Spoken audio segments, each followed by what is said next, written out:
I really don't know what more to say, really. I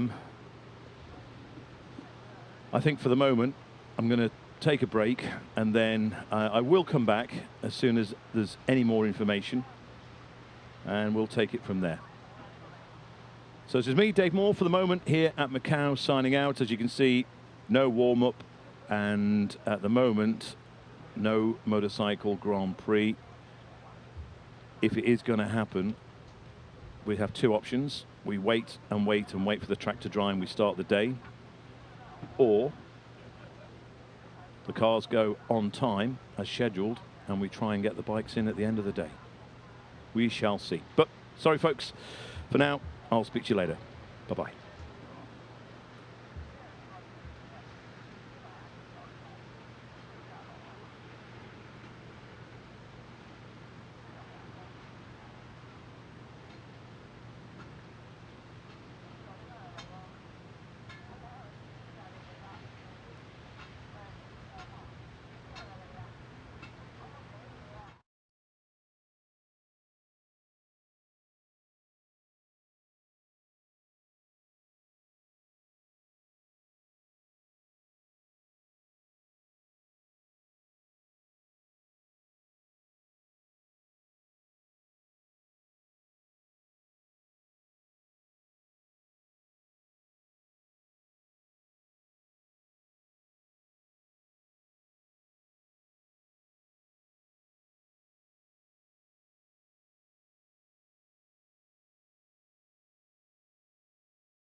Good morning from Macau,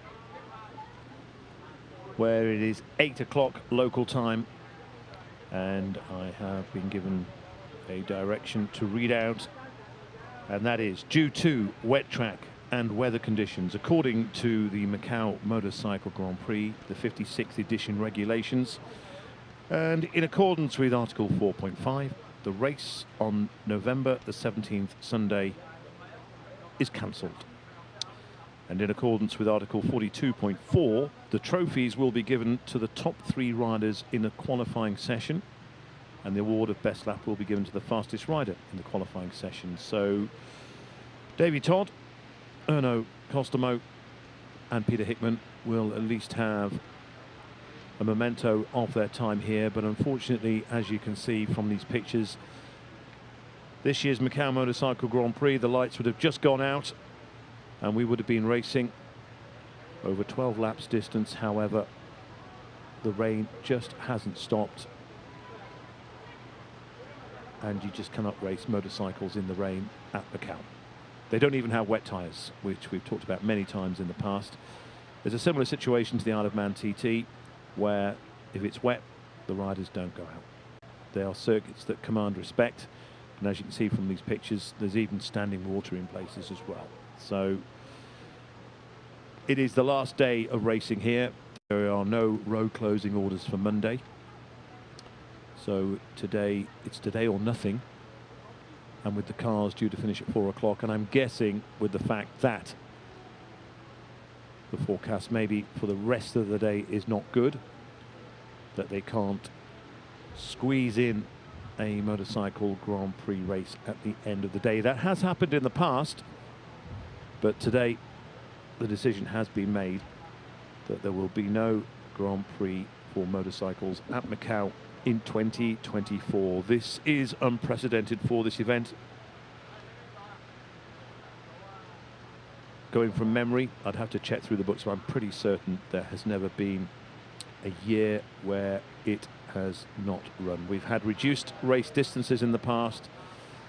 However, this is the first time that the event has not gone ahead, and as you can see from these pictures, it is 100% the correct decision.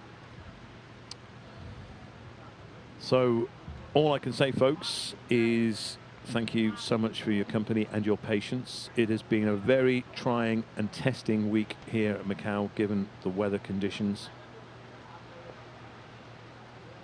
They did manage to turn a few wheels yesterday, and also we send our best wishes to Matt Stevenson, who crashed at police yesterday.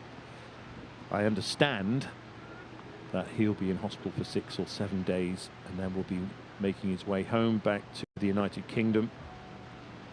And I believe he has maybe a small bone broken in his back, but that's it. So a few days rest in hospital for Matt Stevenson. So again, we send him our best wishes and a speedy recovery. However, there'll be no racing today at Macau. There's nothing more I can add really to that, apart from we kind of look forward on the motorcycle side of things to next year. So hopefully we'll get a break with the weather, which we normally do.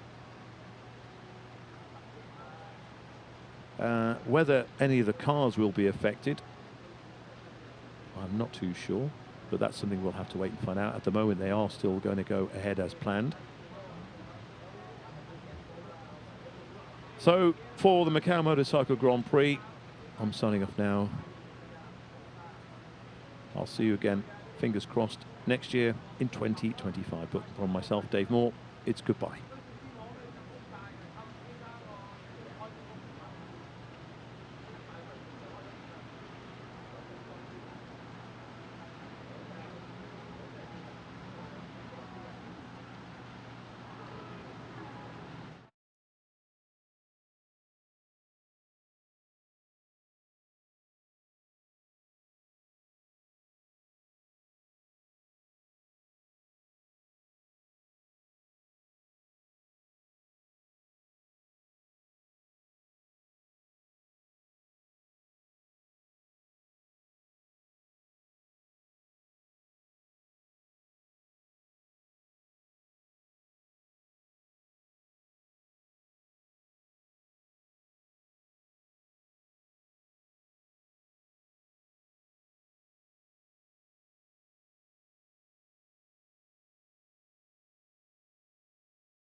To pour down, and under normal circumstances we would have been seeing a checkered flag being waved around about now for the end of the Macau Motorcycle Grand Prix. Unfortunately, that end was a bit premature, or was a bit brought forward, I should say, because it has unfortunately been cancelled due to the conditions, and there was just no time for it to happen today.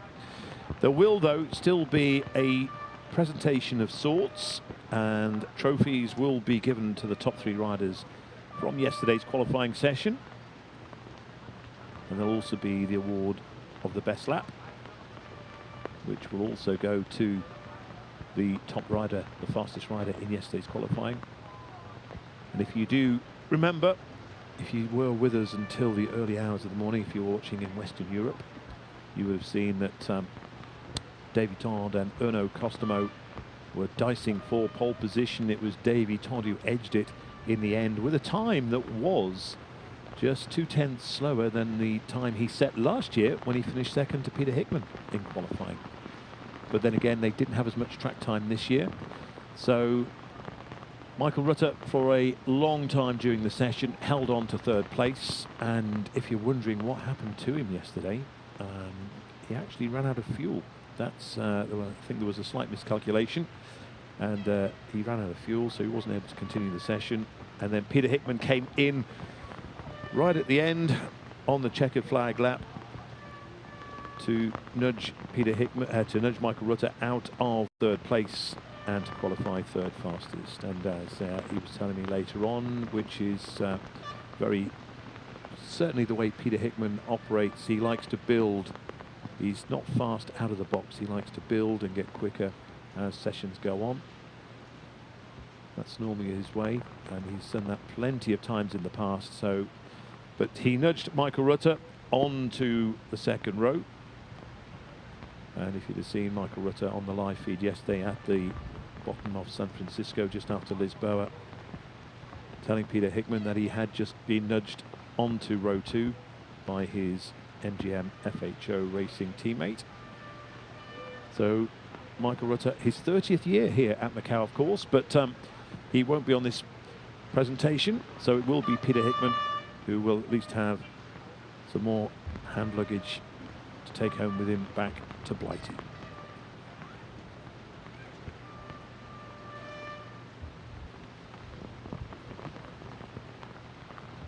Whether the presentation will be indoors or outdoors, I'm not too sure. I don't think outdoors would be quite apt, especially as there is really no one around.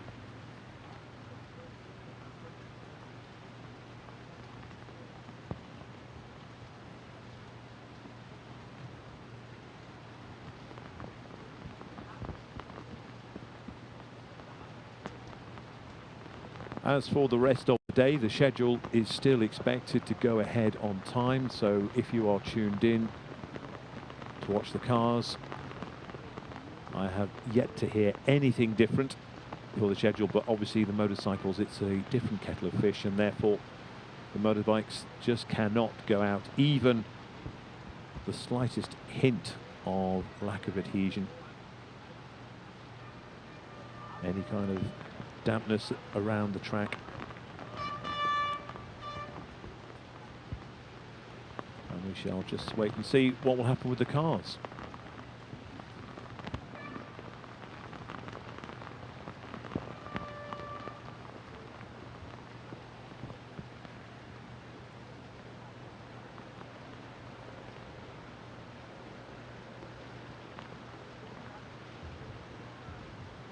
As I mentioned earlier, if you were tuned in, it has never been a year like this one at Macau.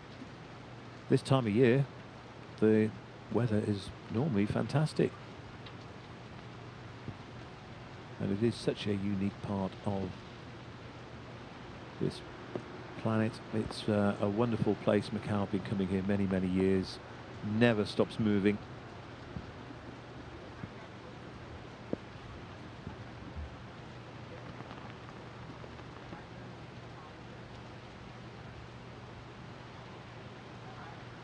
And also, if you're wondering about a Monday race, it was never a possibility. It all has to be completed by today, the 17th. There are no road closing orders.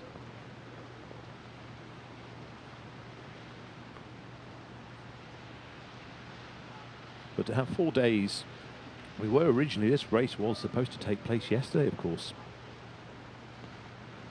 But with the sessions being cancelled on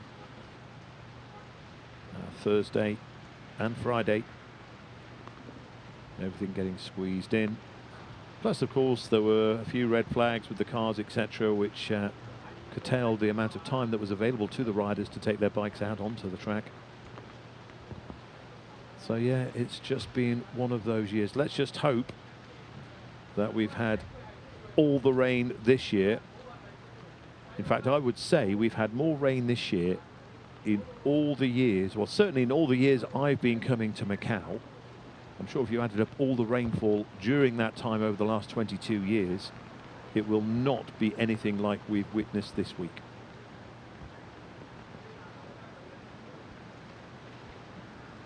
So normally you just get the odd little shower here or there that may delay things. But generally, each year, not a single drop of rain falls during the Macau Grand Prix Festival. That's the picture at Lisboa. And also as well, a shout out and a thought for the marshals who have been here, or certainly been around the track since 6 o'clock this morning, some even earlier, and have to sit around and try and stay dry with nothing going on. And the marshals here just the same as marshals anywhere else around the world. You can just see them top right of your picture there, the famous orange bibs and jackets, just taking shelter, trying to stay dry, trying to stay warm, because even the temperature's not been that fantastic here this year. And of course the crowds still in the grandstands, even with nothing going on.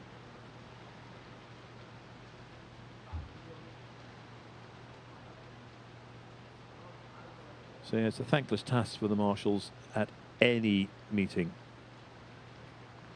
You can see them there as well, just on the other side of the barrier. And there are hundreds and hundreds of marshals around the gear circuit. So yet again, we send them our thanks and our gratitude for giving up their time so that we can have a good time enjoying the racing.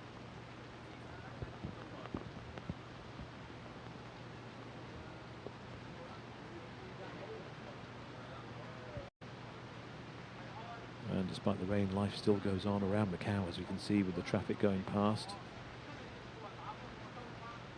This is all on reclaimed land as well. If you look at the old videos from the past, you won't see any buildings in the background there. As I say, Macau always moving onwards and upwards as best it can.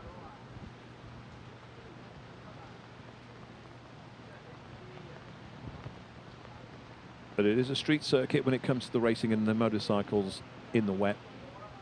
It's tricky enough in the dry. In the wet, it's no-go. So, and you have to applaud the decision. As disappointing as it is, we've all come a very, very long way. And it is somewhere that is worth coming a very, very long way for. Because the racing, especially with the motorcycles, is generally exciting.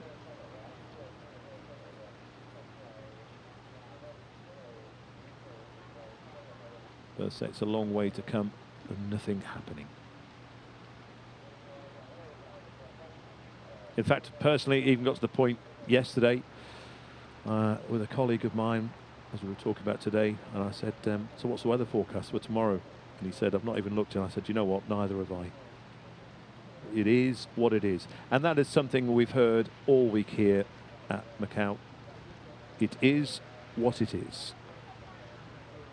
Which is a phrase that has been said at many motorcycle road racing events when the rain comes down and forces things to come to a halt.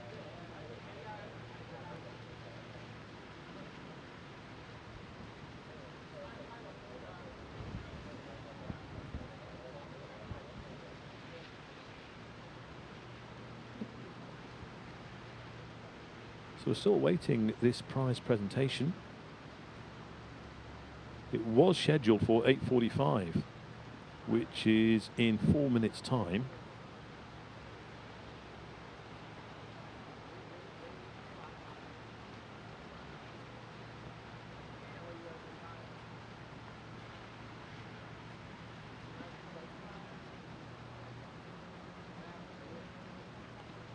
But as I understand, it will happen in the next couple of minutes. So it will be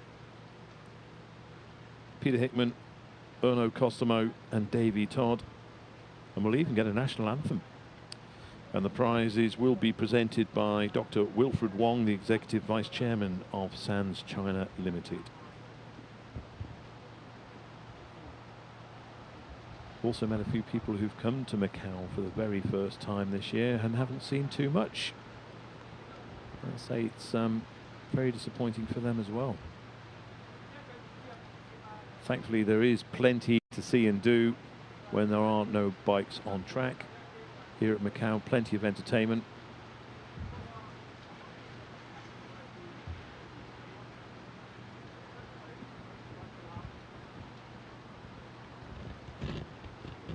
As it turned out, yesterday was one of the best days we've had of this past week. But unfortunately, the schedule didn't allow to squeeze in the Grand Prix for the bikes at the end of the day. And also, new territory you have to remember for the organisers. They're not used to this. So road racing events where rain does play an issue and the clerk of the course, etc., what have you. The podium is going to be outside. Just seeing some preparations now, but certainly road racing events where they have experience of how to deal with wet conditions and rearranging schedules, etc. This has really kind of been a new experience for the organisers at the Macau Grand Prix. So I think we're going to be on. I can see some movement. I'm sure that picture you have on your screens will change in a moment.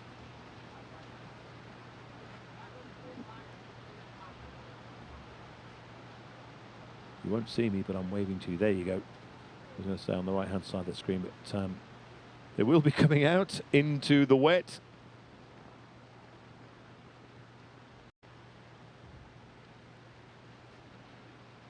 Ladies and gentlemen, good morning. Welcome to the trophy presentation ceremony of the 71st Macau Grand Prix.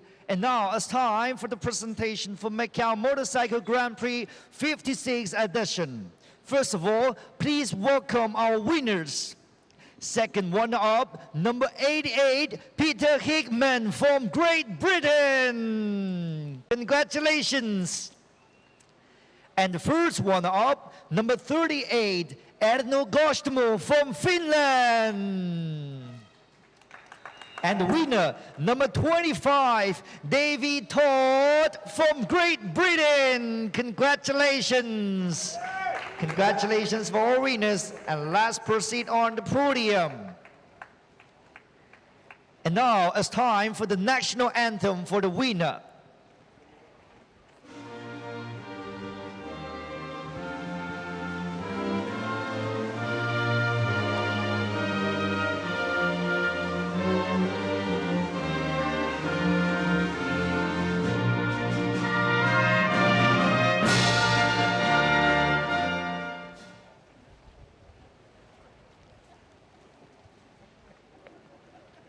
Ladies and gentlemen, may we invite our presenter now. Please welcome Dr. Wilfred Wong, Executive Vice Chairman of Sands China Limited, to present the laurels and the trophies to our winners. Please, Dr. Wong. So first, please present the laurel and the trophy to our second runner-up, number 88, Peter Hickman from Great Britain. And also the first runner-up, number 38, Erno Costomo from Finland. And now to the winner, number 25, Davy Todd from Great Britain. Congratulations. And let's take a group photo together. Please look to the front and let's have a good photo together. I think there'll still be another presentation will be made to Davy Todd for the fastest lap. All right, please look to the front. Let's have one more photo together for this wonderful and memorable moment. Thank you so much. Thank you, Dr. Wong. And with all our winners, please remain, as it's going to be our champagne shower time. Let's celebrate for this glory moment for the Macau Motorcycle Grand Prix, the 56th edition. Let's get the champagne popped.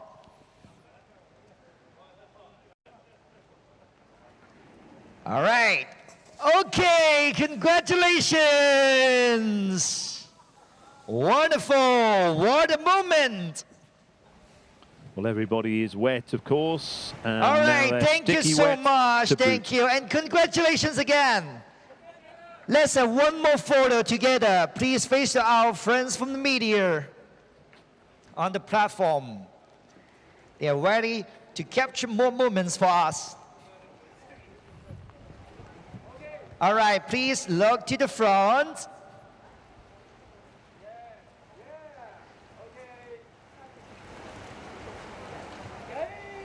Okay, perfect. Thank you. Congratulations, winner. Thank you so much.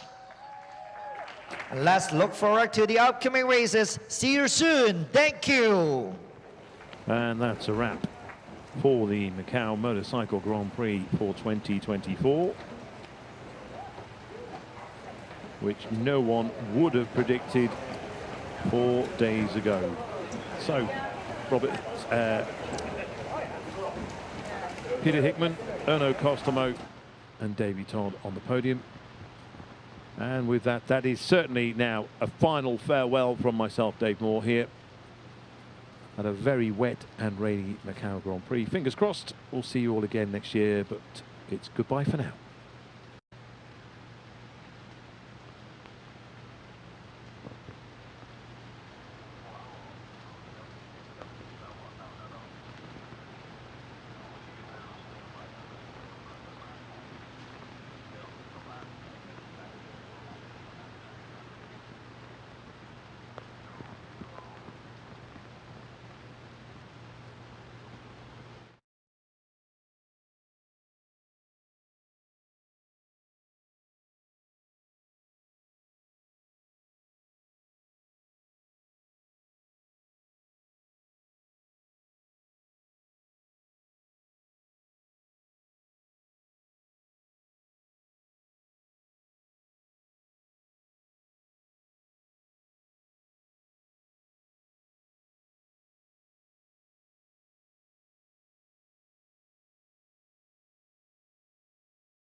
For the 56th edition of the Macau Motorcycle Grand Prix. For FHO Racing, BMW Motorrad in third place, Peter Hickman. Second place for 38 Motorsport by Penn's 13 Racing, Erno Costomo. And for FHO Racing, BMW Motorrad in first place, Davy Todd. Davey, we'll come to you first. Maybe not the way you'd want to win it, but name on the trophy. Yeah, it's been a hectic one from start to finish this year at the Macau Grand Prix. It's a real shame, obviously, about the weather, but what can we do at the end of the day? Like, it's out of everybody's control.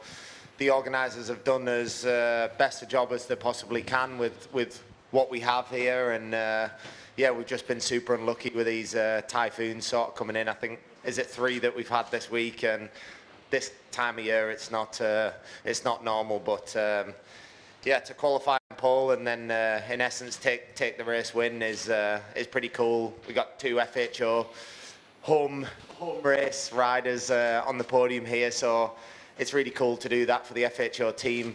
And yeah, really pleased to start off my relationship with the team like this. 歡迎大家嚟到澳門格蘭披治電單車第56屆大賽精賽嘅賽後記者會。首先，我哋恭喜台上面嘅3位車手，佢哋分別係第1名嘅陶德、第2名嘅哥達摩同埋第3名嘅克爾文。剛才咧冠軍車手陶德就同我哋分享啦，其實喺成個比賽、成個賽事週末咧，其實都好艱巨啦。咁遇到不可預測嘅一個天氣狀況啦，咁同埋大家都冇諗過11月仲有呢一啲打風啊、落大雨嘅情況，咁所以其實都好無奈嘅。咁但係覺得賽會都盡咗佢嘅全力啦，作出最好嘅安排啦。咁佢覺得尋日喺排位賽裏邊攞到呢個杆位之後咧，其實佢都已經好開心啦。咁另外可以同2位同呢個本土車隊一齊競技，然之後可以最後攞到冠軍嘅呢一件事，都覺得好開心嘅。Erno, coming to you, another Macau podium. What are your thoughts on what's happened here this weekend? Yeah, what to say is crazy Macau weekend, and I don't know the word. I go to hotel and good hotel sleep.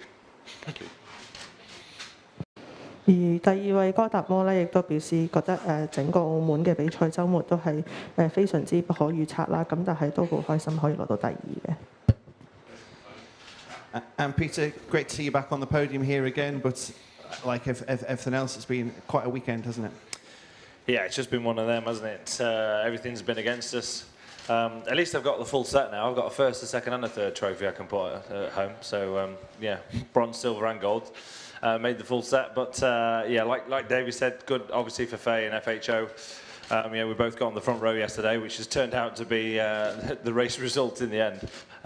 Yeah, for me personally, I'm not really a qualifying sort of person, so I always look forward to a race, as we all do, of course. But just wasn't to be this year, was it? So yeah, we'll have to try and come back next year, and fingers crossed it can all run smoothly. 而第3位嘅克爾文咧就覺得今個比賽週末都的確係因為天氣嘅問題，所以都唔係咁好彩啦。但係佢個人咧就已經集齊咗澳門格蘭披治電單車大賽冠亞季3個獎項㗎啦。咁佢覺得今個比賽週末咧其實未能夠進行到一場正賽都非常之可惜，佢期待下年可以繼續翻嚟比賽。And finally, Davey, as Peter says, back next year and win it properly, eh? Yeah, definitely, mate. I'm already looking forward to next year. Hopefully, we have a different set weather-wise, and yeah, I'm looking forward to it. Teammates again with Peter next year, so I think we'll both be coming back better and stronger next year, and hopefully get the race underway. 而陶德亦都有補充啦，佢同克爾文一樣都好期待下一年可以翻返嚟澳門作賽啦，以更強嘅姿態同同場嘅對手再一次競技。Okay, congratulations, guys. Ladies and gentlemen, that was your press conference for the 56th edition of the Macau Grand Prix. For FHO Racing, BMW Motorrad in 3rd place, Peter Hickman. 2nd place for 38 Motorsport by Pens 13 Racing, Erno Costomo. And for FHO Racing, BMW Motorrad in 1st place, Davey Todd.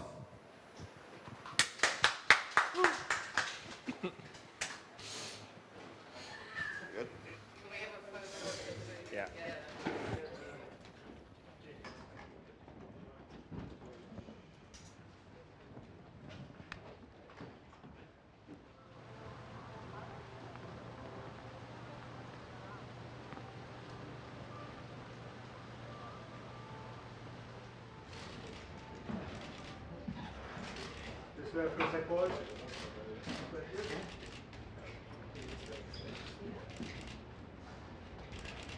on your left, please. On your left. Right here. Cheers, mate. Yeah.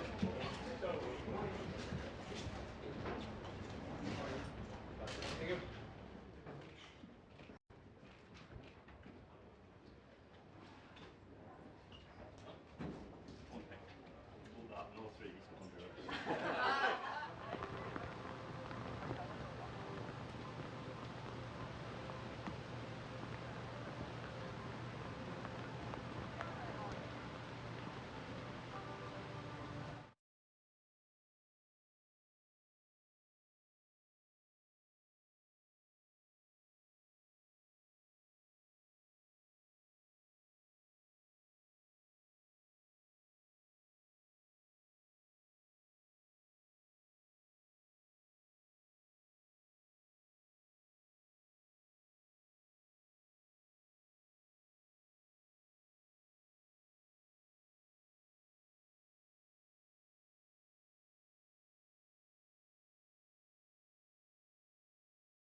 It's wet, send for the vet. Morning from a moist Macau, everybody. I say moist, torrentially wet, I'm afraid to say, is rather more the point, because it is the most un-Macau-like weather. We are suffering, really. The grid is formed for the first race of Grand Prix Day. It is for the Macau Road Sport Macau SAR Establishment Cup. Local drivers, the top 28 out of their season-long championship for a non-championship race. It is going to be a safety car start, and boy, oh boy, are they going to be in for some of the worst weather of the weekend, because it is a very wet road. It rained heavily overnight. It's still raining this morning.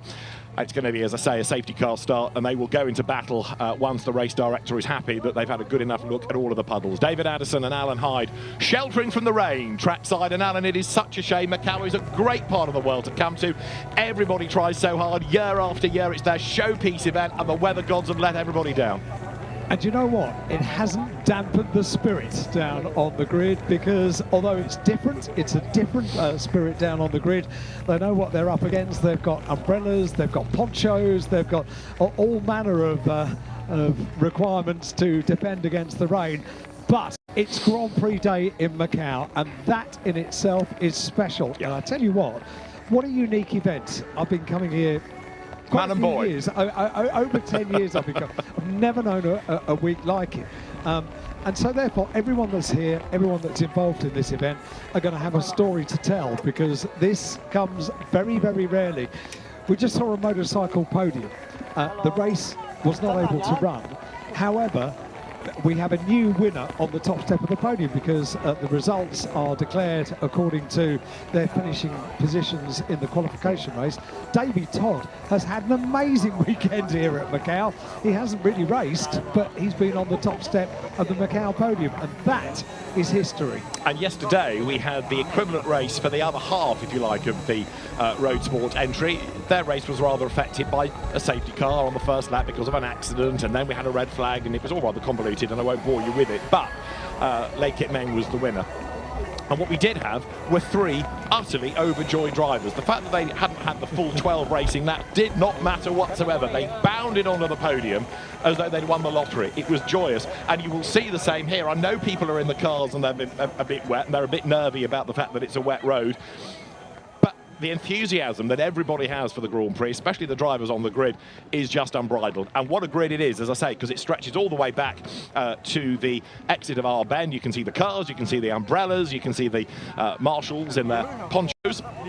And from the Grand Prix committee, organisers discussing whether or not this is going to go, I think, because at the moment the standing water on the track may well be of a concern. So Okay, everybody follow safety car. Single line, no formation left. Okay, agree? 同意吧？同意吧？ The safety car start. 大概5圈。 So the safety car start, the explanation is being offered by the race director. Safety car start means when the safety car moves, the race is on. That's the difference between a safety car start and a running start. So there's no formation lap. The first time the drivers will see the track is when the race has started, effectively. I know they've had a lap round to the grid, but more rain has fallen. So they're being told safety car start, and that means the race is on when we let you leave the grid. 耐心一点，慢一点。See the flag， 好吧 ？OK， 同意吧？好 ，OK。第一，不取消比赛，同意。第二 ，safety car start， 同意。 So single file safety car start, and it's understandable because it is very wet, and even on a permanent circuit with bags of runoff, you'll be looking at a safety car start. There'll be lots of spray, and these cars will be the slowest cars that we have all weekend, because they're effectively production sports car spec. It's a choice of Toyota GR86 or Subaru BRZ.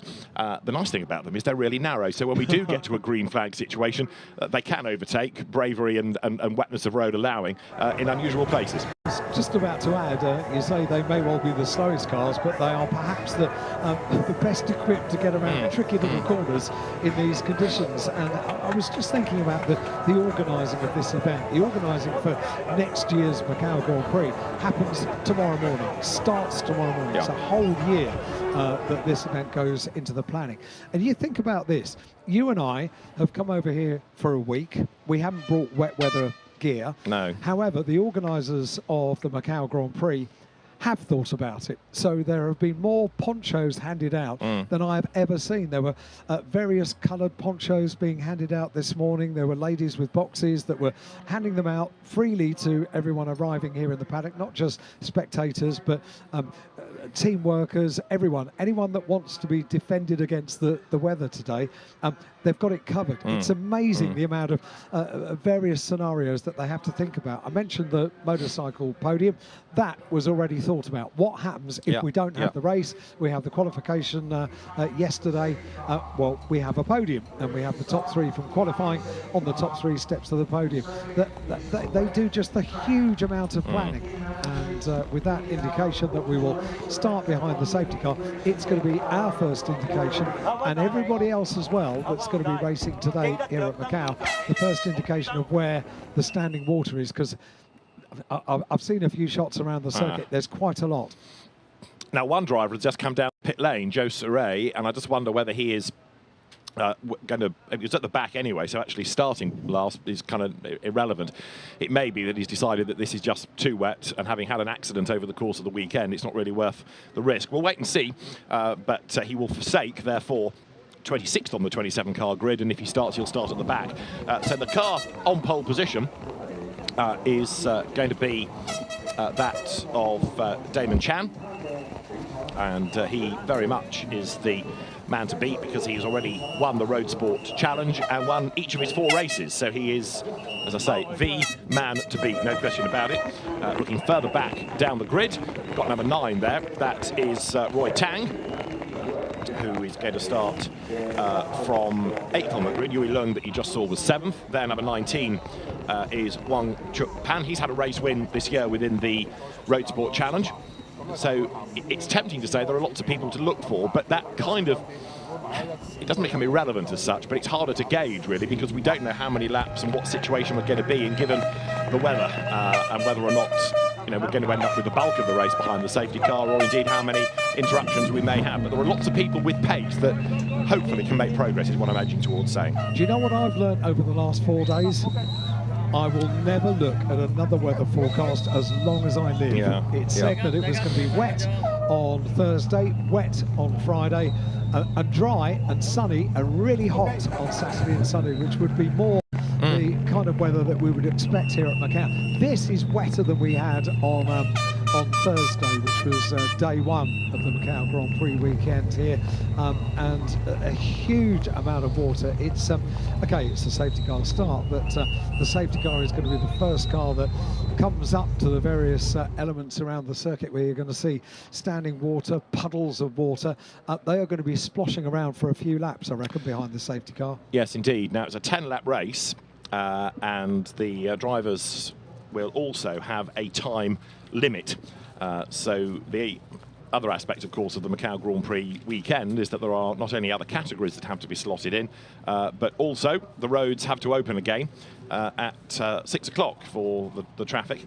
And so a legacy of that is that the timetable needs to be all done and dusted by then. You can't go on indefinitely. And so the race will have a 35-minute time limit to it. And therefore, if there are accidents and the race needs stopping, then the clock may well have a part to play. But fingers crossed, we'll have a couple of laps of safety car, and then they'll let them go. Because these drivers, in fairness, are experienced of the circuit, because many of them have come year after year after year to do the, in quotes, local race, whether it's for this category of car, which is relatively new. In seasons past, the Road Sport Challenge was a real catch-all of cars, from Subarus to Peugeots to Minis, you name it. It was a sort of sports saloon all-comers type affair. But the decision to go to this dual make series has really been very, very good indeed.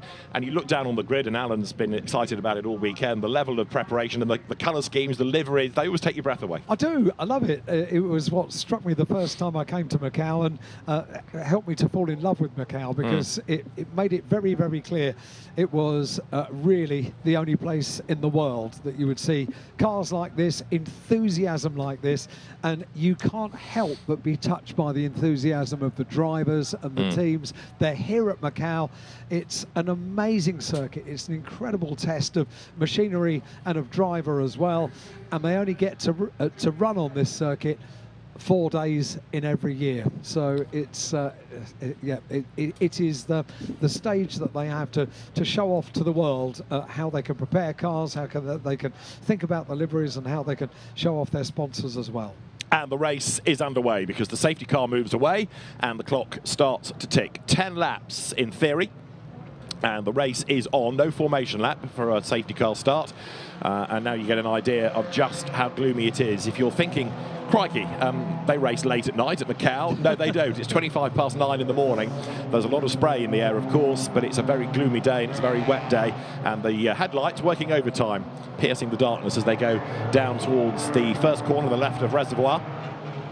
And then down towards Mandarin and onto Lisboa at the end of this long and in the dry, fast straight. Single file, the drivers were told by the race director, and that is what they are adhering to. They can do a bit of weaving to try to get some warmth into the tyres if need be, but it's going to be a very, very sketchy track surface, I think.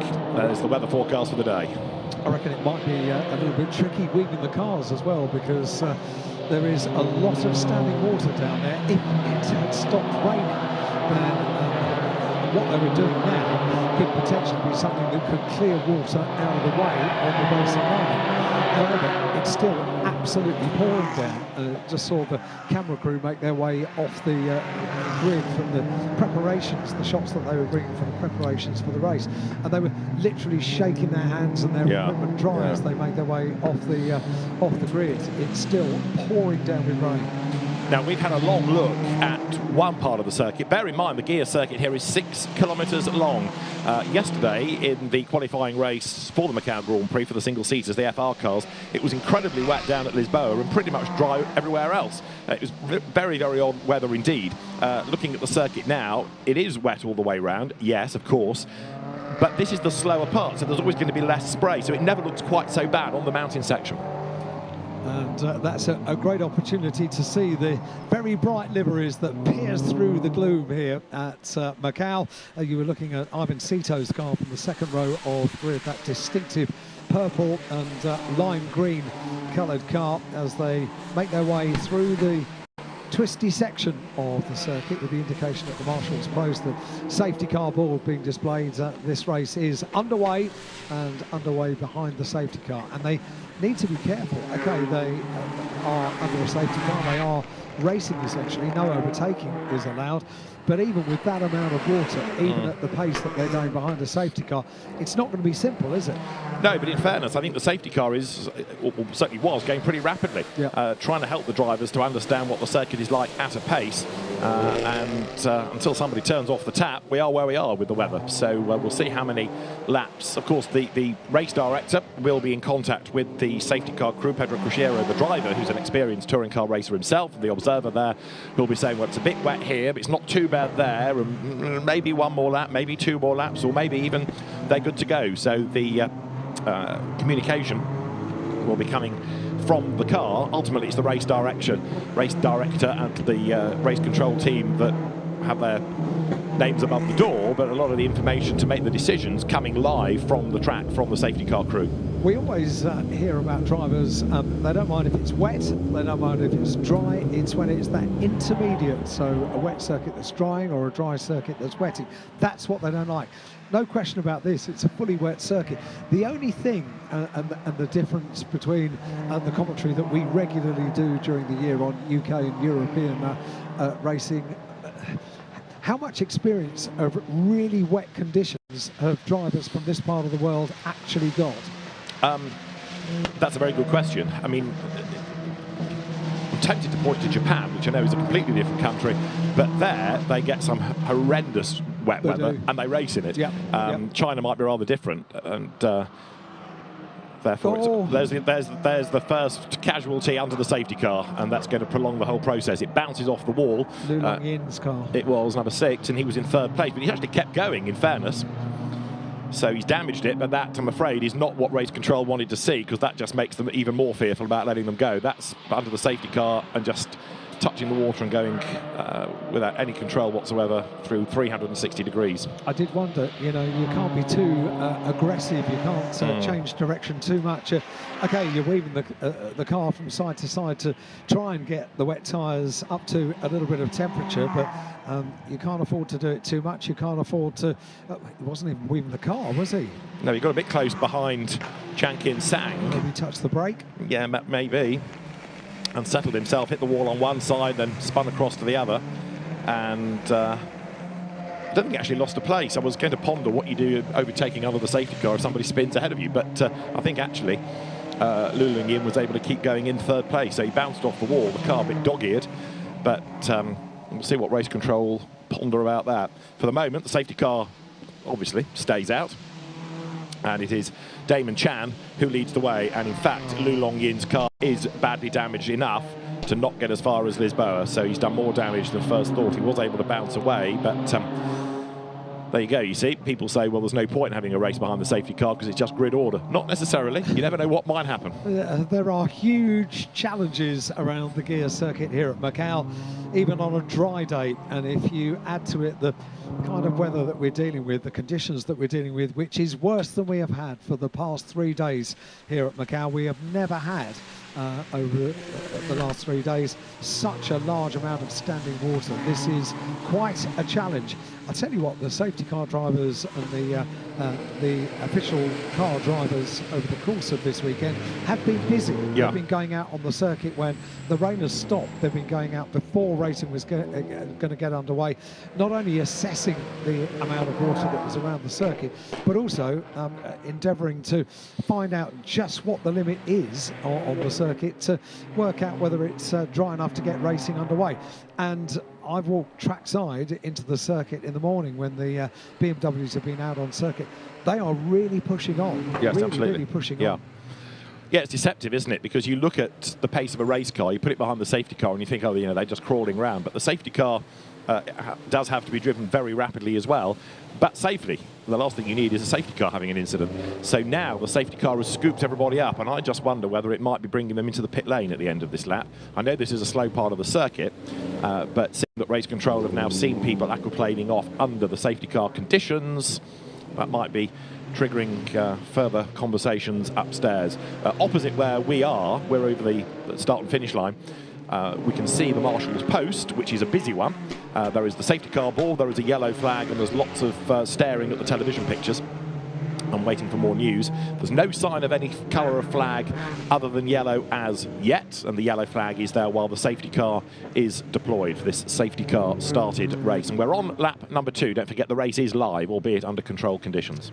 In the timetable, we have little room for manoeuvre today. It is because the Motorcycle Grand Prix was scheduled to be today after it was moved from Saturday. Traditionally, it starts the on-track action on qualifying race day. They have their Grand Prix on Saturday morning. Not possible yesterday morning because they hadn't run until yesterday morning, so they qualified yesterday. They were due to race first thing this morning, and with that in mind, there is traditionally annually a special event where local drivers bring their prides and joys here to Macau and parade them around the gear circuit. Well, that event gave us the wriggle room to be able to add a race, so the motorcycle race was due to start, and therefore in that place at the time that was due to happen, we will have the GT4 race today. So there is very little wiggle room to delay this particularly today.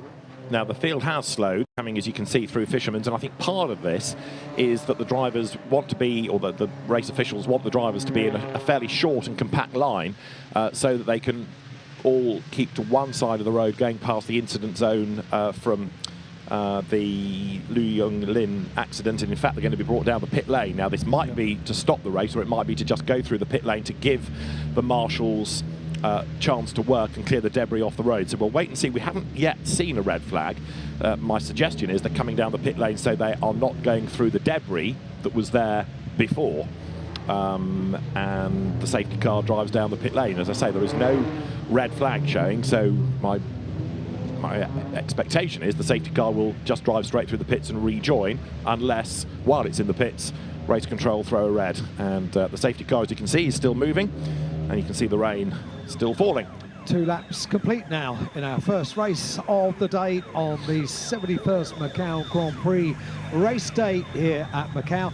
I went over to the grandstand this morning to try and cheer on a couple of British riders that were on the podium for the Motorcycle Grand Prix this morning, and there were people in the grandstand cheering on and really giving a bit of support this morning, as there are for this race as well. We look out of the commentary box and we see plenty of umbrellas, plenty of ponchos, and plenty of people as well. Yeah, the enthusiasm for the Grand Prix, whether it's from officials, drivers, residents, it is huge. And it's great to see people coming from Hong Kong and from China to come and watch as well. It's not just a Macau audience. And the media centre, as ever, is a bit like a Berlitz language school, because there are people from all over the world that come, from Sweden, from Germany, from the UK, from Italy, from France. I think I bumped into people from it. It's a global event, it really is. Right, as I was explaining, the safety car goes through the pit lane and rejoins, so onto lap number 3. There, towards the rear of the field, is Huang Ying, who had a really bad qualifying, but was third in his group in the championship, so should have been one of the quick drivers. There, the car's being told to keep to one side of the road so that the stranded car of Lu Longyim can be retrieved. Once that's out of the way, then a decision can be made about whether or not they're going to be allowed to run in anger. And this is where a race director earns his expenses, isn't it? Because half the people here will say, why don't you let them go and race in the rain? And the other half will say, why did you let them go and race in the rain? Yeah. You're damned either way.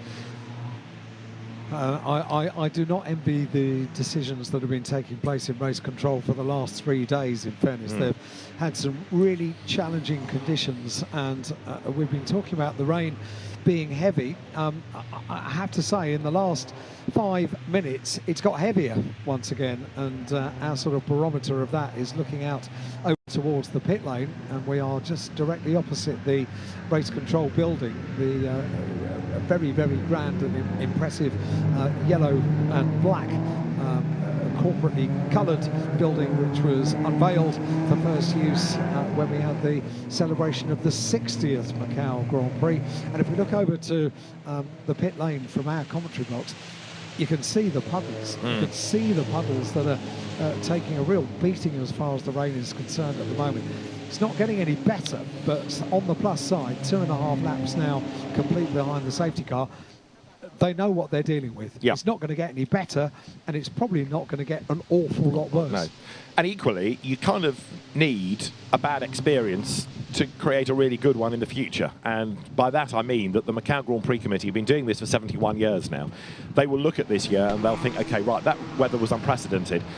Could we have done anything different? Could we have put in a bit more drainage? You know, could we? What about a few more gutters? Is there anything we can do? And they'll look at that and look towards next year, so that if we do have rain again of the same amount, you know, that it might be less standing water. Of course, these are public roads, so there are manholes, there are drains, but maybe a few more would get rid of the water. Who knows? But they'll look at that and come back. And you have to experience these things. You have to have the problem to then find the solution. And there are lots of things you just can't legislate for. I can remember one year being at the Dubai Autodrome, race day morning, glorious sunshine, sitting out having breakfast, phone rings, and the circuit manager Chris Norman said, "Have you set off?" No, just about. So he said, "Don't bother. Circuit's flooded." I said, yeah, of course it is. There's not a cloud in the sky. And what nobody knew was it had absolutely deluged down overnight. Nobody expected the rain out there, and there was just nowhere for the water to go. And there were people water skiing up and down the pit lane behind a quad bike on pallets. It was the most bizarre experience. But to go and see a flooded track where there was not a cloud in the sky was just quite surreal. But until the circuit had experienced something like that, they hadn't sort of, if you like, considered what we need to do, what could happen. And in a sense, with all of this rain this year that we've had, I think 1987 was the year that things even were delayed until the Monday. But the organisers will undoubtedly look at this and think, OK, what about doing this? What about doing that? And making this an even bigger and better event for the future.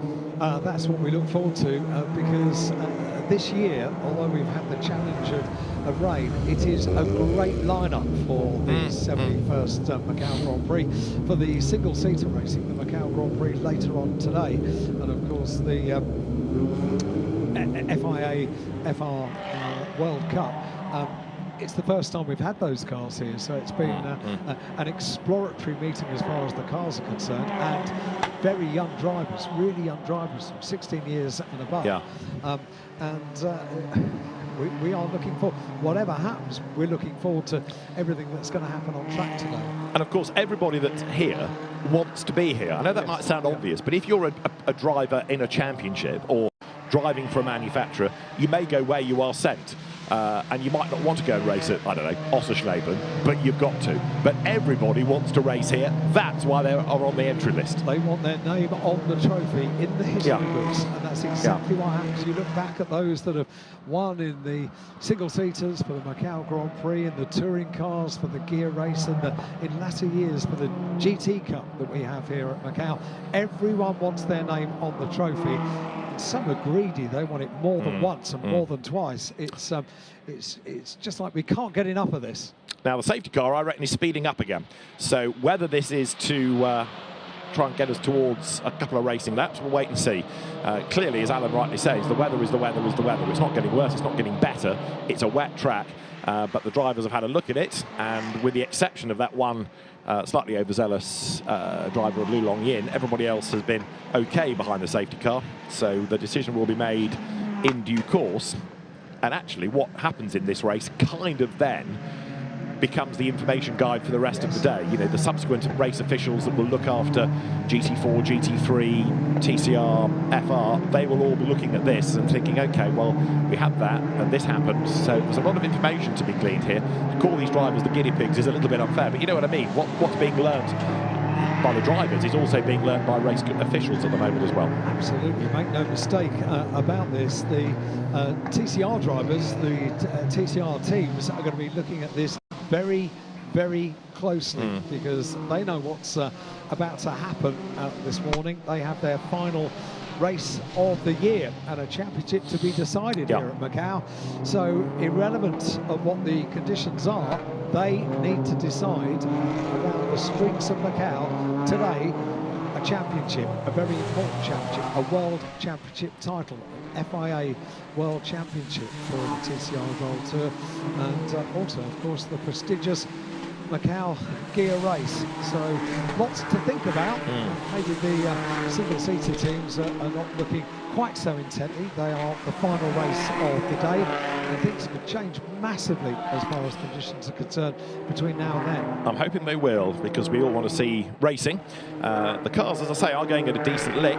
The Toyotas and the Subarus that the regulations allow for. Damon Chan, in the Champion Motorsport car, qualified on pole position, leads the way, having been 4 times a winner, in other words, unbeaten within Group A in the Road Sport Challenge. You split the entry into Group A and Group B in this race for the top 14 in each of the 2 groups. They're running on Pirelli rubber, and it is most definitely a cut tyre to try and get through the rain. There's up through Donna Maria. The cars come. Joe Suray and also Hugh Juelang were the 2 that had dramas in qualifying, but both got themselves onto the grid. Malco Hairpin, the yellow flag waving there, partly because we're under the safety car, but also because you're not allowed to overtake at Malco Hairpin because it is just so narrow, and you're also not allowed to cross that yellow line on the right-hand side either. You've got to be as far to the left as possible, otherwise the lock of the car just doesn't work and get you through the corner.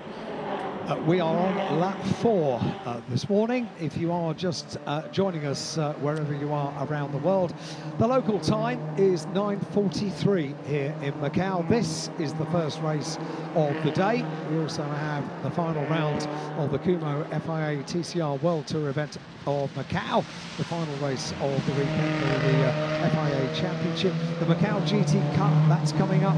The Greater Bay Area GT Cup for GT4 cars, and of course the Macau Grand Prix. This is just the first tentative toe in the water, so to speak, for the track conditions first thing this morning, and there is a lot of it around the circuit. A huge amount of rain this morning here at Macau, more than we have had over the course of the last 3 days, and we've had a fair bit of rain over the course of the last 3 days. The weather forecast had been that today was going to be hot, it was going to be dry, and we were going to have normal Macau conditions.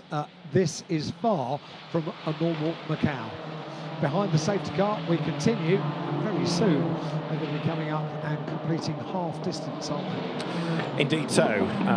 So the pace has been increased with 3:41 minute laps.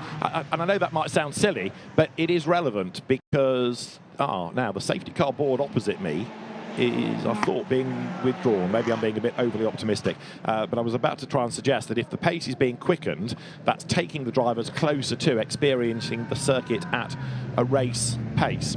It might just be that the man with the safety car board is bringing it in because he doesn't want the paint to run because it's been out there for so long. I was going to say, I've never seen that. So the yellow flag that's in the one of the marshals over in the officials box on the start finish line has been waving it really vigorously. And I know why, not only to wave the yellow flag, but also to dry it out. Exactly, yeah, shake the rain out of it. It's a heavy flag, that. Yeah. Meantime, safety car, the BMW, continues. BMW's marketing department are rubbing their hands with glee back at base, saying that was the right contract to pitch for, because look at the airtime we've had this weekend, because sad to say, with the weather conditions, whether it's been in the races today and yesterday or the qualifying sessions, it's been on track a lot. Number 11 there. And look how the car handles in the way. Absolutely, yes, yes, this is what you need, everybody. Adrian Chung, 4 times the second place man in the championship, was number 11 that went through shot in the safety car queue. I was wondering, this is one of the very few circumstances where when you see a purple lap, so therefore the fastest lap of the race, is this a question of, hang on, is he going too quickly? It's a good question. I suppose it rather depends on how someone has to go big how big the gap was before, and you are obliged to keep up with the safety car. The safety car speed, if you talk to race officials, their euphemistic way of describing it is motorway speeds. Now, what you do on a motorway is entirely up to you, Governor, but there isn't a delta speed for the safety car like there is for a virtual safety car, for which the FR regulations for the Macau Grand Prix have provision. But motorway speed is how it's always termed for a safety car. A dear friend of ours has just sent me a message into the commentary box telling us that he's checked the weather forecast for us today. Cloudy, overcast, but no chance of rain. Right. I reiterate, I will never trust the weather forecast again. That's a free app then, is it? Yeah. If you pay for the app, then you get the accurate forecast. Absolutely, absolutely. Yeah. Wasn't there a touring car race at Croft one year where the great Ian Harrison, the team principal at 888, looked at his weather app and made the call for tyres, and it was completely the wrong call for the drivers. And I remember saying to him at the end, have you kept the receipt for that? Because it really wasn't his finest hour, bless him, poor old age. Dick Bennett's the boss of West Surrey Racing, the team that ran Jake Hill to the BTCC Championship this year, got so about 3 or 4 years ago when apps were really coming into their own. He couldn't pay for enough weather apps. He paid for every weather app that was available, and he'd be down there in pit lane scrolling through the various apps just a few minutes before, and I think he gave up as well. I remember being at Surfers Paradise one year. Safety car in this lap, we're going to go racing. How much he has? And talking to the great Dick Johnson about what the weather forecast was going to be, and he just shrugged. He said, mate, I can't change it. And it's a fair point. How true that is. You go with what you're given. If it's safe to race, you can. If it's not, you won't. We're about to find out. Well, indeed, yes. You got your fingers crossed? Yes. Right. OK, everybody, we're ready to go racing. It's Grand Prix Day at Macau, and for the Macau Road Sport Macau SAR Special Administrative Region Establishment Cup, we are going to go racing. For how long, we will find out. We've had one casualty already into the wall. We've had one that's retired hurt to the pit lane, which was Joe Suray's car. But now the safety car will peel into the pit lane, and it is going to be Damon Chan to lead them away on Grand Prix Day. Yeah, and what a qualifying he had. Damon Chan starts on pole position. The safety car peeling off into pit lane, and now we get to find out just exactly how tricky this gear circuit here at Macau is going to be in the wet. What a wonderful sight. We have a green flag being waved down on the start-finish line. Breathe in, everybody. We are about to see the field come up towards the start-finish line, and a green flag is waved. Here we go. So Damon Chan leads them away. Ivan Sito had a look on the inside as they went past us to try to find his way through into second place. There are going to be some that are going to be heroic. There are going to be some that are much more cautious. And as they head down now from Reservoir towards Mandarin for the first time, it is Damon Chan in the lead, and Ivan Sito has gone through up into second place at the expense of Chan Kin Sang. Damon Chan is the pioneer. Let's see how brave, let's see how sensible he's going to be in all of this. So far, so good. And you can see the level at which they're pushing, because they're nowhere near out wide towards the wall as somewhere in the dry yesterday. So Damon Chan driving sensibly within himself, and he's got about, what, 6, 7, 8 lengths lead down to Lisboa for the first time. He was so dominant in qualifying, you know. He qualified with a time of 2:55.013, and the close-in, oh dear, already we've got debris on the circuit, and we have a car stricken on the left-hand side, and that is Chanchan Man in the number 15 car. So already a car has unfortunately hit the barrier. Okay, so from 15th place, Chanchan Man in the wall. Leaders in the meantime head uphill, and actually Ivan Sito looking as though he is getting on the back of Damon Chan. Now, whether or not the race is going to be interrupted again, we'll wait and see, but for the moment, Ivan Sito in second place, trying to press on and catch up to Damon Chan as the cars drop downhill. We're on lap number 6 then, out of a possible 10, and you can see the margin is coming down, so it's a pretty brave start to the race this for Ivan Sito. He's battled his way through into second spot, and has now, not only that, he's starting to hunt down the race leader, and the red flag is being shown, race suspension. So a red flag, the cars will come to the pit lane. Trouble is, we've had 25 minutes and it's a 35-minute slot, so I rather fear with another car facing the wrong way that might well be it, but we'll wait and see. The race has been suspended. I use the word suspended, not stopped, because if they can get things out of the way, they'll release the cars, but it's going to be a safety car restart, and then that might take you to the checkered flag. But anyway, it is one of those days. There's nothing the drivers really can do if the weather catches them out, because you've got drivers of differing levels of experience, and the race officials have to err on the side of safety. You can't run the race with cars littering the track, obviously, so this is the second incident. We'd had one, but then a bit of contact. Oh, a little touch there. So that's not down to the driver spinning necessarily. It was for contact. Who was it that got turned around? I want to say Lokai Tin. But that car, sadly, facing the wrong way. So really tough on the road sport drivers. And, yeah, and it's a great shame for everybody, organisers as well, because with this event carrying the Macau SAR tag, the race will not be resumed, I'm afraid to say. So enough is enough. Damon Chan takes the win. But to celebrate 25 years of Macau as a special administrative region, everybody really wanted to showcase the local drivers. I know, and so much thought goes into the celebrations that are represented in some of these races. Last year we celebrated the 70th Macau Grand Prix, and we had a special race in honour of that. This year, the 25-year celebration of Macau as a special administrative region, and such a shame that we really weren't able to have the race proper. However, I'm going to finish the sentence that I started, and that was just really to give a huge tick for Damon Chan in qualifying. 2:55, and Chan Kin Sang on the outside of the front row of the grid was a 2:59. It was such a dominant performance in qualifying. If anyone was worthy of standing on the top step of the podium, which we will have for the results of the Macau Road Sport Macau SAR Establishment Cup, then Damon Chan well deserves it. And indeed, the fact that he was so good over the course of the championship that put him into this part of the entry this weekend. So Damon Chan, the winner, from Chen Kin Sang, and Ivan Sito in third. And that's really unfortunate, because Sito was second, but wasn't second at the end of a lap. So he'll be provisionally third. Fourth, Adrian Chung ahead of Lopak Yu Lung. Sixth, then Roy Tang from Wong Chuk Pan, Cheng Hoi Man, and Chan Kao Ping rounding out that top 10. running down the order. 11th place is Cheng Chong Young in the number 24 car.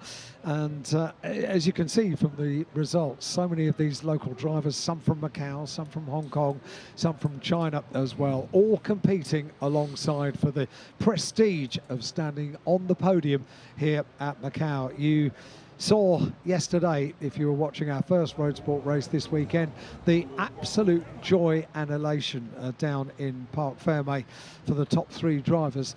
We will see what the reaction is when they appear today, and I am pretty sure that they are going to be equally elated, although they haven't had the adrenaline of racing side by side around the gear circuit.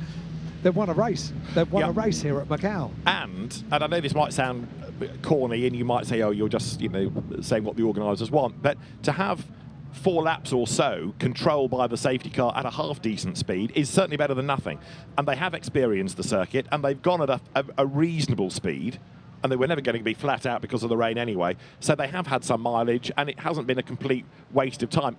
You know, the poor old motorbike racers that cannot race in the rain, come what may, they've had virtually no running all weekend. Yeah, that's not how the drivers wanted. It's not how the Macau Grand Prix Corporation wanted it to be. But what you've had is some track time for the drivers. They've had practice, they've had qualifying. They have experienced the circuit over the weekend. And I think largely everybody will say it is what it is. If it's wet like that, there's not much you can do. And there's a thumbs up and a win. And a win, and a trophy will come in a few moments' time as well. So, yeah, smiles down in Parc Fermé, smiles that they have dealt with the conditions that were offered. A very wise friend of mine, who is very sadly no longer with us, but he said to me many years ago, you can stop just about anything you like in the world, but you can't stop the weather. Yeah, that's true. Yeah. Well, we await further developments. There's about 50 minutes or so before the next race. The time slot for this was about to be up anyway, so sad to say, even had it stayed green, they'd only probably have had a lap or so extra. But I'll tell you what it does make. It makes everybody here today look forward to next year even more, in a sense, doesn't it? Because it can't be this well again next year. Absolutely. No, the chances, the probability is very, very small indeed. They do have a windy season, and we had warnings of very windy conditions, which didn't come to fruition. But about 150 kilometres away from Macau, there were very severe weather conditions on Wednesday night into Thursday morning. Thankfully, not hitting us quite as strongly as perhaps it was feared for a little while, but it's not really the time of year that you would expect such extreme weather conditions here at Macau. So if you look at probability, if you are a betting person and looking at the possibility and probability of it happening, the chances are we won't have these conditions here at Macau for a very long time once again. Good, because my hat's wet. Yes, so mine too. Yes, car's being retrieved, and Action Chan's car, another one that we'd lost. That was the first one, wasn't it? Going down towards Mandarin. Yep. Well, while all that has been happening, of course, the race direction team for the Kumho FIA TCR World Tour would have been looking at track surfaces, and no doubt the teams as well. The teams are making their way to the pit lane. There's a bit of sweeping up to be done of anything spilt, and to try and shift maybe some of the standing water, but it still rains at Macau, and that's part of the problem. If it stops, you can then start to get rid of some of it, whether it's by sweeping it, whether it's by letting cars run and squeegeeing it out of the way. But the tap is still on, as it were, and still the rain falls, and it falls with some heaviness as well. Not a word of complaint from the marshals. Look at them. They've got their ponchos ready to go. They've got their bags of speedy dry. And as soon as the word is given, the course is clear, they absolutely scramble into action. They do indeed. And the showcase motorsport event for the region, affected, of course, by the weather, but everybody doing what they can to keep the timetable going, to keep the racing going, but all of it done safely. And you've seen how the circuit can bite in the dry. Now you've seen how it can bite in the wet, and those with the slowest, in quotes, easiest cars to deal with around here. So there'll be some earnest conversations going on with the limits of the timetable here at the gear circuit, which has evolved over the years, but this year challenges are plenty for it, and the teams making their way back to their paddock, but the winning teams will be making their way to the podium very shortly. Always a great celebration, isn't it? Yeah. One for the family album when you're standing on the podium here at Macau, and it's a new podium for last year for the 70th celebration of the Macau Grand Prix. It is a huge podium just attached to the left-hand side of the race control and race admin building here at Macau, with a huge LED screen in the background that's showing all the fans, spectators in the grandstand. The pictures that we're watching, wherever you are around in the world, exactly the same pictures are being beamed onto the backdrop for the podium, which will also carry the nationality flags for the international races we'll have a little bit later on. But the podium personnel are coming out onto the podium. Backstage, drivers get the chance to review what they've just experienced around the Grand Prix circuit. I was getting a couple of insights into the conversations, which are fairly intense sometimes behind the podium when they're waiting to come out. A couple of intense conversations happening yesterday before we had podiums, and chance for the drivers to just have a quick conversation, get themselves ready, and trophy presentations will come up in due course. And nobody is dampened by the weather, you know, because the world's press are already accumulating on the just the little board which is laid out in front of the podium. And that was there for the end of the race. So number 21, Damon Chan taking the victory. Number 96, Chan Kin San dropped down the order but didn't cause the red so flag. The podium so awaits. That should be the driver's second, and 57 drivers will make their way to the podium very shortly, and the dignitaries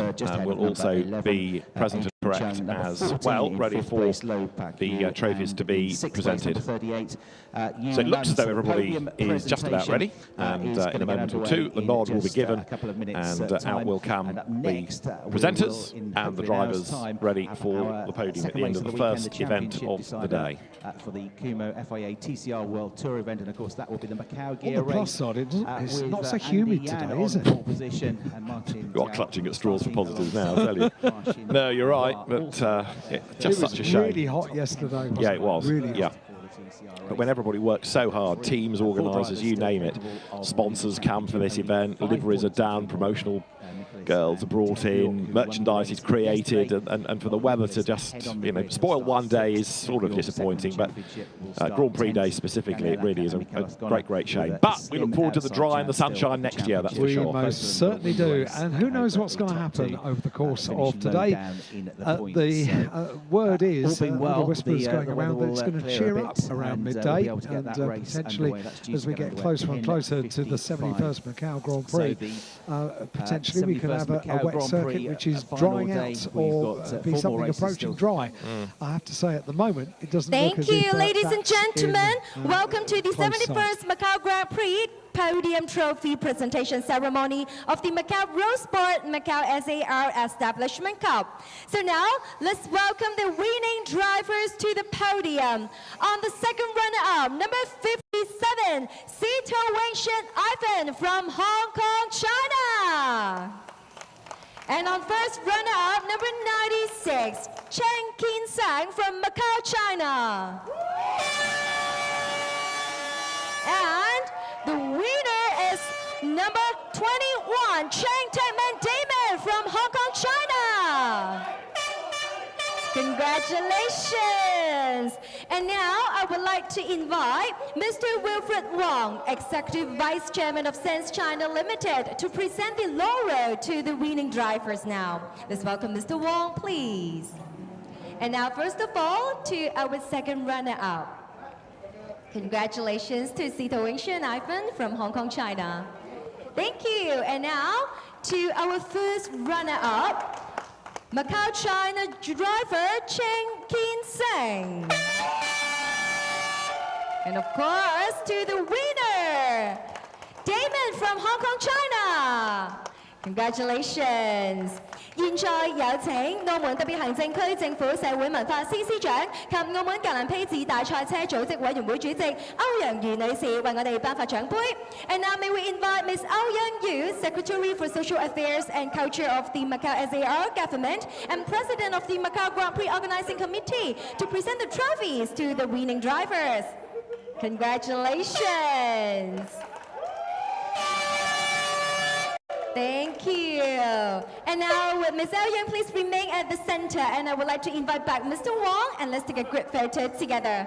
Thank you very much to our guests. Please look to the front. To all the winning drivers, please look to the front. All right, thank you. Thank you very much. Thank you. Thank you, Ms. Ao Yang Yu, and thank you, Mr. Wong. Thank you very much. Congratulations to the winning drivers. Please remain on the podium. Our drivers, please remain on the podium. 請車手留步，請車手留步。我哋仲有一個咧非常之開心嘅時刻。So now it's the champagne time, of course. Let's share your glory moments together. All right, and cameras ready for this spectacular moment as well. Congratulations! Thank you. Congratulations to the winning drivers of the Macau Road Sport Macau SAR Establishment Cup. Tell you what, it makes the bloke that does the podiums at the British Touring Car meetings And into context, doesn't it, when you have a the podium like this? What do you reckon? As well. I'm taking tips. That's enthusiastic. Is it ever? Is it ever? We wondered just how happy they were going to be on the podium. I think we've got the answer, haven't we? Thanks for joining us at the podium presentation ceremony. And drivers, you may remain on the podium for a few more photos. Please look to the front. Our media friends are here to capture these moments as well. 都可以再一次望望前方我哋嘅全部朋友啦，大會攝影師都為大家記錄低呢一個開心嘅時刻。One to watch next year, I think, the way that he was able to attack on that half racing lap that we got. Third place, his reward. Big shame that he wasn't able to go better. But Damon Chan, a fitting winner given how dominant he was in the Road Sport Challenge over the course of the season.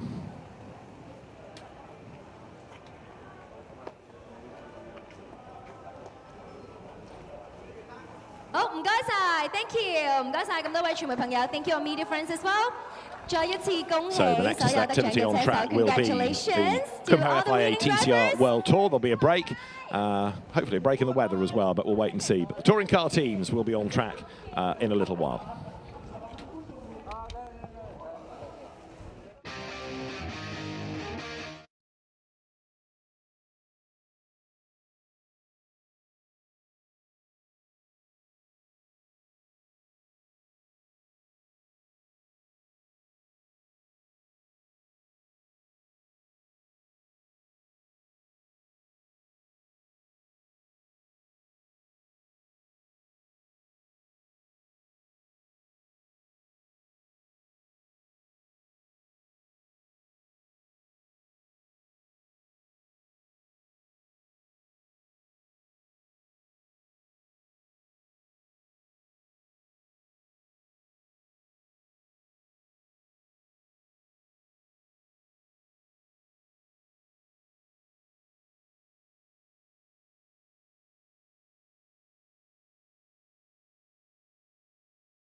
嘅賽後記者會 Welcome to the post-race press conference of the Macau Road Sport Macau SAR Establishment Cup。首先，我哋恭喜台上面嘅3位車手，佢哋分別係第1名嘅陳達文、第2名鄭健生同埋第3名嘅司徒永順。We have with us on stage the top 3 winners. They are the winner Damon Chan, winning second Chen Qinseng, and third we have Ivan Sito。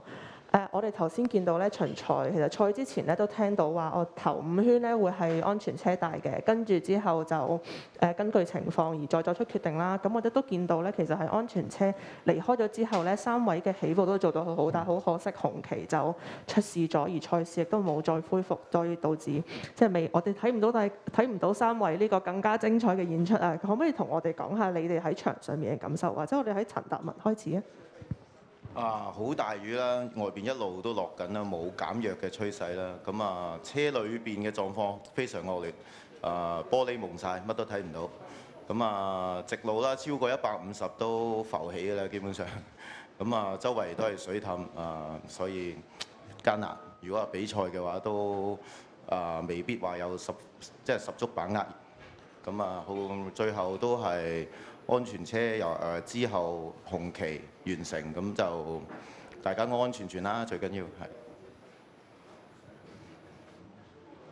好，咁首先頭先其實臨開賽前咧，賽會都話其實係可以終止比賽嘅，咁但係佢最尾都俾我哋出去兜下啦，咁好多謝賽會先啦。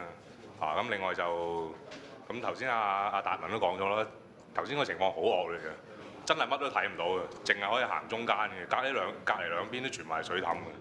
好啦，咁就多謝車隊啦，因為好辛苦嘅，即係 set 咗好耐咁樣啲車落嚟，同埋都多謝贊助商啦 ，Check Day 王咁樣啦，OK，我好多次試過喺賽夜晚嘅落雨，我都試過賽好多次嘅喺國際賽嗰度。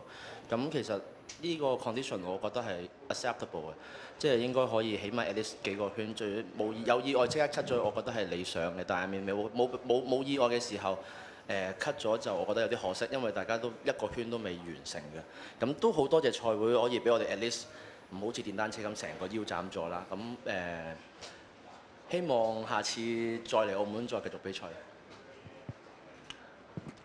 Okay, a recap of what our winners has just shared. So starting from Damon Chan, he said the rain is really heavy on track and the track is super damp. He can't really see in the car, so he's happy that this race ended safely. For Chen Qinseng, he would like to thank the organizer and the sponsor for organizing the race and also sponsoring his team and his car.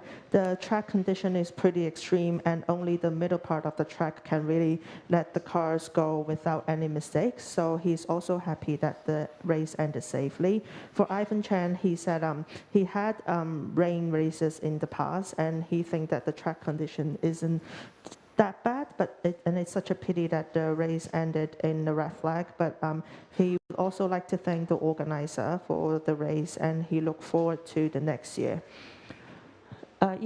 依家現場開放俾傳媒朋友問問題。好，唔該晒3位，麻煩大家企一企身，我哋影翻張合照。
and welcome to the final race of the Kuma FIA TCR World Tour in 2024 season. Obviously, you can see it's very, very wet indeed. I really hope we can get some laps in today and we see a green flag and have a race without too many interruptions.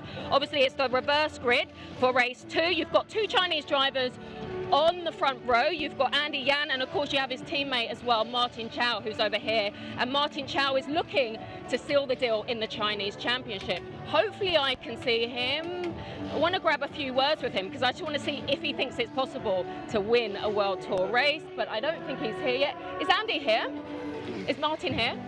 Martin? No, he's in the car, and I think we're going to get a lot of that. Let's move on. Okay, Martin's in the car, but like I said, he's second position on the grid here. He's going to try and seal the deal in the championship for the Chinese, and maybe he'll try and win a race, but that's going to be very difficult with Ma Qinghua behind him here. He's in the third position. Let's grab a few words with him because obviously we saw Lincoln Co seal the deal in the teams championship yesterday, but Ma Qin did not restart the race, so it's mixed emotions for him. Ma Qin, just a few words from your seat. Difficult times yesterday. Obviously, you guys sealed the deal in the team's championship, so mixed emotions. Yeah, I think first of all, I'm so happy that we won the team champion, which is the most important for us as Scion Racing Lincoln Co. And yeah, yesterday was a bit shamed for me. Yeah. Couldn't start the car, and yeah, it's not good race for myself, but yeah, I think my teammates, they did a really good job, and they finished as what we wanted. Yeah. And today is the last race, so yeah, look, the weather, last race of the season with this weather is really crazy. Okay. Yeah. Ma, like you said, it's the last race, crazy weather conditions. If we can get a few laps in, you're P3, you've got 2 Chinese Championship guys ahead of you. Can you win a race here in Macau? Is that possible? Everything is possible in Macau. For sure, looks like I got a very good chance. But yeah, this is Macau. Exactly. Well, best of luck. Thank you for chatting to us, Ma Qinghua there. Let's see if we can grab a few words with... we got Dusan there. Dusan was the only driver from Goat Racing Honda was on track yesterday at one point. Nestor's over there. Is Nestor in his car? Nestor did a fantastic job yesterday defending his P5 position ahead of Rob Hoff, who was on the charge. But I don't know where Nestor is. Is he in his car? Because Nestor's going to have one job today, and that's to let his teammate through if we don't have a safety car. Is Nestor in his car? Is he going to wind the window down for me, or do I just give it a knock? No, I don't think he wants to speak. No, fine. Oh, no, is he going to get out? Is he going to get out? I just want to... No. No, okay, fine. No, not going to happen, fine. No one wants to get wet, and to be fair, I don't blame him at all. Okay, we've got Norby Michelis. For sure, he's not going to want to grab a few words with me. Yesterday, he told me in pit lane he doesn't want to talk about the championship. He's only 5 points shy, or 5 points ahead of Ted, but he doesn't want to talk about the championship. He says he just wants to focus on his own race, and he also said in the press conference yesterday, here at Macau, you can do everything right, but you will still end up in trouble for no reason at all. And actually, from what we've seen, that's true. Esteban Guerreri, I want to speak to Esteban because obviously he was in the championship chase. He came in 14 points shy of the lead, and he didn't finish yesterday. It was a very difficult day for him, a very difficult day for the GOAT Honda team. His door's open, so let's see if we can grab a few words. Esteban, just a few words if you wish. Obviously a difficult day for you yesterday, a very difficult day for the GOAT Racing team. How are you feeling ahead of this race? Yeah, it was tough yesterday, no doubt about it, but we just finished the day yesterday, let's say, doing whatever we planned to do. Yeah. Didn't went our way, but we are still proud of all the job we've done, and yeah, now it's we are out of the title fight, so it was all to play yesterday. Today it's obviously extreme conditions, so try to see the checkered flag. The guys worked very hard until 1-2 o'clock a.m. last night, But yeah, I mean, Macau, rain, anything can happen. So yeah, let's enjoy this last race and see how it goes. Esteban, just a final word. Obviously, you guys came in as the new team. You're under the watchful eye of a new team manager, Pepe Oriola. What have you guys learned from the 2024 season that you can take into next year? Well, actually, I mean, we always trust ourselves as a team, and we knew we were a small team with less resources than our competitors. Yeah. But you know, when you have commitment, when you have dedication, you have an order in the team. You know, you have experience as well. You know what you need. You know what, with the resources you have, you know the priorities. So all these steps were beautifully done, and I'm really proud that we understood how to execute. And in the end, we won races. We did podiums in every weekend. We enjoy a great year. So the process has been magical, and hopefully we can extend this for the future. So it's all about the process and how much passion we put in our day-by-day work. And I'm sure every one of these guys have done it with passion, and they have enjoyed all the trips. So that's what we take to our home after this race. Okay. Thanks for chatting to us. Blimey, my back. That wasn't a comfortable position at all. But as Esteban was saying there, Goat Racing Honda team came in as the underdogs. I don't think people actually expected them to be such a threat this year. They got podiums, they got race wins. They took the fight to the final round, but it just wasn't meant to be. But looking forward to seeing what they can do next year in the 2025 season. Ted Bjork just 5 points off the lead here. Is he in the car? Because he was in a super good mood yesterday. P10 on the grid with the reverse grid here. With the safety car, with the conditions. It isn't going to be easy, but let's see how he's feeling. If I can get through. I don't think I can. No, plus they got a hairdryer going on there. I think they're trying to dry something in the car. I don't know what. They're doing something. What are you doing in there? What am I doing? Well, not you, but what's the hairdryer doing in there? It's just cooling Ted down a little bit. It's still very hot inside the car. Cool, you're hot. You're hot, Ted. Ted, just quickly, a few words. 5 points off the lead, extreme conditions today. You're P10 on the grid. How are you feeling? Yeah, the weather is playing in my favor for sure, but this is really a tough challenge for everyone. It's a little bit too much water to make a safe race as it's now. But we start behind safety car and we'll just see how it goes. I love this. Okay. Yeah, I send all the regards, right? Come on, let's go. Best of luck there, Ted. I'm literally balancing on one foot. That was interesting. Okay, we got Marco Butti there. He didn't go out. That was a strange one yesterday in that first race, because I spoke to him in the pit lane and I thought he was going to restart the race. I think they did restart the race with him and then he went back in the pits. But is he in there as well? Let's see if we can grab a few words with Marco. Do you know what? We're probably... Marco, just a few words. Marco, just a few words. Obviously a very difficult weekend for the team, but you being a rookie this year, something to be proud of. How do you reflect on your 2024 campaign? Yeah, not easy question here in the grid, but yes, we are really happy to the work of my team, Goat Racing, first year for all. So rookie team and rookie driver from my side. I think we have done a good job, but there is still a race to do, and it's super difficult with tricky conditions. So now let's see. Okay. Best of luck there, Marco. Okay, well that concludes our pre-grids here for today. I really hope we can have a race without too many interruptions. Best of luck for all the guys for the final race of the 2024 campaign. It's over to commentary.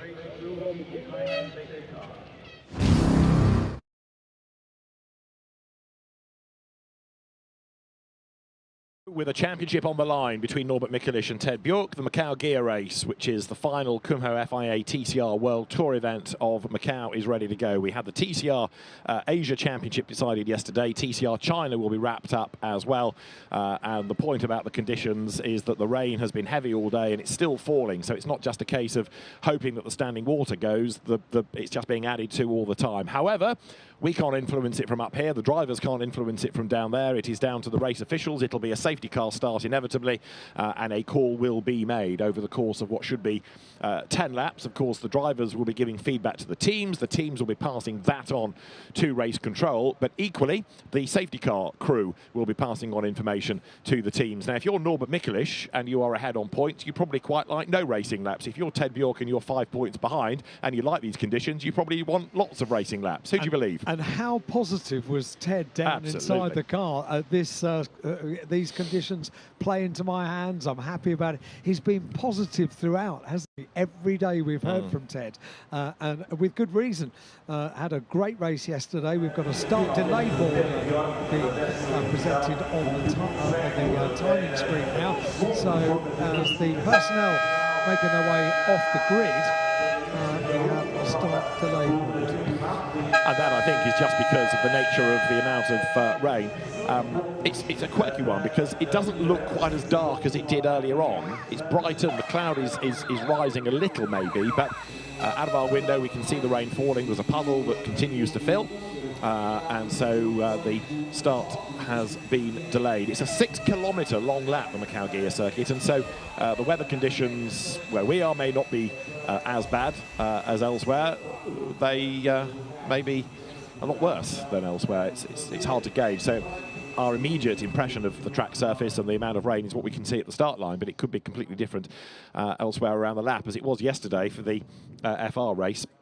And we're going to have about 10 minutes or so before more information comes. But racing in the rain is one thing. Racing on the Macau gear circuit in the rain is quite another, because of the nature of the street circuit, the contours, the bumps, the narrowness, and in other parts, the speed as well. So a delayed start for at least 10 minutes. I was saying, David, yesterday that for quite a while I thought, and this was before I ever came to Macau, I always thought, it's a bit unfair, really. I mean, it's such a hugely demanding and testing circuit at Macau, and it is always the final round of the World Championship. Previously, the World Touring Car Championship, World Touring Car Cup, World TCR. And before I came here, I always thought it was a bit unfair to decide a championship here at Macau. Then I came to Macau and I thought, hang on, no, this is right. They are the world's best drivers in tin-top cars, and to have the ultimate test around the streets of Macau is a great way to decide the championship, but it's demanding enough as it is. If you want to throw in these conditions as well, then it becomes just an incredible way to decide a world championship. We're about to see it happen here at Macau today. But it's such a shame that the weather gods can throw this. I mean, yes, that there are wet races elsewhere. You're perhaps familiar with a safety car start, but around here, the nature of the track, it's a bit like the Nordschleife in some respects. Yes. You know, there are challenges here and dangers here that you don't get elsewhere. And there are slow parts of the Macau circuit, of course, but there are ultra-fast bits, and that really is the concern, those first 3 or 4 quick corners in these conditions. The teams will have been talking to the drivers. They'll be relaying information upstairs to race control. And although the grid has been cleared, pretty much, we will have more news in about 5 minutes. But I'm sorry to say, I think the rain intensity has increased a little bit over the last few minutes. So the puddle just opposite our commentary box, down just in front of the start-finish line, has grown. Yeah. So it is now halfway across the track, isn't it? Indeed so. Now, the grid is based on the results of Q2, into which the top 12 from Q1 went, and then you reverse the top 10. Still with me?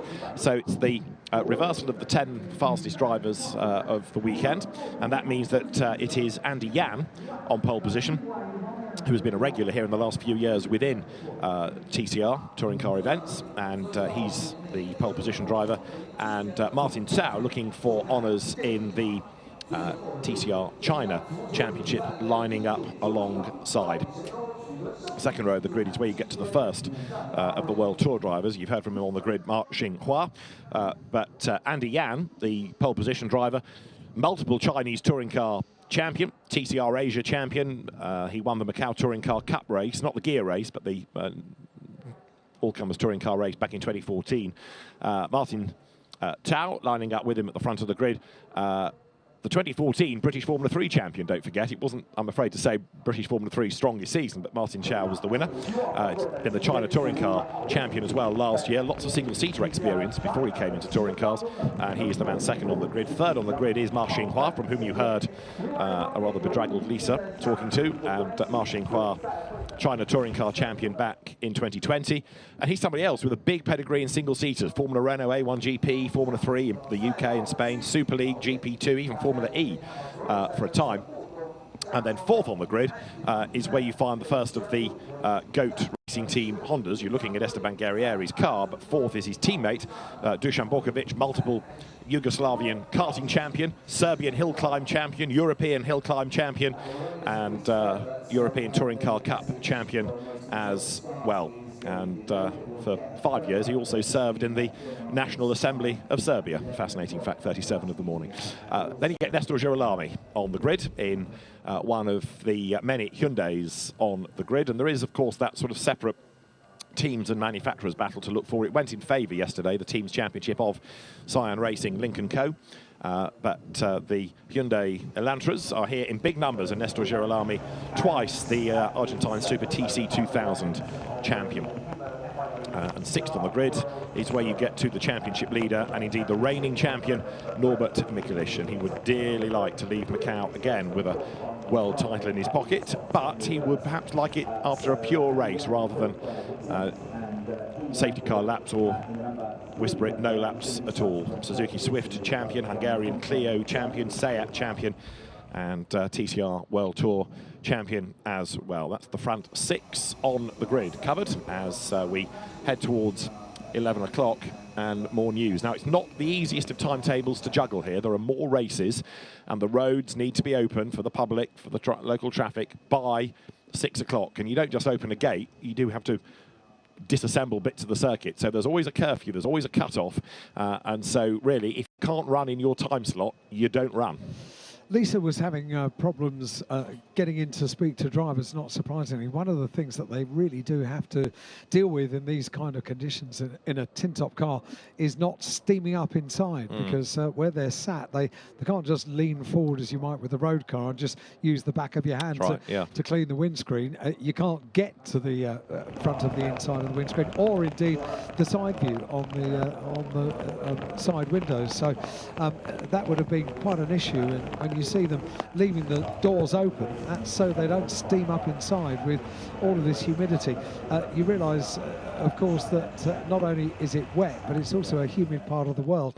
Humidity is running at about 94% this morning, and the track temperature is only a couple of degrees warmer than the ambient temperature. So all of that sort of gets together and creates more problems than just the surface water on the circuit and the rain coming down on the windscreen, but also steaming up inside as well. Yeah, and it's that visibility that is part of the problem. Spray, the condensation, plus aquaplaning on the standing water, and I'm getting a bit fearful about this, given that the rain is intensifying all the time. Fair play to not just all the teams and the marshals for standing out there, but our camera crew, who thought they could go for shelter, and then with a start delay board, had to get back out onto the grid. There you're looking down at Jason Zhang. So the next bit of news is coming. The most bizarre thing about all of this, you look at these pictures, you think it's a grey, wet day, and you're absolutely right, it is. Every weather app we're looking at, every weather forecast we are being presented with, is saying there's no rain today. Yeah. And it's the weirdest of things that it just seems to have not only come over the gear circuit, but stayed. It's not disappeared, there's no wind to blow the rain away. No. It's out of nowhere arrived, and it's just plonked itself above the circuit. Thick cloud cover since I opened the curtains this morning, really, at 6:30 this morning, and it continues. It's relentless. We see Rob Hupscott down there on the grid, somebody that has won so many times here in a tin top around the streets of Macau. But I'm pretty sure in all the years that he's been competing here at Macau, he will have not experienced conditions quite the same as we have this morning. No, I mean, wet photographs, wet pictures are unusual to say the least from here, and it's deteriorating, isn't it, the weather, I'm afraid to say. More information in 10 minutes, start delayed, and another 10-minute delay. So the touring cars yesterday had quite an interrupted affair with a track blockage on the first lap after an incident coming out of Lisboa, and the cars all getting tangled up, and that took a while to clear, and it then meant that we had to have a suspension of the race before they carried on, and we are looking at a further 10 minutes. But I'm afraid to say, as long as the rain is falling and the standing water thus increases, it starts to tip towards a thumbs down rather than a thumbs up. But all the drivers have had a race, or at least they started a race yesterday. They've had opportunity to race, and the lure of the gear circuit, I'm sure, will bring them back next year, because there is just nowhere quite like this, and it is the most unusual year. I don't think anybody has come with proper wet weather gear, because you just don't expect weather like this. You might have a sprinkling of rain every Preston Guild, but nothing like this. It really is pretty much unprecedented. Yeah, what a challenge. What a challenge for the teams, for the spectators. And I have to say, the spectators, their enthusiasm has not been dampened by this deluge of water that we've had, not just today, but over the course of the 4 days of the Macau Grand Prix. People still in their kugels, in their ponchos, posing for selfies, big smiles on their face, because they know this is a highlight event of a year at Macau.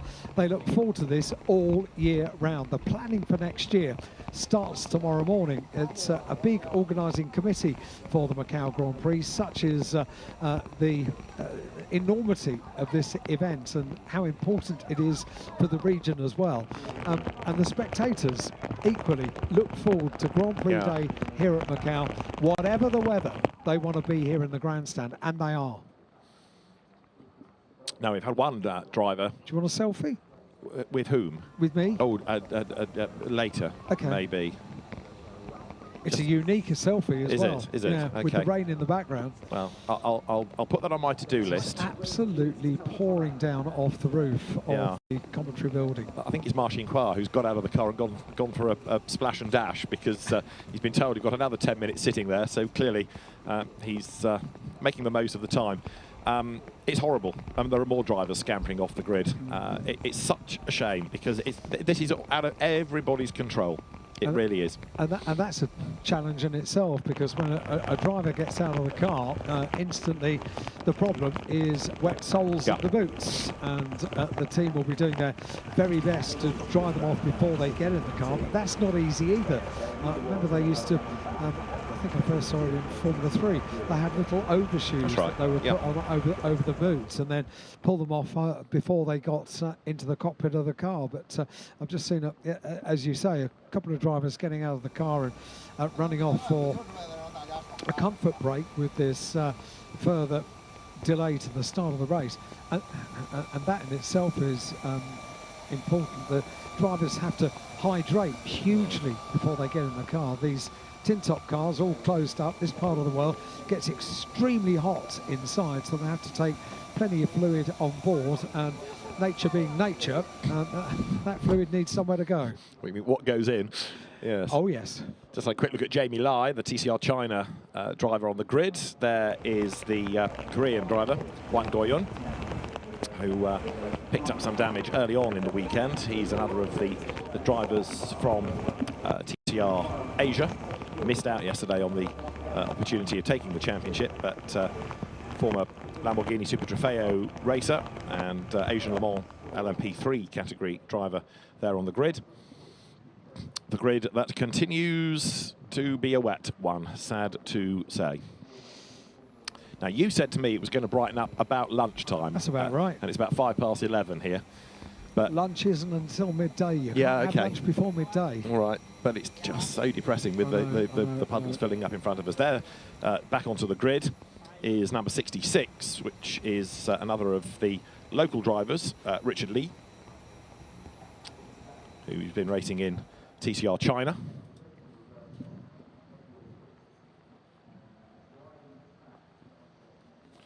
And number 11, is Gary Kwok, who was in trouble yesterday. You heard a little earlier maybe Marcin Kwa talking about not getting going.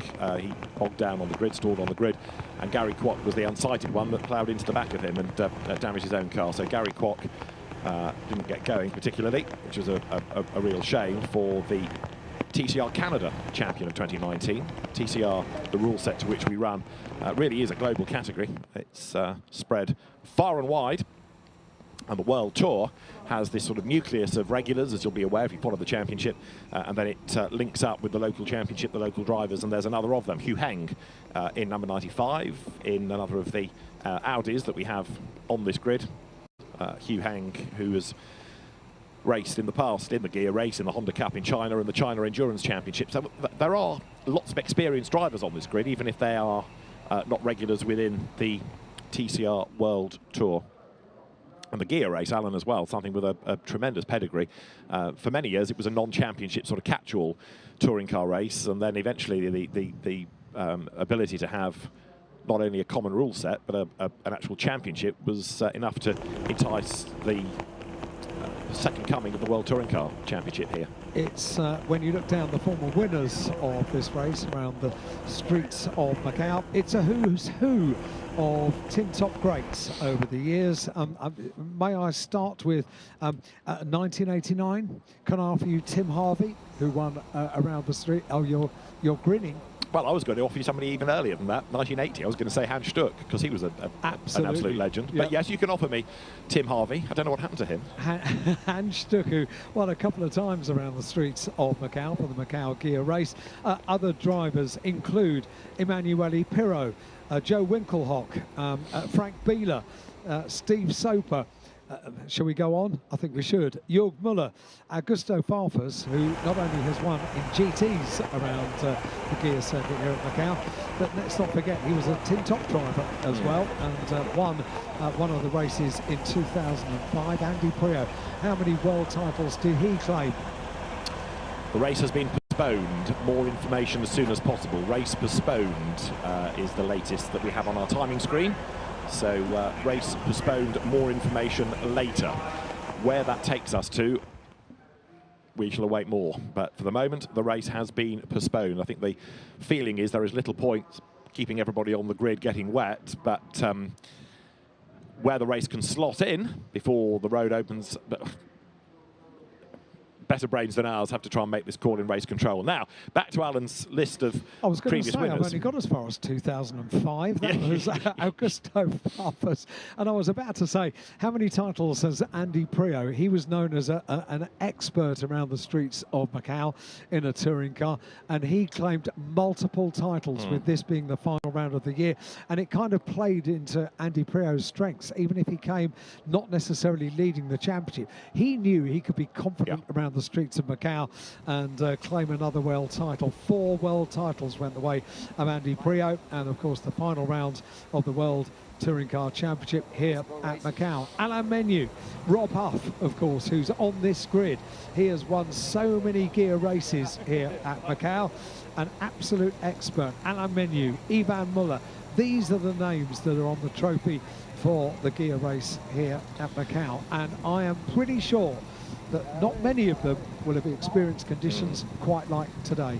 Go back to a slightly earlier period. I touched on Hans Stuck. There are other names that the gear race would not be complete without. One being Roberto Ravaglia, who won pretty much everything in touring car racing in the 1980s. He was a European champion. He was the world champion in 1987. He, I think, was the German champion, the Italian champion. The one that got away was the British Championship. He did race. He, I think, only ever had 1 win in the BTCC, but he did race in it, as you recall, for BMW. 1 for BMW and the McLarens in FIA GT. But Roberto Ravaglia was a touring car great at the time, as also was the man that won it in 1984, the gear race in his XJS, Tom Walkinshaw, who was able to, through his team, engineer great cars and drive them very, very well indeed, the late Tom Walkinshaw. So the start postponed, and the teams will now go to the garages. And there is the feedback from the people on the grid, and I think we would agree looking out of the window, is that the amount of rain has intensified and it's sort of worse than it was. So if they were saying it was a bit touch and go before, there's now virtually no argument because the weather conditions have worsened. 1972 was when we had the first gear race that John McDonald won, and it was very much an invitation race. Cars would come from all over. In the early 1980s, the Group A regulation came along, and it was adopted in Europe in 1982. It spread around the world, and that allowed more and more cars to come over here and compete on a level playing field, really, because they were of the same regulation, the same specification.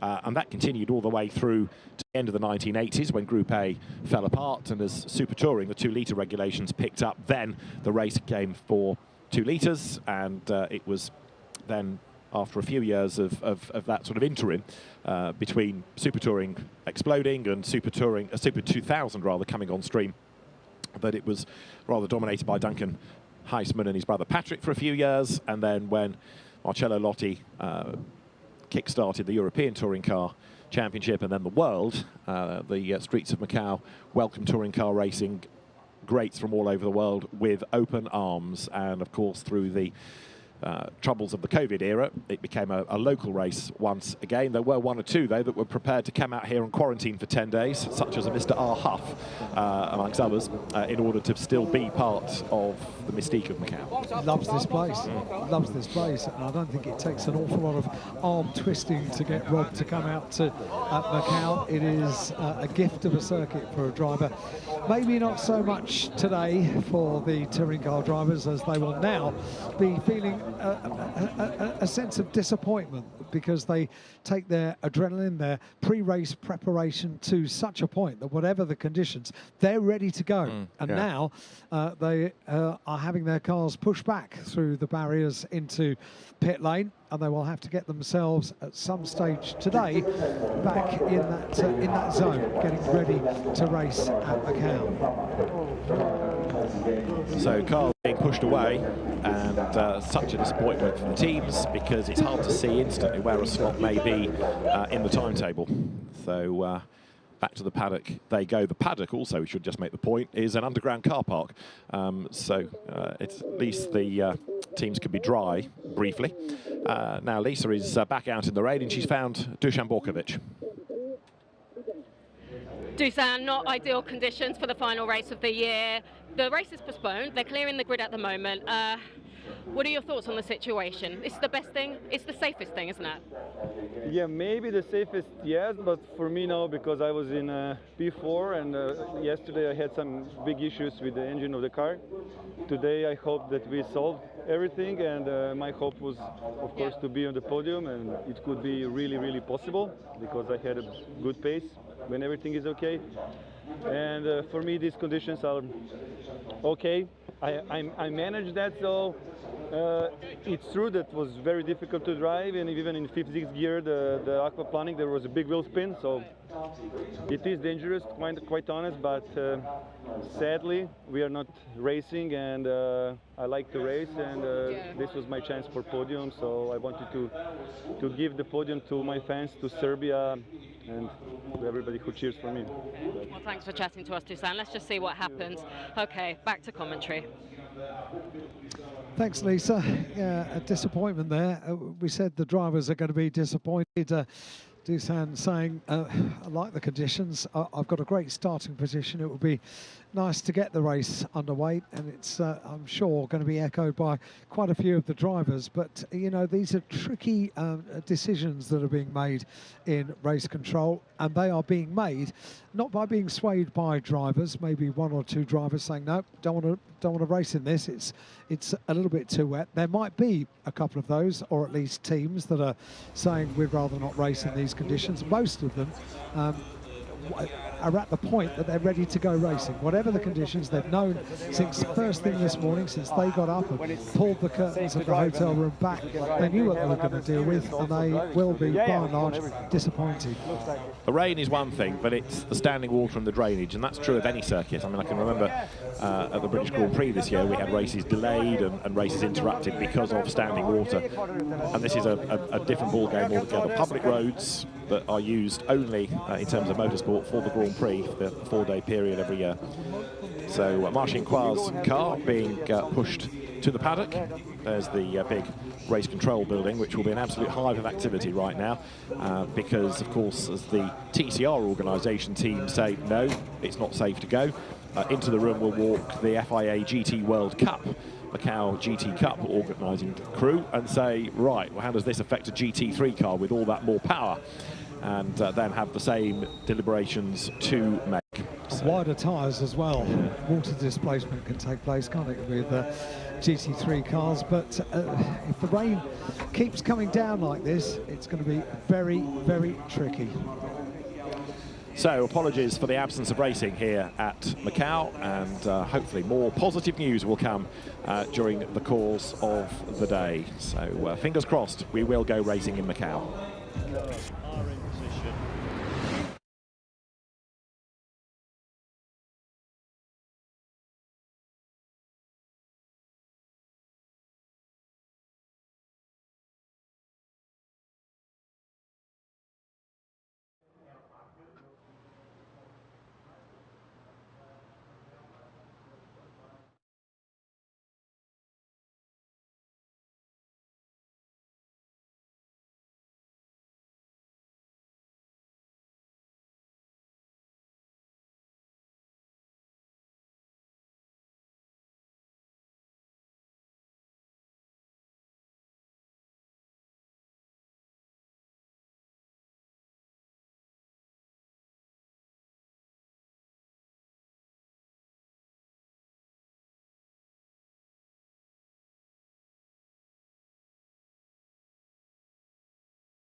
Stuart Murray, Deputy to the Circus Sport Director.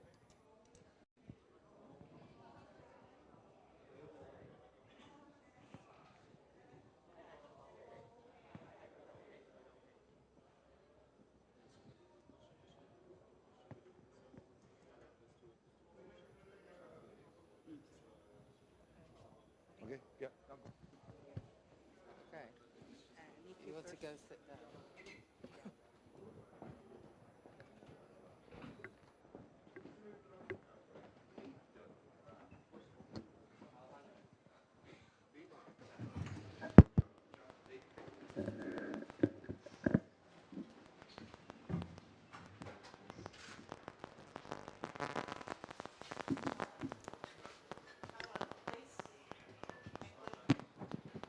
Hello, ladies and gentlemen. Welcome to a press conference.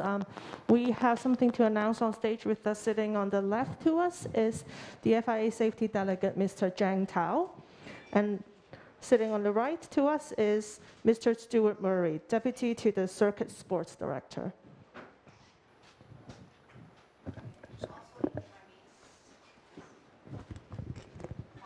欢迎大家来到一则紧急的即时的新闻发布会。坐在我们左边的呢是国际汽联的 Safety Delegate 张涛先生，坐在我们右边的呢是 Deputy to the Circuit Sports Director Stuart Murray 先生。Yes,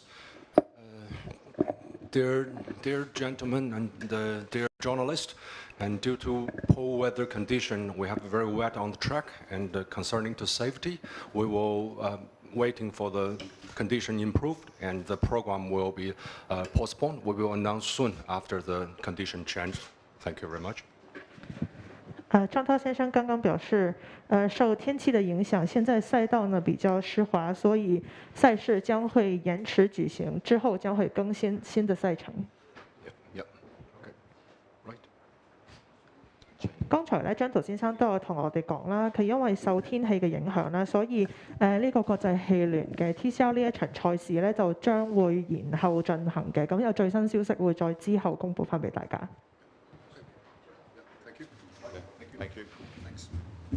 唔該曬咁多位，多謝大家。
Macau, but welcome everybody to the FIA GT World Cup, to the Macau GT Cup, and what promises to be a real challenge for the drivers. It has been raining all morning. It is still raining now, although it's perhaps more heavy drizzle than absolutely flat out rain, but it has been a really wet road. The drivers have had a couple of installation laps around to the grid, and now the race officials will decide whether we're going to have a safety car start and how this may well affect the rest of proceedings. Welcome to the grid, everybody. It is a very busy grid, and I tell you what, this entry is just awesome. You've got pretty much just about every star GT3 driver that you can possibly imagine. And while the cars are arriving, and we've got a bit of time, let's go for a walk and see who we might be able to grab. It might well be that drivers are reluctant to get out of cars because they don't want to be necessarily getting wet or getting steamed up inside the cars, but we'll see whether or not we can grab one or two. Dries Van Voor, who was second yesterday, made an absolutely demon start and was able to try and grab the advantage on the way to the first corner, and doesn't want to open his door because of the rain and the condensation, which is understandable. I'll see if I can grab a team or two, so please do bear with. The last thing the drivers want is to, I suppose, become awfully steamed up inside the cars, which you can kind of get. BMW yesterday, 1 and 2. Raffaele Marciello was the winner. He and Dries Van Voor went absolutely side by side down to the first corner, and it was at turn 3 Lisboa where Dries Van Voor just went ever so slightly wide. That opened the door, and that allowed Raffaele Marciello to go through and take the advantage. I'm going to see whether I can get to Mercedes, because a door is open and a driver is out of the car, and that driver is Mauro Engel, who is very busy talking to the team. Mauro, of course, has been a winner here in the past, and busy explaining to the team what he thinks and what he might want to do to the car in a moment. So let's see, as I say, whether we can grab a word. Mauro knows his way around here because he's been dominant in the past. Mauro, sorry to interrupt you. I know these are slightly nervy times. You've had a look at the circuit. What are your thoughts? Is this a bit like the Nordschleife at this weather? Yeah, a little bit maybe. Very wet, but obviously we're happy to take it because we saw yesterday in the dry, difficult to compete with these guys in front, especially on top speed. So hopefully in the wet we have some opportunities. It's a kind of circuit of two halves, isn't it? You've got the really fast bit we're standing on now down to Lisboa. Then it's a bit slower. It might be easier to manage over the mountain section. This is the challenging bit, I guess. It's all a challenge, to be honest with you. It's all a challenge. Yeah, we'll just have to see how we get into the race and how things settle down.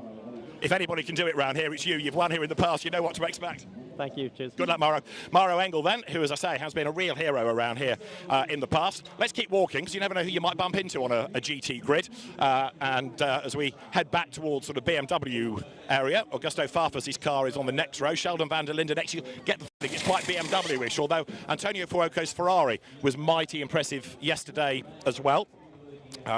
One other team I was looking for was Craft Bamboo, because that's a squad that has had good success around here in the past. Walk with me. My cameraman is doing a mega job of trying to second guess where I'm going, and I'm going to try and head off at the pass. Vincent Vos, the man behind Team WRT. Ça va, Vincent? Now this is like Spa weather, isn't it? Have you organised this to help Dries? Yeah, well, I recognise why the feeling, but the heat is a bit different, and the place is a bit different. Now, look, yesterday it was a really good battle between the two, and Dries just made a tiny error at turn 3, it looked. Yeah, well, he had to take the chance. Of course, we know how difficult it is here. To overtake in those conditions would be a bit different. But, yeah, let's see. It's a unique challenge, all of this. You come here with, OK, a car you know, a driver that knows the car. You as a team all work together, but it's a street circuit. It's a sprint race. It's different weather. You don't have perhaps the same infrastructure. You've got to freight it from Europe. It's a unique event. Yeah, it's a very unique event. I mean, it's once a year we come to Macau, and it's an incredible event.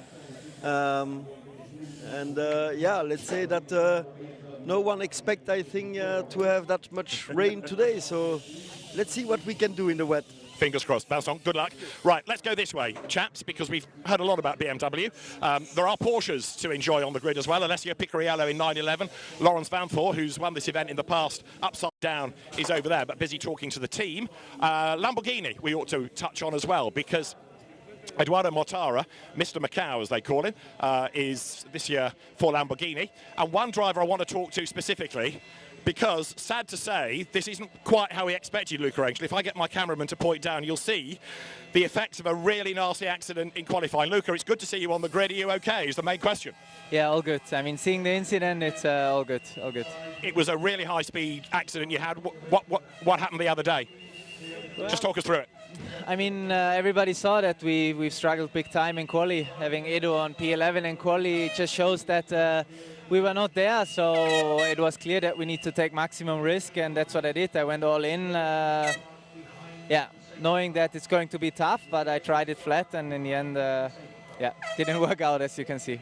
But a big shame, because in GT World Challenge Europe, you've won the Gold Cup and you've had success in the DTM. You've had a really good season otherwise. Well, honestly, I felt great. Even the first practice with P5, where we've been in wet condition, was great. And in the dry, I think it was all right, seeing where I've been compared to Edo. But then, obviously, the reason why we wake up is to be here in front of the grid and not within the brand. So you take maximum risk and try to be there. It's a one-hit wonder here, this event. There's no championship. So, yeah. That's the outcome then. And it was a big hit. And are you okay? You've got the bandages on. Are you all right? Yeah, it looks worse than it is. It's all good. Get well soon. Good to see you on the grid. Luca Angela then. Lamborghini Eduardo Mortara, similar car, the Vincenzo Sospiri team operating that. Let's see if we can go a little bit further down the grid. I was heading towards Mercedes land. I've heard in the background that we're going to start behind the safety car. Actually, I'm going to deviate and go and talk to David Kennedy. David, before you run away, David is a master of this place, and he's here with his Theodore Racing badge on his shirt. And Theodore Racing is a very special part of the Macau Grand Prix. Well, when you consider that Teddy Senior started the event, so that's pretty important. And of course was the man and the brains and the organiser that got Ayrton Senna to drive here. So the legacy is really quite exceptional, and his son has taken that over. So we're delighted to have what we consider some of the best drivers on the grid, with Eduardo here and Matteo, quite exceptional, and Lamborghini bringing a lot of colour and interest to the event. And of course, with the sponsor that we got, SJM, we're doing reasonably well. Now, talking of exceptional, what's this coming out of the heavens? This isn't Macau. It's not Macau, no, but it's like Irish weather, so we're going to go very well with all of that. So no, we're looking forward to it. And on the regional thing as well, you saw the accident. We lost 2 cars, and we've got cars that are setting purple sector times. So it'll be a very entertaining regional race here as well. And this kind of weather suits Eduardo as well. Yeah. So we're looking for a good finish here. David, nice to see you. Good luck. Right, everybody being ushered off the grid, so I think I probably better go with them. The grid is just about cleared. Last engineers will stay with the car to the 1-minute board, fire up the engine. It'll be a safety car start, which means as the cars leave the grid, the race will be underway, effectively. And this is the Macau GT Cup, the FIA GT World Cup. Let's go racing. Thank you very much indeed. Great to hear from a number of people down there on the grid. I wondered just how easy that was going to be as we look at Raffaele Marciello's car down there on pole position. Dominant yesterday here at Macau. Different conditions today that really got to use every bit of experience around this circuit, and Raffaele Marciello has got bags of it. 2 wins in the FIA GT Cup here at Macau, represented on the helmet, the special livery on the helmet for this weekend. Dries Van Tour, second BMW on the front row of the grid, a BMW lockout this weekend, and we heard from our angle a couple of moments ago, maybe this is the opportunity with the wet weather conditions that Mercedes need to bring the game to BMW. Talking of BMWs, that's Augusto Farfus. He is also a former winner of the FIA GT Cup here at Macau, and the Brazilian who has been with the BMW fold for many, many years, and a Le Mans winner here with Ferrari, finishing 3rd yesterday, having a really good race, Antonio Fiocco, and great to see Ferrari representing on the grid as well. Back there to the 3rd row of the grid, another BMW, a former DTM winner, Sheldon van der Linde, in the number 31 car on the grid, firing up the engines, getting ready, standing by for what is to be an extremely exciting GT3 FIA GT World Cup. And Macau GT Cup here around 12 laps of Macau. Getting underway slightly early. We've been up against the weather conditions throughout today as the grid is cleared. Due to get this underway at 12:10 local time, just less than 30 seconds away from getting the cars behind the safety car, getting the race underway, which they will do with the safety car start. It will count towards the laps of the race once they are sent around the gear circuit. And the rain has eased off in the last hour or so, which is jolly good news because the rain has been pretty heavy and pretty relentless this morning. We got one race sort of completed. It was completed behind the safety car, which has now happened. A green flag has waved and the world's best GT drivers assemble at Macau to get the 2024 installment of the Macau GT Cup underway. It's a glorious noise and a glorious sight as you look down onto the grid. As so many horsepower is unleashed on a very, very tricky circuit. Instantly, Raffaele Marciello weaves the car from side to side to try and get a bit of heat nice and early on the lap into the tyres, because at this point they don't know how many laps they will do behind the safety car. Let's have a look at the starting grid. Raffaele Marciello and Dries van Toor see a BMW lockout on the front row of the grid. Antonio Fuoco, Maro Engel, Ferrari and Mercedes on the second row of the grid. BMW on row 3. Augusto Farfus, a former winner here at Macau, and Sheldon van der Linde on row 3.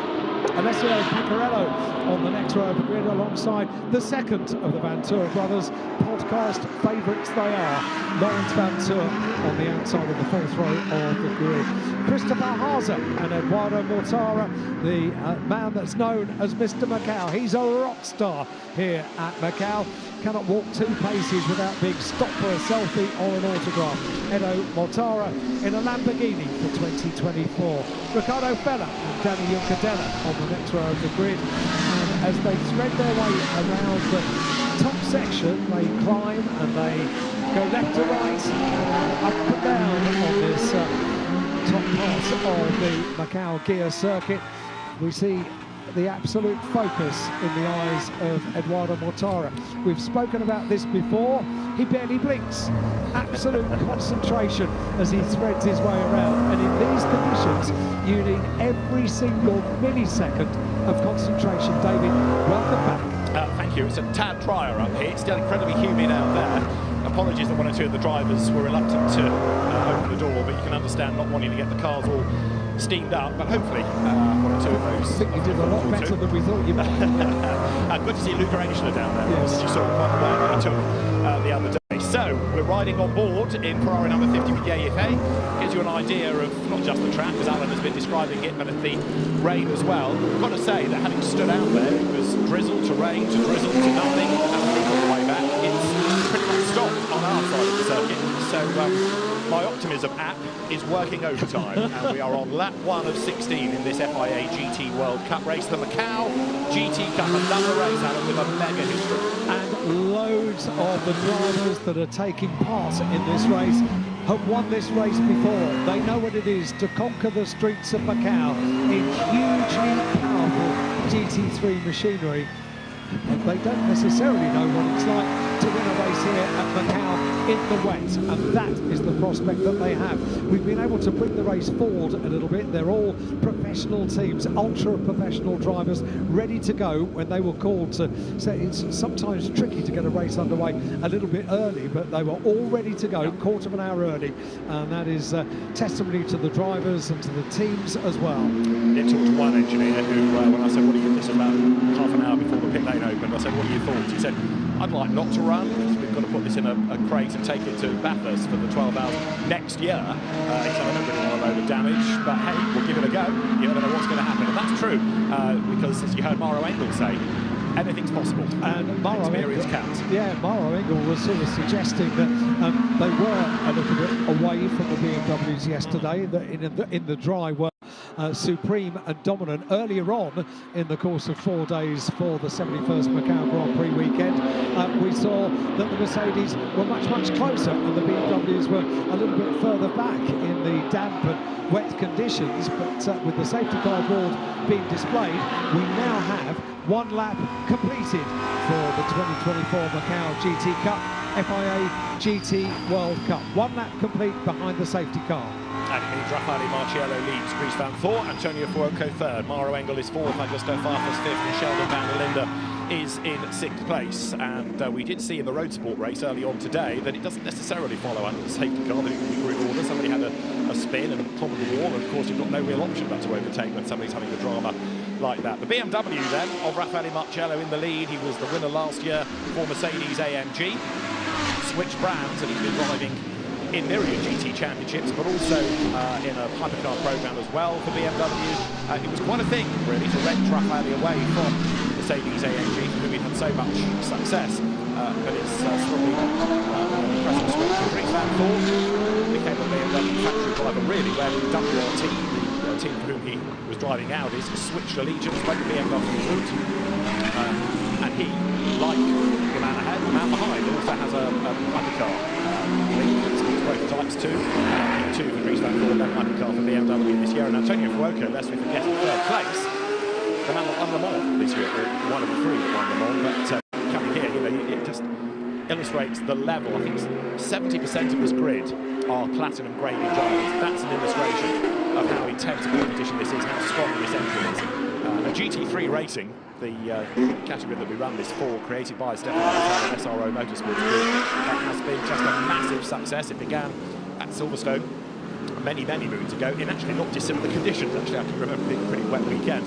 But there are something like 1,800 GT3 cars now around the world, and many of them are still competing because the older cars get hived off into club championships, national championships, the updates, the new cars come on stream. GT3 racing just has been one of motor racing success stories in recent years. Hard to gauge the weather really now. Looking out of our window, I can't see rain falling, but in certain parts of the track there's a lot of spray, which is inevitable. And the puddle, which is directly opposite our commentary box line and just after the start-finish line, the water has actually abated a little bit on the tarmac, so we do have, I know this is weird to say it, but probably the best track conditions that we have had throughout today. It was very wet from first thing this morning. The Motorcycle Grand Prix not able to happen first thing this morning. We were able, behind the safety car, to complete one of our local races for the Macau Road Sport Challenge, the Macau SAR Establishment Cup. But behind the safety car, we have top world-class drivers. And look at the pace of the BMW safety car. We've gone up here, haven't we? We have.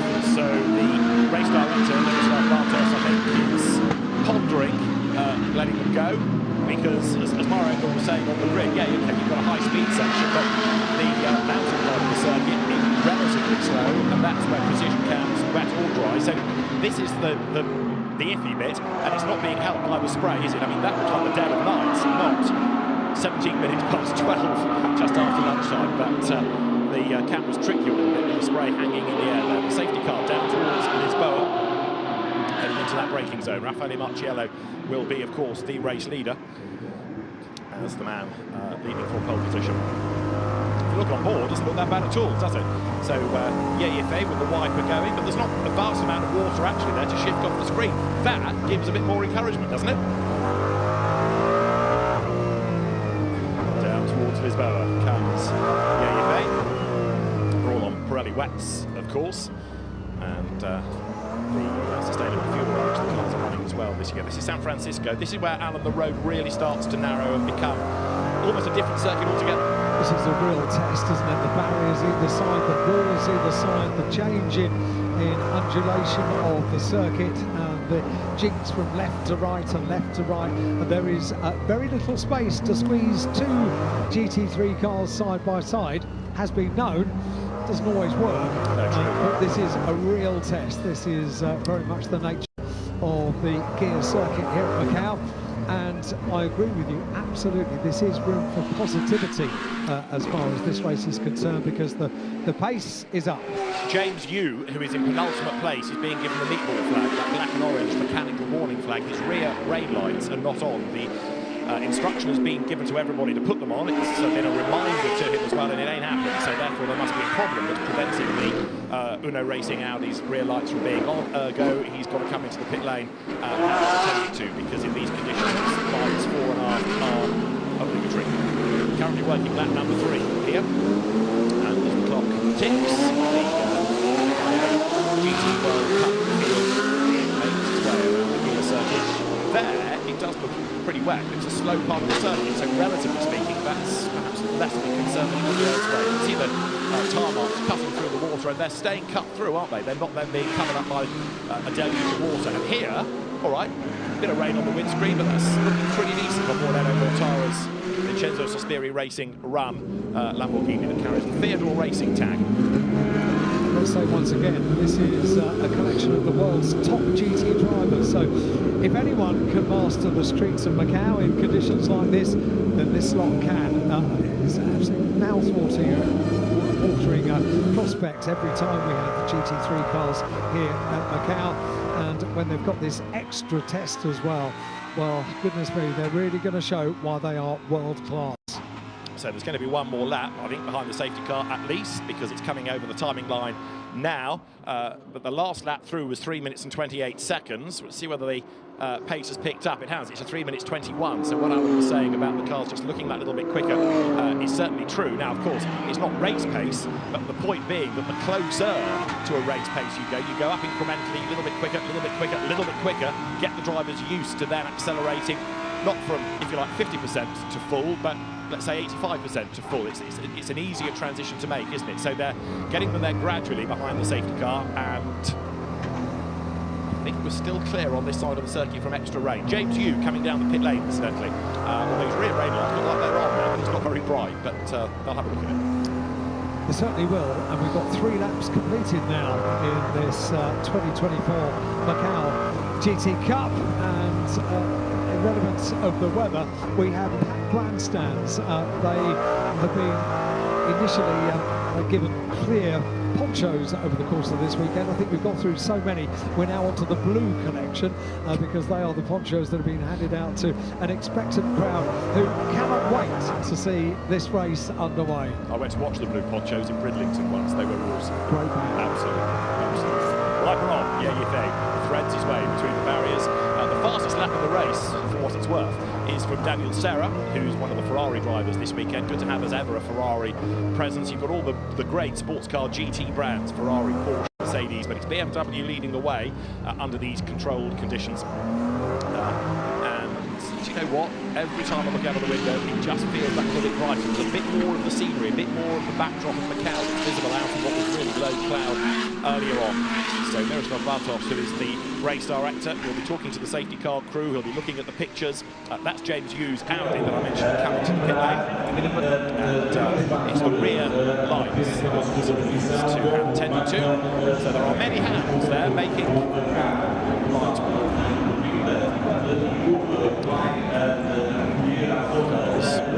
Continue on this 4th lap.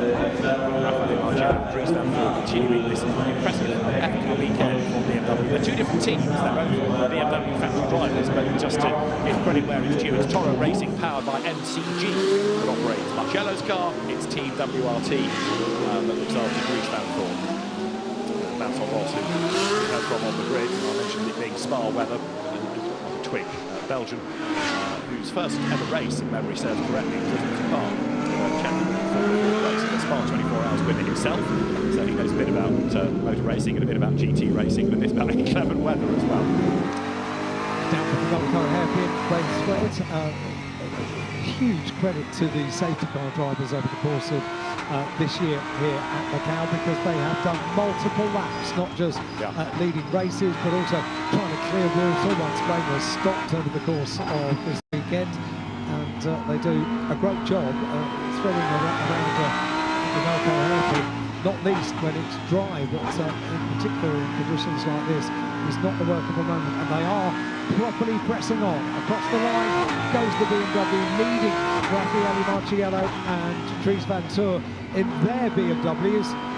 Augusto Farfus, who has won here in the FIA GT World Cup at Macau, knows the joy of standing on the top step of the podium. Last lap was quicker again as the cars went through, so I'm hoping I don't trick myself into optimism here, but we are maybe getting a little bit closer to blast off as you go back aboard with Eno Mortara. Doesn't look too shabby there at all, does it, as he goes down towards Mandarin. Safety car in this lap. We are going to go racing in the FIA GT World Cup. Everybody, get your money out. It's time to buy Miroslav Bartos a pint, the race director, because he's going to let them go. And we will see manufacturer star drivers around the streets of Macau. And it's going to be a little bit different from yesterday's start, of course, when it was a rolling side-by-side style start and there was no spray. It's going to be different today, granted, but let's see what happens. At least we're going to have cars racing, and that has not happened for many an hour. Remember, the Road Sport Challenge race was safety car pretty much all the way. TCR never happened, but I'm getting word that it will happen after this race. Okay, excellent news. GT drivers are good to go. As I say, manufacturer pro drivers, they've all got the big boy pants on and they're ready for the challenge of the gear circuit. Here we go, we can't wait for this. It's going to be a symphony of noise around the streets of Macau. And we've got barriers all the way around Macau, no runoff area. That is great for the audio experience of the start of this race. Thousands of horsepower will get this race underway once the BMW safety car pulls into pit lane. We haven't got rain at the moment. This is really good news. We do have a wet circuit, but these cars have got big, wide tyres, and over the last 5 laps, they have sploshed quite a bit of water out of the way. They have indeed. Looking back then from Raffaele Marciello's car, you picked up from pre-race Dries van Toor getting the lead yesterday, just running ever so slightly wide at Lisboa, and he'll be trying to force a mistake out of Marciello at the start of this race as well. As I say, it's going to be a rather different feel given the nature of the conditions. There'll be 1 or 2 who'll be really on their toes straight off. There'll be 1 or 2 who might be a little bit more cautious, thinking that discretion is the better part of valour. And I do suspect that Maro Engel is probably digging deep into his book of Nordschleifer tricks here, where inclement weather is de rigueur, and seeing what he can do from the start. This is lap 5. Okay, we've eaten into the available 16 of the race, but even so, a blast from here is going to be well worth it, isn't it? 11 laps will be fine, absolutely fine. They were exemplary yesterday. We had a lights to flag race without interruption. I'm confident we're going to get the same again today. What could not be more exciting than what we're about to see? The safety car is going to peel off into pit lane, and then thousands of horsepower unleashed around the gear circuit here at Macau. It is the 2024 FIA GT World Cup main race. It is the Macau GT Cup. It is BMWs 1 and 2. It is Raffaele Marciello ahead of Dries van Toor, and it is go. Green flag on the timing line. Marciello booms past the pits ahead of Van Toor. Fuoco third. Fourth is Maro Engel in the leading Mercedes AMG. Then it's Augusto Farfus and Sheldon van der Linde next in the queue. They come through the spray, through the gloom, down towards Mandarin for the first time. Van Toor pulls out, pulls back in again. Has a look, gets visibility more than thinking about a chance to pass. Keep an eye on the background to see if anybody goes really wide and gets themselves in peril, but Engel is on his toes. He's hit by Fuoco's Ferrari, and Maro Engel dives out of the spray on the outside line there. He's going for third. Maro Engel gets his nose in front, they rub, and Engel tries to go right around the outside. He doesn't quite work, or does it? Fuoco just ahead as they head towards San Francisco. Wow, great effort. It didn't quite work, but Engel is up for a scrap today. Maro said this could well be the equalisation that we need for this race, and that was a very, very gutsy start, wasn't it, for Maro Engel? It didn't pay off, but you know the intent now, and so too does the Ferrari driver. And Fuoco is on the back of Van Toor. It isn't just perhaps helping Mercedes this rain, it is helping Ferrari as well. And Marciello is not escaping up the road from Van Toor. Don't forget, of course, Marciello is the pioneer. Every corner, every millimetre of Macau, he is the first one to find that grip level. Threading their way, though, from Teddy getting through eternity, and then they drop down towards the Solitude S's. It's still BMWs 1 and 2, although as the lap unwinds, is Marciello just gapping ever so slightly? If he is, it's because Van Toor is holding up Fuoco. This is Mortara's view. Just the harder ahead. Down the gear goes Mortara. to Police and then Moorish.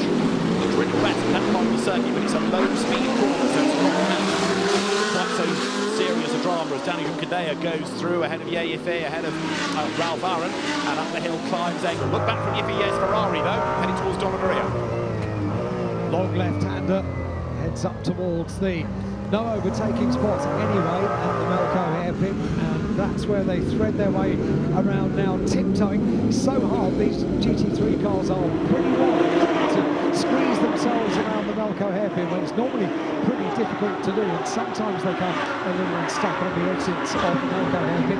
Add to that a very, very wet surface, and they are doing an incredible job.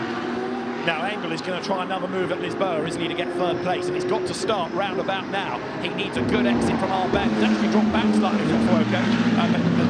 The Mercedes AMG now needs to have a wick turned up, if you like, so that he can attack at the end of this long, fast section. The leading quartet goes over the line. Marcello is ahead by 9/10 of a second, but there is the man to watch, Mauro Engel. He's dropped back slightly from Fuoco to the tune of about 0.6 of a second as they head down now in towards Mandarin, and it's Fuoco maybe thinking about getting onto terms with Van Thorp. Marcello, Van Thorp, Fuoco, Engel. That's the leading four. Farfus fifth, Van Linder in 6th place. And Engel's so brave a lap ago. I don't think he's quite near enough this time, but he is closing under braking, and he's trying to force an error out of Le Mans winner Fuoco.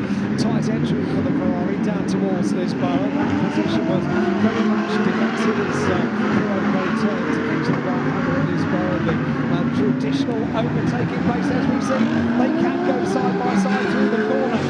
It's thrilling stuff right the way down the order. They are not just doing a procession in this race, they are properly racing around the streets of Macau. And up the escape road, by the look of it, has gone Matteo Cairoli's Lamborghini. So Cairoli, who was in 18th place, has gone straight on at Lisboa. He's gone all the way up the escape road, and he's going to leave the car there. He's out of the race, and I fear it might need an interruption this to get it out of the way, because if anybody else goes up the escape road, they might encounter that car, and Cairoli is not happy. He does not have a great Macau track record, sadly. Last year he was here for Porsche, and he was in the wall quite early on, which is a real shame. Marcello, in the meantime, has got Van Thorp still looming large in his mirrors, and Dries has not really been able to unlock the last couple of attempts to close back up, but he does get a little bit nearer under braking.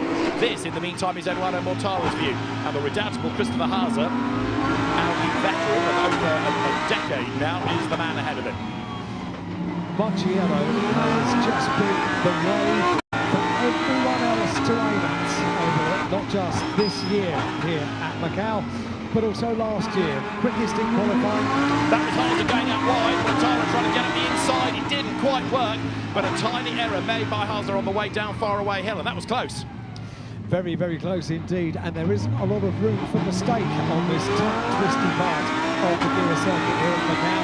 Then it opens up as they come down towards the super quick part of the Macau circuit, heading towards the ultra quick curve in the road at Mandarin, on the run down towards the overtaking opportunity at Lisboa, and that's what's going to happen. The Ferrari has a look down at the back of the BMW in second place at Prix Van Tour.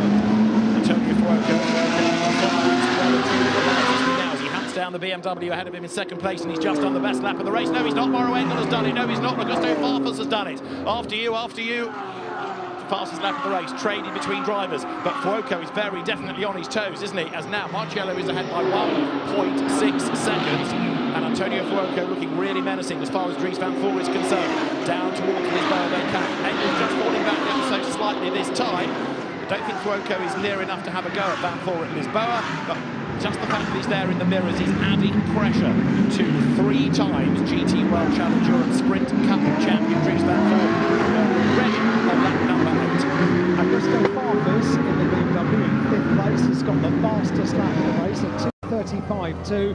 Augusto Farfus, traditionally here at Macau, no one can touch him in Sector 1. The amount of times he goes quicker than anybody else in Sector 1. And I asked him what the key was the other day, and in translation, he said ready. Eduardo Mortaro is also being a brave boy because he's done an absolute best middle section. But look at Fuoco now. He is all over Van Voor like a cheap suit, and the BMW gets a little bit sideways. That part of the circuit almost looks to have a dry section to it, a dry line, so the cars are sort of squirming from wet, cross dry, back to wet. They're all on Pirelli wet tyres, it goes without saying. But Van Voor's car now not looking quite as compliant as that of Marcello just up the road ahead of him. Fuoco will be noticing that, he's going to be working out where to strike, and as Fuoco catches and gets stuck, he's being caught by Engel. Engel is really good on this section of the circuit. Year after year after year, he is able to really show just a little sliver on everybody else through this tight, twisty, up-and-down section of the gear circuit at Macau. And the Mercedes is really one of the last cars we want to see looming ever larger in your mirrors. It's big enough in your mirrors as it is, but when Mauro Engel is right on the tail of the Ferrari as they go around the Belco hairpin, he couldn't have been any closer. Come on, Antonio, he says, hurry up.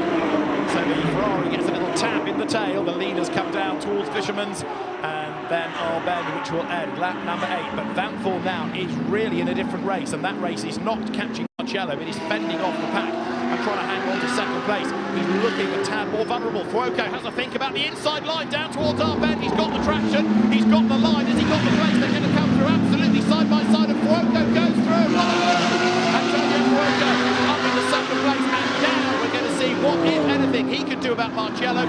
And Engel thinks, righto, I'm up for this as well. He's going to have a go at Vanthor on lap number 9. Super stuff by the winner of the Le Mans 24 Hours, and Antonio Fuoco set the move up on the previous lap, worked out, yep, this could be something that happens, and then an absolutely perfect manoeuvre to take the second step of the podium. And you're quite right, what can Antonio Fuoco do in the Ferrari to bring down the gap between himself and the leading BMW of Raffaele Marciello? 1.5 seconds it was. And Engel had a look on the inside at San Francisco. Vanthor's car, I reckon, is not as well set up as Marcello's. It just looks looser. It doesn't look as stable anymore. And Engel thought about a chance at San Francisco because he knows that Fuoco is going to get away up the road. So Engel all over the back of Vanthor, and now we need to monitor this gap for the race lead. This race is coming alive corner by corner. It is alive. There are so many top world manufacturers represented here at Macau, and this is what they want to see. Let's have another look at this as Antonio Fuoco pulls over, and Dries Vanthor on the right of your screen. They give each other racing room, absolute professionals, and he just slides through. Excellent point Alan makes. Respect between the drivers, racing room off, and Vanthor goes wide, he's in the wall! Engel gets through, Farfus gets through, Vanthor keeps going, but Dries Vanthor's car slithers out wide. Mercifully, it's still moving, the track is not blocked, he will limp round as best he can to the pit lane, but Dries Vanthor's car, and said he wasn't looking quite as compliant as those around, and boom, into the barrier as he goes. Engel up to third, and now we'll see if he can catch that Ferrari. What did I say about the race coming alive corner by corner? It has absolutely come alive. Yeah, Dries Vanthor's car didn't look quite right. It looks even less right now as it loses all sorts of places with the Kuromi car just behind. And Dries Vanthor is going to bring the BMW around the circuit, but that is now a bit of a handful. It is indeed, and so after briefly leading yesterday's qualifying race, you can see he's done the rear tolling, the car's all crab-like, so the rear suspension is gone. That's game over for Dries Vanthor. Coming up behind him to just wriggle past is Jules Gounon, who's having another really horrible weekend here. As Fuoco, he's already up with Marciello. So that BMW now finds the prancing horse behind the Ferrari 296 is getting ever closer. Now, last time the gap was 1.5 seconds, okay, when they went over the line. It's down to 4/10, and Fuoco is on mission. Fastest lap now. I wonder if you can look back at 2024 and say, OK, I ticked off the Le Mans 24 Hours, but I wasn't happy with that. I wanted to add to that the FIA GT World Cup at Macau. And what's the likelihood of that happening for the Ferrari driver? Raffaele Marciello, it is that leads. They're seeking out wet bits as well. Indeed, the track's dry pretty quickly. It goes back to your humidity point, although Engel is struggling to make up the lost ground when he got stuck behind Vanthor, but he's on a clear road. Farfus, absolute best first sector.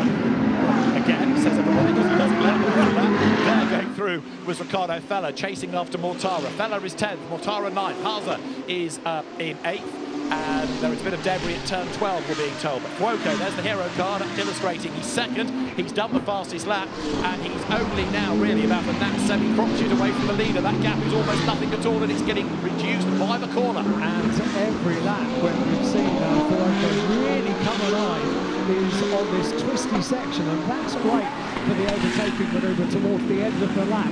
that Antonio Ferroco was able to exact upon Prix Bancourt. Is he planning the same on Raffaele Marciello?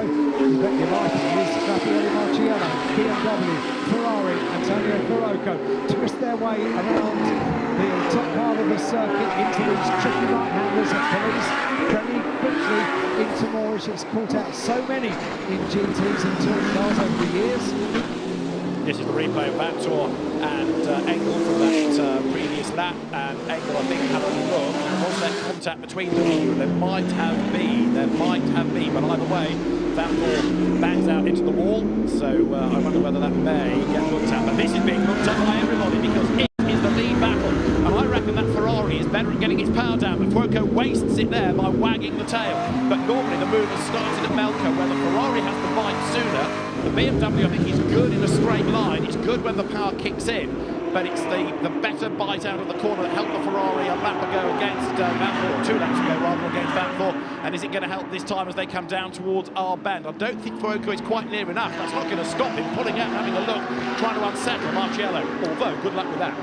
Well, it's a place that has worked at this end of the lap and the start of the next lap for the Ferrari driver. Worked very nicely indeed to take second place, but who was able to predict that he would be able to bring down the gap between himself and the race leader? Half a second at the conclusion of 10 laps.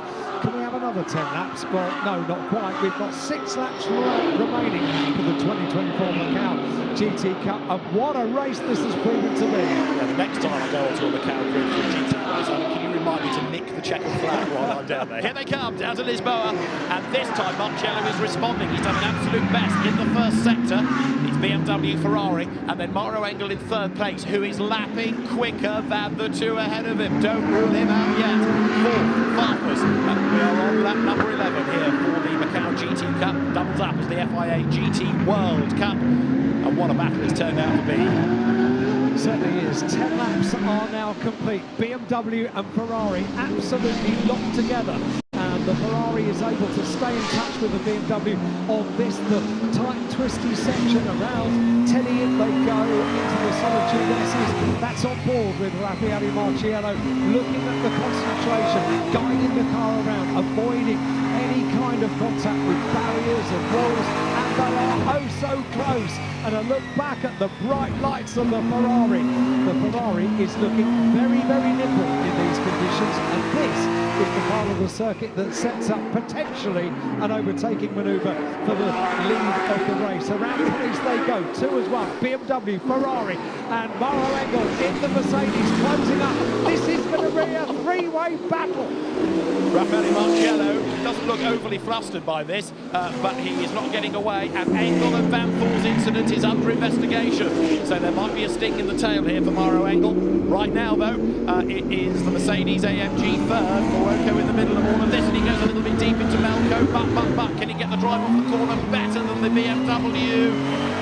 Not much really to choose between the two, but I reckon Fuoco is close enough to have a go this time. Unless you get Picariello, Lawrence Vantour, Christopher Haas are behind, all battling. So here's the top 3, and the BMW and Marciello, as I say, lead, but he's not getting away. It is certainly vulnerable with that flying Ferrari in second place. It was here 3 laps ago now that Fuoco was able to make a move against Vantour. He can't do it on that section on this lap, and now the danger is that as they come out of our bend, the BMW doesn't have any more slow corners to have to worry about, and the speed can build and the gap just extends over that Ferrari. The margin between them is 4 tenths of a second. Engel still runs third, another 4 tenths back, and again lapping quicker than those 2 ahead. 3 manufacturers, 3 of the world's top drivers battling it out for the podium here at Macau. And this is a treat. What a race we've got. Started under the safety car, very wet conditions. The big wide tyres are cleaning up the circuit, aren't they? And we've got a battle for the podium. Into this pole they go. 1, 2, 3. BMW, Ferrari and Mercedes. And then a bit of a gap back to BMW and Porsche, 4, 5 and 6. Fuoco again makes that climb up San Francisco Hill looking good. And as the race-leading BMW comes towards us a bit further back, there you've got Ralph Aaron ahead of Laurin Heinrich. That is the back of the 13th and 14th places. On this part of the circuit, you think the Ferrari is about to challenge for the race lead. But here, of course, Marciello can afford to take his time because there aren't really any wide enough opportunities for Fuoco to commit. That means that he can just get the car safely across the mountain part of the circuit and then wind it up again as the road opens up. But you have to say that Fuoco's Ferrari does look very rapid indeed. However, he will be aware he's running out of laps, running out of time. 11 laps completed now, and there's this intense battle between the manufacturers, between the drivers. BMW, Raffaele Marciello, Antonio Fuoco, Ferrari in second place, looking in front and also looking behind because Mauro Engel is putting him under increasing pressure now as they go through these pinch points of the top part of the circuit. And then on to the left-hander, Donna Maria up towards the Melco hairpin. No overtaking allowed at the Melco hairpin. However, it does set up the end of the lap and the potential overtaking that could present, and the start of the next lap. Again, overtaking presented. So again, good drive off Melco hairpin, essential as you see a sideways Farfus. Yes, Fuoco is in the wheel tracks. Engel drops back a little bit. Fuoco has got to have a look here to try to unsettle Marciello. He's quick as he comes into Fisherman's. Is he quick enough? Is he bold enough? Is he brave enough? Will he lose time in a straight line? Because this is where the BMW plays to its strengths. Again, Fuoco right in the wheel tracks, thinks about it, not near enough. Darts left, darts right, trying to force an error. Now Marciello and Engel catches right back up to them as well as they come across the timing line. The gap between the top two at the end of lap number 12 was 4/10. It is now 2/10 of a second, and 3/10 covers the top three now. Engel is almost there as well. Great pressure for Marciello. An absolute masterclass in driving a GT3 car in the most tricky of circumstances. This is so ultra high speed that these three are battling, and just tenths of a second separate them in very, very wet conditions here at Macau. The Ferrari just has a look at the inside at this moment, instead ties right onto the back of the BMW. Mauro Engel in third place has got an absolutely grandstand view of this battle for the lead, and I'll tell you what, you wouldn't want to bet on any three of these not taking the win. Raffaele Marciello might be the race leader, but he's under massive pressure, make no doubt about it. He can't get away, absolutely point blank. He has not got the pace to disappear up the road, but what he's doing is driving that car in exactly the right way, playing to its strengths, using the extra grunt where he has. Look, Fuoco crawling all over the back of him, ever so eager. That brings Engel back into the mix as well. Look at this, the top three absolutely nose to tail. And if anybody ever says, oh yeah, this balance of performance, what's all that about? Look how well it worked. BMW, Ferrari, Mercedes AMG, first, second, third, tied together. Engel again on his toes, looking for a way to unsettle that Ferrari. It really is, just applying the pressure. There's no way to get through there for Mauro Engel, but certainly to express the intent. I'm here, I'm in third place, and I want second place. Right on the back of the Ferrari, with the windscreen wipers working on second and third. They're not for Marciello, he doesn't need them. It's the balls of spray.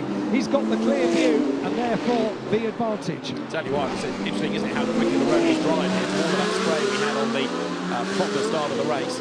Now, this is what's being looked at. This is the Vanthor Engel clash from earlier on. And you can see the BMW was squirming now. Engel closes up,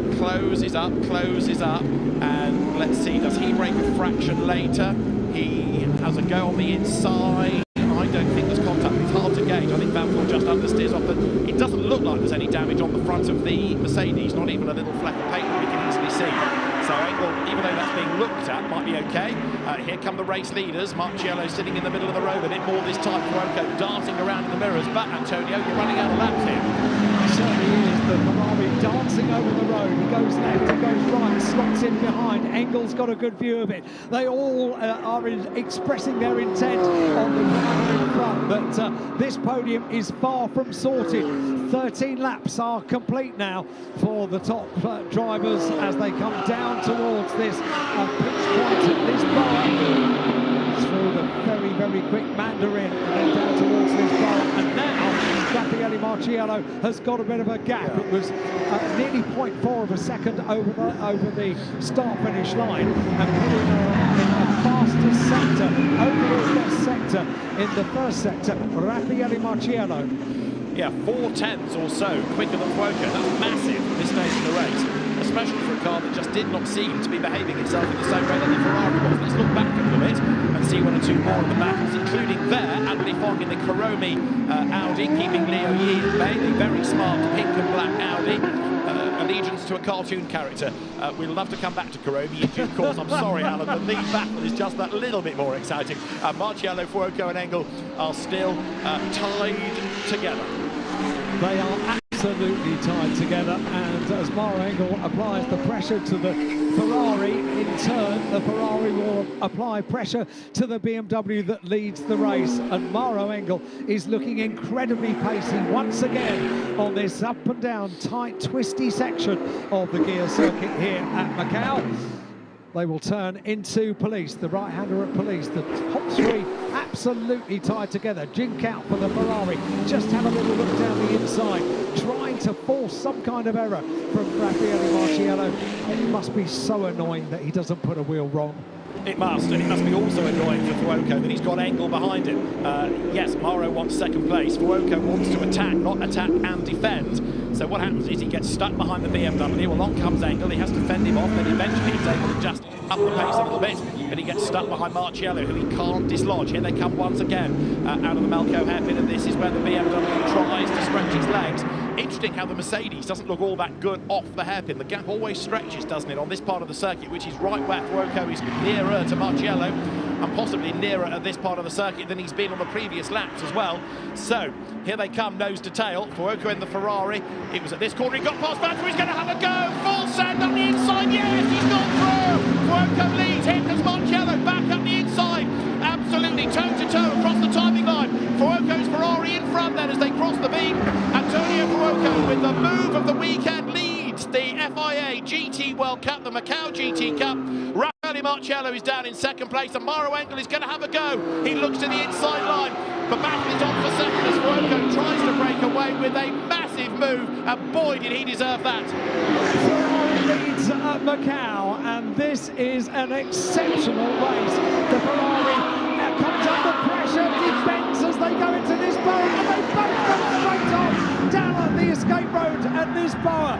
My goodness, Ferrari, BMW, straight on, Mercedes leads. They both outbrake themselves, and so up the escape road has gone Marciello, up the escape road has gone Fuoco, and Maro Engel leads Augusto Farfus and Sheldon van der Linde. And Maro Engel is going to be laughing all the way to the casino tonight, isn't he? Because that played out perfectly in front of him. You could see that Marciello got a toe. He was determined to try to fight back, but Fuoco tried to outbrake both of them in a sense. He braked as late as he possibly could, but he was on the wet part of the road. The traction wasn't there.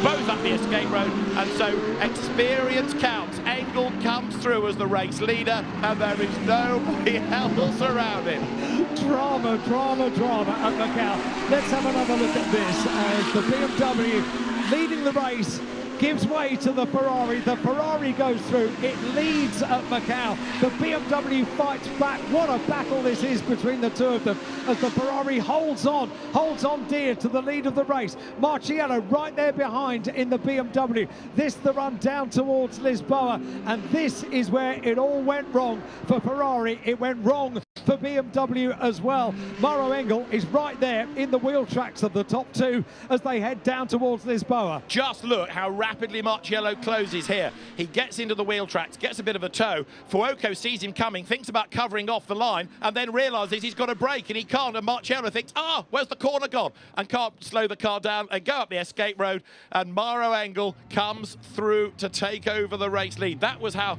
Marciello lost the lead as Fuoco went through on the inside. He tried to fight back because he tried to get the undercut, couldn't do it, and then it all kind of unravelled at the end of this next section. Absolutely flat out through Reservoir, down towards Mandarin. Look, the Ferrari at this point, you think, has got the job done. He's getting away, and it was Engel crawling all over the back of Marciello, but the BMW, we've seen it lap after lap, just get stronger and stronger on this part of the circuit. The incident is noted, but here, look how quickly Marciello closes. Thinks about making a move, but he's a bit too tight on the inside anyway. Fuoco suddenly thinks, here he comes, hang on, I need to block, I need to brake. Oh no, there's a tap in the tail anyway, but they're both up the escape road, and Engel goes through. And just done with Mauro Engel, the fastest lap.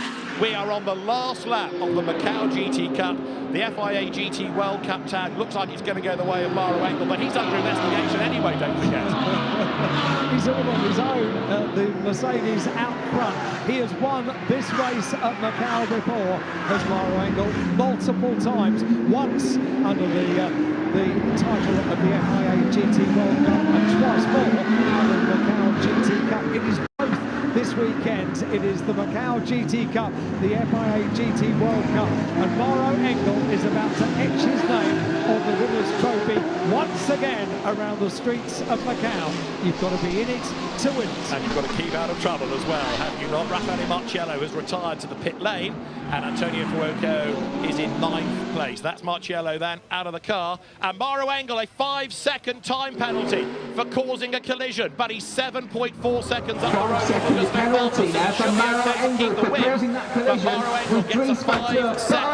He's 7.3 seconds over just over. My goodness, drama. It just keeps giving at Macau. Every year it does so. You are looking at the race leader. He led over Augusto Farfus in the BMW by 7.5 seconds at the end of the last lap. Add to that a penalty. Augusto, come on, mate. Do a push. Mauro, come on, mate, do a push. So they'll be on the radio saying to Mauro Engel, OK, got a penalty, just keep pushing, keep pushing. He drives for the Mercedes-AMG Team GMR, which is the Gruppe M Racing squad. And Mauro Engel, with lots of support for him in the grandstand, he's about to make his way down through Black Sands towards Fisherman's and R Bend. And you look at Mauro Engel out on his own on the last lap, and he might, if you just tuned in, think, oh, that wasn't much there. Look, all on his own. That wasn't a good race. Well, far from it, because so much happened, absolutely. One corner to go, checkered flag at the ready. Mauro Engel is going to win on the road, then we need to look at the clock. Here he comes, checkered flag at the ready. The Macau GT Cup is going to be won by Mauro Engel. He crosses the line victorious for Mercedes-AMG. Now we need to count 5 seconds.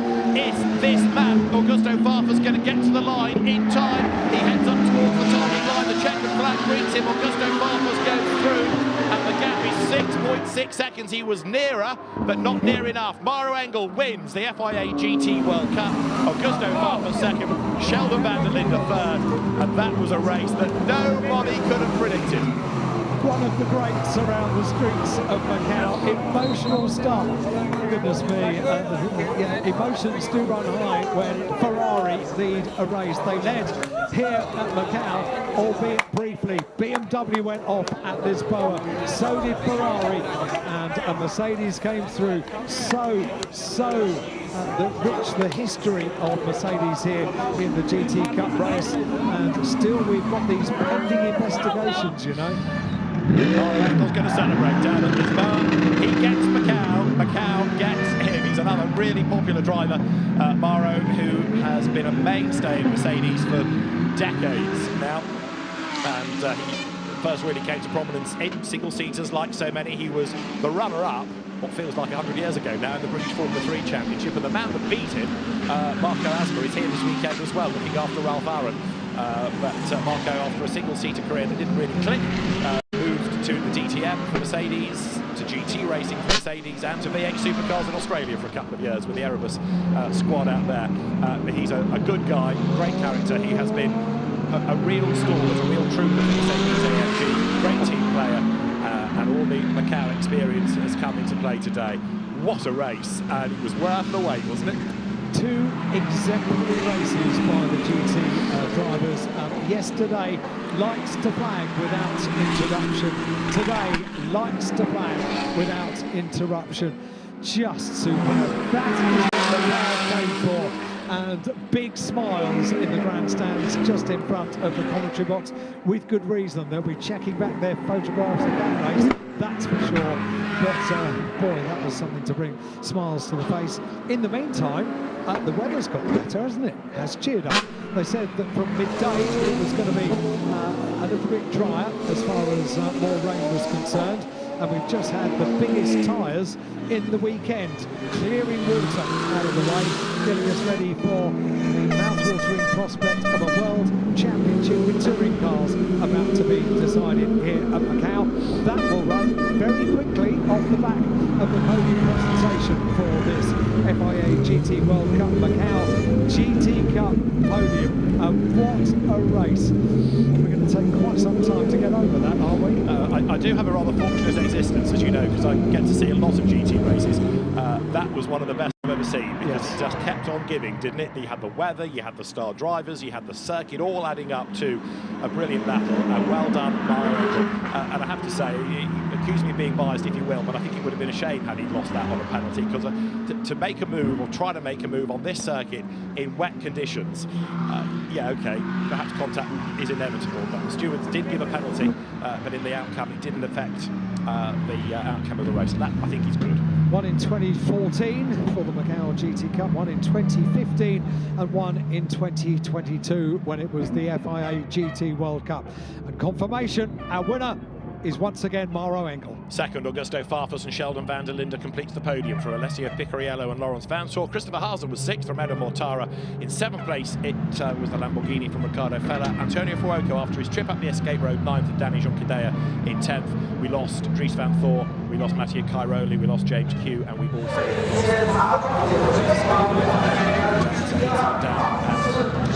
Mauro Engel is your Macau GT Cup winner. The FIA GT World Cup goes to Mauro Engel. What a delighted man, and deservedly so. Stands out of the car, and a very happy Mercedes AMG. It'll be a very happy Gripperan as well. Well done, Mauro. That was quite a drive. And it illustrates experience, doesn't it? From fourth on the grid, he was saying pre-race that he thought the weather conditions might help, and you can see how much that means to Mauro as he dives onto the front of the car. He's already won this year's GT World Challenge Europe Sprint Cup with Lucas Arp. That was the ultimate sprint race. Goes to thank the team, congratulate everybody. What a race. Bravo. The celebrations are underway, and very, very well deserved that. You could see it all panning out ahead of him, couldn't he? He just thought, time to lag back. You could see that Marcello was up for a fight with Fuoco. Stefan Rattal in the background, grinning from ear to ear, thinking, yeah, we've got a good grid on for Macau this year. The SRO Motorsports Group, and the drivers are delivered. Bravo, says Stefan. What a race, what a race. The emotions run high down in Parc Ferme with very good reason indeed.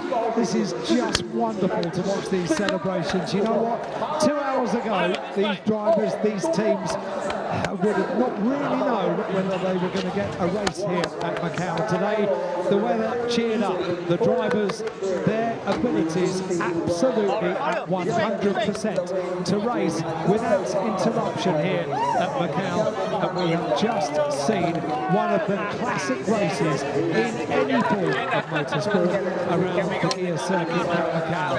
That was exceptional. Celebrations are going to continue. I think you said a touring car race was going to happen immediately after the GT race. I'm not convinced that's quite in Mauro's game plan. We've got a sit-in. Yeah. Yes! He's delighted. He's a lovely guy. He's very, very popular. He's been out just in front of the gates of the circuit here at Macau, signing autographs, signing merchandise over the course of the 3 days running up to today. And now he is a winner again at Macau. Just superb to see these celebrations down in Parc Ferme. So for Kenny Chen's Group M team, I think you saw Kenny, one of the first people to celebrate with Mauro Engel. Congratulations, go to the podium. Thank you. Really popular results. So there is Mauro Engel making his way up to the podium. Just crash up on the front of the car. Still more celebrations, still more photographs. The touring car is ready to go. Right now, the pit lane is absolutely full of celebrations for Mauro. Everybody wants a photograph, and Mauro is absolutely delighted to be back. At the end of a really good season, a championship win, and an FIA GT World Cup. The Macau GT Cup goes as well. Right. Podium, Maro, in your own time.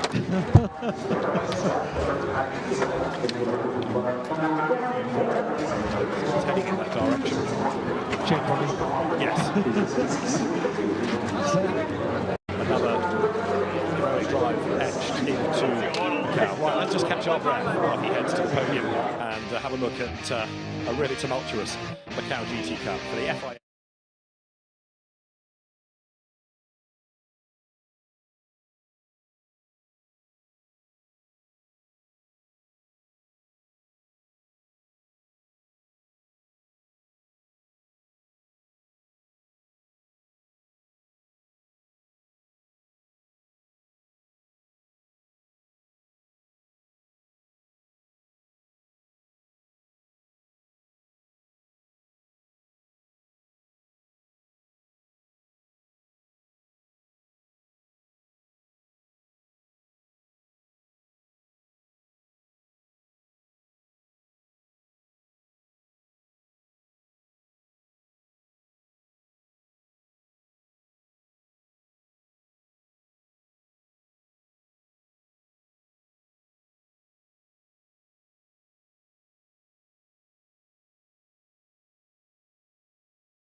To the start of the championship deciding round for the Kumho FIA TCR World Tour. The safety car is going to lead the cars from, not the pit lane, but from the paddock, and a safety car start means that the field with the championship on the line are about to make their way on track. If you weren't able to join us earlier on in the day for coverage, I better quickly explain that they came to the grid in really heavy rain. There were discussions between drivers and teams, and in the end it was decided that the race would be postponed. A lot of work has gone on to find a slot within the timetable, and so we do now have the cars on track, and the race is underway. The clock is ticking. It is a 10-lap race with a safety car start from the paddock, rather unusually. Now the cars have gone out in a slightly unusual order, so we'll see what that is at the end of the opening lap. But a number of them have gone for slicks and a number have gone for wets, and this could be quite intriguing. So there you can see the front row cars, the top two cars, Andy Yan and Martin Zhao. Now let's try and unravel who has gone for wets and for slicks. At the back of the grid, Santiago Urrutia is on slicks. Rob Huff also, we understand, is on slicks. Max Hart has gone slicks at the front only. Marco Butti, he has gone for slicks all round. Martin Shee has gone for slicks all round. So also has John Filippi. His car was quite badly damaged yesterday. Nestor Girolami has gone for slicks all round. Doyen Huang has gone for slicks on the front. Esteban Guerrieri, who got a grid drop for being involved in an accident yesterday, he's on slicks.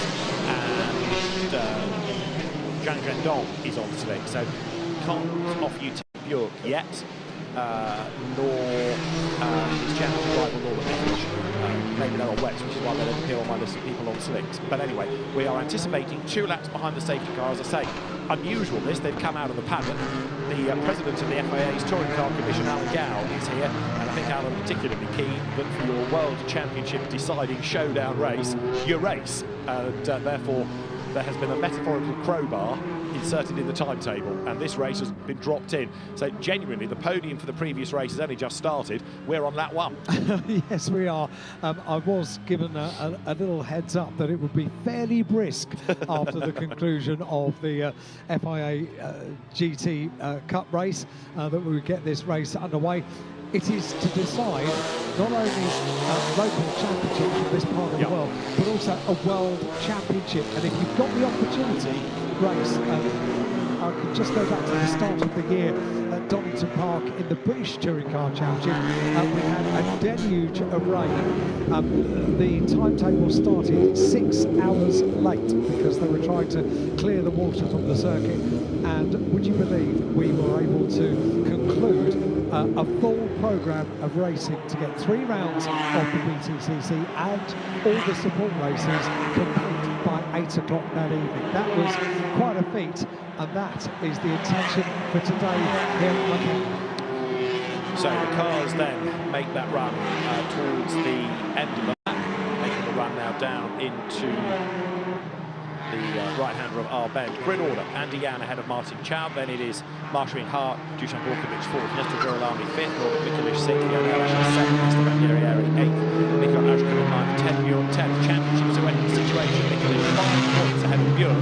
We're expecting 2 laps. This is the second of them.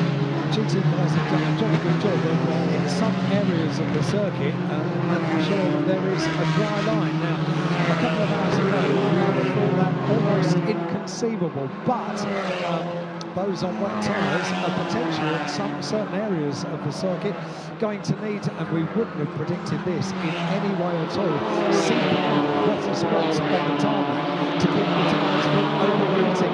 That's going to be an issue on certain parts of the track as this race unfolds. Ted Bjork was saying on the grid in this race that the wet conditions were playing to his favour. So he needs to be ahead of Norbert Mikulic in terms of race wins this season.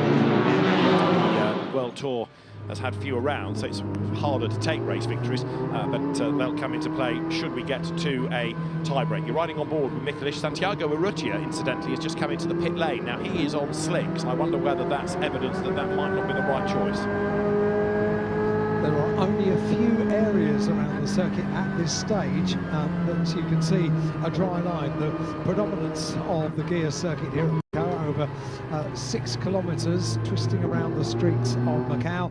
The predominance is still a very wet circuit, a very challenging circuit as well for these touring car drivers. Essentially, the best touring car drivers in the world competing for the Kumo FIA TCR World Tour event of Macau.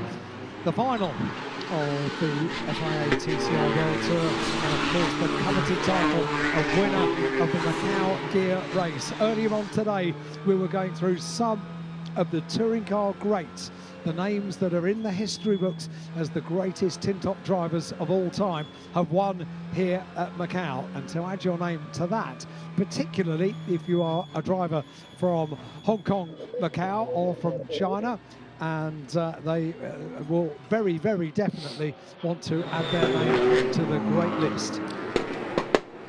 5 points between Norbert Mikelic and Ted Bjork going into this race. Should we get to a tie-break, interestingly, as we stand, they're both on the same number of wins, and they're both on the same number of second places. But there has been a third place to Mikelic and 2 third places to Ted Bjork if it gets really tight on a tie-break. But we'll keep one eye on to the race because the safety car will be in this lap, and another onto the points matrix as well. So here at Macau, it is the final race within the Kumo FIA TCR World Tour, and yet another championship showdown. The safety car will peel in at the end of this lap, its lights extinguished, and then we are good to go. Now Andy Yang leads the way, Martin Chow behind him. Those are 2 of the local drivers, and they race within TCR China. Martin Chow trying to win that in this race as well. Are they going to get involved with the World Tour drivers? Are they going to get out of the way? Are they going to try and steal a win on home soil? Yes. Anything can happen, and that can all affect what the outcome of the World Tour itself is going to be. So here at Macau, it is up to Andy Yan now as the race leader to bring the cars down through Fisherman's and on towards our bend, and then we're going to go racing. And it's going to be a thrill to watch as the BMW safety car peels off into pit lane. They have done their best to get as much heat into the tyres as they possibly can. They know where the range is already staying on the tarmac here at the Macau gear circuit, and we are about to get the race underway. Across the line then, so through they go. 10 laps to run. 2 laps Yan leads Chow, Martin Carr in third place, didn't get away yesterday, but he's about to make second place on the inside line. But thinks about it, can't quite get past Martin Sarah there. Slots back in as they run down towards this bar. Number 1 still tripping road, number 105, which is Mikelic. 1-1 Italian, the 2 fighting for the championship. They come down to this bar for the first time, and the Yan tries to fend the ball off as he turns into the right-hander. All being cautious, of course, some on the slick tyre at the front, some on the slick to the ground, trying to get to the grip level. Just a few moments ago, we've seen a great drama in the FIA GT Cup race here at Macau. It's certainly a place where drama can unfold and overtaking can take place as this race unfolds. And at the moment, the FIA TCR World Tour drivers have got a grandstand view of these top 3 places on the podium being fought out by drivers that would absolutely love to add their names to winners here at Macau because they are from Hong Kong, China, contesting in their own championships within this Macau gear race. And Bjork needs to get up on terms with Mikelic. Remember, this grid, yes, it was a safety car start, yes, it came from the paddock, but importantly as well, it is a grid based on the reversal of the top 10 times out of Q2. And that means that for this race, Ted Bjork, who was on pole for the first race, finds himself further back on the grid than was Mikelic, and it gives him more work to do, and he's got to be ahead of him come what may. He's 5 points back, and he's still behind him in the queue as well. So the top 3 thread their way around. They are absolutely tied together, aren't they? As they go through Police and through Moorish. Just a little look down on the inside. They can go side by side, and by Jove, they do. Martin Chow takes over the race lead around the outside of Andy Yan. That was brave stuff indeed, heading up towards Donna Maria. It brings not only Marcin Kwa into the equation, but Dusan Borkovic as well in 4th place. Gap back to Nestor Girolami. Then it is Norbert Mikelic behind. And at what point are we going to see the chess game be played by the manufacturers? Because Hyundai will want to get Mikelic as far up the order as possible, and Lynk & Co likewise with Ted Bjork. New race leader then, really brave effort. Martin Chow goes through, picks up the race lead, and of course at the moment he's on target to win TCR China as well. We've said over the course of the last few days that touring car drivers, if any, are going to try on the tight and twisty section. They will, and they've just done it for the lead of the race. Very, very impressive that, as we saw the recovery Mancio Ming in the Honda Civic getting back onto the circuit after a problem out there on the circuit, and now we're back with the race leaders, which is now a quartet for the lead. Because Dusan Morkovic in 4th place has now done the fastest lap as well. How is Ted Buick getting on? The answer is he's still in 10th place and not really making progress right now. Marc Chinquois comes up to have a go at Jan for 2nd place. Morkovic is there in 4th for Goat Racing in the Honda. Turn through the right of Mandarin down to Lisboa, but Martin Chow, the former British Formula 3 champion, leads the way. For Lincoln Co, Marshall Car comes up and look in the background, 3 wide as they head towards us. On the inside line there, Jan Erlacher trying to gain ground as well as they break for Lisboa. This could be a real old sort-out, couldn't it, as they get to the braking zone. Toe-to-toe they go. Mikkel Ashkener rubs up alongside Guerrieri. Right there is Erlacher and Buick as well as they turn out of the right-hander. Jan Erlacher out the inside. Elbows out, the Lincoln Co just squeezes by. So the touring car drivers doing what touring car drivers do. They go side by side on this such tight, twisty section. They're rising up on the gear circuit here at Macau, and with barriers and walls and all sorts to contend with, they can still race side by side. And Buick has got himself ahead of Erlacher, I think, out of all of that, so helping Ted Buick jump up the order. The more points, the better. They need to, as a team, get him close to Mikulic, who is now ahead of Girolami. There up the escape road has gone Benny Santoso, who had damage yesterday, the Indonesian driver, trying to sort himself out. But Mikulic now has been shuffled to the best spot possible, in as much as he is now ahead of all but one of the World Tour drivers. He had to keep it very neat and tidy. He finished up, I think, in 8th place in this race last year, enough to claim the title. It didn't have the FIA attachment to it last year. It does so this year. To win an FIA world title is something very, very special indeed. And to keep out of trouble, well, that's the key. We're looking at Rob Huff down in pit lane, and he has won so many touring car races here at Macau, and I'm really disappointed to say it's not going to be in 2024. No, indeed, and he's in the pit lane, and he's obviously gone into the back of somebody, and there's a Hyundai in the pit lane as well, so just trying to unravel who it is that he's clipped the back of. But Huff out of the race, stalked away, as in the meantime then you've got Martin Chow trying to build this gap.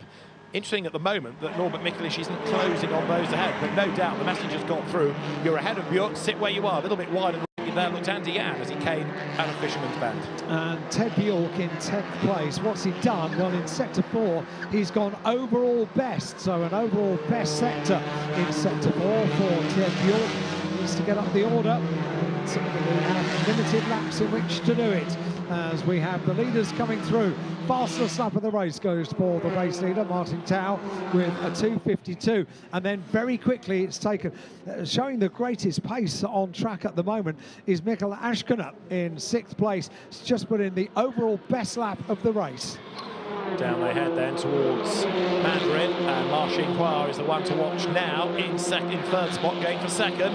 Behind him is Dusan Morkovic, who was saying earlier on he was looking forward to racing in the rain, but Marc to the inside line in the bright blue Lincoln Co. He's got the gap, he's got the place. Let's see if Morkovic can go through as well. Yes, he can. So that means that Andy Yan gets shuffled back into 4th place. Good pass that, and one of the Hondas wide in the background. I think Guerrieri in a bit of strife going through Lisboa. And racing room given to about a centimetre, I would say, because that was very neat and tidily done for the 2 cars making their way onto the podium positions on the run down towards Lisboa. Good stuff, as we see them threading their way now through the drying part of the circuit, up through on the left-hand side. You'll see the stone wall as they go through Teddy Yip and then onto the Solitude S's, where direction changes oh so quickly, and the barriers seem to close in on you as you mount this gear circuit at Macau. And towards the top part, the highest part of the circuit, which is the Melco hairpin. So Martin Chow leading the way. There in 2nd place Marcin Pah and Dusan Borkovic going really well around here, isn't he? Right behind him in third place. And these two gapping everybody else. Norbert Mikulich running 5th at the start of the lap. And as long as he is ahead of Ted Björk, the championship is going his way. Ted Björk, 9th place at the end of the last lap. Marco Butti has put in the overall best in the first sector of the race, or as we know it, doing a Farfus, getting a purple in the first sector, which is what Augusto Farfus, previously a touring car racer here at Macau, and now doing great jobs and finishing on the second step of the podium in the preceding GT Cup race. Right, threading down from Melco hairpin, the circuit opens up, they thread themselves through in single file. That's the only way that they can attack the Melco hairpin, and then the circuit opens up. 4 laps complete for this slightly later in the day final round of the Kumo FIA TCR World Tour event of Macau, the Macau gear race. So Zhao Zhendong's car was the one that got involved with Rob Huff. Change for third place. Up the inside goes Dusan Borkovic, goes by, gets himself up past Marcin Pah, and the GOAT Racing team has had a really tough weekend. Delighted with that, and Borkovic is going to be on the back very shortly of the leader as they go across the line, because there's only half a second between Martin Tau and Dusan Borkovic, who is going great guns here. This could well be a first victory for Borkovic, and he would certainly deserve it, and it would bring a big smile to the face of Pepe Oriola and the guys at GOAT Racing as they accelerate once more through Mandarin. 3 for the race lead now.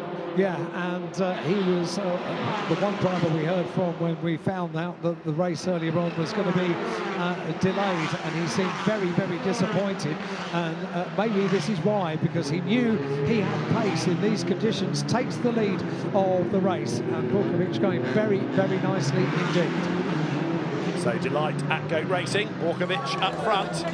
So the race leaders make that climb up San Francisco Hill. Mikulich is still ahead of Björk, who's actually dropped back into 10th place once again. So Ted Björk's Lincoln Co is having a really disappointing race. It is not making progress, and equally, it doesn't look as though the team can offer very much either. Jan Elischer has fallen back behind him, but you've got the likes of Butti and others now making progress forward, and every lap the championship hopes of Björk are disappearing.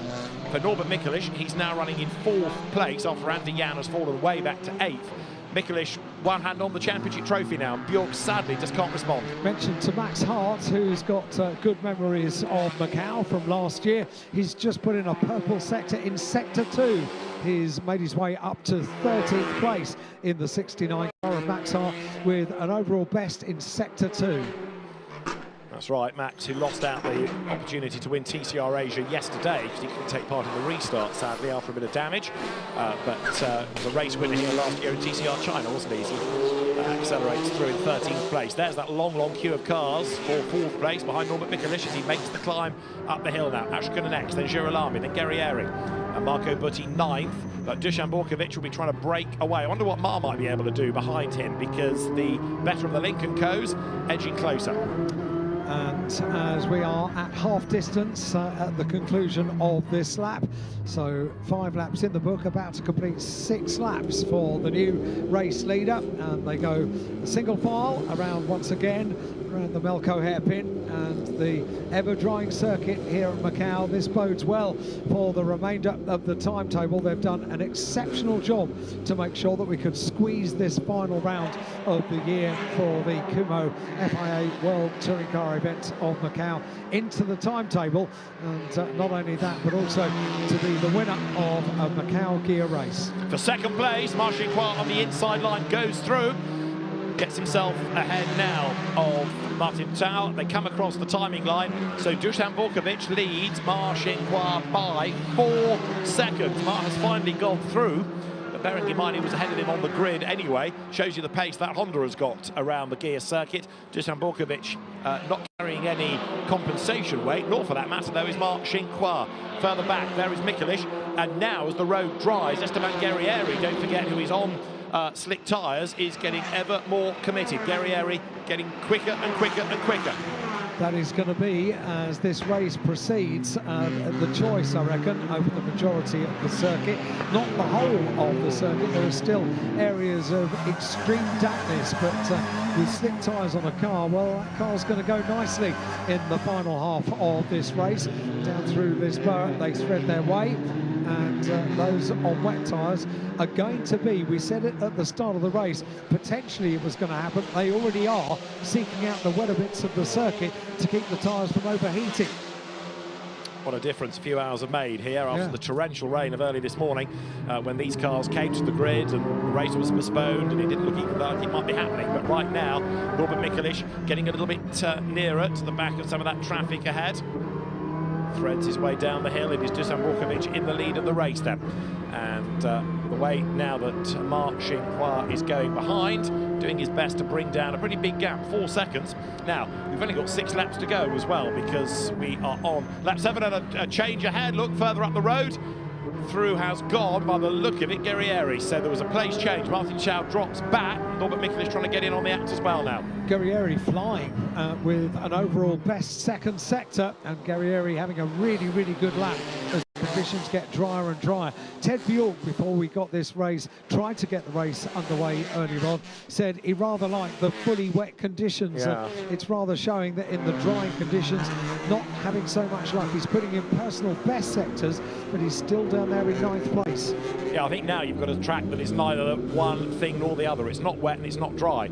Slicks are working, clearly, and Guerrieri's car is getting faster and faster as the race wears on. But I think Ted Bjork has probably played it safe and gone on wet, but it's the wrong call here. And equally, sadly, to pit and go onto slicks now would just hemorrhage too much time. So he's got to hope something befalls Mikelic, and it could do, you never know around Macau. But the way that Esteban Guerrieri is going, he is now the quickest man out there by the look of it. So we'll look at the order at the end of the lap and see whether or not, as he makes the move now for second place, he's going to be able to get up with his teammate. It's a big gap. But now, have a look, the cars that are on the slick tyre are working better, because Marco Bucci is going to get up into 3rd place. Leader has gone by. It is a goat racing 1, 2, 3, isn't it? Because you've got Vukovic ahead of Guerrieri, ahead of Butti.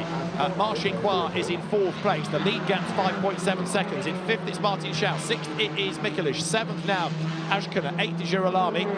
In 9th place it is Björk. 10th is Elashe. 11th is Max Hart. And 12th is Martin Shea. Slick's the way to go. Yeah, slicks are very definitely the way to go. And poor old Ted Bjork is staying exactly where he is. Ted Bjork remains in 9th place with those on slick tyres, and it would have been a brave call if you were looking at the track conditions about 2 hours ago. He's lapping quicker than Mikelic, though, and what they can't afford to do, really, is let the others get past Mikelic. Look, you've got them all protecting him there. They all jump ahead of Martin Chow, so that's going to drop him now. Whoops, drama there. Into the wall goes Elashe, bounces off it, sorts himself out. Others scrabble round the corner. I was about to say, what they can't let is Ted Bjork get up with them. They're all sort of riding as rear gunners now for Norbert Mikelic. So Bjork's got to get past Martin Chow, then he's got to get past Girolami and Ashkana. And they're, as I say, protecting Norbert Mikelic, who does not have the pace anymore on the fast deteriorating wet tyre. Yeah, we've seen quite a few of them putting in personal best after personal best. Mikelic has just been keeping out of trouble, really, and in fairness, if he stays in that position, that is going to be enough. Replay of sideways Elashe arriving at Lisboa. Bang, the wall straightens him up. Bit of debris on the racetrack. Max Hart jumps up into the top 10 there. And also up the escape road has gone Huang Doyun. So that's at Lisboa also. He's waiting for a gap in the traffic.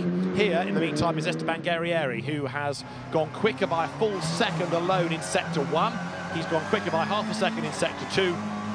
So no doubt about it, he's closing on Dusan Vukovic, his teammate. Has been absolutely flying over the last couple of laps as Esteban in 2nd place.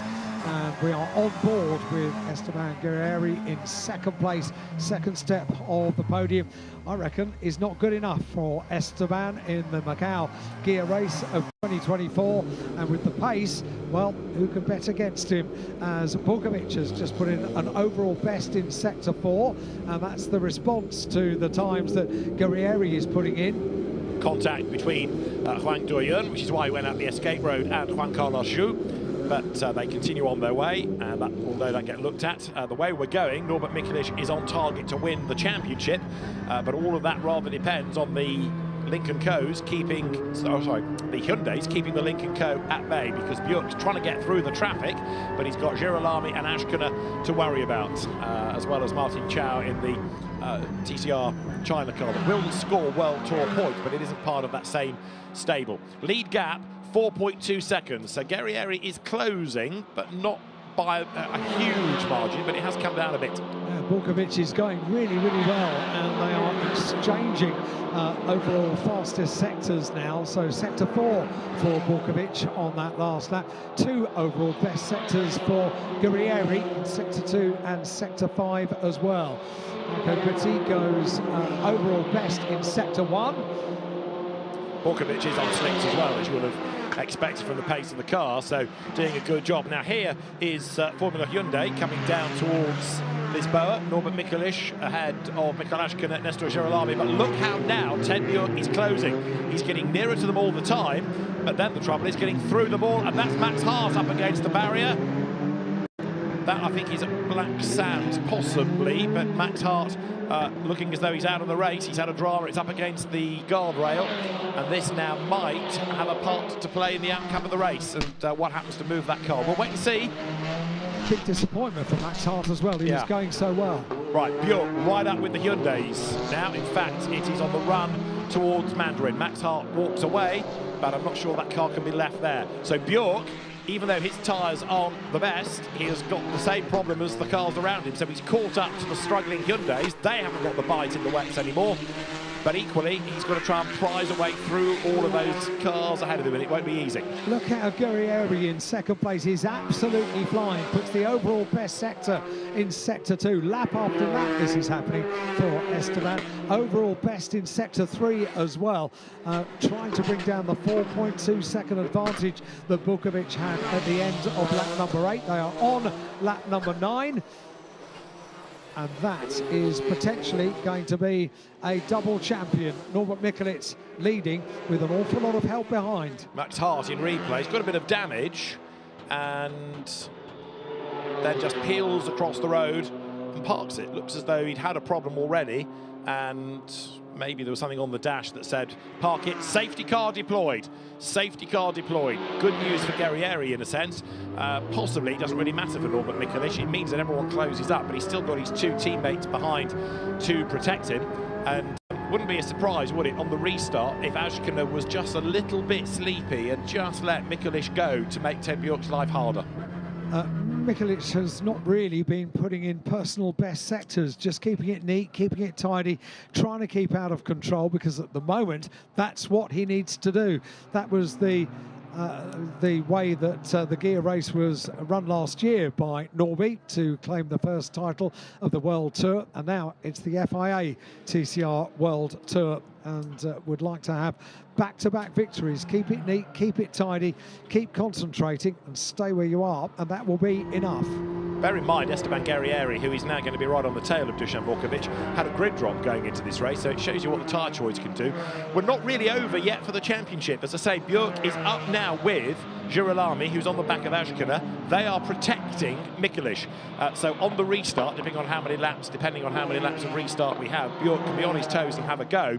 But now this is where teamwork, team orders, team strategy comes into play to try from the Hyundai part of the pit lane to give Norbert Mikelic the best possible chance. At Goat Racing, they just want to win, and a 1-2-3 would be a brilliant end to the season for one of the real underdog teams. It's tense stuff down in pit lane, my goodness, as they watch the same pictures that we're seeing under the control of the safety car, who has, without doubt, done more laps at Macau than anybody else over the course of 4 days of the 71st running of the Macau Grand Prix, and has done an exceptional job as well. And you can just imagine, can't you, tomorrow morning when the BMW safety car is checked back in at BMW HQ and the man with the clipboard says, "How many miles?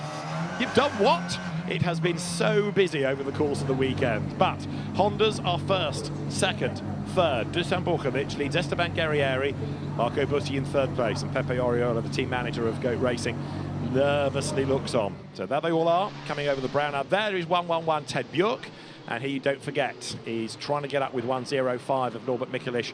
He's running out of time, he's running out of options, or this safety car might give him an opportunity on the restart, but he's got to get past two of Mikulish's teammates and Mikulish, and then pull away and try and gain another place, really, to outscore by 6 points. It is a gear mountain to climb. I wonder what Ted Bjork is thinking at the moment. Really wanted the fully wet conditions before this race got underway earlier on. It was fully wet. We didn't start the race. We started the race after we enjoyed a thrilling FIA GT Cup race here at Macau. And very, very quickly, everyone was ready to get this final round of the Kumo FIA TCR World Tour event of Macau underway, and they did so. And only now do we have the intervention of the safety car. 9 laps are complete. They're twisting their way around behind the BMW. Borkovic desperately would like to win this race. Let's see what the restart is going to be, because Esteban Guerrieri in second place has had such good pace. So that's going to be the podium, the battle that we'll see unfold over the next 2.5 laps. However, there is a World Championship to decide as well. Indeed so. Now, we've had 2 laps added on early on for the safety car laps at the beginning of the race. The field turning its way through, with the race order being Dusan Borkovic leading from Esteban Guerrieri and Marco Butti. Marcin Khoa is 4th. So you've got Honda 1, 2, 3, Lincoln Co 4, and then it's Hyundai 5, 6, 7. Norbert Mikulish ahead of Mikael Ashken and Ernesto Girolami. And in 8th place, Lincoln Co Ted Bjork. 9th, it is Martin Shea in the Macro Racing Honda. And 10th, Jan Elish has rather battle-scarred Lincoln Co, having bounced off the tyres down at Lisboa. So it's a wet road, but it's infinitely better than it was a couple of hours ago when these cars came to the grid initially, and trickling their way then down towards Black Sands. The lights on the safety car, I think, are still on. No indication yet that they are being extinguished, but the safety car has slowed the pace a little bit. So the officials keen to try to get racing back underway as soon as. Certainly don't want a World Championship decided under the safety car, do they? No, certainly not. And Dushan weaving the car on wherever the opportunity presents to get a bit of heat into the tyres, anticipating the restart of this race. Also those on wet tyres, and we're seeking out the little puddles that are still here around the streets of Macau to cool the tyres down. Heat required in the tyres that are dry weather tyres as the BMW heads them on to another lap behind the safety car, and that is looking back at Ted Bjork. And Ted thinking, safety cars help, we've all bunched up. Safety cars hindering because running out of options, running out of time, running out of laps. So over the timing line they go once again, and the safety car now with 2 laps left on the board goes through. 1 or 2 further back, John Filippi, just to make the point, is in 14th place, having had a badly damaged car yesterday. And Santiago Urrutia, up from the back of the grid, has been able to make good progress on his slick tyres, and has also carved his way just outside that leading 16. 10 laps complete then. The safety car continues to lead the field around. The necessity for the safety car was to recover a car which had just pulled off. It was the car of Max Hart, who was having a really, really good race. But unfortunately, Max's Hyundai having to pull over, get close to the barriers, but the car can't stay there when there are barriers either side of the circuit here at Macau, right the way around the circuit. Gabriele Tarquini as well has been an intense 4 days for the team and for all the teams down in the pit lane. Gabriele Tarquini has never won the Macau gear race. He's gone really well here. Yep. Never been his name on the trophy at the end of the Macau gear race, which we are enjoying in 2024 in a drying and ever-drying circuit. Through Lisboa, the BMW heads the field. So, as we tick off the corners, it looks like we're getting ever closer to another championship and back-to-back World Tour titles for Norbert Mikulish, and also for Martin Chow to come out on top of TCR China provisionally. But it's the World Tour that all the attention is focusing on. And for Dusan Borkovic, if he can come through to win this race, that would be quite something. And a 1-2-3 for Goat Racing. Imagine the party tonight, because they've had a tough season. They're taking on kind of factory blessed efforts. It's not easy on a limited budget, and they've also had a lot of damage, what with a big crash for Butti in qualifying, with damage yesterday for Guerrieri and Butti. This would be worth all the hard work over the weekend, a 1-2-3 finish, but we're not there yet, that's for sure. Fastest lap, by the way, to the charging Santiago Urrutia from the very back on his slick tyres. So there's Vukovic staring at the back of the BMW safety car, which will be in this lap, so we are going to go racing. We'll get at least one lap in. Safety car in this time, and through they turn.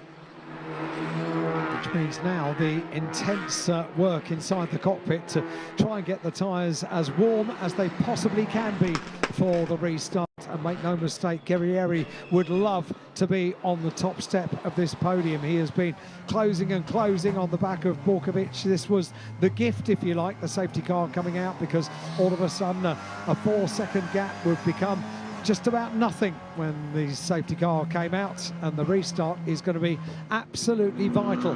Well, we'll find out what that restart is going to give us in a few moments. They head out of Donna Maria up towards the Melco hairpin. This will be the run to get heat in the tyres. The BMW safety car will peel off, and we will get 1 lap's racing for the world title. So, who is going to be the race winner, question 1? Who is going to be World Tour champion, question 2? And the other part of the questions to answer, who's going to be the TCR China champion? With the lights out on top of the safety car, we are set to go racing as it heads now down towards the right of Fisherman's. Dusan Borkovic has already gone, hasn't he, to get away from Esteban Guerrieri, so he accelerates through, and Guerrieri, surprisingly, not staying on his tail as they blast now down towards the right-hander of Arben. Safety car goes to the pits, and for one last time around the Macau Gear circuit, the Macau Gear race, the last race of the Kumho FIA TCR World Tour is underway. Through goes Borkovic, and his gap to Guerrieri at the start of the last lap is 1.3 seconds. Björk on the back of the fleet of Hyundais, but it's going to be hard work to get past those cars with only a lap's grace. Yeah, so 1 lap, and we will know who is the Kumho FIA TCR World Tour events champion for the 2024 season. We will also know who is going to be the winner of the Macau Gear race. And make no mistake, Dusan Borkovic is absolutely determined. Pulled the pin nice and early on the run down towards Lisboa. This one of the great overtaking opportunities around the Gear circuit, and Borkovic was able to get himself a nice gap going into Lisboa. That first part of the circuit, the first test, if you like, for the final lap, was nice and comfortable. Was indeed. You can see Ted Björk on his toes trying to get past Girolami, who's doing exactly the right thing, lagging back, defending. Up the road escapes Ashkenair, and he's at 3/4 pace and into the wall. It's gone 52 into the barriers. Then that is Jamie Lai out of the race on the last lap. All of the Hyundai activity, of course, just helping Norbert Mikulich gain the championship. Off at Lisboa then goes Jamie Lai. Big disappointment for him. And Guerrieri seems either reluctant or unable to do anything about Borkovic, because not only wasn't he really on his toes at the restart, he's not going after him or not closing, it doesn't feel, on this last lap. We have a look at what happened to Jamie Lai, and the answer is too much speed, and bang, headbutts the wall. Yep, no opportunity to take the escape road down at Lisboa, straight into those tyre stacks, which are just on the outside of the corner. And unfortunately, that car is stricken for the remainder of the race. Martin Chow, incidentally, just ahead of Jason Zhang. If it stays like that, it's TCR China for Chow, but Jason Zhang is looking for a way past him. But Dusan Borkovic is on target, it seems, for a maybe TCR World Tour win, and to round out a tough weekend, but to head home a 1-2-3 for GOAT Racing, and that is something. He was so disappointed when the cars were pushed back into pit lane. He wanted to go racing. And you know why? He's quick around the Gear circuit here at Macau. He's about to add his name to a hall of fame of touring car drivers that have been on the top step of the Macau Gear podium here in Macau, and he is doing so in fine style. He has just put in the overall best in Sector 4. One more sector to go. The Macau Gear race then, checkered flag at the ready, and it is going to be Dusan Borkovic who comes out of Arben up towards the timing line. He puts his name on the Hall of Fame for the Macau Gear race. Dusan Borkovic wins the last race of the Kumho FIA TCR World Tour season. Second, his teammate Esteban Guerrieri. Third, his teammate Marco Butti. And the formation finish for Hyundai gives Norbert Mikelic the championship for the second year in a row. It's a delighted team, it's a delighted driver, and it's a vanquished and frustrated Ted Bjork, who is second in the standings, therefore 8 over the line. But the parties, plural, have begun for Hyundai because they've taken their man to the driver's title. And there's a party at Goat Racing. A 1, 2, 3. Look at that little bump between them as they come down towards Mandarin. But great scenes. And for a plucky, underdog, underfunded team like that to win is one thing. A 1, 2, 3 is another. A 1, 2, 3 in Macau. Wow! Just superb. The celebrations, and it is relief, it is celebration, it is everything that goes into the drama of race results here at Macau. Super stuff by the team. And the drama was on the last lap for Jason Zhang. I think he went off at turn 20 where there's a green flag now, so he fell away from Martin Chow, who in turn is the TCR China champion. And Norbert Mikelic is the drivers' champion, and the celebrations are underway. The champions' t-shirts being given to the team members. There's planning for you. It really is, yeah. So the t-shirts being handed out down to welcome back their hero into pit lane. Smiles all around and emotions inside the car as well. Yeah. But isn't it how different people win championships? Norbert Mikelic there had to just stay ahead, look after his tyres. He had his teammates protecting him, and in a way, from a racer's point of view, it must be quite frustrating. But ultimately, he's the champion, and you take the wins, you take the titles how you can.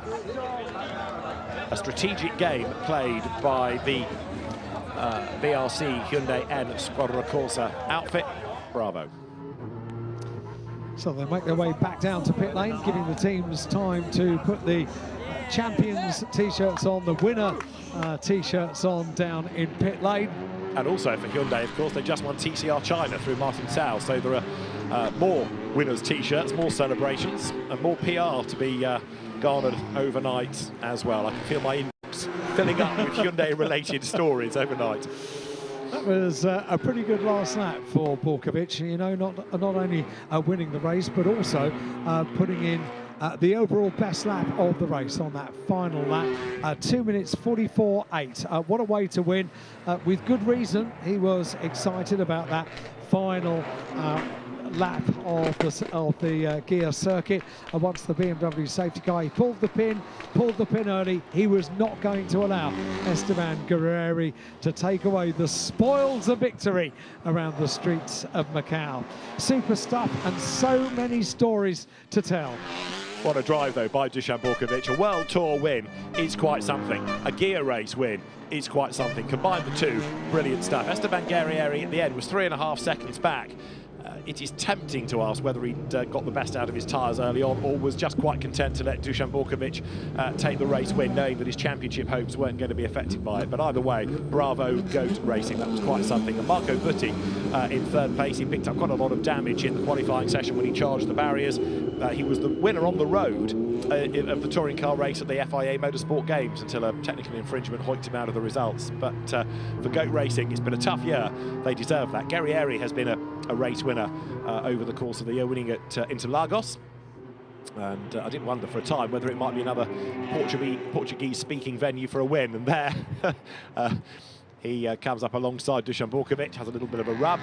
It's a second win of the year for Goat Racing, and a 1, 2, 3, like I say, is quite a result, especially for a privateer team like that. It's a long slowdown, that lap, this, isn't it? There's plenty of celebrations and team formations, manufacturer formations are taking place out on the circuit, giving a great opportunity for promotional photographs and celebrations as the cars make their way into pit lane. And yeah, a double champion has had time to reflect, and it has been an emotional slowdown lap for Norbert Mikelic. 11 points the margin at the end, of course, stretching it by that further 6, but Norbert Mikelic doing what was required, banking the points. And you see how the team game played out there with his two teammates behind, Michael Ashkiner and Nestor Girolami, rear guarding him, protecting him, making sure that Ted Bjork was never going to be able to really find a way through. And you might say that's not really in the spirit, but a team is here to win, a team is here to do what it can for its best hopes for a title, and that's exactly what Gabriele Tarquini's squad has done. So Norbert Mikulic arriving back into the pit lane. At the moment, the officials are trying to direct the correct cars to the correct place, but that'll be done in a moment, I'm sure. So, a very populated pit lane down here at Macau, and I'm going to say this as well. Well done to all of the officials, everybody involved in the running of the championship, the running of the event, and all the teams and drivers as well for being able to run that final race of the championship year, and also the prestigious Macau gear race. They were ready to go on short call, and that was very, very impressive. And well done to Dusan Borkovic. It's hard to know really which way to look. You've got a real underdog race winner who is delighted, and you've got a champion as well who's arrived underneath the podium, who will be equally elated, I'm sure, when he clambers out of the car in a moment. Through the window there, you can see the smiling face of Fabio Rovaili, who is the TCR communications head. And Norbert Mikulic gets out to a great cheer. He will stand atop the car. There is your FIA TCR World Tour champion. It is Norbert Mikulic, back-to-back championship wins.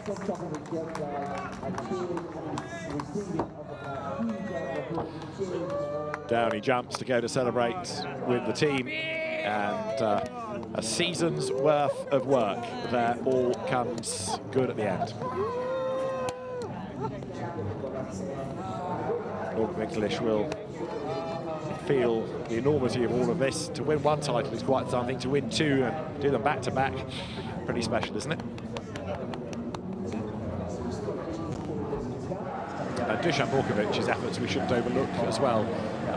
Hill climb champion, European Touring Car Cup champion, and now gear race winner. So Dusan Borkovic, a deserving to the Serbian driver. I'm going to stick my neck out without looking at the list of winners and say that's the first Serbian to win the gear race. Are you going to correct me? Certainly not. I think we're right, aren't we, in saying that? Yeah. Well, there he is. He doesn't need to go on the podium. He can just reach up, can't he, from ground level and pick up the trophy. The unfeasibly tall Serbian. And pick up every member of the team as well. Yeah, that's true, yes. Esteban Guerrieri and Marco Butti are there joining in the celebrations. So as I say, where to look, the race or the championship? Well, the race result confirms the win for Dusan Borkovic from Esteban Guerrieri and Marco Butti. Fourth, Marcin Hua from Norbert Mikulic and Mikael Ashkener. Nestor Girolami in 7th place, and 8th going the way of the vanquished Ted Björk. Gave it his best shot this weekend, but it was just not to be. 9th place in the end, going the way of Martin Xie from Jan Elasher, and 11th for Martin Chow gives him the TCR China Championship, and from last to 12th on slick tires also Santiago Urrutia. So well done to the new TCR World Tour champion Norbert Mikulic, the Hungarian for BRC Hyundai and Squadra Corsa. The Hyundai Elantra is coming out on top. A number of drivers not getting to the end. Max Hart, Rob Huff, Zhang Zhendong amongst them. But some good news stories, especially, I think, fair to say, from Goat Racing. So let's hear from our new champion, Norbert Mikulic, with Lisa Leyland. Norbert Mikulic, massive congratulations. Well, you didn't want to speak about the championship standings yesterday, but I'm sure you want to speak about them now. You're the 2024 World Tour champion. That's back-to-back titles for you.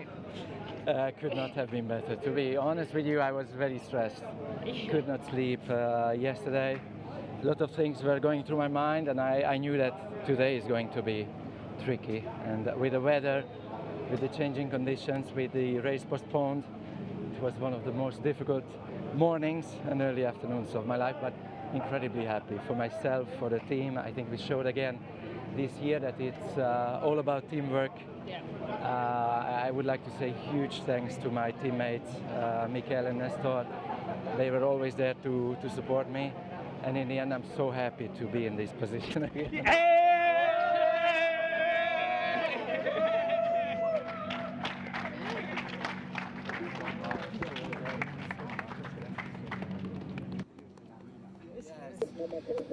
So Norbert Mikelic celebrating with the rest of the team, and will then make his way to the podium. We here at Macau have a rather disrupted timetable, so the next race is about to start. Teams are heading towards the pit lane.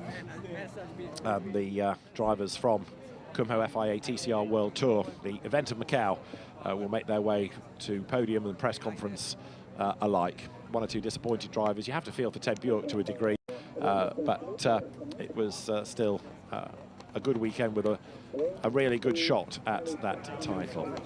So Norbert Mikelic is your new champion and Dalton Bukovic is our race winner.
Driver standings at the end of the year, confirming the championship for Norbert Mikelic from Ted Bjork, 11 points between them, and Mikkel Ashken at third. Esteban Guerrieri fourth from Jan Arache, Nestor Girolami sixth, and then Santiago Urrutia ahead of Ma Xinghua at the end of a dramatic season and an encouraging one for TCR World Tour. We look forward to more great action from the championship next season. The podium awaits here at the Gear Circuit at Macau, but so also the next race is underway because the Greater Bay Area GT Cup race for GT4 cars has just started as the cars are making their way out on track.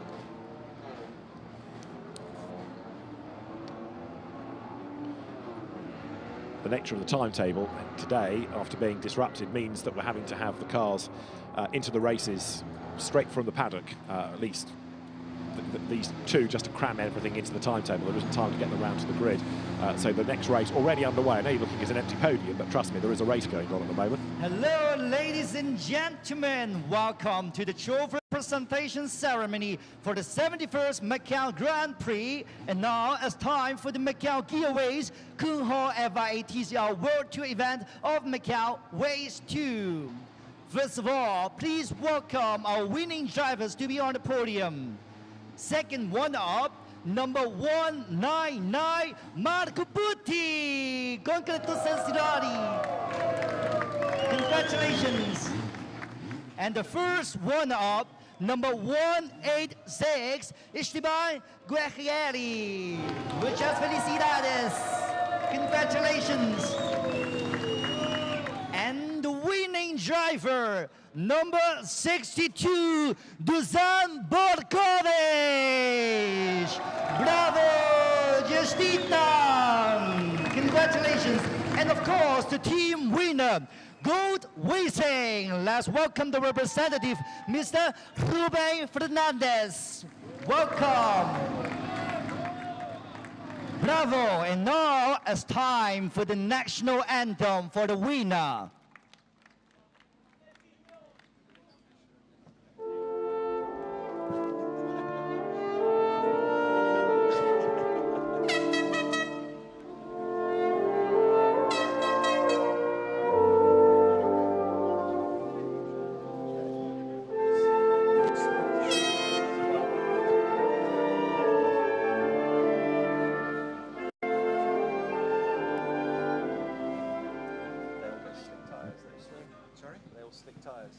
Thank you. And now, may we invite our presenter to come over and join us for the presentation ceremony.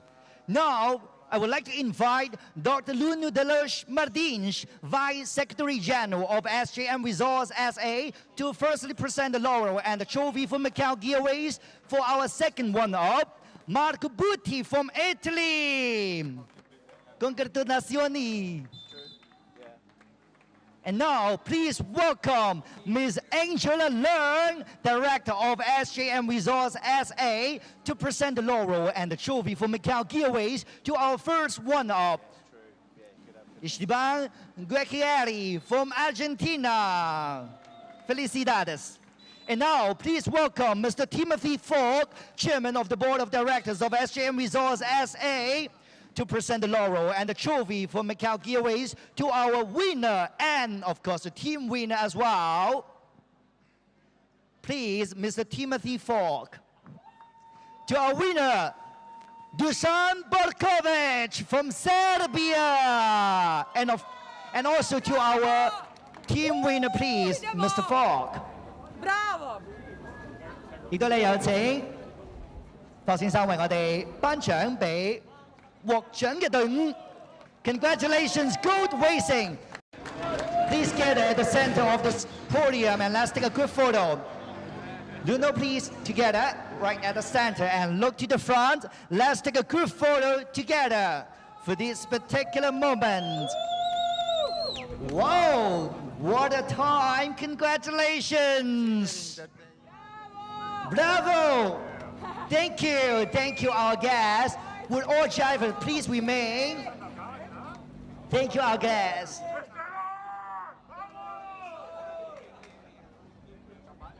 Thank you so much. We all are so happy for you. And next, we will present the trophy for Come Home FIA TCR World Tour in Macau. So now, please welcome Mr. Alan Goh, FIA Touring Car Commission President, to present the trophy for Kum Ho FIA TCR World Tour in Macau to our winners. First, to our second one-up, Mr. Marco Butti, and also to our first one-up, Mr. Esteban Guerrieri. And, of course, the winner, Dusan Borkovic. Thank you, Mr. Go. And now, please welcome Mr. Marcello Lotti, WSC President, to present the trophy for Kum Ho FIA TCR World Tour in Macau to the team winner, Gold Racing. Congratulations. And let's take a good photo, please. Please get it right at the center. What a moment. Let's put our trophies up high and face our cameras for good photo. Thank you, our guests. Would all drivers please remain on stage? Thank you, our guests. Thank you so much. Thank you, Mr. Go, and thank you, Mr. Lotti. And will all drivers please remain at this time for our champagne shower for celebration.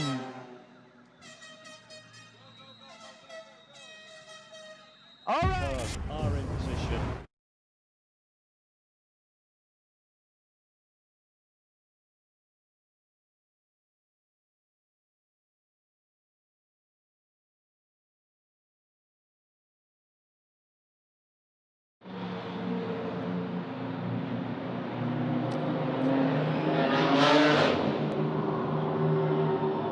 Here at Macau, we have cars on track behind the safety car. It's a safety car start for the Greater Bay Area GT Cup. These are GT4 cars. It's been quite a day here at Macau. Lots of really heavy rain overnight. This morning have left us not only with a track surface that 2 hours ago was virtually undrivable, but it's also given us a timetable that's been blown asunder, and so races are hastily being postponed, reorganised, rescheduled, moved, shuffled, reduced, you name it, and starting in the case of this race from the pit lane. And there you can see, as the cars come down towards Lisboa, the safety car leading Deng Yi, who is the fastest qualifier, and tucked up behind him Han Li Chao, who has been the winner of the GT4 GT Cup Championship in China this year. The previous race was touring cars. You know what that means. It means there's bits and bobs to mop up and sweep away, and therefore a bit of speedy dry on the track needing to be negotiated. Not as many as there could have been. No, true. And we've also had a car, I think it was Wei Wang's car, that has had to come from the pits for repairs as well after a drama on that first lap, even behind the safety car. So the track surface is drying, and we look forward to getting a green flag race underway. David Addison and Alan Hyde. Trackside, GT4 racing, if you follow GT, you'll know has become really successful, really popular over the years. And here we are looking forward to seeing a good fight between those two drivers at the front. The cars qualified on Friday. They had Saturday off, as it were, to effect repairs. But even that wasn't enough to put Alessandro Guerretti's Porsche back together. That's been withdrawn from the grid. The amount of damage that was sustained by the French driver, just too much, which is a real shame. Big shame. Big shame. Now, this race has a time limit of 35 minutes, so keen to get underway will be the drivers, because we're almost up to 9 of those 35 minutes right now. But it does give the drivers a chance to have a look at the track surface, and because they haven't had a formation lap round to the grid to try to get the timetable moving and get them some racing mileage in, important that they do have a couple of slow laps just to assess what the track is like and whether it's slicks or wets. We had touring cars before. Really slick's the way to go, but these are more powerful cars, so the drivers being given a chance to have a proper look at the track.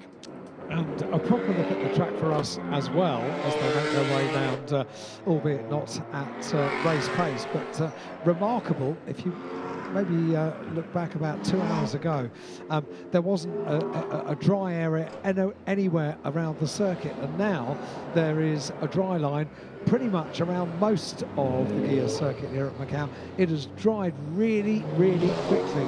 The safety car will come in this lap. The race is already underway, but when the safety car comes into pit lane, we'll be racing properly for the Greater Bay Area GT Cup, one of the mainstays of the programme here at Macau every year. And what a great collection it is. I know it's only a lot this weekend, but GT4 racing was a slow burn, but once it finally caught a light, it has really been a big success story. Lots of different brands represented, from Mercedes to Ginetta, BMW to Porsche, Toyota to McLaren, KTM, as well as Aston Martin and Audi on this grid. So it's a proper representation of a global GT4 picture, and we will go racing this time with the BMW Deng Yi then up front, and Hannah Lee Chow's Toyota GR Supra, which has been really energetically driven all weekend, right there behind. Third place, it is Lokar Chun, and then Kevin Say in the leading Mercedes AMG. He's been a race winner in GT3 machinery this year. A couple of victories he had within the British GT Championship.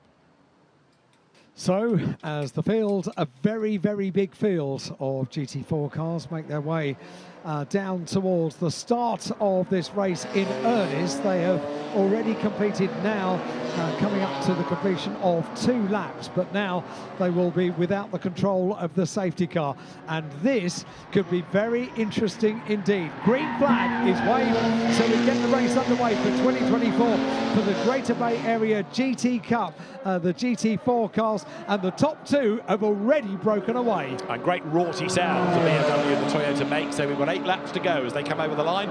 Deng Yi versus Han Li Chao, and then Lokar Chun in 3rd place. You're back to local drivers, but do not think for a moment that they're not committed, they're not quick, and they don't know what they're doing. And this is going to be a great scrap between 2 of the top GT4 drivers in the region. Deng Yi just ahead as they come now down towards Lisboa. The road getting drier and faster all the time, but you've still got to be now at race pace, able to judge your braking point for Lisboa. And very late on the brakes, Han Li Chao, the car squirming. He did a good job to get that stopped. And into the wall goes Deng Yi.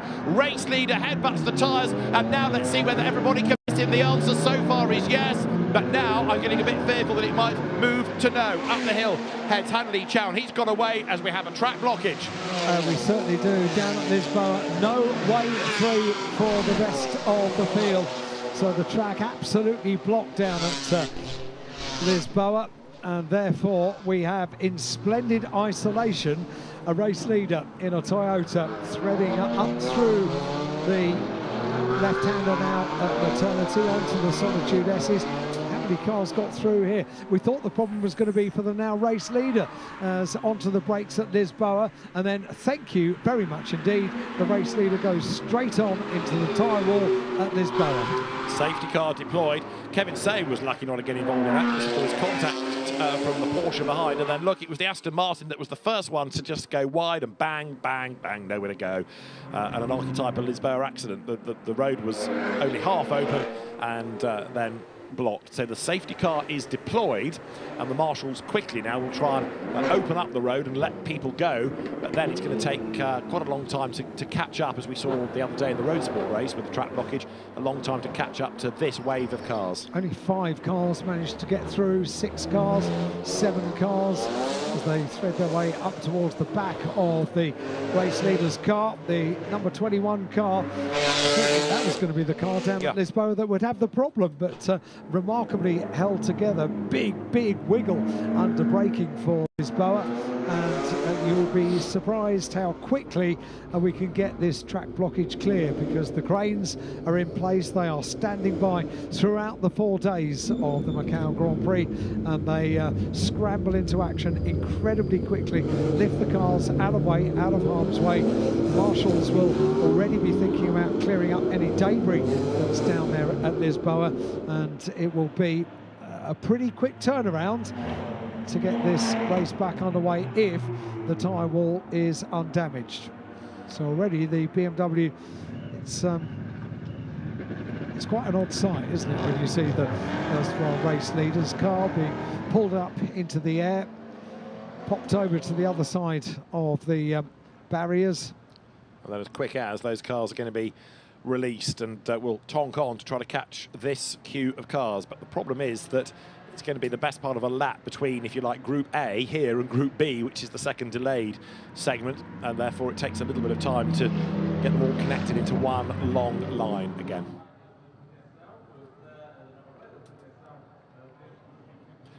So Hanley Chow in the Toyota Supra leads them through, and surprised actually that Deng Yi made that mistake, because he's a very accomplished, very quick driver, but just a little bit too much speed carried into the corner, and off he slithered. He's under a huge amount of pressure. He was, and I wonder whether that's what was the distraction, really. Yeah. He was so busy looking at what was going on behind, he just missed his braking point, and off he went. Well, he would have seen a Toyota in his mirrors wiggling from side to side into Lisboa, and maybe thinking, I can lead this and lead this alone, but unfortunately it requires a huge amount of concentration down at Lisboa to avoid those barriers, because even on the perfect line through the corner, you are oh so close to the tyre wall on the exit of the corner. So there is the safety car, but it is in danger of having to stop in a moment, because there'll be a whole wave of cars, like 2/3 of a grid, stationary just ahead. So the race control team will be advising of what might be ahead. But all of this, I'm afraid to say, goes ill against the time slot. But if drivers are going to put the cars in the wall, then what can you do? So Hanley Chow making the run now as the race leader down towards Lisboa. And very speedy work by the marshals. I think has now got people moving, because more sector 3 and 4 times are cropping up. So let's see what the road looks like. Pretty clear. Job done. Amazing, isn't it? I did say it's incredible just how quickly they can get these cars out of the way. I wasn't expecting to see no cars there, but absolutely clear.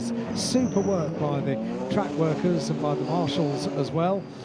All things being well, we can get this racing back underway in a moment. Yeah, and that also again shows the experience of Macau officials, knowing that, okay, we don't need to flag it, we don't need to do anything as a knee-jerk, we just slow the rest of the field down, go to work, move that, move this, move that, good, we're away, road's clear, the safety car didn't have to stop, it's going slowly, I know, that's to try and let other people catch up, but the race has not needed to be suspended, as we've had people getting back and moving. Good pace that by the safety car to allow all of that track work to take place, and they spread their way around. You can see really good in some of these, really well in some of these camera angles that look high down on the circuit, just how that dry line has emerged, which is great. Dry tyres on the dry line, superb. If you have to go offline, if you're thinking about overtaking, you are going to be on the damp. True enough. So, as the field turns its way by, we have still one or two cars, including Terence Say's Mercedes, just going past us. So they are quite spread out. I think a few were a bit slower at getting going than others, but pretty much everybody is now moving. And I'm hoping that the race does not need to be suspended to let everybody catch up. To catch everybody up together, yeah. Hopefully the safety car can just slow down enough. Of course, the problem is you are under safety car conditions, so you shouldn't be going flat out, but you sort of need to go flat out to catch up. It's one of those catch-22 situations. And it's a long circuit here at Macau, so it takes a while when you've got such a disjointed field to make up that time. So we'll wait and see what happens. Having said all of that, there's an argument, isn't there, to have two waves because you've perhaps got fewer incidents and everybody wants to go racing and get some mileage in it now. Han Li Chao, the leader from Lo Ka Chun, and Liang Jiatong in third place. So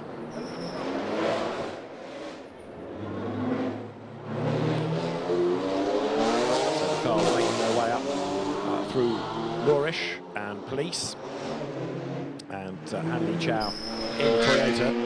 I agree with what Alan was saying. Very much it looked as though that was the car that might be in trouble, but Lisboa, not the one who was behind of Deng Yi, but having probably made Deng Yi look in his mirrors thinking, gosh, he's close, he's braking late. It was too late for him to make the corner. It's a big, big moment, and very well kept together as well. To then come out of that unfortunate incident coming down towards Lisboa, and then to avoid the race leader with his nose in to the tyre wall on the corner. Yeah, he should do the Russell, definitely. Absolutely. And luck is going that way. It's one of those days, isn't it? We are in a gambling capital, but we saw it in the GT3 race, the Macau GT Cup for Mauro Engel. We've seen it, in a sense, in the Greater Bay Area GT Cup for the GT4 cars for Han Li Chao as well. Lights are still on atop the safety car as it makes its way now through Fisherman's. So again, an opportunity for drivers from this region to take centre stage in our final support race before the Grand Prix itself.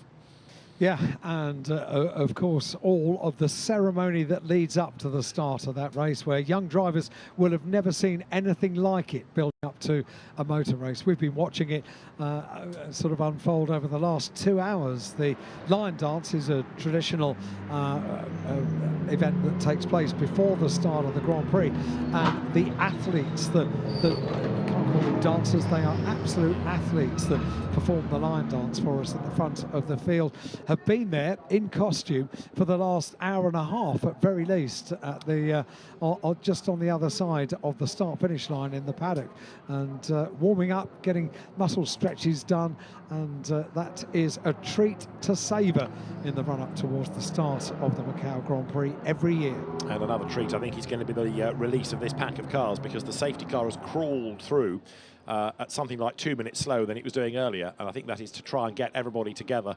There are still a few stragglers, but the bulk of the field, I think, now is pretty much on the tail of the safety car, certainly the top dozen or so. There were 7, so yeah, those 3 have done well. Right, yeah, the second group is just going over the line now, so there's about half a minute between the first group and the second, so they're getting closer as Terence Say accelerates on, but the race director, I think, is going to have to bite the bullet sooner or later, and if you haven't caught up, well, hard luck, we'll give you a chance. Aston Martins are always a very, very pretty car, but that 87 car of Yang Chao is looking a little bit second-hand, isn't it?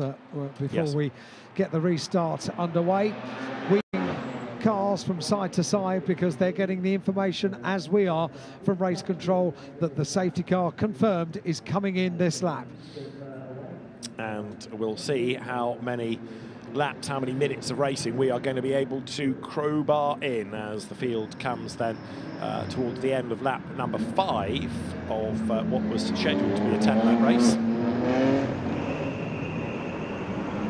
So Toyota leading, BMWs, which are a very popular GT4 car, running second and third, Mercedes-AMG, Kevin Say fourth, Porsche fifth, Porsche Cayman, and then in 6th place it is another one of the BMWs, Kelvin Gruen.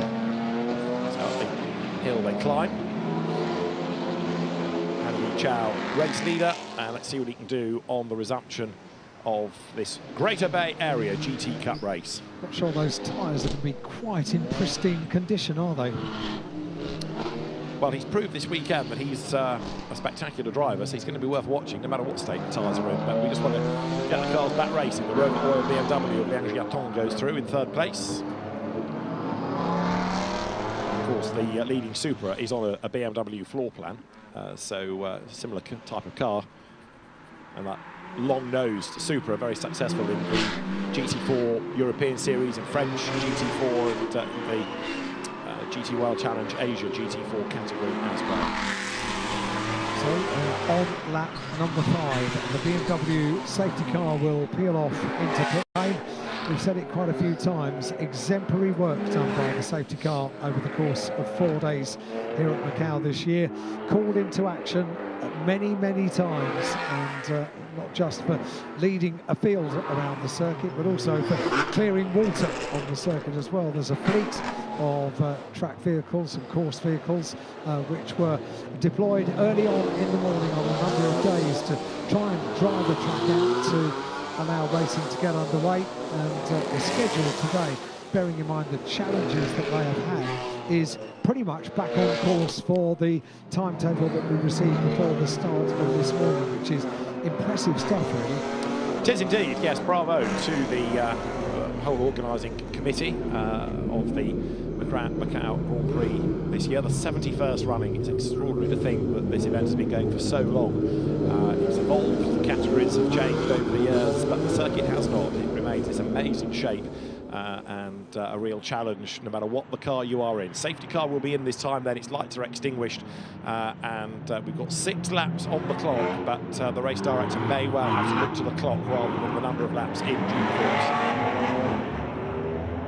Started from the paddock behind the safety car peeled off and got the race underway, and that incident, that track block down at Lisboa was the cause for the second arrival of the safety car. And now the pin is pulled for Hanley Chow, accelerates up towards the conclusion of lap number 5, and racing will be back underway. Toyota from BMW, it's just a different BMW. Really good restart though for Andy Chow, who leads the way as he accelerates up towards the timing line. He will come across the beam with quite an advantage as we go racing once more. Toyota, BMW, and it's game on for 4th place in the background because Kevin Say and Zhao Wei Yang have got absolutely side by side, and through has gone, in fact, Yang. So Yang Zhaowei goes through ahead of the Mercedes AMG, and there, look, the Cayman is very definitely a car to watch. It's got the indicator on briefly, flick that off. So it's all busy in the cockpit for Yang Zhaowei as the leading Hanley Chow Toyota comes down towards Lisboa. The BMWs move across the middle of the road to look for the best line and then go back to the far outside to try to square off the corner down to Lisboa. Hanley Chow leads, and we're on lap number 6. Neater and tidier on the entry to Lisboa this time for the race leader, and threading his way through. You're absolutely right, it was a superb restart for Hanley Chow, the race leader. Got things underway nice and quickly, and then left a BMW battle, which you can see just in the background there. The 2nd and 3rd places on the podium, they battled it out together. We've got Porsche just behind as well in 4th place, having made that place up on the restart. And the race leader, well, remarkable really on this first lap after the restart, has been able to pull a good comfortable gap already. Hanley Chow getting away, game on for 2nd place though, isn't it? Lokar Chun in the bright yellow BMW with the green nose and the yellow back, the Lebanon line, has got the Rover Oils car of Liang Jiatong right up behind now. The Yang was a bit disappointing in qualifying, didn't quite go as well as we anticipated, but he's on his toes here, looking to try to go through into 2nd place as the BMWs battle down the hill. They've missed out on a GT3 win as a brand. Can BMW score GT4 honours? Seemingly no. That Toyota looking very fleet of foot, but there's a good battle on for 2nd and 3rd, and it's going to be a 3-way fight before long, because look, heading up towards Donna Maria, the 4th placed Porsche of Yang Zhaowei is getting closer all the time. Yep, the Porsche closing in, and the BMWs have closed up once again as well. They briefly, at the start of this climbing section of the circuit, had a bit of daylight between the two of them. No daylight between the two of them as they head down from the Melco hairpin now. The battle well and truly on for second place. And the fact that they are battling is allowing the race leader, who just went out of shot, as we keep an eye on the two BMWs for second and third, the leading Toyota.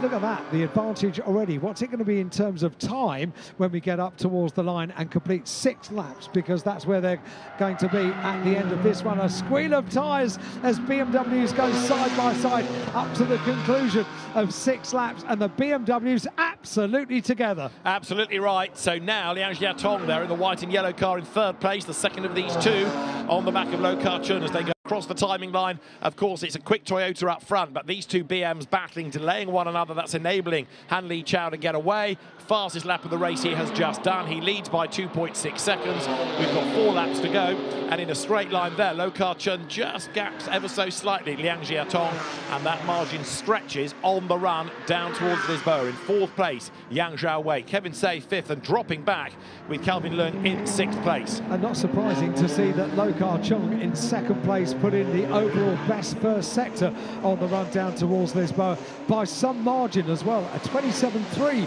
for Lo Ka-chun, and the leader a 28.5 on that first sector. Really good pace by the 2nd place BMW, closing the gap now to the Toyota. Absolutely right. So Lo Ka-chun hustling on, and drama there. Somebody's got up the escape road at Lisboa. We'll try and unravel who that is in a moment as the leading 3 come downhill. I wonder whether Han Li Chao had a moment. Yes, he did. It was a slow 2nd sector where he threw away about 0.6 of a second, and that's why the gap has come down. So maybe he had a wobble. Either way, he's now trying to regroup and get away once again. The two BMWs hustle on behind. Lo Ka-chun 2nd, in 3rd Liang Jiatong, and again Liang there looks to the inside, unable to find a way past. We're going to have a 3-way battle, aren't we, before too long, because overall best in the first sector is 2nd place Lo Ka-chun. Overall best in the 2nd sector is Liang Jiatong.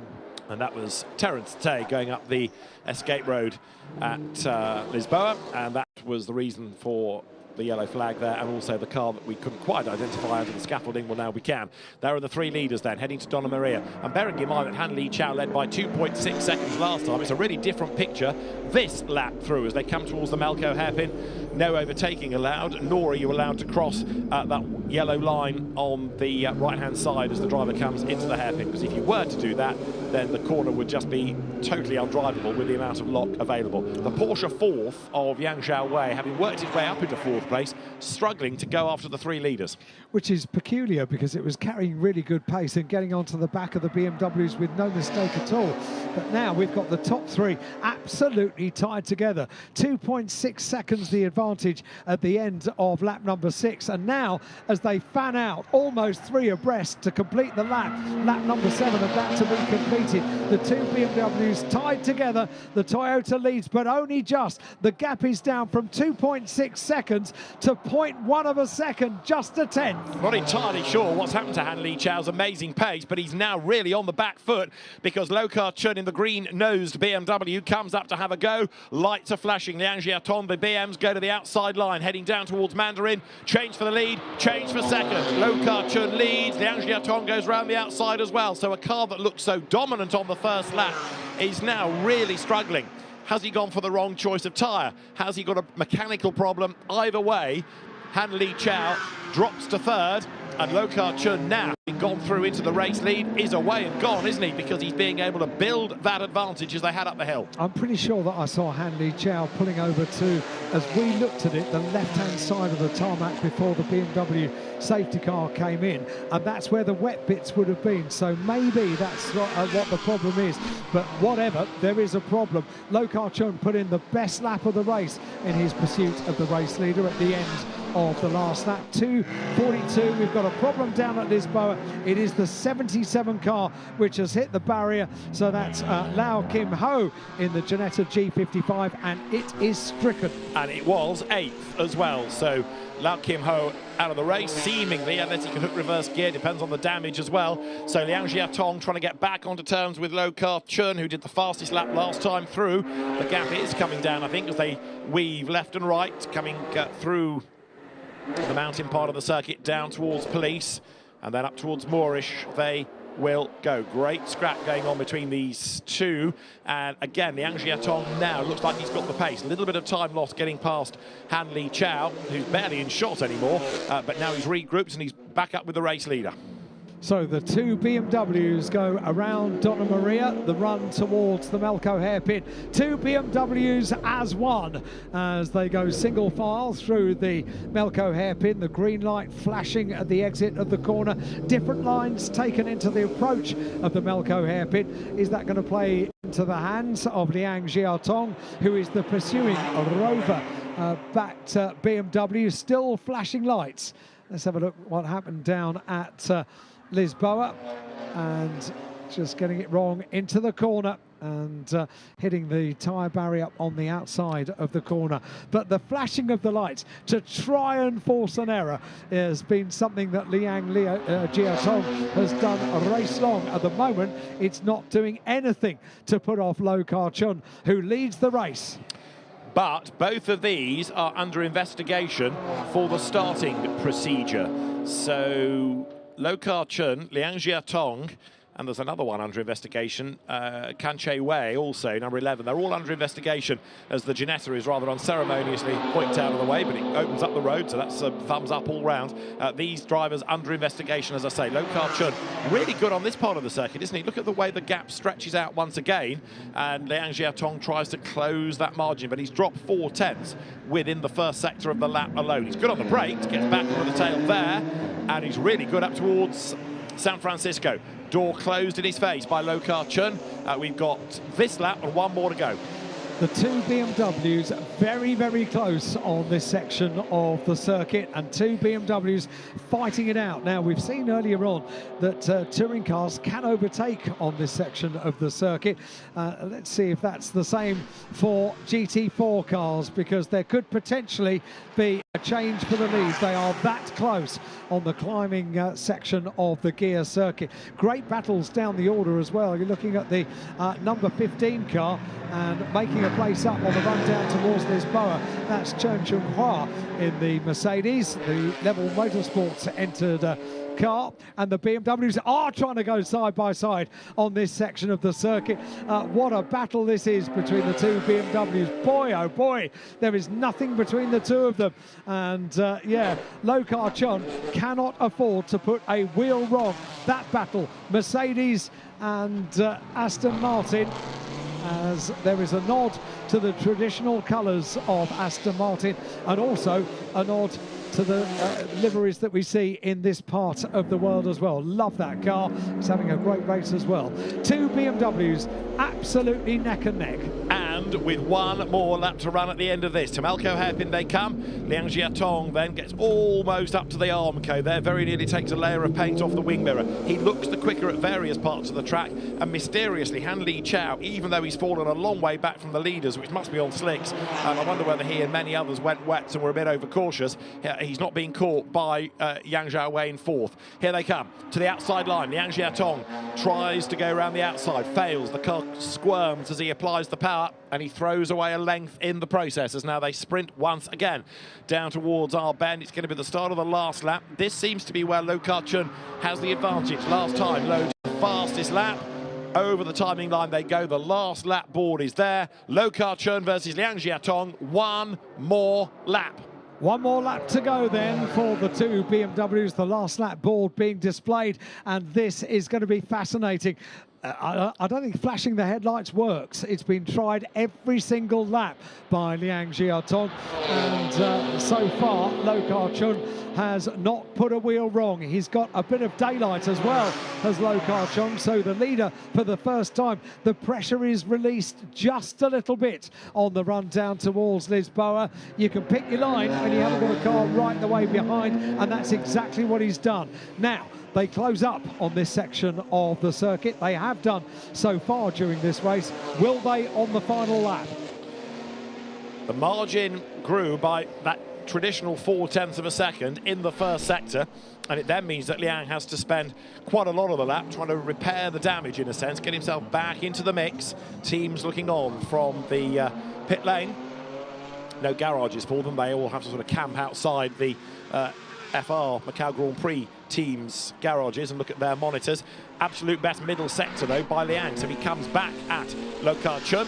My fear is that by the time he's arrived on his tail at the Macau hairpin, it's going to be too late, because then we're going to go back to the part of the circuit where Lo is the strongest. But the gap does come down through the Solitude S's. They drop down the hill, heading towards Police and then towards Moorish. This last lap of the Greater Bay Area GT Cup. It may have been an interrupted race with that safety car, but we've had some great battling, some great racing, and we're not done yet. Liang has proved that he can have a go pretty much anywhere. Around here, he's got a quicker car, but is mysteriously his M4 narrower than the one ahead. It needs to be to find a gap. Has a look on the outside as they go up towards the left-hander, Donna Maria, and certainly makes the intent very, very clear. The flashing of the headlights has continued throughout the lap. They now go into the no overtaking place at Macau hairpin. He almost had a look as well. Overlapped certainly the front and the back of the first and second place cars. There is a bit of traffic ahead as well as they head down from the Macau hairpin. It is going to be the #1 car, which is directly in front of them. They go side by side, the two BMWs.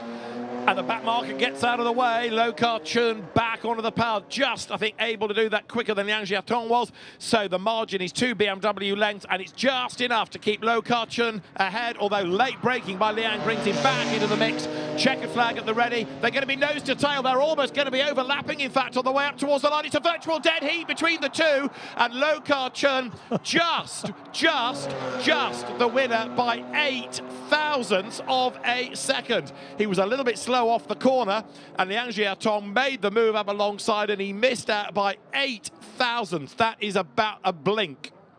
Wow, what a finish. What a race. Macau keeps on giving, doesn't it? Thousandths of a second between the two BMWs at the conclusion of 10 laps around the gear circuit. What a treat that was. I wouldn't have predicted that slower cars about to be lapped were going to play a part in that, but on the run to the line, it certainly did. GT cars have done us proud today, haven't they? GT3 and GT4. Yes. That sort of gives BMW a little bit of consolation after losing out in the Macau GT Cup, winning the Greater Bay Area GT Cup instead. It is a win for Lo Ka-chun, Liang Jiatong second, and Han Li Chao in third place. Bearing in mind he led by 2.6 seconds at the end of lap 1, or the first racing lap, I should say. Han Li Chao ended up 15 seconds adrift. And I suspect quite a lot of that for drivers was going on to wets, thinking the road would be wetter than it was. I suspect that is absolutely spot on, but that was a treat of a race, wasn't it? I am so pleased that viewers around the world can enjoy Macau at its very best this afternoon. We have had some superb racing. 2 GT races, GT3, GT4, both of them absolutely spellbinding, and the crowds in the grandstands here at Macau can applaud and enjoy and savour these moments, all part of the build-up to the 2024 Macau Grand Prix, the 71st Grand Prix of Macau. So the BMW drivers make that run back down towards the lane. We may not have seen the cars be released onto the circuit for that, but boy, they delivered good racing, and we will see them all on the podium.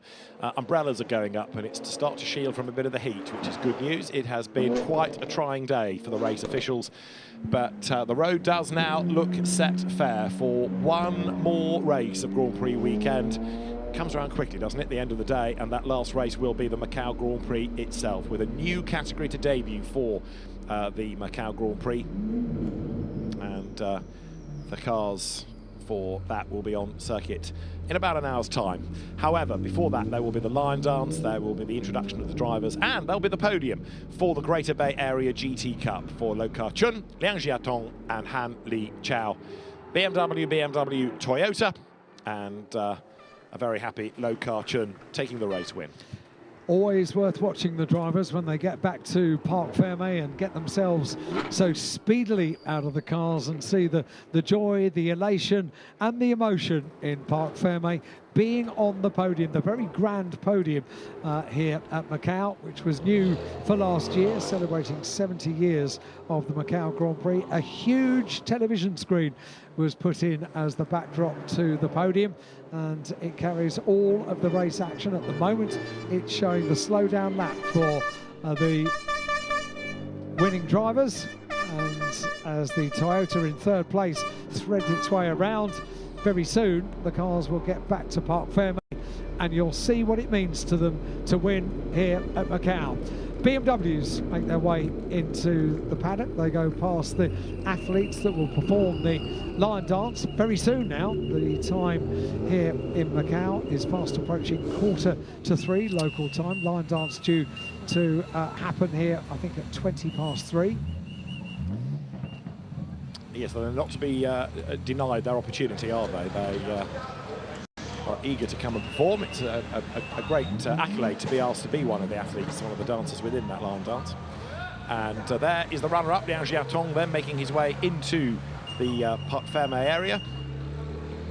And as ever, Alan, I can anticipate happy smiley faces beaming from the car as they will wriggle clear in a minute.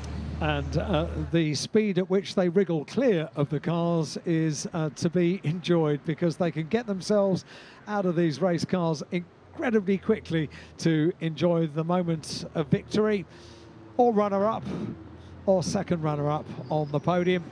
The top three will all appear, and Liang Jiatong, surprisingly, very happy to be on the podium, and very grateful to sponsors Robert Motor Oils.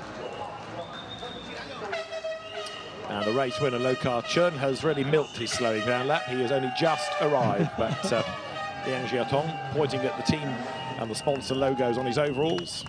Now, don't forget that they are under investigation, the top two, for the starting procedure. Oh, yeah. What that may or may not have done for them, what they may have done wrong, we're not being told, but their starting procedure is being looked at. We didn't see the actual start of the race, No. did we? Because the podium for the previous race was still taking place. So quick fire have been the start procedures for the races today. And the race winner has arrived in Parc Fermé now.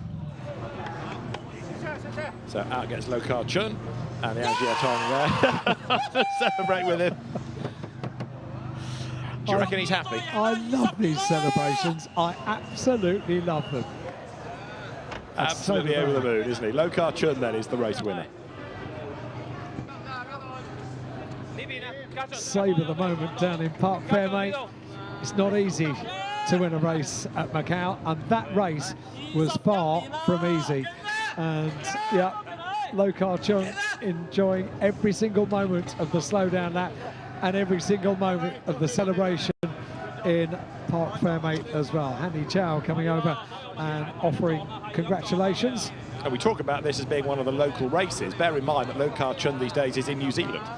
So he's under a New Zealand licence, and a really impressive job done.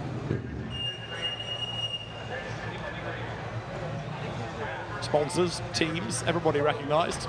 Well, we say every year how important it is to drivers from this area of the world to have the opportunity of doing what they do on the world stage, and that's proof. Both of our top two drivers pointing at their sponsors. They can't go racing without them, and now the two of them talking to each other down in Parc Fermé, congratulating each other, a handshake between each other, and they will enjoy in a moment the ultimate moment of thanking their sponsors when they climb aboard the podium at Macau.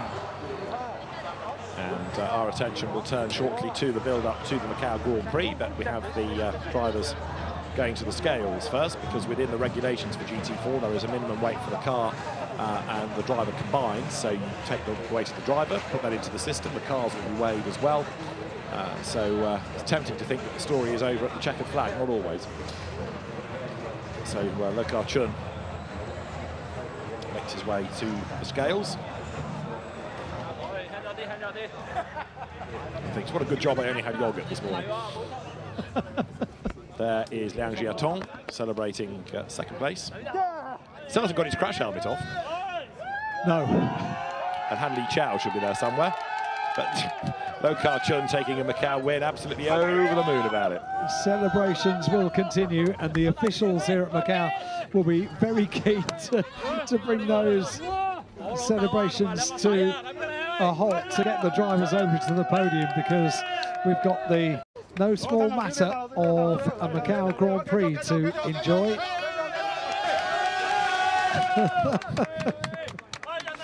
Wonderful scenes. I tell you what else is wonderful as well. The sun is trying to break through here at Macau. Anybody else for the photograph? All smile. Crash helmet there. Sponsor logos all shown. 1, 2, 3. Big cheer in a moment.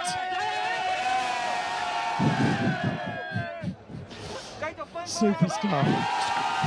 The scrutineer that just walked past with his noise meter has noticed it's gone off the clock. Right.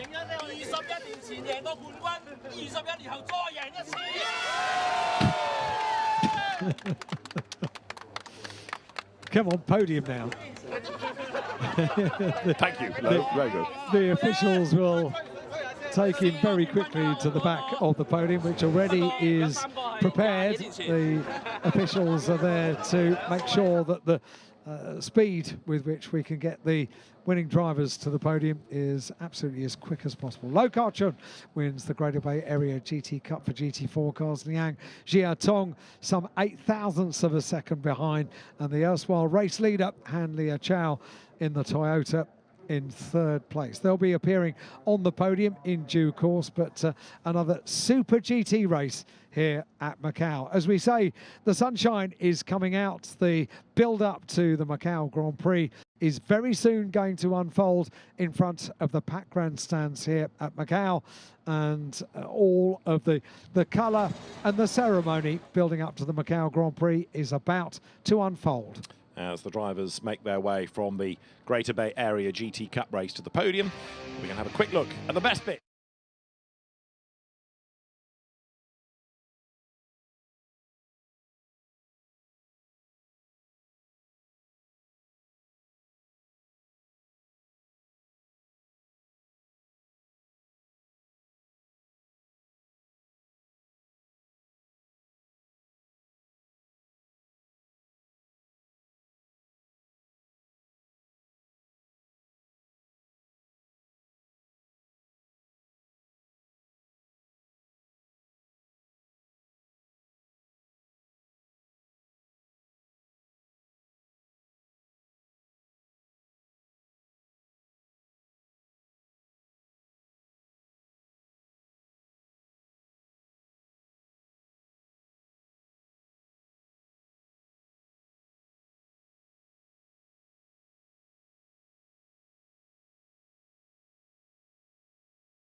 Welcome to the chauffeur presentation ceremony of the Greater Bay Area GT Cup of the 71st Macau Grand Prix. And first of all, please welcome our winning drivers to be on the podium. The second one-up, number 21, Han Li Chao. Congratulations. And the first one-up, number 99, Liang Jiatong. Congratulations. And our winning driver, number 14, Lo Ka-chen. Wow, what a match. Congratulations. May I invite our winning drivers to be on the podium. And now, we would like to invite our presenters. First, please welcome Ms. Annie Loy, Assistant Vice President of Corporate Social Responsibility of Public Relations of Galaxy Entertainment Group, to present the laurel and the trophy to our second runner-up.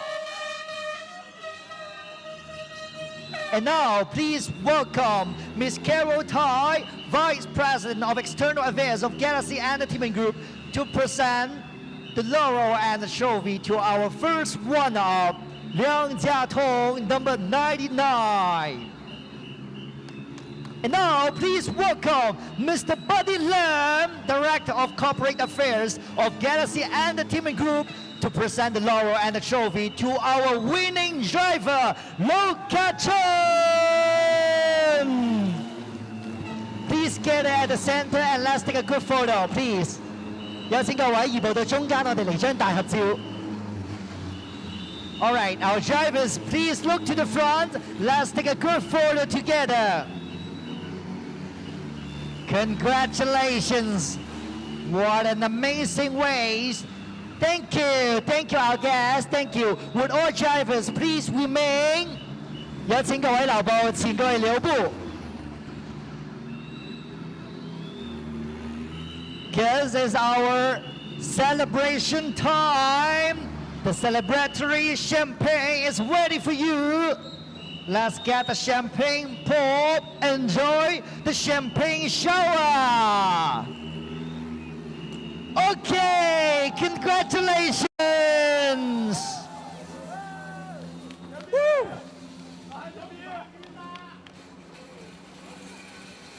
Thank you.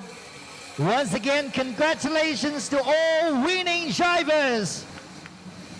再次掌聲恭喜晒咁多位獲獎嘅車手，再一次我們掌聲恭喜獲獎的各位車手，感謝你們。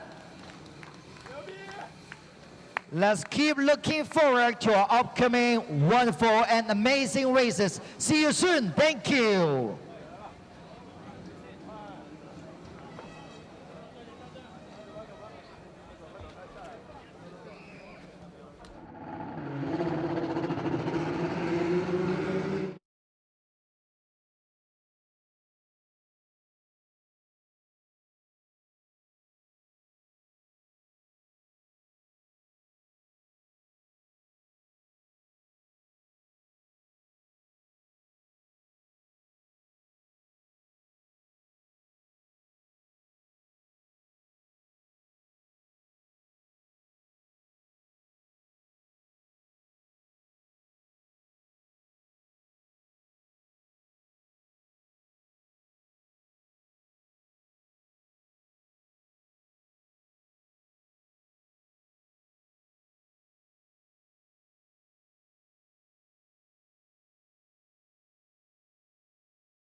Moments away here. The cars are on the grid, so the team personnel making their way, the dignitaries also, and very shortly we will be looking forward to the line dance, which is always a feature of the build-up to the Macau Grand Prix. It's extraordinary to think that it is in its 71st running.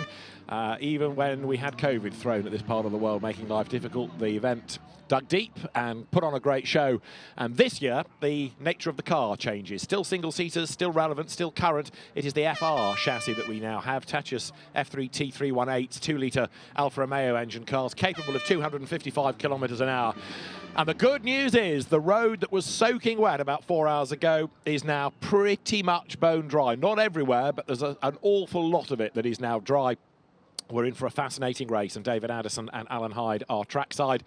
And Alan, this is one of those races that, come rain or shine, you don't want to miss. It's nothing like it. Nothing like it anywhere in the world. These are young drivers at the start of their motorsport career, and they know some of the names that have won the Macau Grand Prix in previous years. This, the 71st running of the Macau Grand Prix, and you only have to look back. Let's pick out just a couple of names that have won here at Macau. 1983, Ayrton Senna took the top step of the podium here in Macau. In 1990, Michael Schumacher on the top step of the podium here at Macau.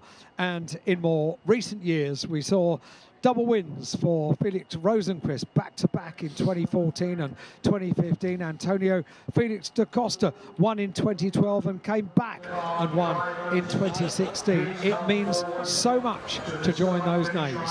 And the members of the organising committee on the grid, ready to be greeted by the dignitaries once they arrive and head to the grandstand. A huge amount of work goes into putting on the Macau Grand Prix.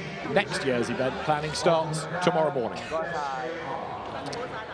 It certainly does, and what a huge amount of preparation goes into this. The grandstands are immense. The people come from far and wide, and not just to watch the motor racing. So iconic is some of the merchandise that gets sold around the Macau Grand Prix. People travel without a ticket to come into the Grand Prix to watch the racing. They come just to buy the merchandise and then make their way back home once again. So as the expectant crowd wave to the cameras, they can see themselves on these huge LED screens that are around the circuit. They know what they've got to enjoy. It is history in the making for these young stars, and it's an incredible thing as well to bear in mind that none of these young drivers, some as young as 16 years old, experiencing the streets of Macau for the first time, they will have never seen, David, anything like the build-up to this race. We can see the colour and the rather large animals that make their way through the barriers of pit lane. We've got a huge peacock, and I think he's associated with Galaxy Entertainment, one of the very, very famous hotels in this part of the world. And the girls are there with little peacocks, and there is a very large peacock with a checkered flag getting excited for the start of the race. All the hotels that are represented down here, this is a huge event for them. Yes, big marketing exercise. If you look right on the grid, you can just see the yellow feathers atop the peacock in question. And the fans are getting themselves ready. Many of them have been out here from the start of the day when they were getting very wet indeed. But now, thankfully, it is dry. It's not sunny, far from it, but at least we've got a dry circuit to showcase the young guns of single-seater racing. And it is going to be Ugo Chuku, who is on pole position. We were educated overnight that it's a silent W, so it takes a bit of getting used to having put the W in for years. But Ugo Chuku is the driver on pole position, and underlining the importance of this category and the drivers that we have on it. He's part of your McLaren driver program. With him at the front of the grid is Oliver Goethe, a Red Bull junior driver as well. So the Formula One teams are represented in a sense by their association, their talent spotting of these junior drivers. Look at that picture, looking back at the fields, and the huge amount of people that have taken to the circuit in the build-up. The drivers all out of the cars and about to be presented ahead of this race, and also the athletes that will take part in the line dance. They're all down there as well, and it is just the most beautifully choreographed build-up to the start of this race, and for the drivers, quite overwhelming. It is, because you made the point earlier on, it's something they're not used to. You know, these in Formula Renault or Formula 4, Formula Regional as it now is, they may be a support race quite often, and they come to the grid and they go racing. But here, not only are they the star attraction, they are all on the grid. They are all going to be presented to the dignitaries from the Macau SAR government, and the film crews are there. So all of the drivers are now gathered at the front of the grid, crash helmets off, and the photographers await. And so too do the athletes that will perform the line dance. But there they are, the young heroes. Alex Dunn amongst them, just a quick wave. Freddie Slater there, the British driver. Oliver Goethe, the very tall Ugo Ugochukwu.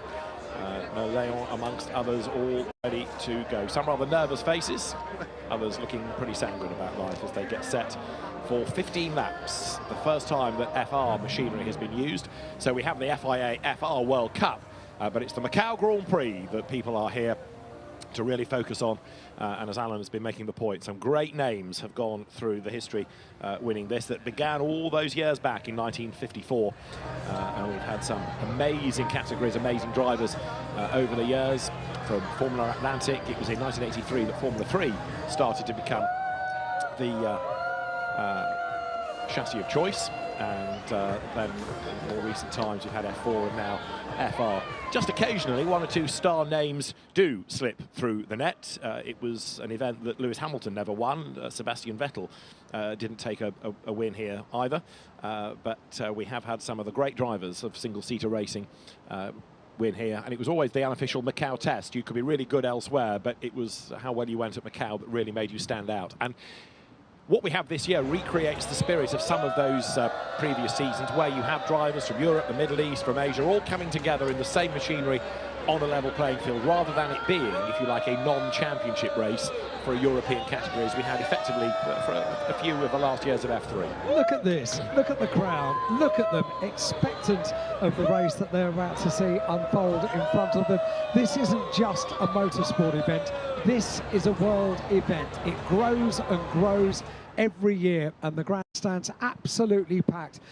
I'm so pleased that the weather has been kind to us from around about midday today, because the spectators that we have welcomed to Macau this year have dealt with rain. They've been wearing ponchos, they've been putting umbrellas up that normally would shield them from the sunshine here at Macau. That would be what we would expect at Macau, but it has been for rain over the course of 4 days so far.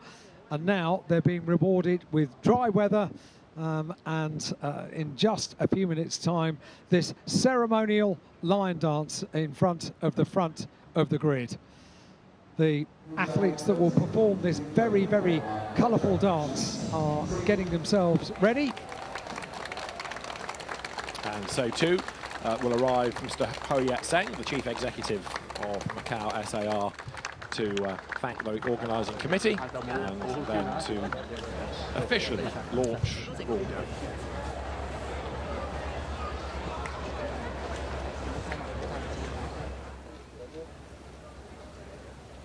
Chance to say thank you to the organising committee, which this year has, over the last 4 days, had a Herculean task to make sure that everything stays on target as much as it possibly can do. The motorbikes, because of the weather, have suffered more than anything, but pretty much all the car racing aspect has been completed successfully with some really enjoyable racing. And Mr. Ho now makes his way to meet the drivers and to wish them well as they prepare for this 71st Macau Grand Prix. 15 laps will be the race duration, barring any interruptions.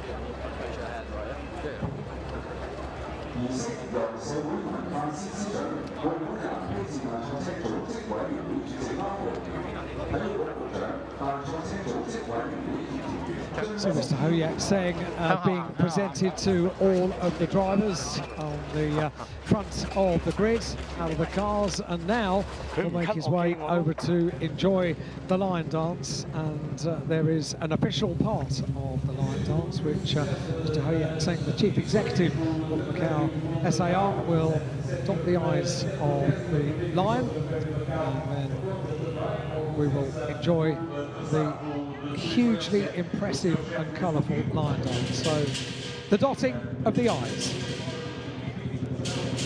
The Chief Executive being accompanied by the Secretary for Social Affairs and Culture and the President of the Macau Grand Prix Organising Committee, Ms. Leon Hu, and by the President of the Sports Bureau and Coordinator of the Macau Grand Prix Organising Committee, Mr. Luis Gomez.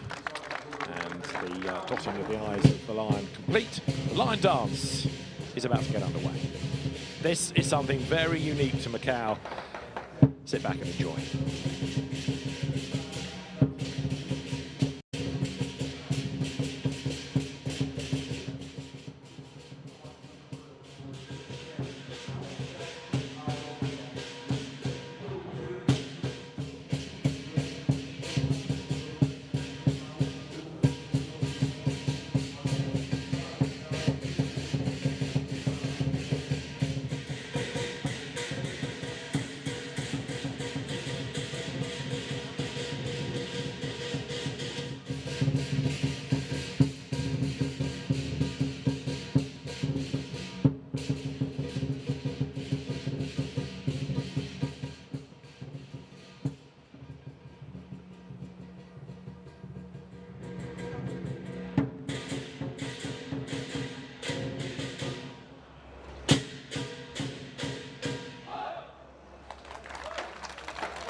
So now Mr. Ho Seng makes his way to the grandstand, and we will look forward then to the 71st Macau Grand Prix. As I say, FR chassis being used. Some drivers are new to Macau, some are new to the cars, some are new to both, and this is a race where reputations can be made or broken. You can have had the most stellar season in your category over the course of the year, but come to Macau and it is quite often a very different situation altogether.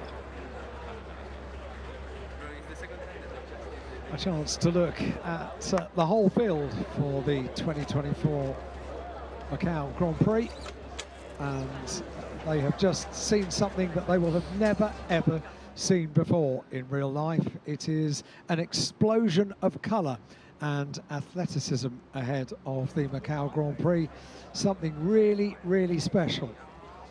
And so too is that man there,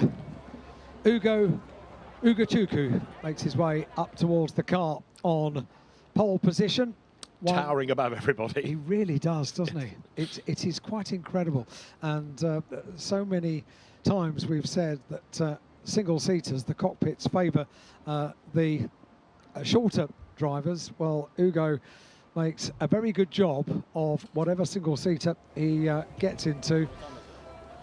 Really ignoring the fact that he's an incredibly tall young man, an incredibly able one as well, having taken the top step of the podium for the qualification race yesterday.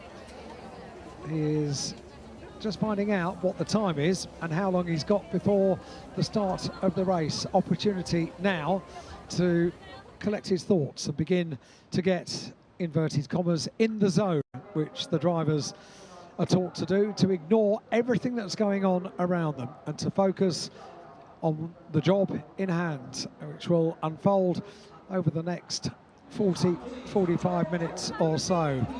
And there it is, there's the colour, the peacock, which has been around for all 4 days of the 2024 Macau Grand Prix. The explosion of colour down on the grid, and I said, didn't I, the likes of which most drivers have never seen before. We've had lions and now we have peacocks represented on the grid, and to accompany the different sponsors. We'll have a look later, I'm sure, at one of the lions from one of the local casinos. There's Ugochukwu then, the man on pole position. The car that he drives is run by the very successful R-Ace GP team, and having won the qualifying race yesterday, he starts ahead of this man, Oliver Goethe, on that front row. And Oliver Goethe, if you look back at the last 4 days, one of the most unusual things that has taken place is the unexpected explosion of fire extinguishant inside the cockpit of the car in qualifying. Next is Noel Leon, showing great pace over the course of the last few days. He's trying to get in the zone and still having a smile for the cameras as well. Everybody wants to be part of this because they know that this is a bit of motorsport history. 31 next on the grid is Freddie Slater, who came here last year as a very highly rated F4 champion and had a mechanical problem in the course of the F4 race. So he's desperately keen to come back and go even better in more powerful machinery this year. Enzo Deligny next on the grid. Enzo Deligny, who has made his Macau debut this weekend after racing to 8th place in the early season FR Middle East Championship. Other drivers about to clamber on board, including their Matteo De Palo, who actually has had a pretty impressive weekend, in as much as he's just quietly and understatedly got on with the job and not drawn attention to himself for the wrong reasons, but has just got progressively quicker and quicker. 17th in FR in Europe. There is James Wharton, the runner-up this year in the European Championship, the Australian driver, leaning against the wall. He's a Formula 4 UAE champion, Australian karting champion. Put himself in the walls earlier on in the weekend, but he could be one to watch to make some progress if we have a race that runs clean without too many interruptions. And Rashid Al-Daheri there, double winner at the start of the year in the Formula 4 UAE Championship, and he's also raced in the Italian Series this year as well. Evan Gilter at the wheel of the number 17 car, 17 years old, 7th in the FR Euro Championship this year. And it is remarkable to just have a look at the drivers and see how relaxed, how smiley they are before this race, because the pressure is very much on. Dino Beganovic will be a man to watch as well. He should have been higher up the grid, really, but he was involved in somebody else's accident in the dry qualifying session. So the driver, the Swedish driver, back for another crack. He's been racing in Formula 3 this year, but he wants to win this, so he's sort of stepped back down to FR machinery, if you like, or back across, because he was the European champion in these sorts of cars 2 years ago. Teofil nailed yesterday, was rather nailed and fired up the escape road by Cooper Webster, who got a 5-second penalty for his pain, so he's a man to watch. There is Jin Nakamura, whose car also suffered damage earlier on in the weekend after he was hit by James Wharton. He'd slowed and James rather misjudged the speed. Alex Dunn yesterday had what we thought was a really good opportunistic overtaking manoeuvre when he was given a one-place grid drop for it because he was deemed to have been overtaking while a yellow flag was out. It was a car that had gone up the escape road. One car slowed, slightly nervous of where the car would appear. Alex gained place and then was given a one-place grid drop, so had to therefore hand it back. Valerio Rinicella set to get on board. He's been racing in FR in Europe and the Middle East this year, and there is Cooper Webster. 5-second penalty to yesterday's race time. That's dropped him down the order a little bit. The reigning Indian and Australian F4 champion. And Cooper Webster, certainly a man to watch. He's been showing good speed this weekend. The formation lap 11.5 minutes away as the rest of the drivers start to get on board. Rintaro Sato next on the grid, 16th. This makes us feel old, Alan, doesn't it? It certainly does. Takuma Sato, a winner here, and also Rintaro's father is here this weekend. He's been offering advice, but his father is a winner around the streets of Macau. Thiago Rodriguez was here last year in F4, gets on board the car and settles himself in for the Evans GP team. Mitch Evans of Formula E fame. The last few drivers setting themselves ready, including Jet Bowling, who had quite a sizable accident on Thursday, but thankfully in his Macau debut, good to go. And will be one to watch. He's been chipping away bit by bit and working his way nearer to the front. There is Kanato Lee, who is another driver that we've been used to seeing in the UK. Runs under a British licence, Kanato Lee. And then it's going to be Kai Darianani next on the grid, somebody else that has been doing a lot of his early racing in the UK. Sun breaking through as well now, so temperatures getting warmer. Any last damp patches soon to dissipate, I think. There is Kai Darianani, getting the whole team with him for the photograph. Darianani then starting 20th on the grid. 21st there, Rikuta Kobayashi in the Tom's Formula entry. Tom's, as a team, won this 5 times before. Pointed the right way for the cameras, and a thumbs up and a wave. And then over his shoulder is Lu Ruqi, who had an accident on Thursday, did a bit of damage to the front of the car and has sort of been playing catch-up ever since. Drivers now being told to get on board. We've had that 10-minute board, so it's now time to get the earpieces in, get the balaclavas on. Lu Ruqi for PHM Racing gets ready to go. There also Alexander Alcázava, whose dad's away racing in Lamborghini Super Trofeo in Europe this weekend. So Alexander comes to make his Macau debut. Wish well, and Balaclava to go on. He's had a few trips up the escape road, but the pace has been good already.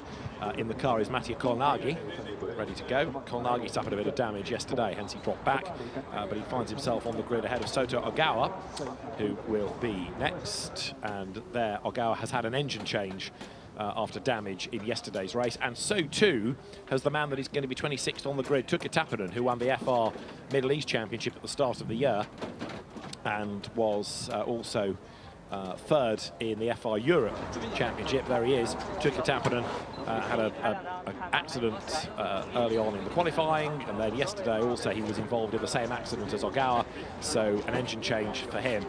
He is a man that really we expected far, far greater things from, and the last driver on the grid, Mari Boyer, who was black flagged from yesterday's race because rather than the car being pushed into the pit lane, a mechanic went to it with a slave battery and jump-started it, and that was a no-no, so the car was black flagged. So inevitably, Alan, we've touched on this a bit over the weekend, reputations are made and broken, but we've got drivers, in a sense, out of position, some further up the order than you might have expected and some much, much further down. But as so many drivers have told us this year and every year, anything can happen at Macau. True. And would you believe we arrived here with over the whole of the circuit, a huge black cloud which poured down rain on the circuit this morning, and now beautiful sunshine to welcome the Macau Grand Prix for the 71st running. Your grid has Ugo Ugochukwu on pole position from Oliver Goethe and Noel Leon third. The Brit Freddie Slater fourth from Enzo Deligny and Matteo De Paolo rounds out the top 6. Australian James Wharton is ahead of Rashid Al-Daheri, Evan Gilter and Dino Meganovic, one to watch. Meganovic from 10th. 11th is Teofan Nao from Jin Nakamura and Alex Dunn, who got that grid drop after contact yesterday after a yellow flag infringement. 14th Valerio Rinicella ahead of Cooper Webster, and then it is Rintaro Sato. Next on the grid, Thiago Rodriguez ahead of Jet Bowling. Kanato Lee is ahead of Kai Darianani and Rikuta Kobayashi. Ruchi Lee from Alexander Alcázava next, and then it is going to be Matteo Colnaghi, Soto Ogawa, Tuukka Tappinen and Mari Boyer to round out the grid. Time seems to have absolutely flown by today. We are only now just over 6 minutes away from the cars being released onto the formation lap for the 71st Macau Grand Prix, for the first ever FIA FR World Cup race. And finally, for about the first time since we've been here, the sun has broken through, and this is feeling a lot more Macau because the umbrellas now are being used to get rid of the sun and the heat, and the smiles are back. They most certainly are. An expectant crowd ahead of this race, and this is the bit that the drivers can do what is familiar. They get themselves in the cockpit of the car, the earpieces are in, they can pretty much write off everything that's happening around the car as the huge amount of people are invited to leave the grid and make their way to wherever they are going to enjoy the race. It could be down in the garages, it could be in the paddock, it could be in the grandstands, but the drivers are now very close to being alone at the cockpit of the car. And the start will be behind the safety car. So even though the road is almost dry, and they're all on, as far as I can see from the window, on slick tyres, they're going to be started behind the safety car just to err on the side of caution because there are still a few damp patches around, so safety car start. And that means that as they leave the grid, the race will be underway. I'm glad we got that notification, actually, because I was going to say this is potentially the first race that we've had today that did not start behind the safety car. However, we had sessions earlier on this year for these cars where there were multiple stoppages. So the idea of keeping things as neat and tidy and safe as is absolutely possible are pretty much paramount on the minds of everyone in race control. So to keep it neat and tidy and safe, the race will start behind the safety car. So that means that there are fewer opportunities to gain ground off the grid, but on the release of the cars, it will still be fascinating on the run down to Mandarin, to Lisboa, turns 2 and 3. The grid is now being cleared. We're into the final 5 minutes. The course vehicles that have done their reconnaissance lap and have given the information back to race control, perhaps to help with that decision, they've arrived back in the pit lane as well.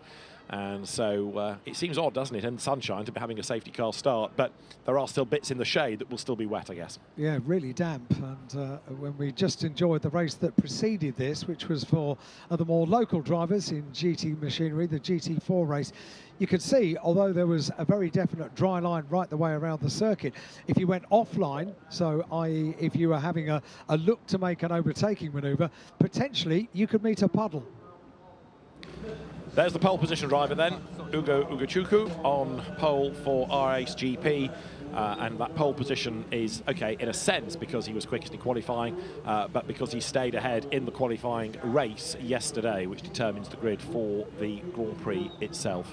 And over his shoulder, Oliver Goethe in the #1 Red Bull liveried car from the MP Motorsport stable.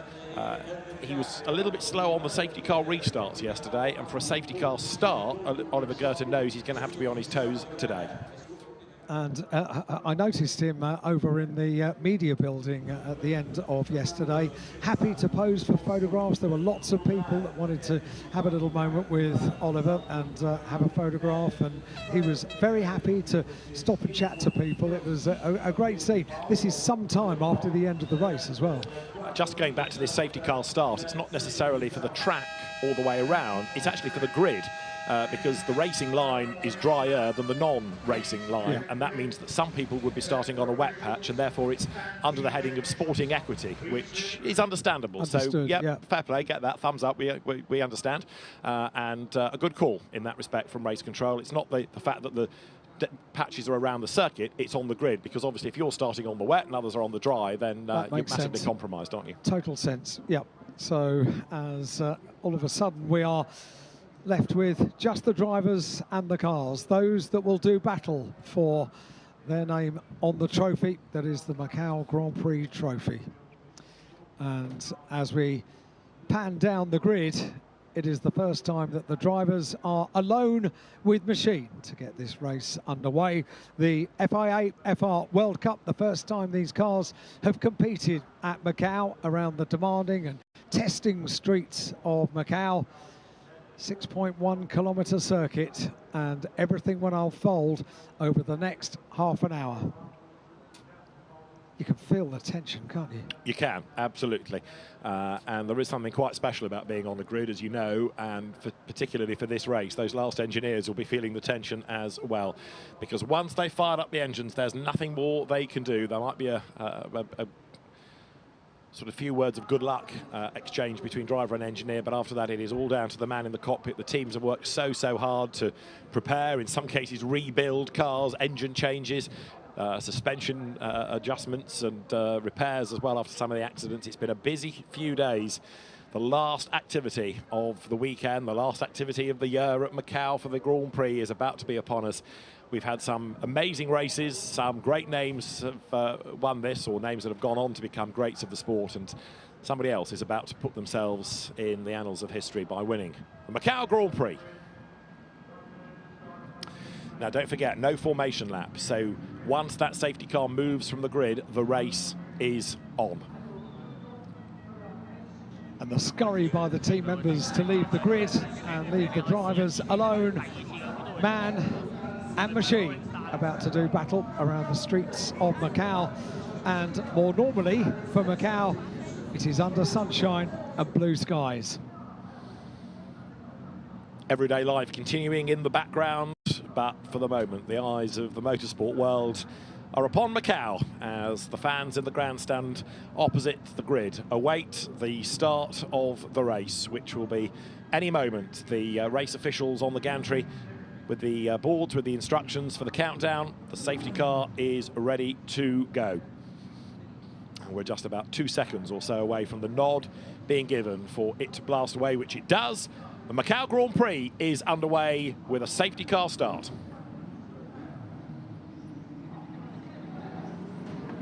And one car reluctant to get away, which was Noah Leon, almost mirroring what happened to teammate Mario Boyer yesterday, but he was able to salvage that, kick-started as it were.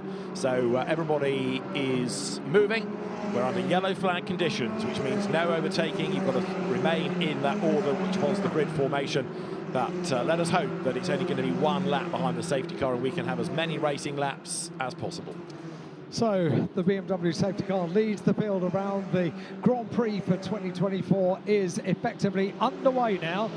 And Ugo leading the field around. He was exceptional yesterday that he was able to get heat into the tyres for safety car restarts so effectively, and it paid off so well.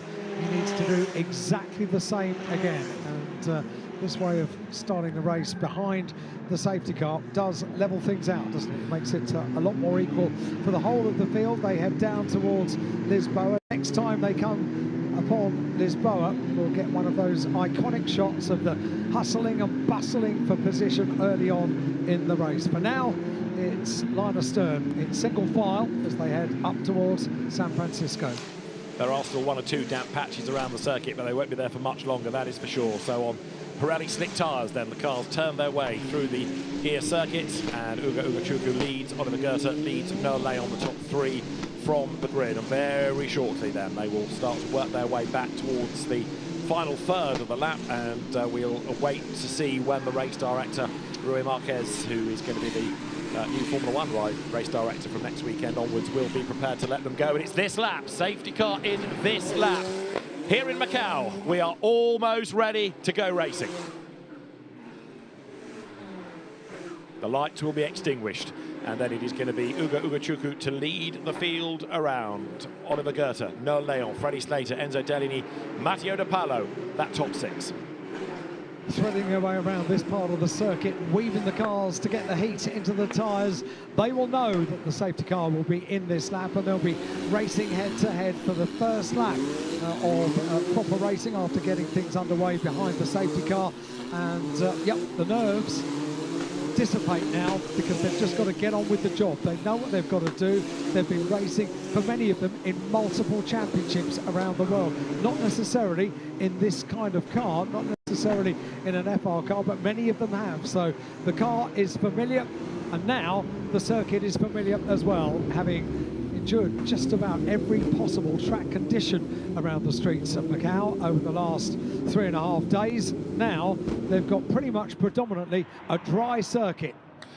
Safety car lights will be extinguished. It will peel into the pit lane. Ugo Ugochukwu then getting the final bit of warmth into the tyres with Oliver Goethe behind him. Oliver yesterday on the restart of the qualifying race was caught napping a little bit here, and last time they had a situation like this, Ugochukwu went early. He's done it again, but Goethe goes with him, and the gap isn't quite as great. Ugochukwu is going to lead then as they come out of the right-hand row of Fisherman's. The green flag is ready, and when they come out of our bend, the Macau Grand Prix will be go. It will. Here we go then. We get the 2024 Macau Grand Prix underway.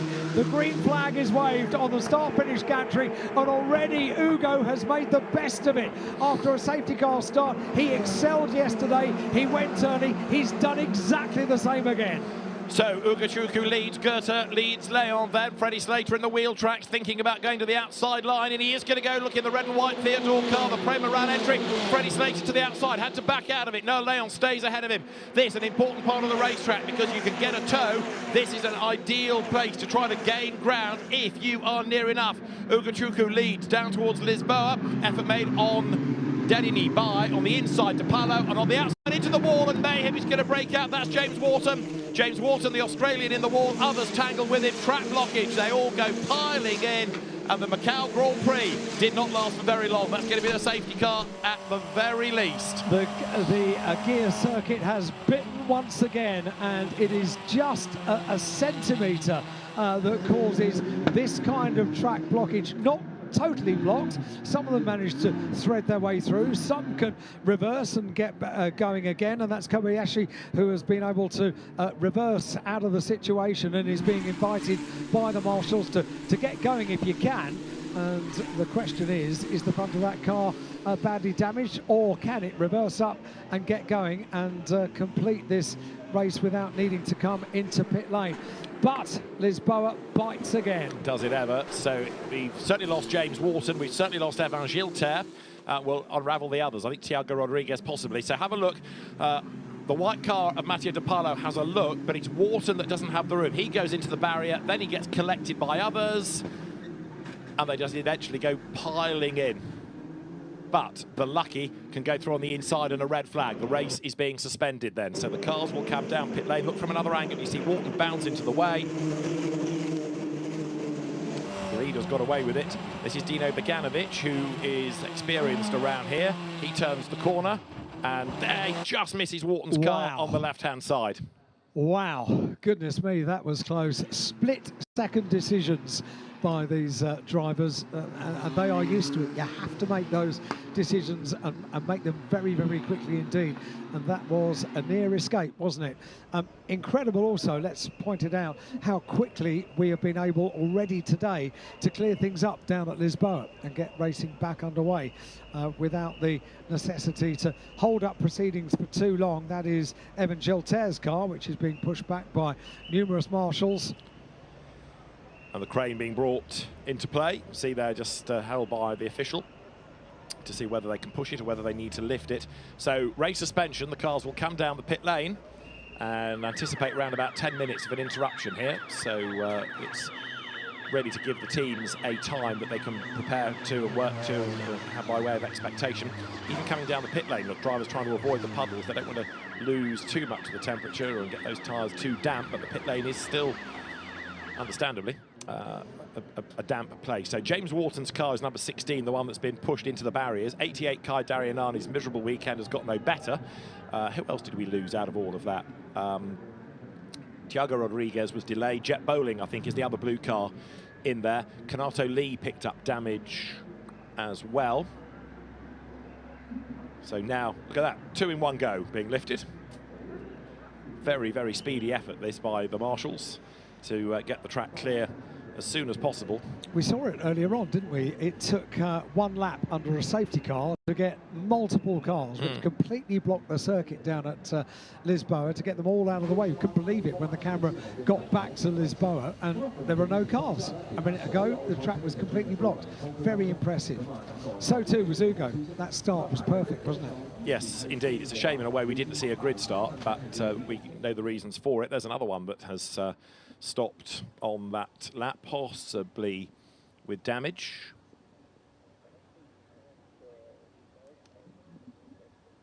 Is that Rintaro Sato, possibly? I'm just trying to work out, because I don't think he's made it through the last sector, so possibly after the Melco hairpin, Sato has got a problem.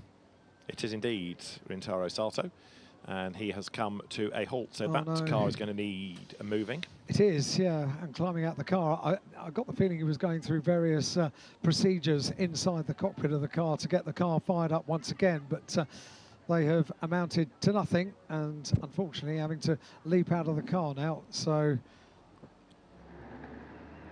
very sad end to a debut at Macau. See how quick that is to clear up the cars and pop them in quite an expensive car park on the inside of Lisboa. And on the far right, people outside the circuit in the parade of shops suddenly see a racing car heading towards them, because it does remind you that normal life continues. Right, so there is Rintaro Sato. The recovery vehicle arrives to take his car to a safer place. And with the road almost clear, we can then think about the resumption of the Macau Grand Prix.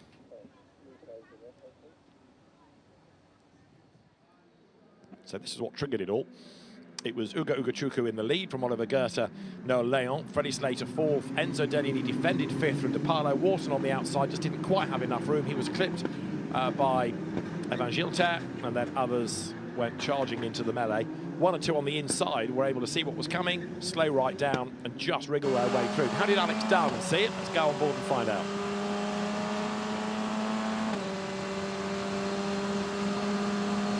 Out of Reservoir Bend, down towards the fast right of Mandarin.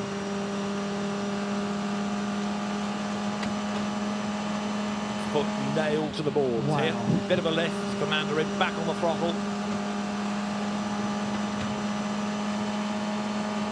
This is brave. Down through the gears. Hug the inside. Car ahead, go to the outside. Try and get as much room around the corner. And contact. I think Dunn got caught up in that. Was possibly just tipped into the air. Rode over somebody's wheel. Further back, from penultimate on the grid, took a tapper and saw this.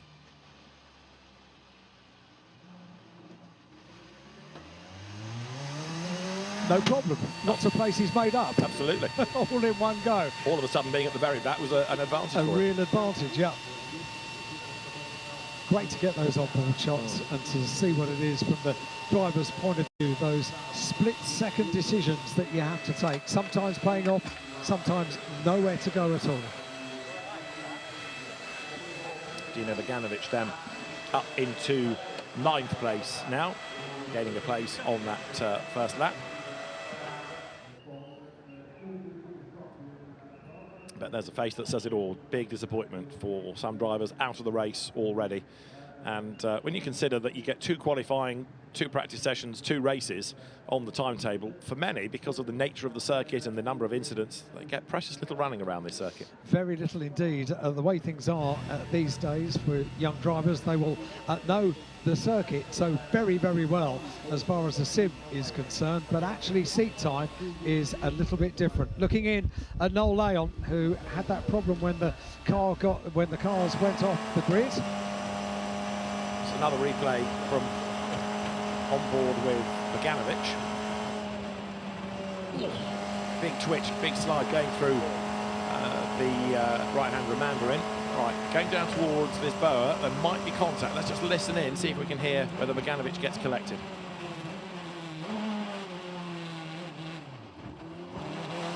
Yeah, I think he did. He was hit from the back, wasn't he? That's what turned him sideways. It wasn't that he was necessarily trying to avoid Wharton, although he had to. But I think the opposite lock was applied because he got a back in the tap in the back of the car. Number 20 there, with possibly a little bit of damage to Jin Nakamura's car being looked at.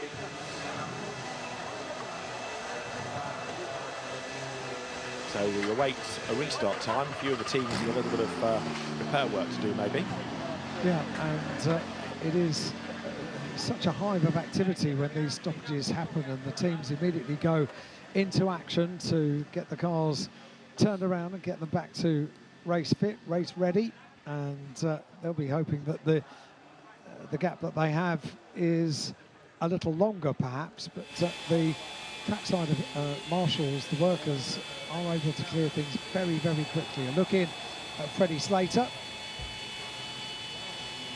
underneath the umbrella, pretty much for the first time, to keep cool and keep shielded from the sunshine. Road's clear, so hopefully now we can move towards getting the race back underway. Cranes hover in readiness of their next necessity. Crane crews have been busy down there. Business has been picking up over the weekend. Number 2, you can see, which is Valerio Rinicella's car in the pit lane with the survivors, ready to be released. So we are not yet being told a restart time, but the road is clear, I think, unless Sato's car still needs to be brought back. Then hopefully we can get things back underway. It'll be another safety car start, of course. The safety car will bring them out of the pit lane back onto the circuit. Yeah, and Sato's car may take a little while longer because presumably that's going to be on a recovery vehicle with lifting equipment as well, if required. So not on one of the cars. Oh, very good. So we're hearing that that car is cleared from the circuit. So it's not going to be too long down in pit lane. That's good news. Maybe not good news for some of the teams that are working to repair the cars, but good news for us race fans trackside. The drivers stay, of course, in the cars in most cases, but those that are out of the race have to just survey the damage now, including there you just saw in the background Jet Bowling's car. Poor old Jet's been in the wars quite a lot this weekend, and it's so disappointing when you've made the commitment to come from the other side of the world for so little mileage. And it's all the build-up, isn't it? It's a 4-day meeting. Most of the drivers, if not all of them, will have not really experienced a 4-day meeting, a day of free practice, a day of qualifying, every possible weather condition as well. And it all builds to this. And when it finishes before you've completed one lap, the disappointment is huge. I suppose the only solace that they can seek is the fact that there are many other names in the history of the Macau Grand Prix that have stood the other side, the wrong side of the barrier, and watched the race unfold. And there's a driver, James Wharton, who came with big aspirations, a big reputation, but it's been a tough weekend for the Australian. He's been racing in the European Series predominantly, also raced in GB3 at Silverstone and FIA F3 at the British Grand Prix week. Mattia Colnagi's car in the pit road.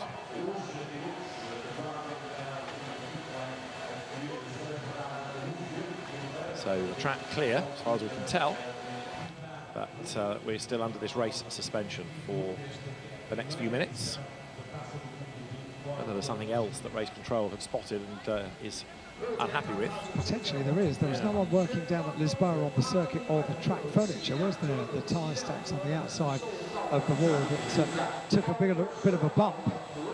It's the number 6 car of Tuka Tappanen's car. He's great speed around the gear circuit here at Macau, and this may well be an opportunity for plenty of paces to be made up in the Grand Prix. Laps permitting.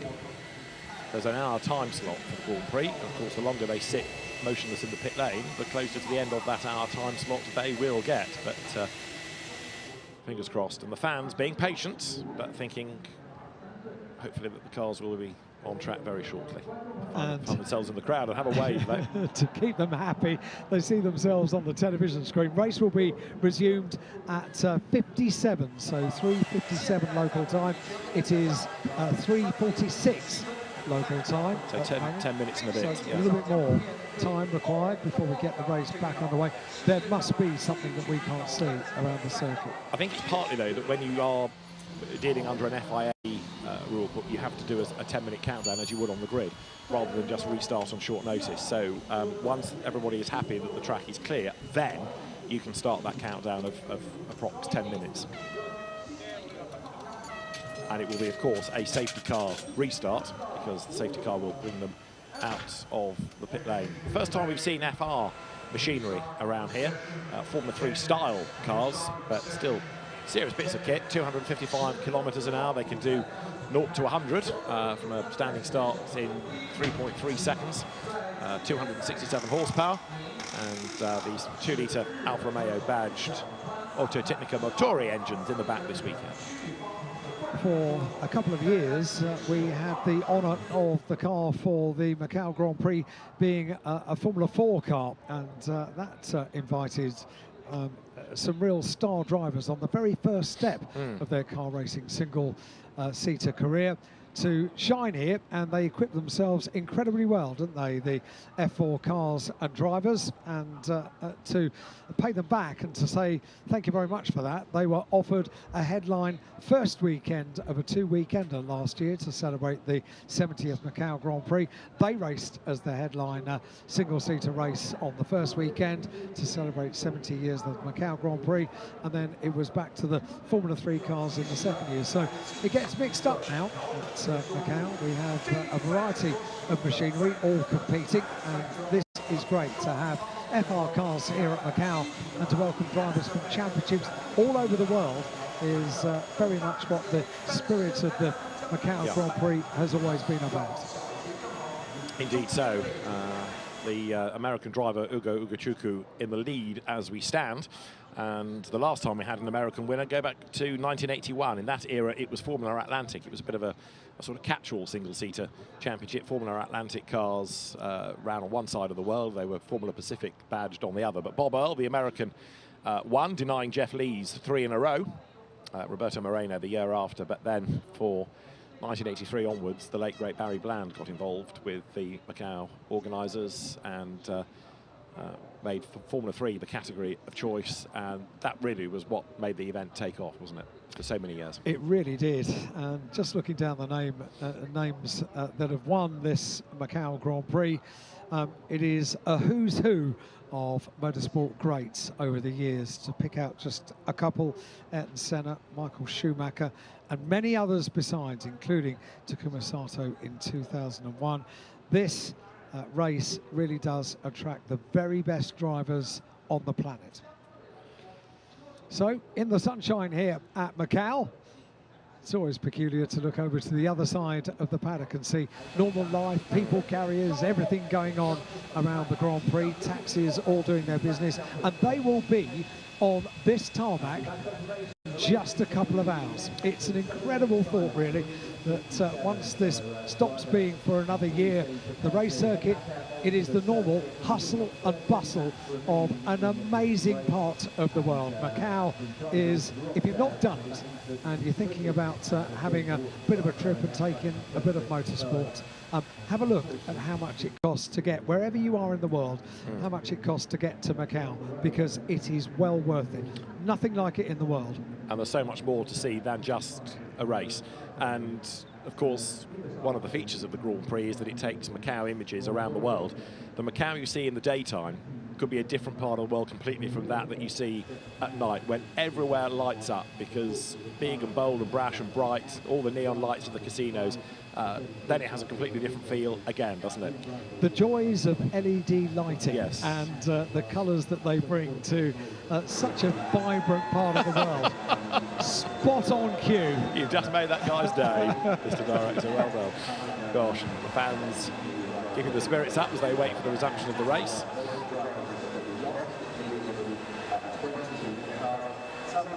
Also goes to show you how busy it is and how much of a family affair. Lots of fans, young and old.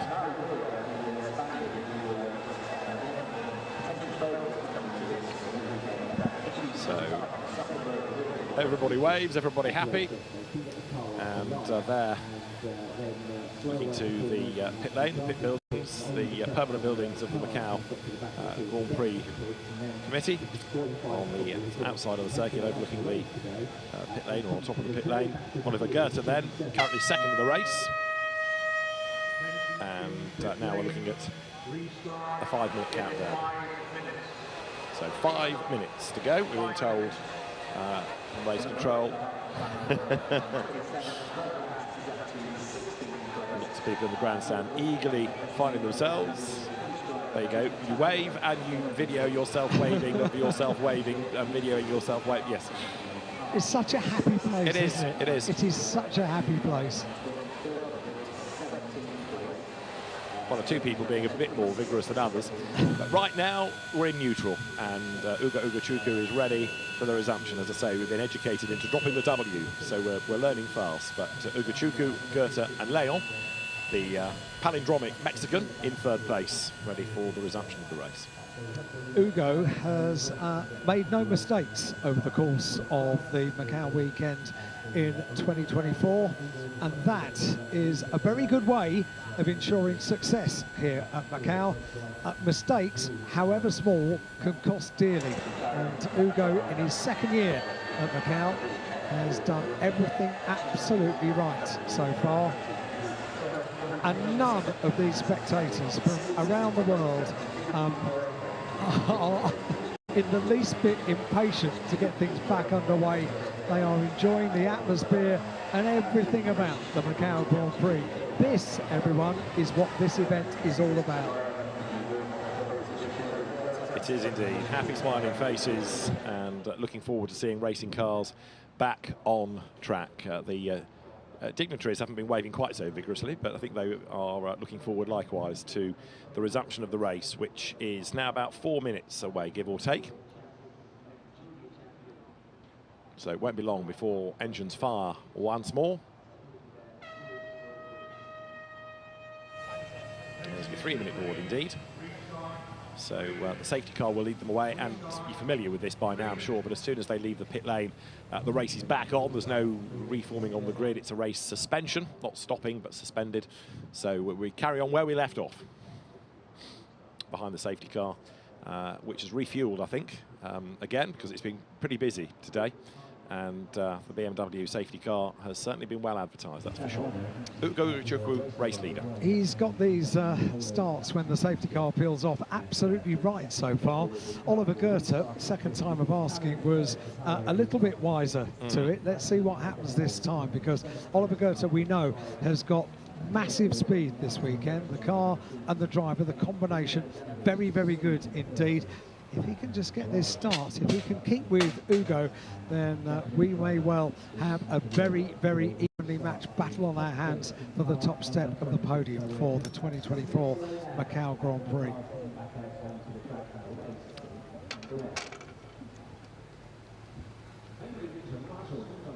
So looking down to Ugo Ugochukwu. There's Oliver Goethe's display on the dash.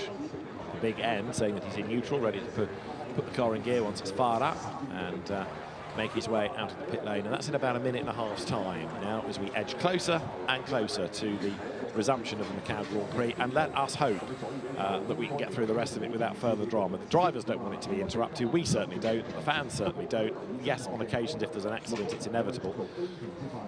Of course, with it being an FIA race under the international regulations, you can't have marshals going trackside if the race is live. So you either have to stop it or at least put a safety car out so they can jump over. Even if it's only one car and it needs the crane and it's a sort of 10-second lift out of the way, you still have to go through that process to neutralise the race for them. But the 1 minute board is shown.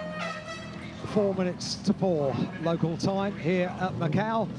A completely different Macau than 6 hours ago. This morning it was absolutely awash. It is now a dry circuit, little areas of dampness that you can see down there in the pit lane, but by and large we are looking at a very dry circuit, which when we arrived here at the circuit this morning we didn't think was possible. We wondered how much racing we would actually get here at Macau today. Well, the Macau sunshine has cheered things up. 32nd board being displayed down in pit lane. It is going to be a restart behind the safety car. Ugo is at the front of the field, and we are just seconds away from seeing the FR cars leaving pit lane here at Macau. And it will be Ugo Ugochukwu who leads when the race resumes, which will happen now. Safety car conditions. The race is back on. Ugochukwu drives out of the pit lane. Oliver Goethe follows suit. No Leon, Freddie Slater behind. So many of these young drivers early on in their career already attached to the driver development programs that the Formula One teams are running for young drivers, and Ugo has been associated with McLaren for a goodly time, certainly 2 years at very least, when he was racing in the UK, part of the British F4 Championship, also certified by the FIA.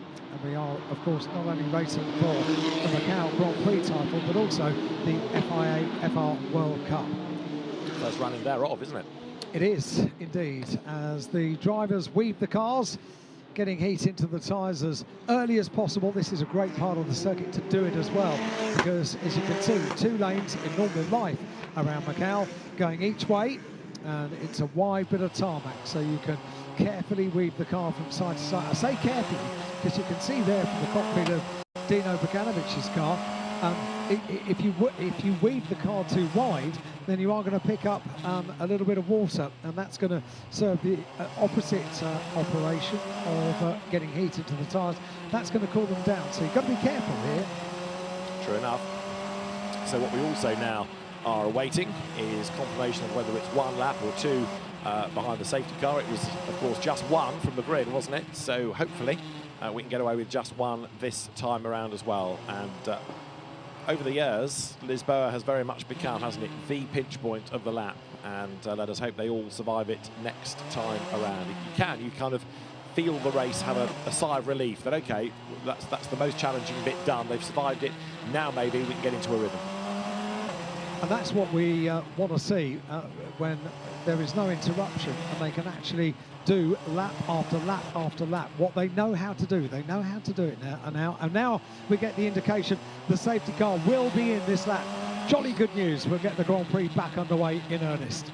And Dino Beganovic will be looking to try to gain ground against Teofile Niall as the cars restart the race. Pirelli slicks for everybody, and the drivers busily trying to get those up to temperature. We talk about Lisboa being that pinch point. You'll see from the onboard just how hard it is to judge that corner. You just basically turn through a gap in the barrier and you don't know really what's around the corner. That's why Macau is such a great challenge.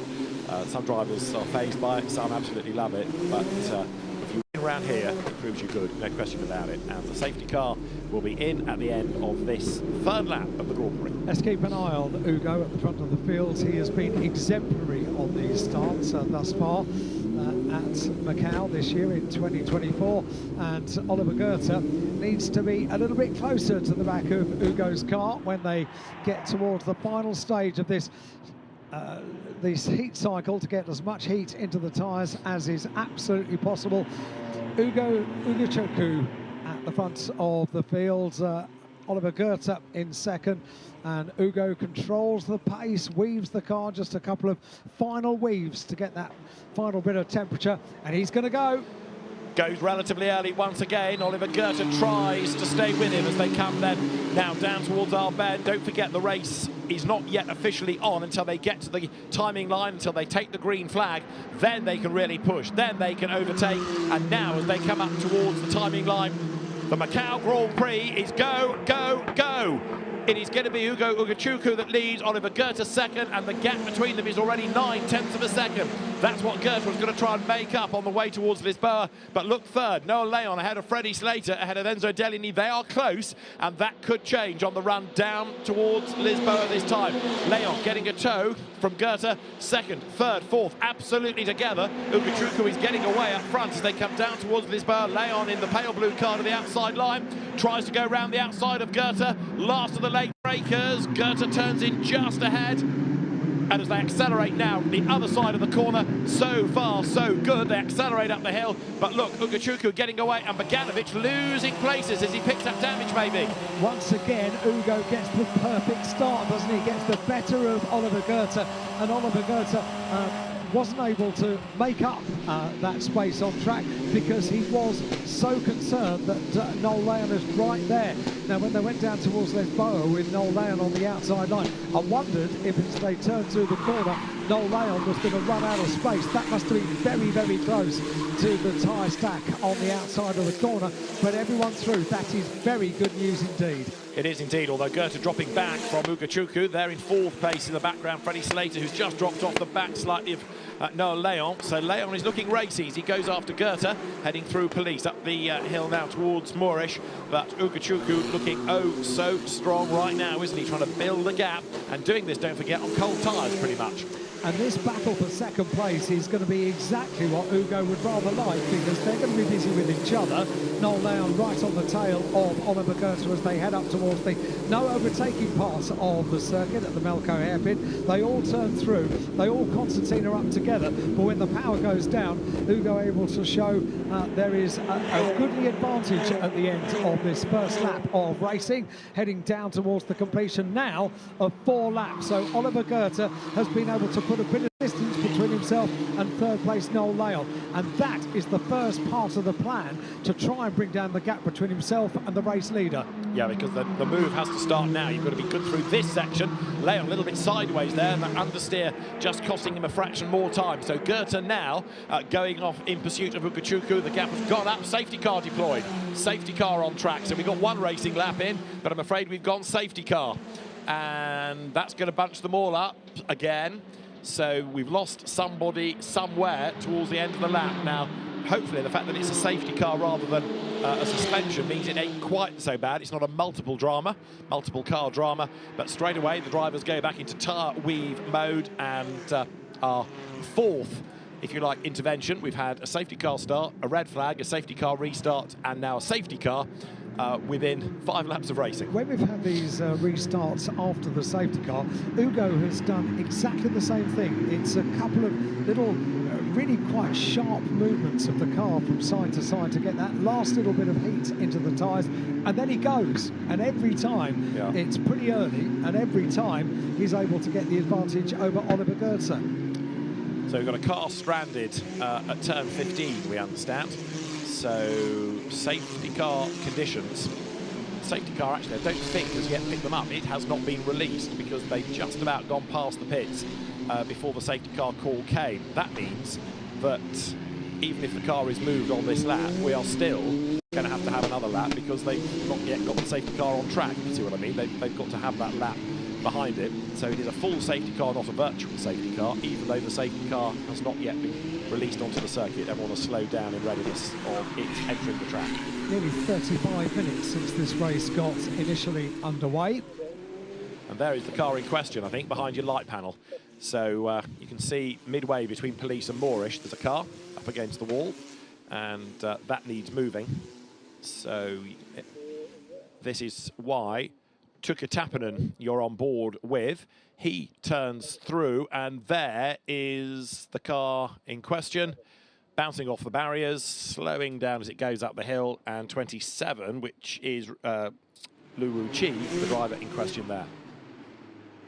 So we found the car eventually. Well done to the television team for finding out the reason for this, because we were slightly perplexed as to where that might have been. Tricky to find, but with the aid of that onboard camera for Tuukka Tappinen, we were able to identify the car and the place as well.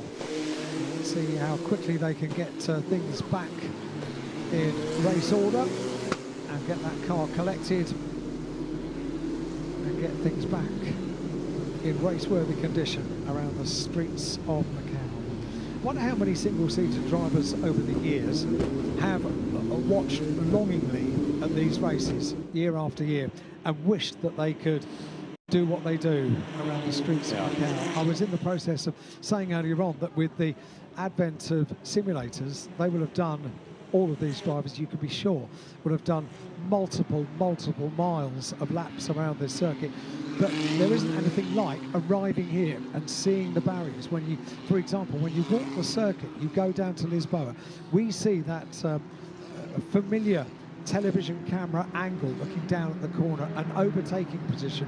When you go down there and you walk and you look back up the circuit and you look to your left on the run towards San Francisco, you get the real proper idea of just how tight it is. And the drivers now having a chance to take a breath, if you like, and go through behind the safety car this time. Dino Beganovic, 12, having lost a little bit of ground on that restart. There is the safety car on track. The good news, I suppose, about Lu Reixi's car is that it's between two escape roads. So once you've scrambled a recovery vehicle, there is a place to take it relatively swiftly off the track. But let's keep our fingers crossed it doesn't take too long as we run behind the safety car right now. But Ugo Ugochukwu, everything that's been thrown at him so far, he's swatted it aside, hasn't he? Really has been absolutely superb. And the amount of miles, I would love to know. It'd be a great competition question, wouldn't it? How many miles has the safety car completed over the course of 4 days at Macau Grand Prix? It has been an exceptionally busy car, and I think with the aid of little dollies under the wheels and a bit of marshal power as well, we can get that car moving. And it's just rather unceremoniously dragged into place. Yeah, and then as swiftly as off the circuit. And the marshal's doing that in double quick time. The safety car trying to go as slowly to give them as much time as possible, and yet as quickly as is possible, so it's safe for the cars behind, because the slower they go, the more likely they are to stall or lose tyre temperature and pressure and become dangerous on the restart. So it's a fine balance for the safety car crew. And a word for the marshals as well. We mentioned that it was torrential rain first thing this morning for the entirety of the morning as well. They will have been on post probably from about 6 o'clock this morning. They'd have had a little packed breakfast. They would have grabbed a little bit of lunch as and when they could, but they have pretty much been back-to-back since things got underway on circuit this morning, which would have been at just gone 9 o'clock local time this morning, and they would have been on post from well before that. They are so efficient here at Macau. They do such a brilliant job with all of the challenges that are presented, and its numbers as well. There are a huge amount of marshals all the way around the circuit. Recovery vehicles, cranes, all in place. They do a superlative job year after year. Absolutely right. Well, there is Liu Reixi's car still being retrieved, so it's not quite out of the way yet. They've had to stop the process while the cars come past. So Ugochukwu leads Goethe, Leon third, Slater fourth, Delini fifth, and DePaulo in sixth. Rashid Al-Nahari is seventh from Teofan Now, Alex Dunn ninth, and Jin Nakamura in 10th position. But it'll be certainly one more lap behind the safety car. They come down towards Melco hairpin right now. Long left-hander at Donna Maria, and that's the run towards the Melco hairpin. Single file during the race, as well as the safety car laps. And those little dollies were very, very helpful under the wheels of that car to get it moved out from tight up to the barrier as it was, and then the lift is possible. So now the weaving taking place once the circuit opens up a little bit more tarmac to get the temperature back into the tyres. Unique tyres for this weekend as well for the Macau Grand Prix, with little dragon logo forming part of the logo on the side of the tyre.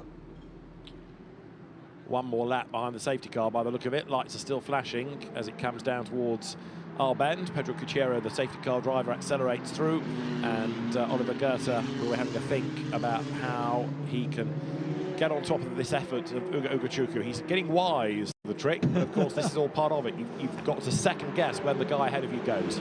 He's had a lot of dress rehearsals, it's fair to say, and so far every one of them has gone the way of Ugo. He's been able to exact some perfect restarts in this race, but the key is a couple of little sharp wiggles to get the final bit of heat into the tyres, and then bang, straight away Ugo goes.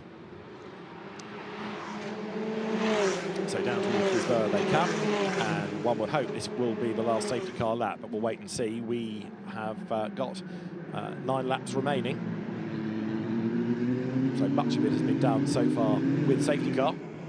What with the safety car start, the restart, the safety car period, and they climb the hill once again. Steep climb up San Francisco Hill. And tight as well, oh so tight, with the wall, the barrier, everything gets pretty claustrophobic. Certainly when you go through a track walk, you realise just how imposing those barriers are, and the walls as well. It is an unforgiving circuit, this, here at Macau, and that is why drivers love to conquer it. Absolutely right. And it looks as though Ugochukwu is going to take some stopping right now, because as we keep saying, everything that Oliver Goethe has tried, it has been repelled. Now Leon will have another go at him on the restart as well. So in Goethe's situation, it's as much trying to repel Leon as go after the leader, isn't it? So maybe on his toes, that's for sure. So Freddie Slater, who would be very, very happy with the podium here. He's the man that runs in 4th place, and that's the man in 5th, number 5 indeed, Enzo Delini. Another of the Red Bull liveried cars for the Shanghai-born Enzo Delini. His father raced in the Volkswagen Polo Cup in China for a time. Safety car in this lap then, so we are going to go back racing, brackets woohoo, close brackets this time. We will be back in business, and it's take whatever for Goethe to try to go with Ugochukwu. If he can stay with him on the run up to the timing line, he's going to be nicely placed to attack on that first fast third down towards Lisboa, but it's easier said than done, because Ugochukwu has been the master of the restarts. This is where the process starts, as the BMW safety car leads the field single file through the Melco hairpin, and the pace will increase on the run down towards the conclusion of the lap. Off goes the BMW. These final few wiggles for Ugo, and Oliver Goethe watching there just behind.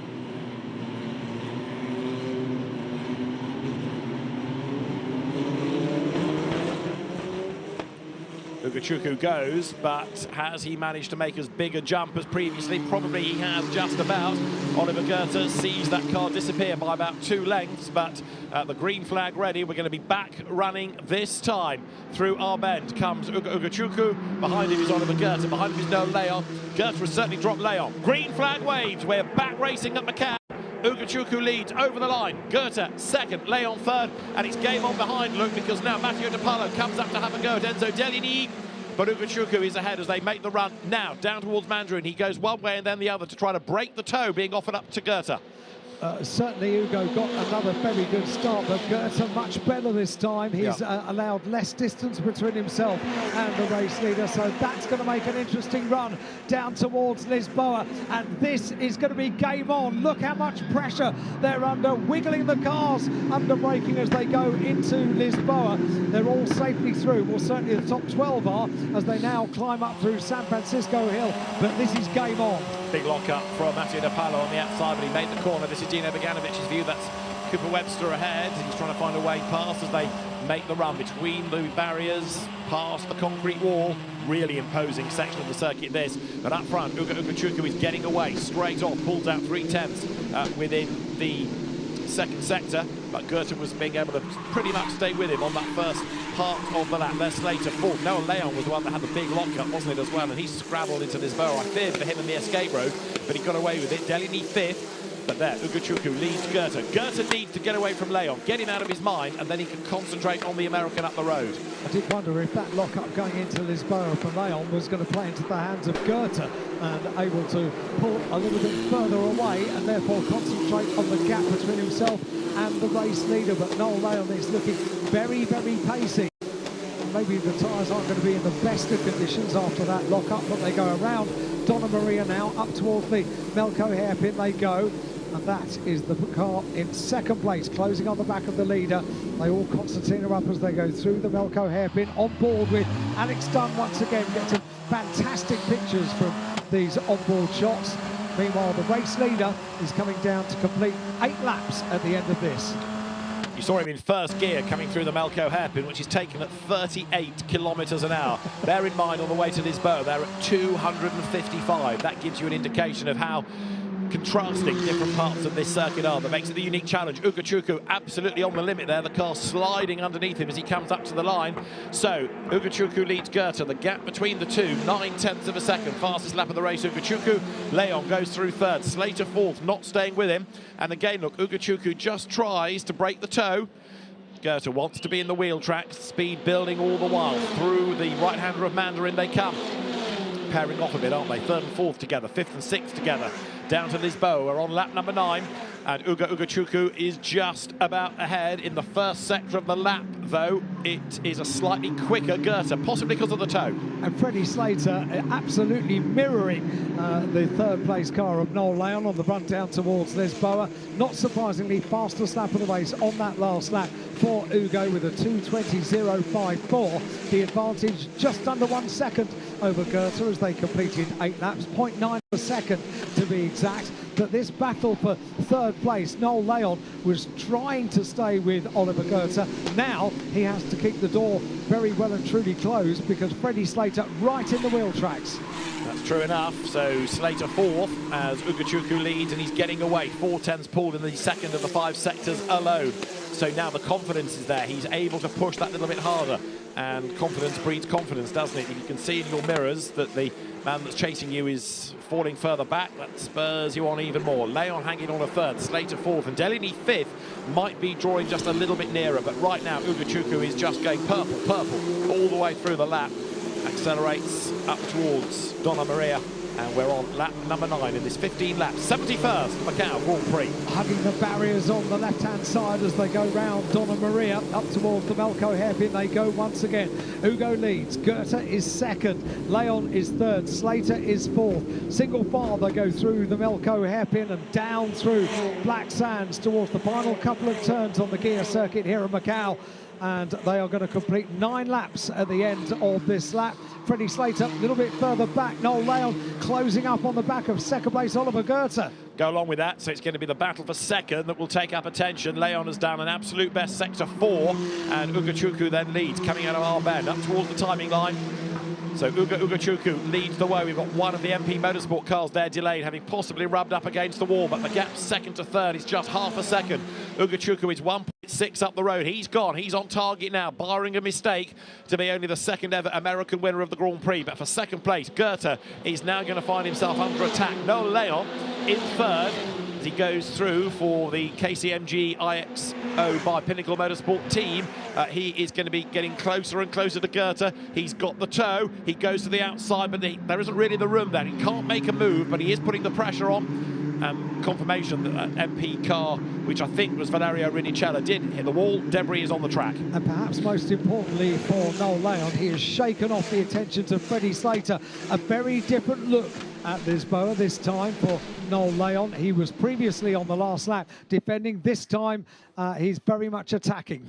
That was Rinicella into the barriers then, so that's where the debris came from. That's his Grand Prix done with the broken car. Slater, though, has just woken up in listening to you because he's done an absolute best in the second sector. He's coming back at Leon because he's being spurred on, maybe, with Danini closing up behind him. But Ugochukwu is just looking mighty right now.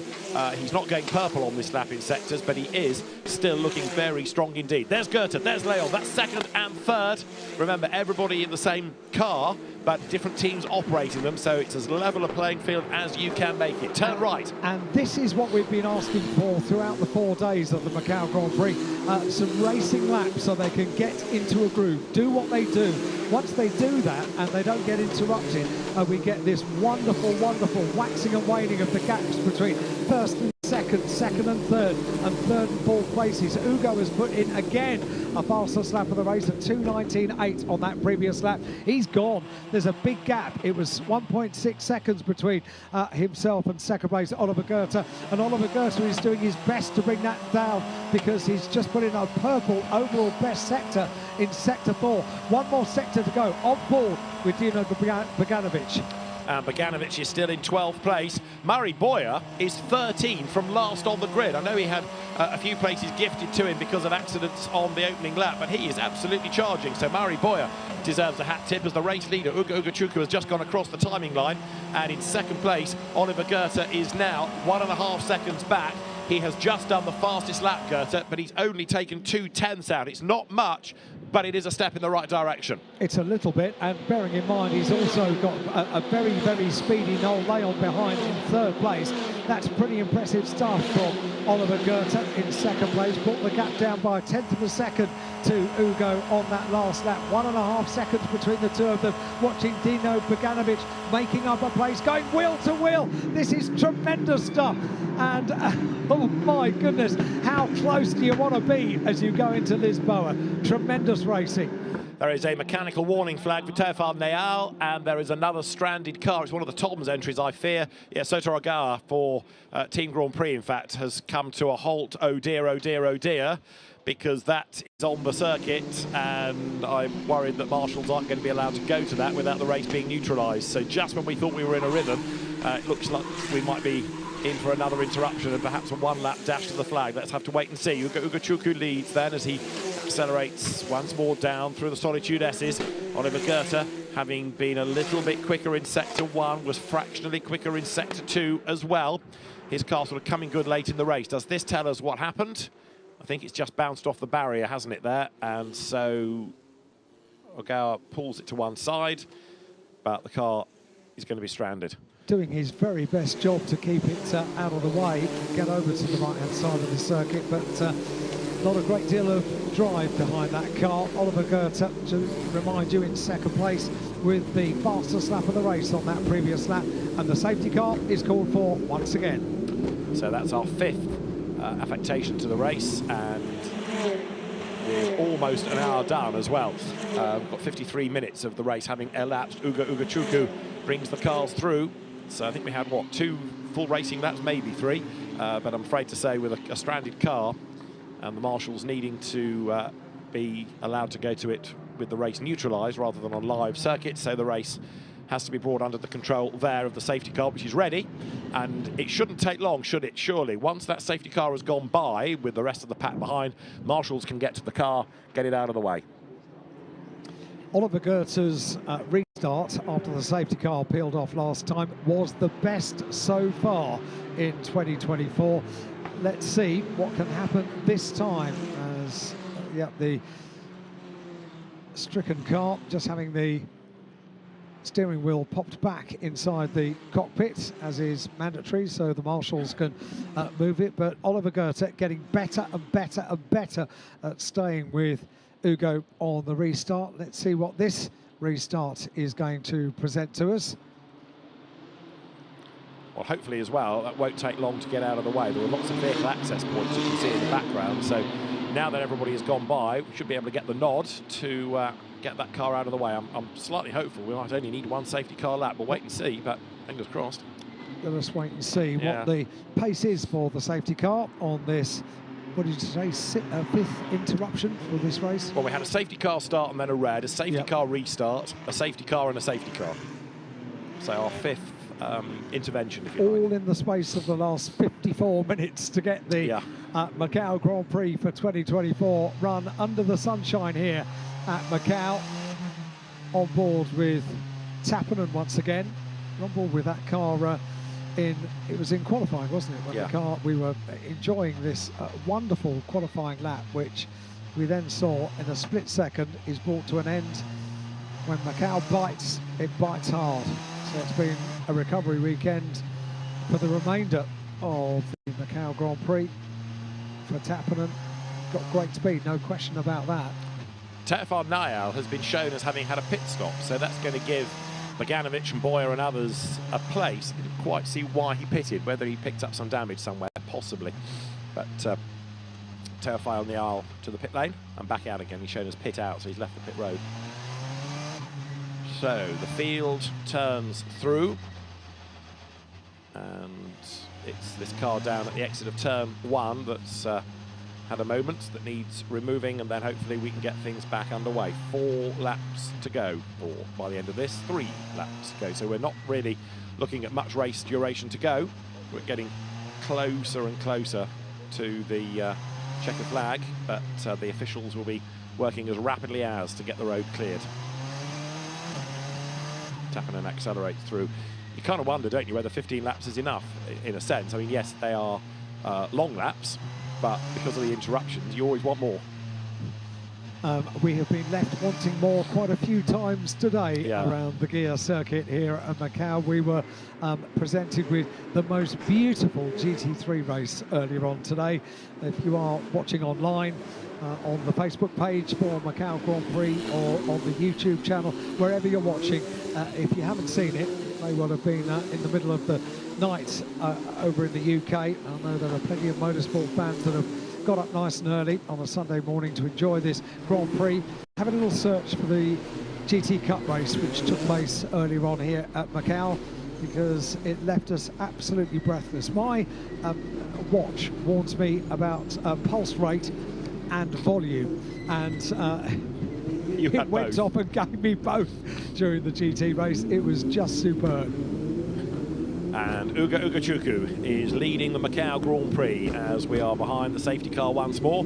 Downhill they come, and it's not coming in this time because the lights remain on. So we'll have the cars coming up towards the line. There is the car in question. It's got the little dollies underneath it to help wheel it off the circuit as swiftly as. How many marshals are there? A dozen plus, I would say, to try and get that car as quickly as it possibly can be done off the circuit. Not easy to steer a race car on those little dollies. They've got 3 wheels on each of the dollies. I think it's 3, and they all want to go in their own direction. So when you try and do it too quickly, it kind of brings on a life of its own. So I think more haste, less speed for that car to get it to a place of safety. The weaving in the background, Freddie Slater in the red and white Prema run, Theodore badged entry is to keep the tyre pressures up as much as the temperature in the tyres. Bits of debris being picked up, bit of sweeping completed, everything going over the wall to enable then the road to be clear. There's a crane hanging over there as well, ready to pick up the car. It's been sort of taken to the crane, to the hoist. And Alex Dunn here running now in 8th place, ready to go through the left-hander of Reservoir, past the recovery operation. So we've got 3 laps to go. We're going to have 2 racing laps at best. past the incident zone. And there, just up the road on the right, you can see is the car. Marshals have fled for the moment, understandably, while the race cars go by, and as soon as the last one goes back past, then the instruction will be given. They can return to it, get it out of the way. Wonderful noise to hear the bite of the engine when you get back onto the power of Alex Dunn's car, who was unlucky here at Macau, and hopefully this weekend is going to be reap a few more results for Alex Dunn. He was showing such good pace last year here at Macau, second in the qualification race, and then crashing out early in the Grand Prix itself. At the moment, running in 8th place, the car that we are on board with. And now you see another one of the weather problems, the bright sunshine, which is so now directly in their eyes. It goes completely dark here this time of year at Macau at about 6 o'clock when the circuit is closed and the roads open once again to the traffic of Macau. And if you're wondering, yes, it's very busy when the roads open up.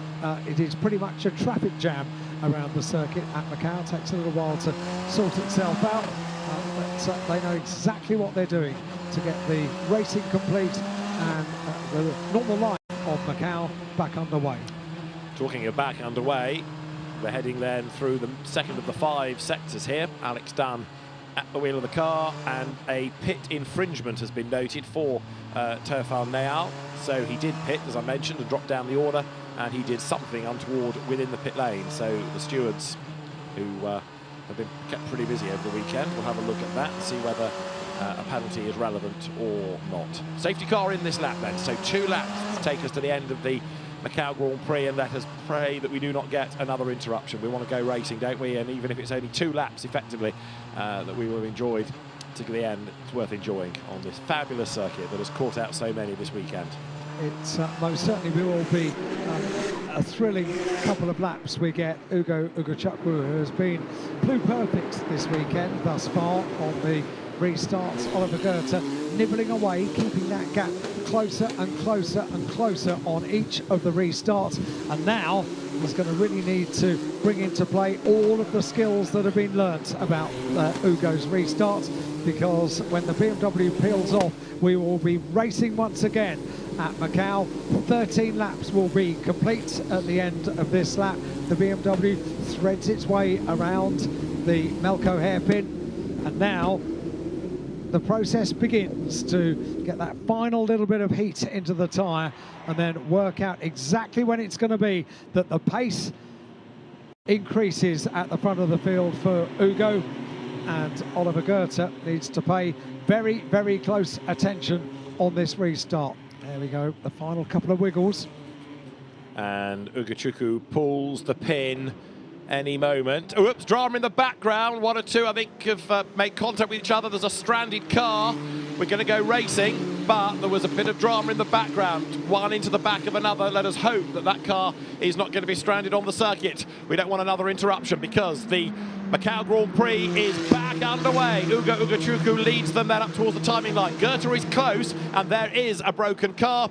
Please, please, please get to a place where the car can easily be moved or limp to the pit lane. We go racing with the margin being only 0.6 of a second. And you can see now, closer than ever is Goethe. He's got one last chance. This is the lifeline thrown to him. He's in the wheel tracks. He's in the tow as they come down to Lisboa. There is Leon third, Slater fourth, Deligny fifth. Ugachukwu still ahead, but only just. And everybody knowing this could be the last roll of the dice for them. Down to Lisboa. Covering off the inside line is Ugachukwu. Slater to the outside for third against Leon, and he can't quite do it, so Ugachukwu still leads. Pressure, pressure, pressure on the race leader. Oliver Goethe got a great restart. He read that absolutely perfectly. He's had a few chances of doing this, and it has got closer and closer. And now we have the battle for the lead of the Macau Grand Prix for the 71st running of this great event. And Ugo Ugachukwu, really for the first time, has to pay very careful attention to the mirrors with Oliver Goethe right there behind in his wheel tracks. But he's just ever so slightly quicker in that second sector, just starting to build the gap a little bit further. But certainly pressure, because Ugochukwu has come so close to this victory now, with all of these interruptions just delaying the process, if you like. Oliver Goethe, who was 9th in the Grand Prix last year, hustling on behind the American as they drop once more down through Police, make the climb now up towards Murish. And Ugochukwu then turns his way up the hill. Goethe is not really dropping away, but likewise he's not being able to stay with him. He's got to have a good run out of Malco Hairpin, because they're coming through to start the last lap of the Grand Prix. Around the left-hand route, Donna Maria towards the Malco Hairpin, single file as they enter the corner. Perfect line on the entry for Ugo. Just straightens the car and the exit, avoiding the barrier on the outside of the corner. Very testing part of the circuit, but it sets you up for this run down towards the conclusion of the penultimate lap of the 71st Macau Grand Prix. Ugo leads in second place. It's Goethe. In third place, it's Leon. 2 tenths gain, 2 tenths gain, 2 tenths gain across the sectors. It is all going to add up nicely to give Ugochukwu a good lead as he comes up towards the start of the final lap. The American driver, Ugochukwu, leads onto the last lap. Goethe second, Leon third, and there's another broken car by the side of the road. That looks like Mattia Colnagi's car, but either way, as the leaders go through, we have got then Ugochukwu just ahead, and it's 1 second the margin. But it might all become academic, because if there's a car against the wall, we might end up going yellow to spoil the fun. Here they come, down towards Lisboa.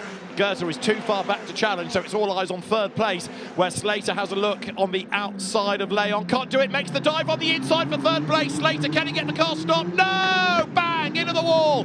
Freddie Slater had one last roll of the dice, and from a possible hero, it's 0, because that is his Grand Prix done on the last lap. Had to do it, had to try. The final lap, the last chance of asking down at Lisboa to take a step on the podium. He had been so close to Noel Leon race long, and there was no other opportunity bar that one to have a go. So they know at our Ace GP that it's going to be a race win for Ugochukwu. He's far enough ahead of Goethe. Noel Leon briefly down to 4th, but he's got the place back. And so Deligny is going to be 4th, DePalo for 5th, and Rashid Al-Nahari for 6th place. But a really impressive drive in this race, in the qualifying race, in the qualifying sessions by Ugochukwu. Way back in 1981, Bob Earl was the American winner of the Macau Grand Prix. It's been a long wait in between for the next, but what a drive by Ugochukwu. It is not over until it's over. You've got to keep everything absolutely neat and tidy. And bear in mind as well, we've got that car still on the circuit, so you need to observe the yellow flags on the run down towards that incident zone as Ugo makes his way through the Malco hairpin. So too does Oliver Goethe, so too does Noel Leon in third place, and the indication on the board, safety car. That means everybody has to slow. It means you don't need to sort of neutralise the race, but it prevents anybody from arriving here too quickly on the last lap. So the safety car isn't really going to be needed, but we're under safety car conditions. It means they will slow on the run to the checkered flag, and the safety car board is there. That just takes away the peril of the last corner. It means they're going to be closer than ever, but with no overtaking permitted. The Macau Grand Prix winner for 2024 is Ugochukwu. A really impressive drive. Ugochukwu wins the Macau Grand Prix. Oliver Goethe second, and Noel Leon in third. What a moment. You win the Macau Grand Prix. The delight, you know you've done something that puts you in the history books in one of the greatest motor races anywhere on the planet. Ugo has done it. He's taken the checkered flag. It has been a superlative weekend. It has been pluperfect. Every time he was asked a question, he was able to deliver. And the team, quite rightly, congratulate themselves down in pit lane. What a race. That's the delight, as you can see the team celebrating down in pit lane. Ugo will get that moment. They head their way through Lisboa on towards San Francisco. The huge crowds, that grandstand just on the approach to Lisboa is immense. It is absolutely packed with fans, and they will have enjoyed the battle that they have just seen, as indeed the team have as well.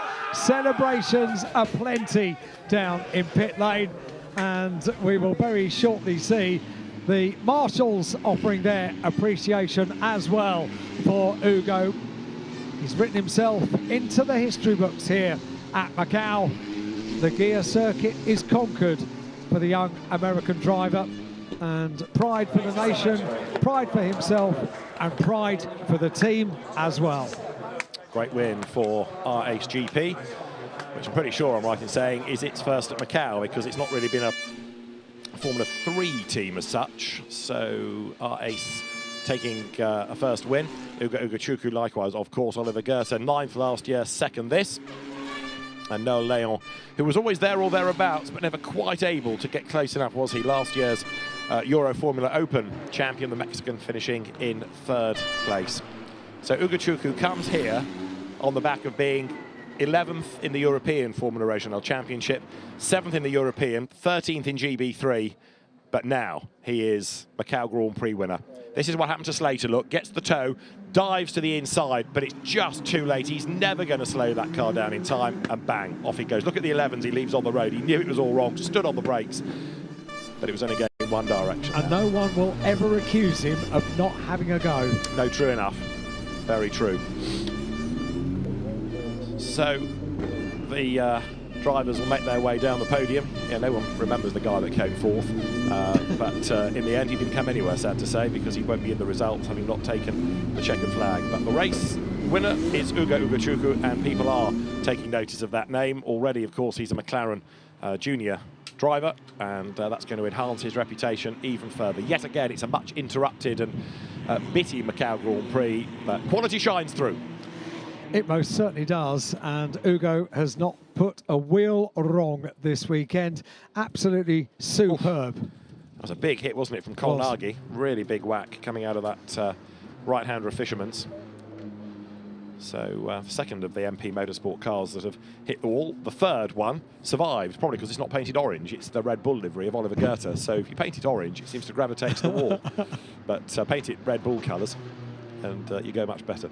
I had a surreal moment in commentating from a podium for the British F4 Championship a couple of years ago, when Ugo took the top step of a podium in the British F4 Championship, certified by FIA. And I looked out into the crowd and saw a familiar face holding an iPhone and videoing the whole process with a big broad smile on his face. Zach Brown was the cameraman when Ugo took the top step of the podium. Zach won't be here this weekend, but for sure he'll be watching this and very proud of the young McLaren driver. And I suspect that with the Las Vegas Grand Prix in a week's time, Ugo Ugochukwu may well be there, if his calendar allows, to soak in the glory of this and to reinforce that reputation. There is your Macau Grand Prix winner, a delighted Ugo Ugochukwu.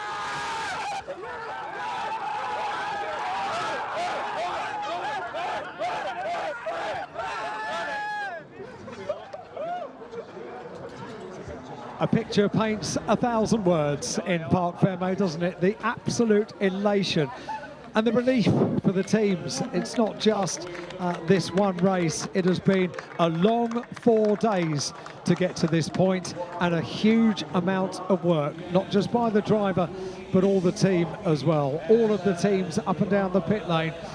But Ugo is going to take all the applause on the top step of the podium.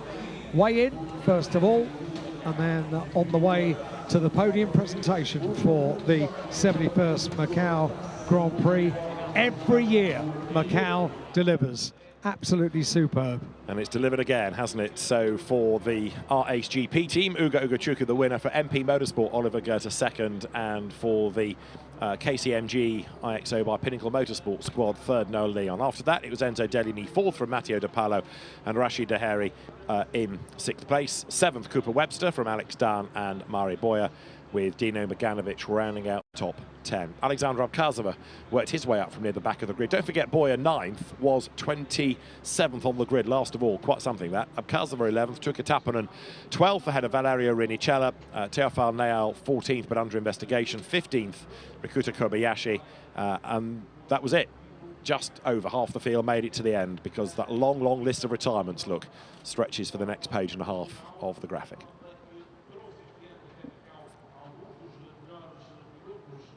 So drivers will weigh in, the world's press will assemble on the plinth on the pit wall just opposite this huge podium which was introduced last year, and a chance to look back at the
is victorious here on the streets of Macau, and since Bob Earl in 1981 we've not had an American winner until today, so bravo Ugo Ugochukwu.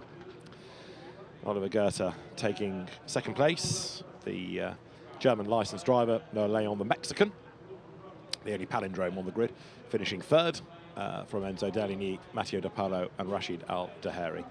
Well, I think we always feared it was going to be a little bit interrupted, mirroring what we'd had across practice and qualifying, but when they were going well and giving us plenty to talk about, and it will be a delighted winning driver of Ugo Ugochukwu who will be on that top step of the podium shortly. The drivers have gone through that post-race technical aspect, where of course the cars will be looked at, but as you've seen, the drivers are weighed as well.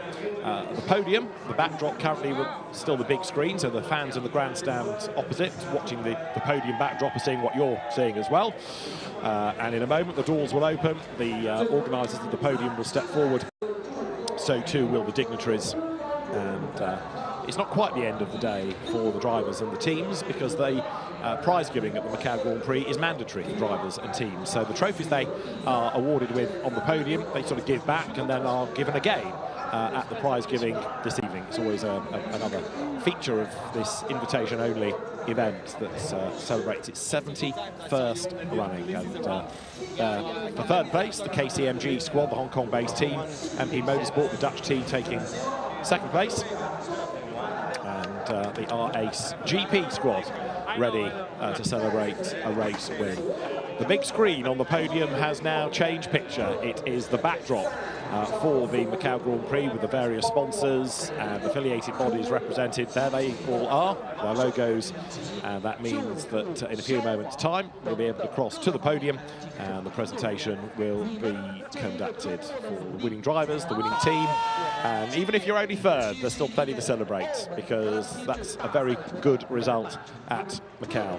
And just also to make the point that in accordance with local law, the Macau Grand Prix Organising Committee has provided non-alcoholic champagne for this podium celebration. The podium awaits, and all eyes are on it. Any moment, the doors will burst open, I promise, with the organising party. There's Enzo Deligny, gifted fourth place on that last lap, and describing what he saw ahead of him with Slater's car. The very, very tall Enzo Deligny taking fourth position. Murray Boyer ninth from the back of the grid. I still think he's quite a remarkable effort as well. The dignitaries from the main grandstand making their way across the circuit. Mr. Hoyat saying, waving and thanking the marshals on that start line gantry as well as he leaves the circuit.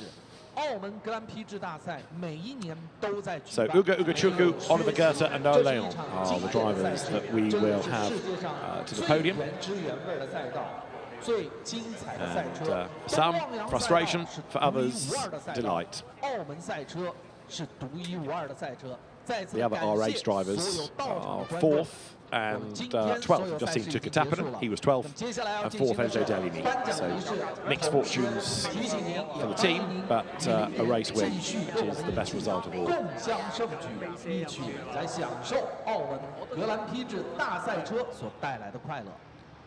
And for many of them, it will be another season of FR racing, starting in the early part of next year in the Middle East. For some, it'll be a full season, maybe in Europe. Others may move on and up to Formula 2 or maybe Formula 3. Lots of single-seater racing on offer, but I'll pretty much put money on the board that there will be a number of these drivers this year back on the grid next because they want to conquer Macau. Whether Ugo Ugochukwu comes to defend will be quite fascinating, wouldn't it? But you never know how his career is going to take off on the back of this victory today. And the fastest lap of the race also set towards the end on the last lap, in fact. The penultimate lap was Oliver Goethe. So in that big push to try to get onto terms and challenge for the lead, Goethe taking the fastest lap. That's probably about the only blot, really, on Ugochukwu's day. He didn't quite get the full set of pole, the win and the fastest lap, but hey, he won it. Never mind. There's always next year. Yeah. Must try harder. Quite. But really, really impressive. And again, just as I said during the course of the race, what he'd achieved in different championships over the year, didn't really say winner. No. But the way that he's driven all weekend has. So much of it down to qualifying, and so much of it actually in qualifying because of the stoppages, down to where you are relative to a red flag. And a lot of that's being at the far end of the pit lane. So get a low race number and you let out early. That also pays dividends. We saw in one qualifying session, Prema lagging back to get clear track space, but then they didn't get a lap in before the red flag, and then the weather deteriorated and all conspired against that squad. So there is a huge lottery element to much of life in Macau with all the casinos, and the same is true really of the Grand Prix itself. So much of it is experience. So young drivers that have experienced the Macau circuit for the first time this year have done so with a huge amount of difference between the track conditions and everything the weather has thrown at us, but they have learnt the circuit. They know what the gear circuit at Macau is all about in every possible weather condition. And you can be sure that so many of these young drivers that have experienced it for the first time this year will do what Ugo has done, to learn the circuit, to learn the weekend, to know what to expect, and to come back and hopefully to conquer. So there is the winning car. The McLaren logos on the side, the doors open on the podium, and that means that the podium announcer is ready, that the team in charge of getting the trophies, the dignitaries, the drivers, all there will be ready as well. We may get a chance to hear from the drivers as well. There is always a post-race press conference as well, which we may well be able to bring you as well. But for now, the cameras are trained on the podium, and once everybody is ready, the signal will be given, and we can cross live to the podium. So I can see just through the doorway, lots and lots of people milling around to make sure that you have everybody. Not the work of a moment. Their third place car and the second place car, Noah Leon and Oliver Goethe's Tatius built chassis, modern single seaters. You see the halo there, an absolute must these days for contemporary, for relevant single seater racing cars, and proved the worth many times over. Already the track work is going on to open up the roads. Some of the circuit vehicles going in either direction, quickly to take down the barriers that can be, to open the gates, to get the traffic flowing as soon as. The roads have to be open by 6 o'clock. If they can be open sooner, they will. So straight away, people go to work. The coaches are on the track to go and collect the marshals, bring them back to HQ. And it's going to be a busy period all round in Macau for the next few hours as the Grand Prix comes to a close for the 71st time. just like last year, one of the big thumbs up, again, has been the number of international visitors, of course. When it was very much a local event during COVID, it was just not possible, really, to have so much international attention, so many international visitors. And last year and this, the local organisers, the local businesses, all delighted to see Ladies and people come from all over the world. Let's go to the podium for the 71st presentation ceremony of the 71st Macau Grand Prix, FIA FR World Cup. So now let's welcome the winning drivers to the podium. The winner is number 4, Ukuchuku from the USA. Congratulations. First runner-up, number 1, Oliver Gotta from the Germany. On second runner-up, number 7, Noel Leon from Mexico. Felicidades. Congratulations. And the winning team is RHGP. Let's welcome the representative, Mr. Benjamin Squirt. Welcome. Congratulations. And now it's time for the national anthem.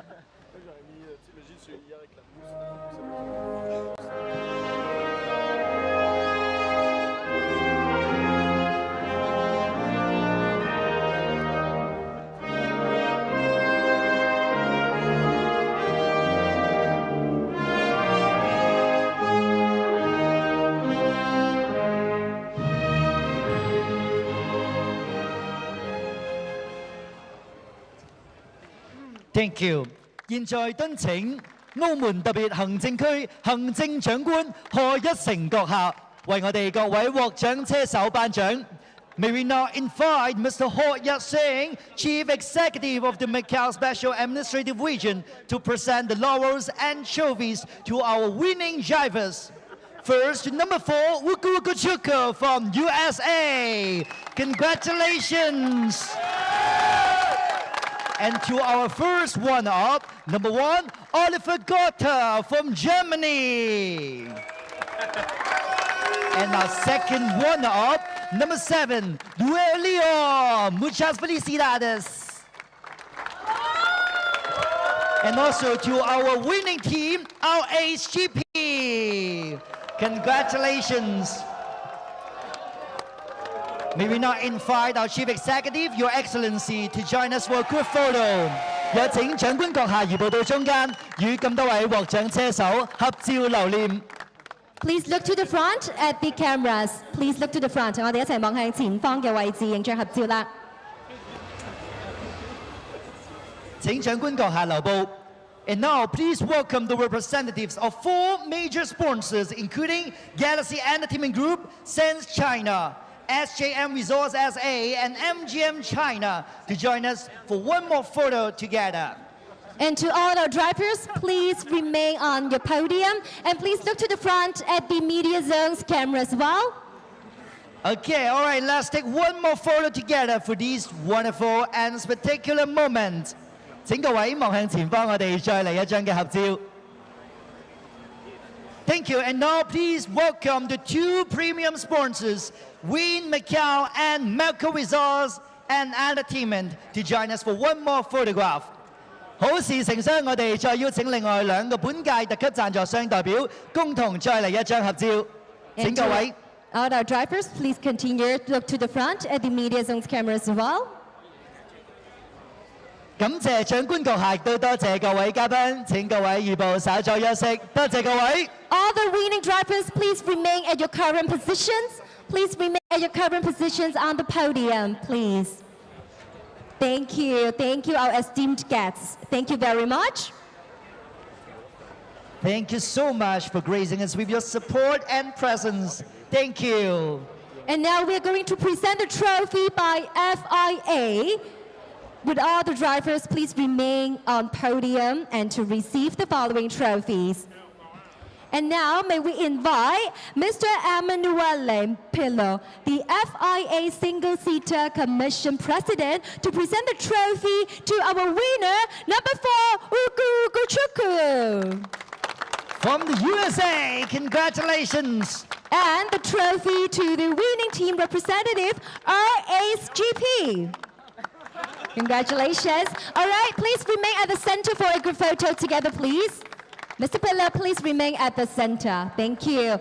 And once again, please look to the front at the cameras at Media Zone. Show us your brightest smile. Thank you. Thank you very much. Drivers, please again remain on podium. And I thank our presenter. Thank you very much. Thank you, Mr. Biru. Thank you. And now it's time for celebration. I would like to invite our drivers to hold the champagne for another group photo, please.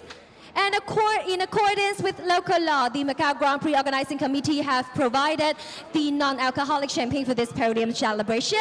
And we would like to invite the drivers to just hold the champagne for another group photo, please. 我哋邀請咁多位獲獎車手，我哋手持呢一個不含酒精嘅香檳，再面向鏡頭嚟到一張合照。Please look to the front. One more photo holding our champagne together. Thank you.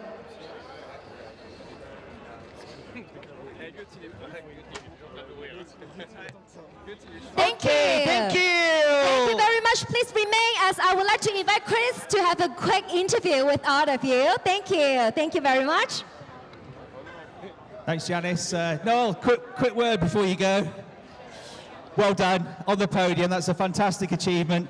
In a one-off race like this, when you're in third place, it can be a bit scary because you know the guy in fourth is probably going to have a go, and that's exactly what happened. Talk us through that moment with Freddie at turn 3. Yeah, obviously super tricky. You are in the last spot of the podium, so the guy for sure is gonna send it. I knew it. Yeah, I leave a car of space, but it was damp inside. So as soon as he went for it, he locked up and he went straight. So yeah, quite a smart move from my side. But yeah, really happy to finish on the podium here in Macau. Enjoyed Macau despite the weather and all the challenges? Yeah, it was a really tricky weekend, to be honest. We have all type of weather conditions this weekend. This track in the wet and in the dry is just so special. So yeah, thanks for the team for the great job, and yeah, we'll try next time. Well done, Noel. Second place, runner-up, a great achievement as well. I know you would have wanted to win, Oliver, but it was so tricky, I guess, to try and find the perfect sweet spot with the setup this weekend. A bit of a guessing game, and you also didn't get as many laps as you would have liked in that race to try and find a way through. Yeah, for sure. We didn't get many dry laps in general in the weekend, so it was tricky to find the perfect setup and to get in the perfect rhythm driving-wise. I was struggling on the restarts to stay very close. The dirty air effect was really strong, and I was struggling to get the tires in for the first lap. Then after, when the race went on, I feel like once I got into rhythm, I was starting to catch him a bit, but then there was, so many safety cars, and on the last restart, I was quite close, but not close enough to make the move. Of course, I would have loved to win, but there's always the next time. Well, you should be very proud. It was a great effort, Oliver. Well done to you. Here we go. Fantastic. Let me take you back 2.5 years. Your 15th birthday, Donington Park. You're just old enough to race a single-seater. You stick it on pole position in British F4. If I told you then, in 2.5 years' time, you're going to win the Macau Grand Prix, would you have believed me? Yeah, it's amazing feeling, race everyone wants to win. The weekend went perfectly, really. Topped Q2, won the quali race. But yeah, we had one more step to do, which win the main race. And yeah, we've done it, so job done. I want to thank the whole RHGP team. The car's been perfect all weekend. And yeah, super happy to come out on top. And you absolutely nailed every restart this weekend. 3 in that race, 1 yesterday. You got that spot on. Yeah, my goal was to make as big of a gap as possible and push the last 2 corners. As the slipstream is really big, and I managed to do that quite well. Managed to keep the others behind, and then just push as much as I could through the rest of the lap to create a bit of a gap. And only the second winner from America, the first one in 43 years. What a feeling. Hugo, you're the World Cup winner. Well done. Thank you very much. Yeah, amazing feeling. Thank you. Give a big cheer, your winner, Hugo Chakwu. Bravo, thank you so much, and thank you, Chris. Once again, congratulations to all winning drivers. Thank you, and ladies and gentlemen, this perfectly wrapped the 71st Macau Grand Prix. Congratulations once again to all the drivers and riders. Thank you so much for showing us your resilience, persistence, and power. See you again next year. That was the 71st Macau Grand Prix. It was a race full of drama, and it's been another race that has shown the talent of a young driver. Ugo Ugachukwu is the Macau Grand Prix winner, the first FIA FR World Cup winner from Alan Hyde and David Addison. Bye-bye.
有冇擋到啊？有冇擋到？ Welcome to the race winners press conference for the Macau Grand Prix FIA FR World Cup. We have our top 3 race finishers here today. Our winner, Ugo Ugachukwu. Second place, Oliver Goethe. Third place, Noel Leon. And our team representative from RACGP, Benjamin Schmidt. Congratulations to all 4 of you. 歡迎大家嚟到澳門格蘭披治大賽國際汽聯 FR 世界盃正賽嘅賽後記者會。首先，我哋恭喜台上面嘅3位車手，佢哋分別係第1名嘅烏高卓固、第2名嘅高德同埋第3名嘅李昂。另外咧，冠軍車隊 RACGP 嘅車隊代表都喺度嘅。Ugo, probably the biggest single motor race victory of your career so far. The first American winner, I think, since 1981 when Bob Earl won. What's the feeling standing up here this evening? Yeah, can't describe the feeling. Of course, super happy. Was quite a tricky race. Was pushing the whole way, but I was confident in the pace. Ever since Q2, we've been really quick. Of course, won the quali race as well, but there was still one more thing to do, which was win the main race, which of course is the most important one, and we managed to do it. So, yeah, super happy. Can't thank the RSGP team enough. Yeah, we had a great weekend, and yeah, super happy to finally get the job done. 首先，冠軍車手烏高卓古就同我哋分享啦，其實佢今個比賽週末都非常之開心啦。其實喺正賽裏邊呢場賽事的確都非常之艱巨嘅，但係好慶幸啦，可以以冠軍嘅姿態完賽，好多謝車隊。I think the most critical element of that race was the 4 safety car restarts. You had to do it 4 times to get away. Seemed you had a different tactic to everybody else, trying to get more heat into the tyres and attacking. How were those kind of 4 things, and how hard was the final one? Because I think you had to do it slightly differently to the previous ones. Yeah, every safety car restart I had to make sure I got it perfectly. Otherwise, with the slipstream, I would have had to be really defensive into the first braking zone. So that was my full focus, getting good restarts, and then just nailing the last 2 corners to give myself a bit of a gap. Yeah, every time I saw a safety car, I was like, oh, again, because yeah, my gap got cut back to 0. But no, managed to stay in the lead every time, which was really good. And then yeah, just pushing as hard as I could through the rest of the lap. Definitely got close to some walls, but yeah, I managed to keep it together and just yeah, take the win. Super happy. 而佢亦都有補充啦，其實每一次喺安全車出事嘅時候咧，佢都心諗之前同後車保持嘅距離咧有一次作廢啦，但係佢好慶幸咧自己每一次嘅起步都做得唔錯啦。咁之後佢就保持專注，不停咁樣喺每一圈嘅最後嗰幾圈咧，努力去同後車保持翻一個拉開嗰個距離啦，然之後可以保持喺排第一嘅狀態。咁其實喺過程當中咧，佢有幾次咧都差一啲撞埋喺護欄度嘅，但係好彩佢最後冇事啦，然後攞到賽事嘅冠軍。Oliver, talking about those safety car restarts, each 4, I think every time you're 1/10 closer each time, so you're obviously kind of learning and building experience. How were those cars in that initial lap? Because it seemed you struggled to kind of get the tyres up to temperature perhaps as much as Ugo. Yeah, for sure. They were difficult. Ugo did a great job with the restarts. Yeah, every time I got a bit closer, especially at the end, I was almost close enough to make a move. But yeah, I was just struggling mainly with dirty air in the last couple corners and the rest of the track. And yeah, with the tire warm-up, I feel like yeah, my tires took a bit too long. I was trying to heat them as much as possible during the safety cars. But yeah, I was just struggling to stay really close at the restart. I think once I got into rhythm, when the tires were warm after a few laps at the start, when we had maybe 4 laps of running in a row, I feel like I was starting to get in a really good rhythm, and I think I started to catch Ugo a bit. So yeah, who knows how the race would have gone without safety cars, but yeah.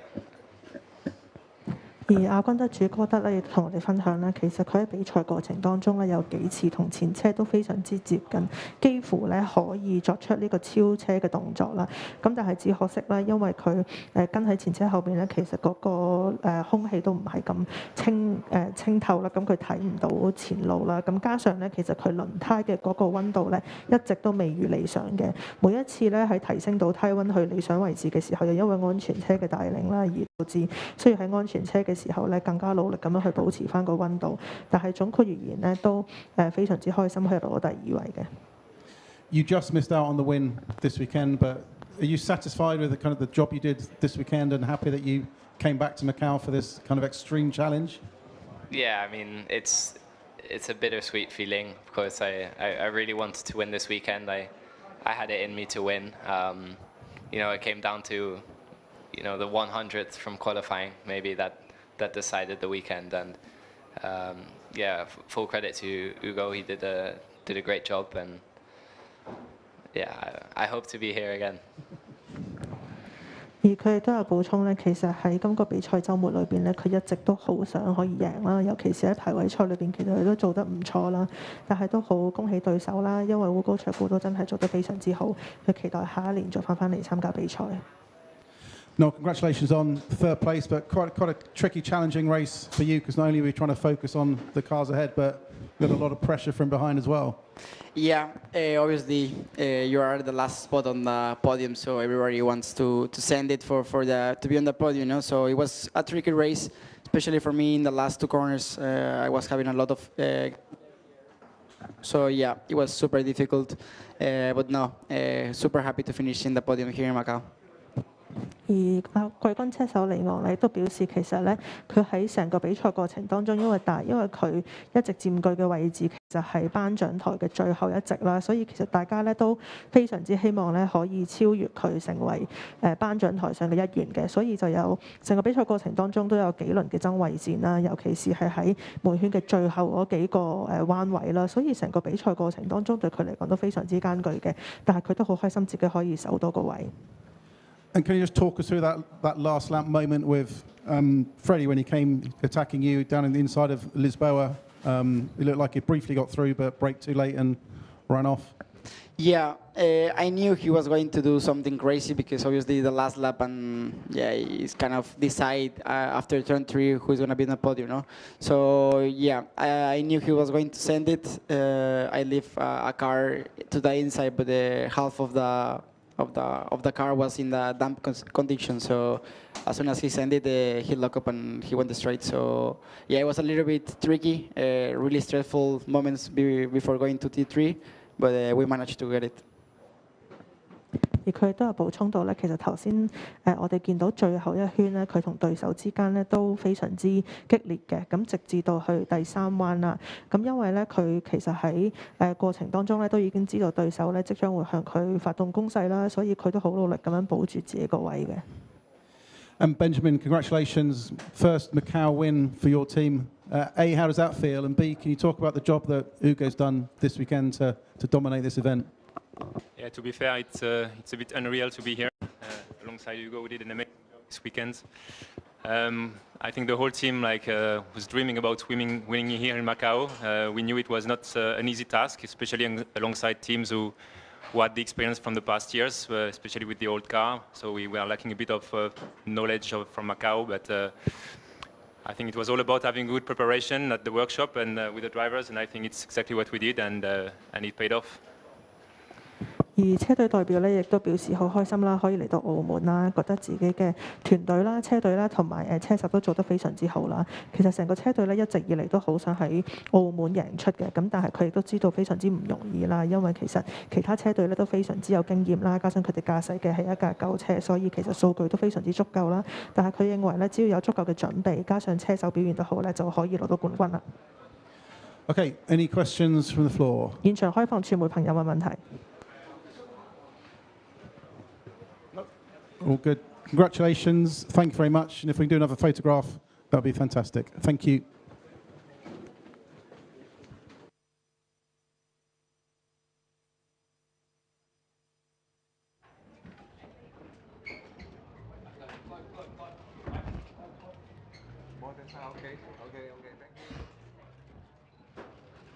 Hello, look at here.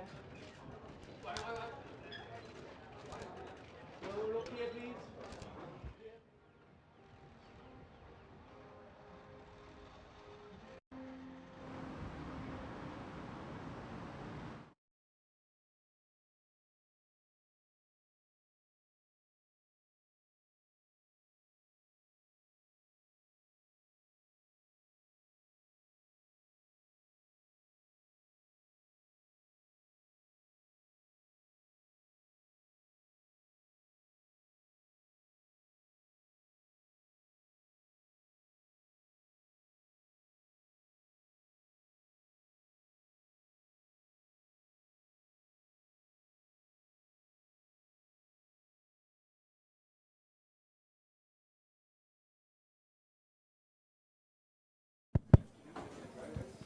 Okay, welcome to the winning press conference for the Macau GT Cup, FIA GT World Cup. After an absolute, I think we can call that a thriller.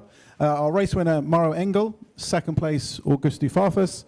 Third place, Sheldon van der Linde. We have our manufacturer's representative, Stefan Wendel, who's Mercedes AMG Head of Customer Racing. And our silver driver winner, Leo Ye Hong Li. Congratulations to all of you. 歡迎大家嚟到澳門 GT 杯國際汽聯 GT 世界盃正賽嘅賽後記者會。首先我哋恭喜台上面嘅車手，佢哋分別係第一名晏高、第二名法夫斯同埋第三名雲達連特。同我哋一齊參加新聞發佈會嘅呢，仲有冠軍廠隊嘅代表啦，梅賽德斯 AMG 嘅 Stefan Vendel 同埋國際汽聯銀級最佳成績車手葉宏力。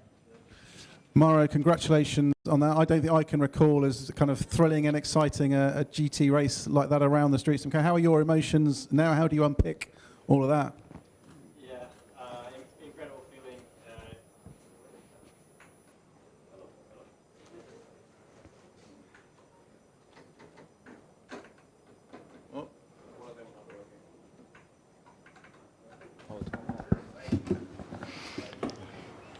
Hello? Oh. Yeah, incredible emotions.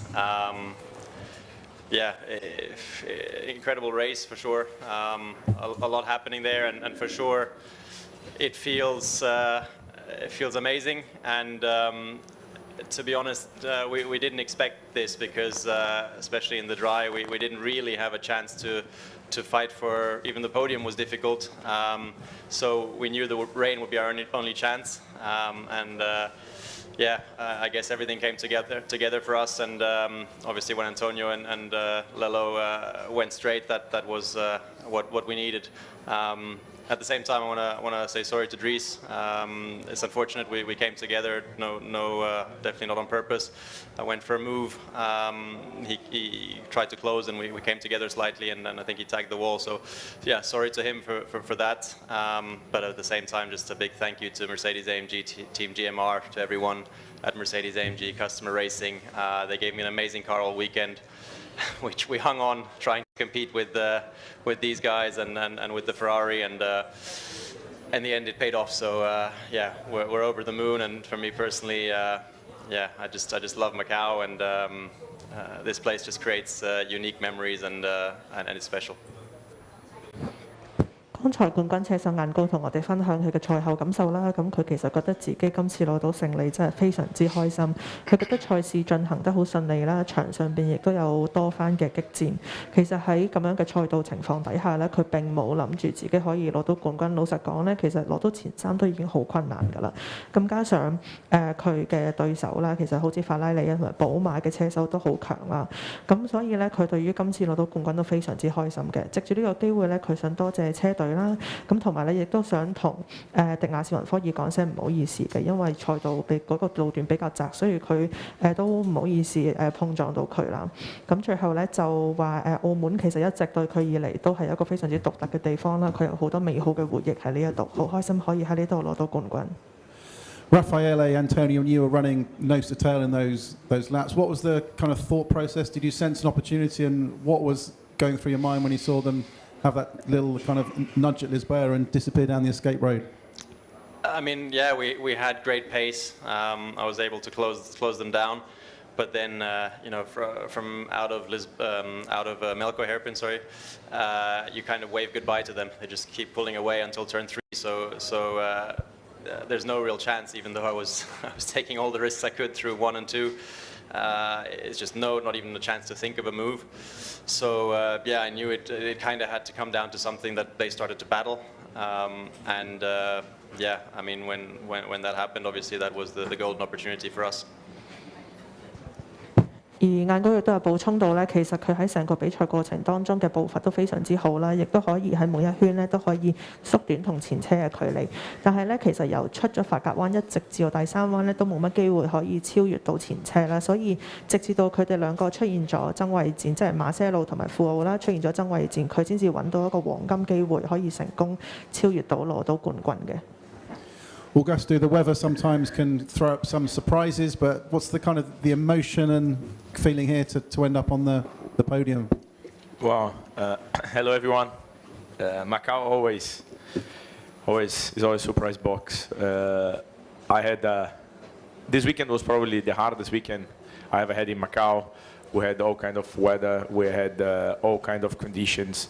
I was driving for a brand new team, very proudly, team from Macau, with all Asian mechanics. BMW support us very well, and I think up from the race, people might thought, it's a small team, how they can compete into big ones, and it shows how great is BMW. They came, they support a small team. We work closely together, and at the end here I am at the podium once again. At the flag I'm P2. Let's see if this might change later on.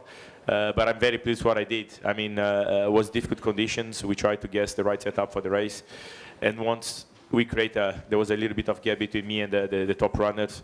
There was no threat from behind, so I decided just to wait and see. I knew something would have come out of those the three battle. Eventually, it did happen. So here in Macau, I think the weather this time play a big role. Probably a dry weekend would have seen different results on paper. Qualifying was difficult for everyone. Not everyone could got a lap. But again, I mean, Macau is so special. This year, I think, was by far the tightest competition ever. If you see the field, was by far the hardest field ever. Literally all the very best top GT prototype cars, they were lined up onto this field. So well done to FIA, to Macau, to give us this opportunity. 亞軍得主法夫斯咧亦都同我哋分享啦，其實澳門咧喺佢心中一直都有一個非常之特別嘅位置啦。咁但係啱啱嘅呢一個比賽週末，其實係佢征戰澳門多年以嚟咧最難嘅一個週末啦。咁首先就係一個天氣嘅影響啦，對大家都好難啦，加上賽道嘅狀況啦，咁就令到佢其實喺數據方面啦，同埋喺表現方面咧都唔可以有一個100%嘅把握嘅。咁但係佢都好感激啦，因為其實佢代表嘅車隊咧並非一啲好大嘅車隊，但係好多謝寶馬嘅支持啦，令到佢嘅車隊可以駕駛住寶馬嘅賽車嚟到澳門參賽嘅。喺比賽過程當中咧，其實因為要應付呢個賽道嘅情況啦，同埋應付呢個天氣咧，所以其實過程當中都有好多不穩定性。但係咧，佢就喺所有有可能發揮嘅機會裏邊咧，去把握住每一次可以提速啦，又或者係超越嘅機會啦。咁最後咧，好開心可以攞到呢個成績嘅。佢覺得今次澳門嘅 GT 賽咧，其實係可以話係咁多年嚟最嚴峻、最激烈嘅一個賽事，因為今年嘅賽程咧，今年嘅參賽名單咧，其實集合咗全世界最強、最優秀嘅 GT 車手嘅。佢好開心可以同佢哋同場競技。The top three had broken away at that kind of the closing stage of the race. Did you see in the distance kind of how it was unfolding, and did you instantly realise, whoa, I'm now in a podium spot? Well, yeah, I could follow. I had for the first, I think this race was also a lot down to how the teams decide to tackle the tire pressure setup. I had a strong pace for the first, let's say, quarter of the race, then kind of drift away, so I could at least keep a visual contact. But this track, the level of competition there is too high. So when Amaro pulled away those 1.5 seconds from me, there was absolutely no chance for me to take risks to close up the gap. I could have just ruined my race. In that moment, I said, it's a bit like the casino. You have to place a bet, and I decided to place a bet to sit and wait. Sheldon was fairly behind for me, so I was in a comfortable position. He was having a hard time with all people all over him. So I decided to place my bet and see, and eventually it turned well. So despite what will happen, I'm very pleased to be once again at the podium. I think second place at the World Cup in this field means a lot for everyone. 而法夫斯亦都有補充到咧，其實喺今場賽事裏邊咧，真係非常之考驗車隊喺呢個時間啦，同埋呢個圈速安排上嘅呢個壓力嘅。其實佢覺得自己嘅步伐都非常之好啦，尤其是喺賽事嘅前4分1段啦。咁但係之後咧，佢嘅車嘅就開始同前車嘅拉開咗距離啦。咁尤其是係硬高都開始不停咁樣提速啦，開始追向更前嘅車啦。咁所以咧，其實佢之後保持嘅策略就係 keep 住佢本身嘅嗰個策略啦，同埋本身嘅速度，唔好犯錯。咁同埋咧，亦都唔想犯太大嘅冒太大嘅險啦，導致有任何嘅損失嘅。咁佢亦都見到咧，其實後車同佢之間嘅距離都有一段距離啦。咁所以佢就決定保持住呢個速度同埋保持水準，直至到前邊3位車手同埋尤其是馬些路同埋富奧嘅事件之後咧，咁佢就可以順利企上頒獎台。咁佢對於呢個賽果都非常之開心嘅。Sheldon, congratulations on third place today. Quite a lot of pressure from behind, I think, during that race. How tough was it out there? Yeah, first of all, it's my first Macau podium, so obviously a very special feeling after what happened last year where I was third and I lost the podium in the last 5 laps with a puncture, just unlucky hitting debris.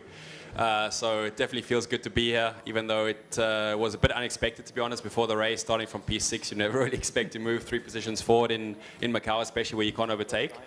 But yeah, it was, like you said, a lot of pressure from behind. I had 2 Porsches behind me who were flying in the rain, as they normally do. And very difficult to keep them behind, but I knew that if I had any chance of defending them, I had to get a good exit from the Macau hairpin, and obviously we have a good acceleration from there onwards. So I did that every lap. I got a few nudges into the hairpin every lap, which was a little bit uncomfortable, but I knew that if I got a good exit out of every corner, they would not be able to attack, and that was the case in the race. So very, very proud to be here. I think it's a good reward for all the work we've done the last 2 years, which hasn't really been rewarded until now. As Augusto said, the qualifying was a bit mixed up with not everyone getting laps in, but yeah, very proud. 第3名嘅雲達連特咧，剛才都同我哋分享到啦，呢一個其實係佢第一次企上澳門嘅頒獎台啦，所以佢都非常之開心。舊年其實佢都有嚟過澳門參賽嘅，但係好可惜咧，喺賽事進行到倒數第5圈嘅時候咧，就被逼退賽。咁喺今場嘅比賽裏邊咧，佢一直都要抵受住後方兩位波子車手嘅壓力啦。咁但係佢亦都明白到咧，其實喺出發夾彎嘅部分咧，係呢個控制到佢嘅對手啦，將佢哋繼續 keep 喺自己嘅後邊嘅一個關鍵嚟嘅。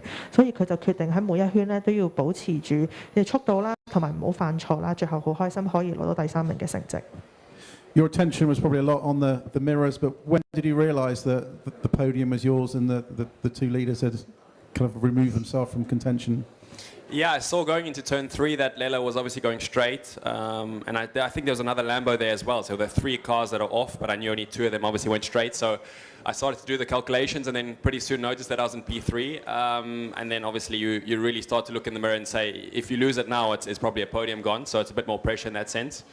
But yeah, like Augusto said, it's a bit of a gamble on tyre pressures in this race. We really expected or gambled on a safety car red flag in the beginning. So we just wanted to survive the first 2 or 3 laps on high pressures, which wasn't the case. It was a completely green race, which was very surprising to everyone, I think.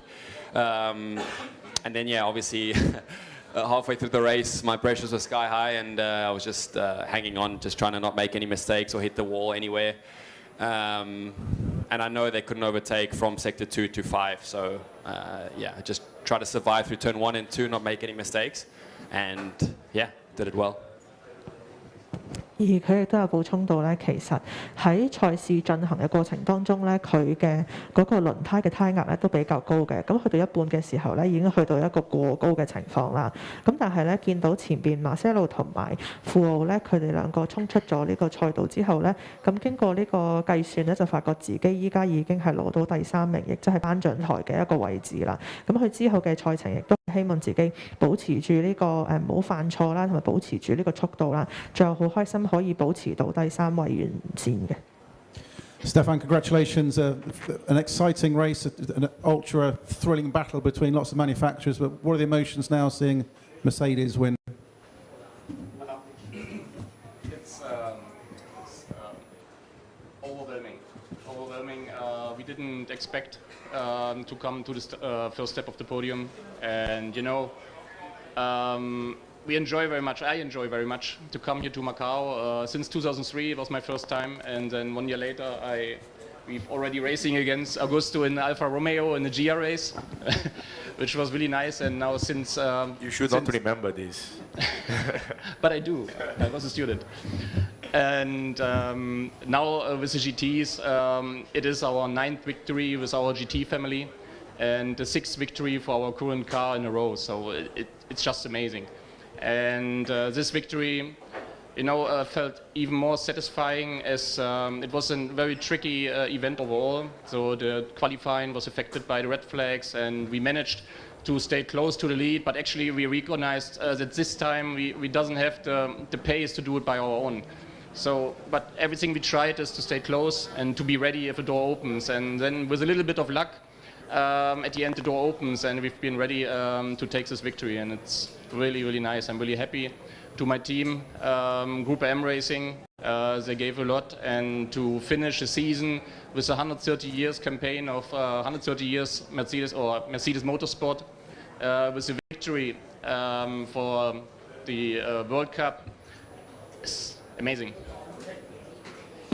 而梅賽德斯嘅創隊代表咧，亦都有分享，其實佢哋嚟澳門嘅時候咧，並冇諗住可以攞到冠軍嘅，因為對手都好強啦。佢本人咧一直都好享受每一年嚟澳門啦，而佢第一次嚟澳門咧已經係2003年嘅時候啦。今次攞到冠軍啦，其實喺成個比賽過程當中都有好多嘅變數，因為個紅旗啦，因為天氣啦，因為賽道嘅狀況等等啦。佢哋嘅戰略咧一直都係希望可以保持到同最前嘅位置啦，保持最好嘅成績啦，同埋隨時準備咧超越前列對手，攞到更好嘅成績嘅。最後佢好想多謝車隊啦，一直以嚟都非常之努力啦，令到我哋廠隊咧今次可以攞到呢個冠軍嘅。And Leo, congratulations on the leading silver driver. A challenging weekend in Macau as you go with the weather and lots of unpredictability. How does it feel to have come out on top in your battle? Well, I'm not sure because I sent someone out. I overtook Adley Fon, really sorry to him. And yeah, I saw Heinrich overtook in the second last corner, so I thought it might work. So I have a go and send him out. So really sorry to Adley, but also before I was trying to overtake in turn 3, but he changed line in the braking, so I don't know, we'll see. 而國際汽聯最佳銀級車手葉宏力咧，剛才都同我哋分享啦，佢對於自己嘅隊友未能夠攞到更好嘅名次，覺得好可惜啦。咁但係其實成個比賽裏邊咧，佢都係盡量揾緊一啲超車嘅機會嘅。咁佢對於呢個賽果都滿意嘅。Okay, any questions for our top three? 現場開放傳媒朋友問問題。No, we're all good. Thank you very much, gentlemen. Congratulations. If we can arrange a photograph as well, that'd be brilliant. Thank you.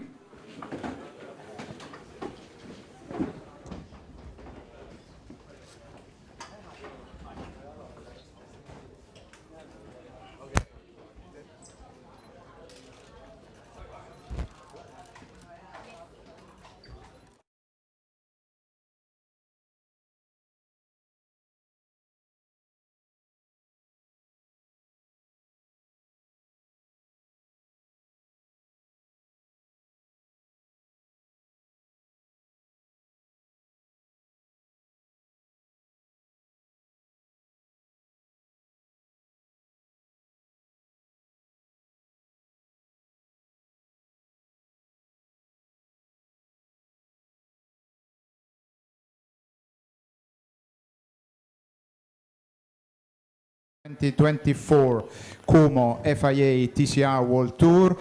Congratulations to the drivers here, the first three who were on the podium and the new FIA World Champion. Let's start with Marco Butti, who finished third in the race. Marco, it was a very tough weekend for you. This third place is a reward. Yeah, actually I have a little pain in my neck now because it was not a big crash, but okay. It's been fantastic now to be there, podium in race 2. Like we play at the roulette after a big rain of this morning, and it paid. But yeah, it's not my weekend because I did a mistake in Q2. I don't have to do that because we are in the World Championship with champion, so I have to be more in the level, but yeah, I can understand that and try to improve the next year, I hope. 歡迎大家嚟到澳門冬奧人大賽 Como 國際汽聯 TCR 世界巡迴賽澳門站最後一個回合嘅正賽嘅賽後記者會。首先我哋恭喜台上邊嘅3位車手，佢哋分別係第一名嘅博爾科維奇、第二名嘅古利亞尼、第三名嘅布提，同埋 Como 國際汽聯 TCR 世界巡迴賽嘅年度總冠軍米捷尼斯嘅。咁剛才咧排喺回合賽第3名嘅布提咧，其實同我哋講過話，今個週末咧，其實佢嘅表現咧就一般嘅，咁加上今朝又落咗大雨啦，其實都影響咗佢步伐啦。咁整體嚟講咧，佢都好開心啦，可以完成本個賽季嘅比賽，佢期待喺下個賽季咧做得更好嘅。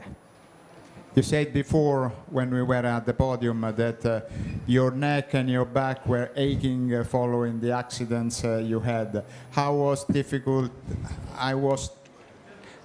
it has been difficult to keep on focusing with the neck aching during the World Race. No, you know, Fabio, in the race we have a lot of adrenaline, and also the race went good. So now I have a little pain, but yeah, in the race I believe like fantastic. He's very tough. 而布提亦都有補充咧，其實佢頭先咧喺頒獎台嘅時候有講過咧，自從上次出現咗事故之後咧，佢嘅頸同埋背咧都有啲唔舒服啦。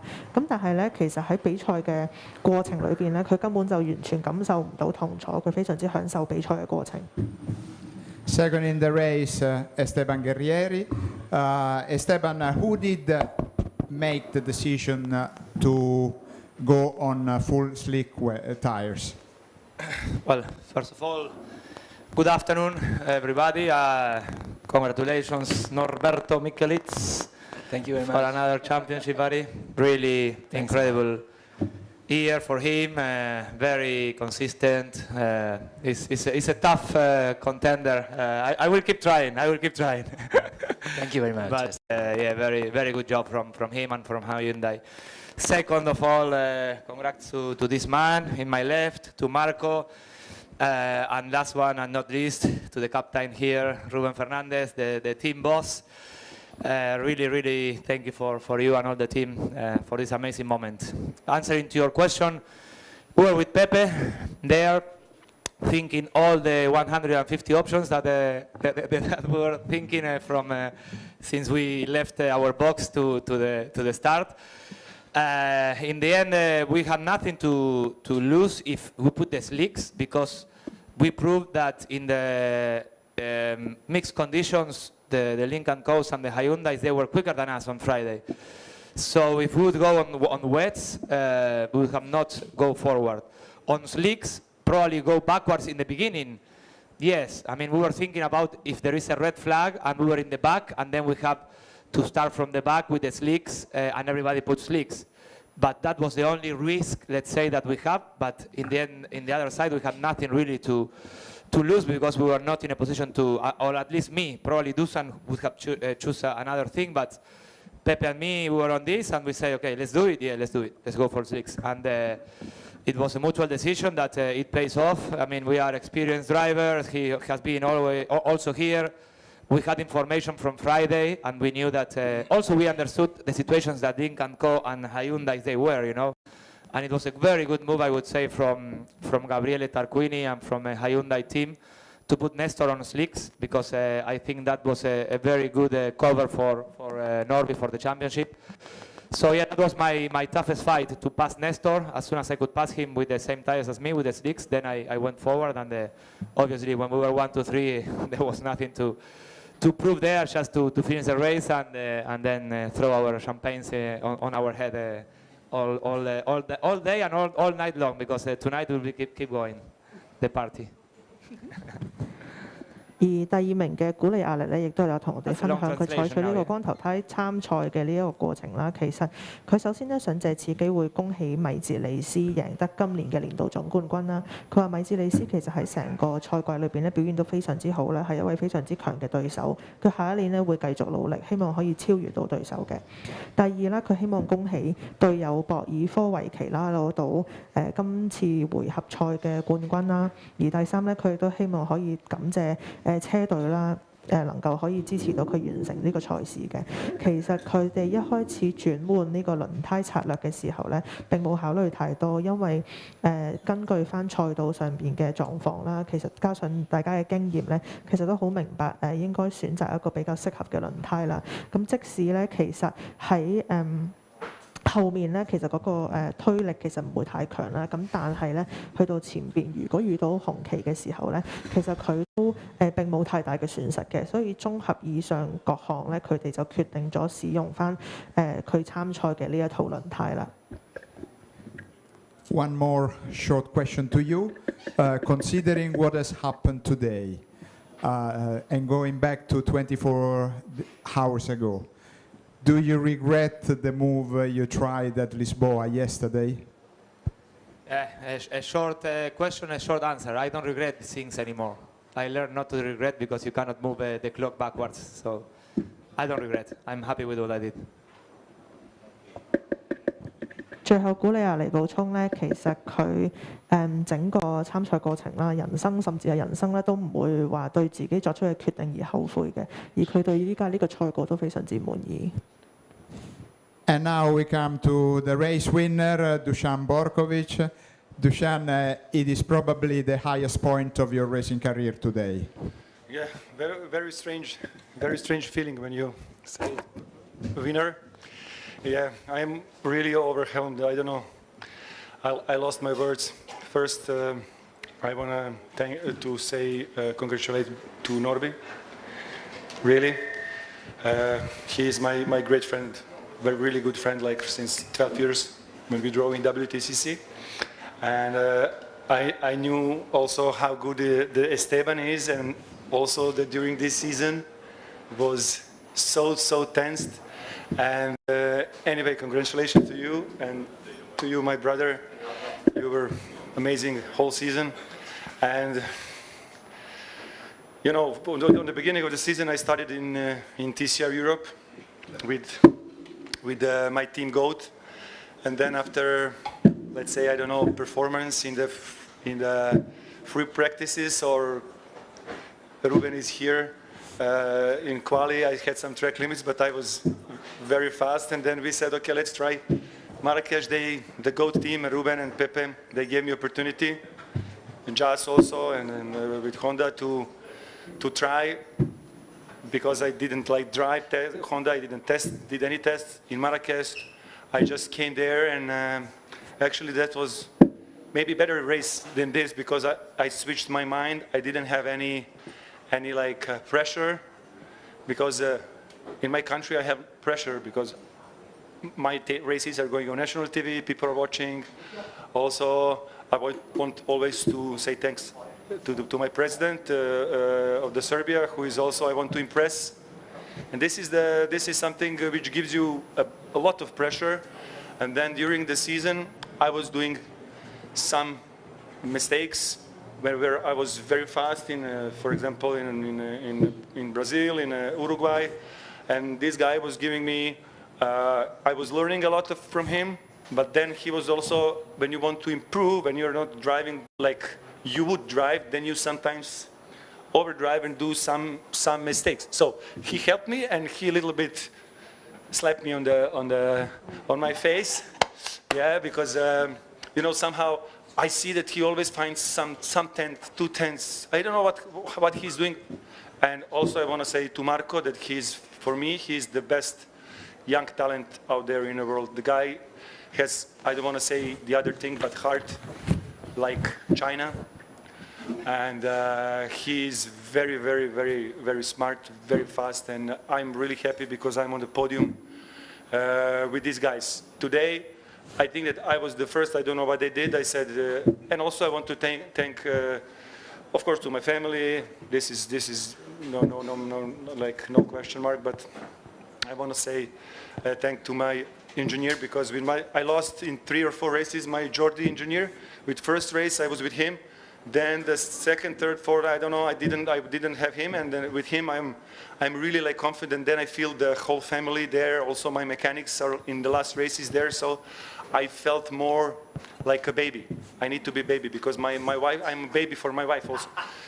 I need that. I need that. Yeah, they're helping me, and also Masha and my team. They're helping me like I'm a baby. So thanks really to everybody and my all fans in Serbia, and this is for all of you. And next year I hope I'll be back stronger than this year, and we'll be back stronger than this year. Thank you very much. 剛才咧，我哋嘅回後冠軍車手博爾科維奇咧都非常之感性地表達咗佢呢個奪勝嘅呢個感受啦。咁其實佢今場喺澳門攞到嘅冠軍咧，算係佢職業生涯裏邊其中一個最光輝嘅一刻嚟嘅。咁佢首先咧希望借此機會可以多恭喜米治利斯啦，佢哋其實之間嘅友誼咧喺好多年前喺另外一個回合賽嘅時候咧就已經有㗎啦。咁一直以嚟都係保持住好良好嘅關係啦。佢好恭喜米治利斯可以攞到年度總冠軍。第二咧，佢就係希望可以恭喜佢嘅隊友啦，可以同佢一齊喺呢場比賽裏邊攞到獎啦，攞到冠軍啦。咁最後咧就係佢亦都有講到咧，其實喺2024年本賽季嘅開頭咧，佢都好多謝車隊可以揾到佢，令佢可以從歐洲嘅賽事咧嚟到發展到參加唔同嘅分站賽啦，跟隨住TCR 一齊去參加唔同地方嘅賽事，咁令到佢咧雖然佢喺某一啲分站賽裏邊咧都有一啲mistake 啦，有一啲過失，令到自己冇攞到一個比較好嘅分數啦。但係整體嚟講咧，佢都非常之高興。佢尤其是係希望多謝古里亞尼啦，喺成個賽季裏邊咧都幫咗佢好多。而佢亦都覺得咧，布提係呢個車壇嘅另外一個新星嚟嘅。對於今次攞到前3啦，甚至攞到冠軍咧，佢覺得非常之開心啦。希望下一年咧可以以更強嘅姿態翻嚟繼續比賽。And one more thing, I'm a big Sean D to Chinese people. Sean D, brother, Sean D.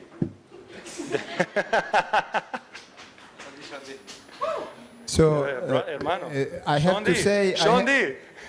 I have to say, Dushan, that you are not only the tallest driver who won here in Macau, but maybe also the most talkative. Okay, yeah. Maybe. Okay. Congratulations to the drivers on the podium, and let's go, last but not least, to the new Como FIA TCR World Tour champion, Norbert Michelis. Thank you very much. So, Norby, yesterday we said tomorrow is another day, and it was another day. What a beautiful day it has been.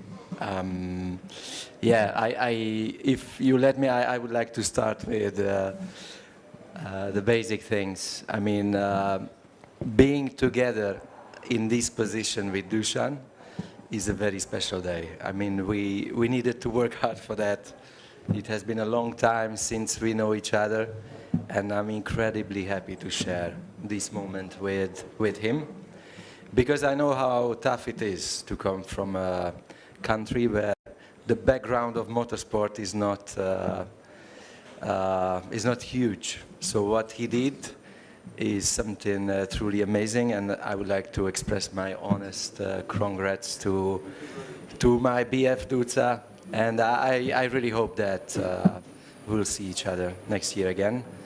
Then you're very welcome. Having a fight with Esteban when he joined the grid, I knew that even though it will be a new car for him, it will be an incredible tough season, and he will be there from the first moment. And this feeling I had even more when we shared the podium on the first race of the season in Vallelunga. So congrats to Esteban.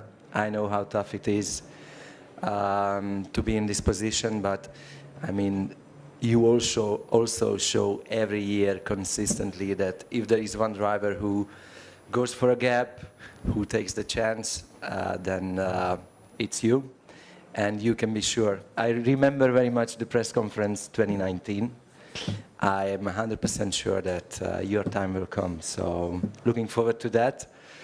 To Marco, I would say that I could understand his position from the first moment. I know how tough it is to enter a competitive championship in his age, having the pressure he puts on his shoulders. I can see from the outside, makes life not easy. But I just told him when he entered that he can be sure that he has an incredible talent, an incredible speed. And like with Esteban, you just need to take your time. It will come. So congrats to you guys, all the three of you. With the background you had, it was an incredible season, being in the fight until the end. And now coming to the other part, I need to say huge thanks to my team, to my teammates, Mikel and Nestor. I think that this was a season where from the first moment we didn't put a foot wrong. If you consider my positions throughout the season, I mean, I scored in every race. We were doing good, great teamwork in every race. And since my first years in racing, I understood that in this format, if you have efficient team, you have very good chances to fight for a championship. So I'm incredibly grateful to BRC, to Hyundai, to my teammates Nestor and Mikel, because honestly speaking to you, without them, I would not be sitting here right in front. So it's a very happy day. It's a very special day for me. I remember 14 years ago when I won my first race in the WTCC. It was an amazing feeling, but to repeat this feeling last year and then again this year, I think I'm a very lucky person in life. So again, thanks for all the people who supported me on my journey. Thank you. 年度總冠軍米捷里斯咧，剛才有同我哋分享，佢覺得今日咧係佢人生中非常之美好嘅一日啦。其實14年前佢第一次以 WTCC 嚟澳門作賽嘅時候咧，當時嗰個感覺已經非常之好啦。而今年咧可以重新企上呢個年度總冠軍嘅呢一個榜首嘅位置咧，對佢嚟講亦都係一個意義重大嘅。咁佢希望藉此機會咧，首先恭喜博爾科維奇啦。佢明白到其實喺一個賽車運動發展並非太過先進，並非太過好嘅國家，一直嚟到參加咁大型嘅比賽，其實嗰個過程係非常之艱難嘅。佢好開心啦，可以今次同博爾科維奇咧一齊喺呢個頒獎台上面出現。另外咧，佢亦都希望可以藉此呢個寄予古利亞尼啦。佢明白今年對古利亞尼嚟講係一個好艱難嘅賽季啦。咁但係佢見到佢嘅嗰個搏殺嘅嗰個心態啦，同埋個技術都非常之好啦。佢相信總有一日咧，古利亞尼都可以好似佢一樣咧，企喺呢個最高處嘅。咁另外咧，佢亦都希望可以同佢身邊嘅呢一位第3位嘅年輕車手講啦。其實見到佢咧喺咁後生嘅年紀已經參加咁大型嘅賽事咧，嗰個過程都係非常之艱巨嘅。咁加上佢身體又受傷啦，咁但係希望佢咧可以 keep 住佢嘅才華同埋速度，相信咧佢亦都會好似古利亞尼一樣咧，會成為非常之優秀嘅車手嘅。總括佢成個賽季咧，其實佢非常之滿意啦。咁佢中間咧亦都有講到，佢特別要多謝一個佢嘅車隊對佢嘅成個賽季嘅所有幫助。其實佢明白到咧，自從佢第一次參加一個比賽嘅，佢就已經明白到一個車隊可以配合得天衣無縫咧，其實係獲勝嘅關鍵嚟嘅。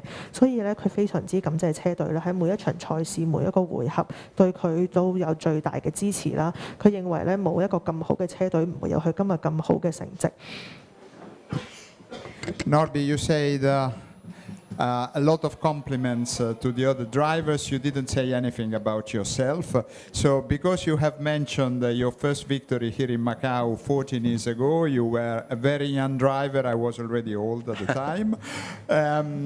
How much that young driver was different from the driver who has now won 2 back-to-back World Tour titles? It was a completely different driver and a completely different person. I guess 14 years life experience, having children, sometimes experiencing very tough times is probably the most important thing to grow, because in 14 years we talk about all the success, but for me life is not really about success. It's very nice to experience, but probably all the guys know in 2 weeks you will start to think about next season, and it's a constant cycle with stress, with adrenaline. You don't really remember to be a champion on the first race of the grid next season. And what I realized is that many times in the past I thought that bad experience is a bad experience. But in the end, without these bad experiences, without sometimes bad luck, missing out on winning the championship in 17, sometimes being unlucky on my home race, I thought it's the end of the world. And in the end, I realized it's not. is something very essential on the journey to grow. So I'm very grateful, like I told you, to be in this position, to have this team, to have this family background, to race, to live my passion, and to experience these kind of things. I'm 40, I turned 40 this year, so I know that I need to focus on, staying calm. Because in this age, you take most of the things as they come, not as with 24 or 26, when you are very excited about every small thing. And in the end, my advice is that bad things are part of a journey, and you just need to go through it. 剛才咧我哋亦都有問到佢，其實佢14年前第一次喺澳門攞冠軍，到今次再企喺呢個賽事嘅年度總冠軍嘅呢個位置，其實有啲咩唔同？佢話其實作為一個車手啦，同埋作為一個作為人嚟講咧，其實佢都經歷咗好多，人生嘅經歷越嚟越豐富咧。面對住一啲高低嘅起伏、成敗參雜，其實佢都發現其實人生係不停咁樣向前衝啦。每一次贏咗之後，都係諗緊下一步應該係點，唔會再喺度回味曾經攞過嘅冠軍同埋曾經嘅一啲光輝嘅時刻嘅。但係咧，佢亦都明白到成功都非必然啦，亦都係我哋中國人成日都講嘅呢個失敗乃成功之母啦。佢覺得其實每一次嘅失敗，每一次嘅輸咗一場比賽，都係人生嘅經歷。今年嘅佢咧，其實已經40歲啦。佢依家要做嘅嘢咧，就係保持住一個平和嘅心態，對所有嘢咧都坦然面對。因為佢認為失敗咧，其實係人生經歷裏邊好重要嘅一環，係一個過程，最後亦都會令到大家一齊可以去到一個比較成功嘅終結嘅。Thank you very much. Is there any questions from the floor? No. So may I have a round of applause? Stand up, close together for a picture. Thank you.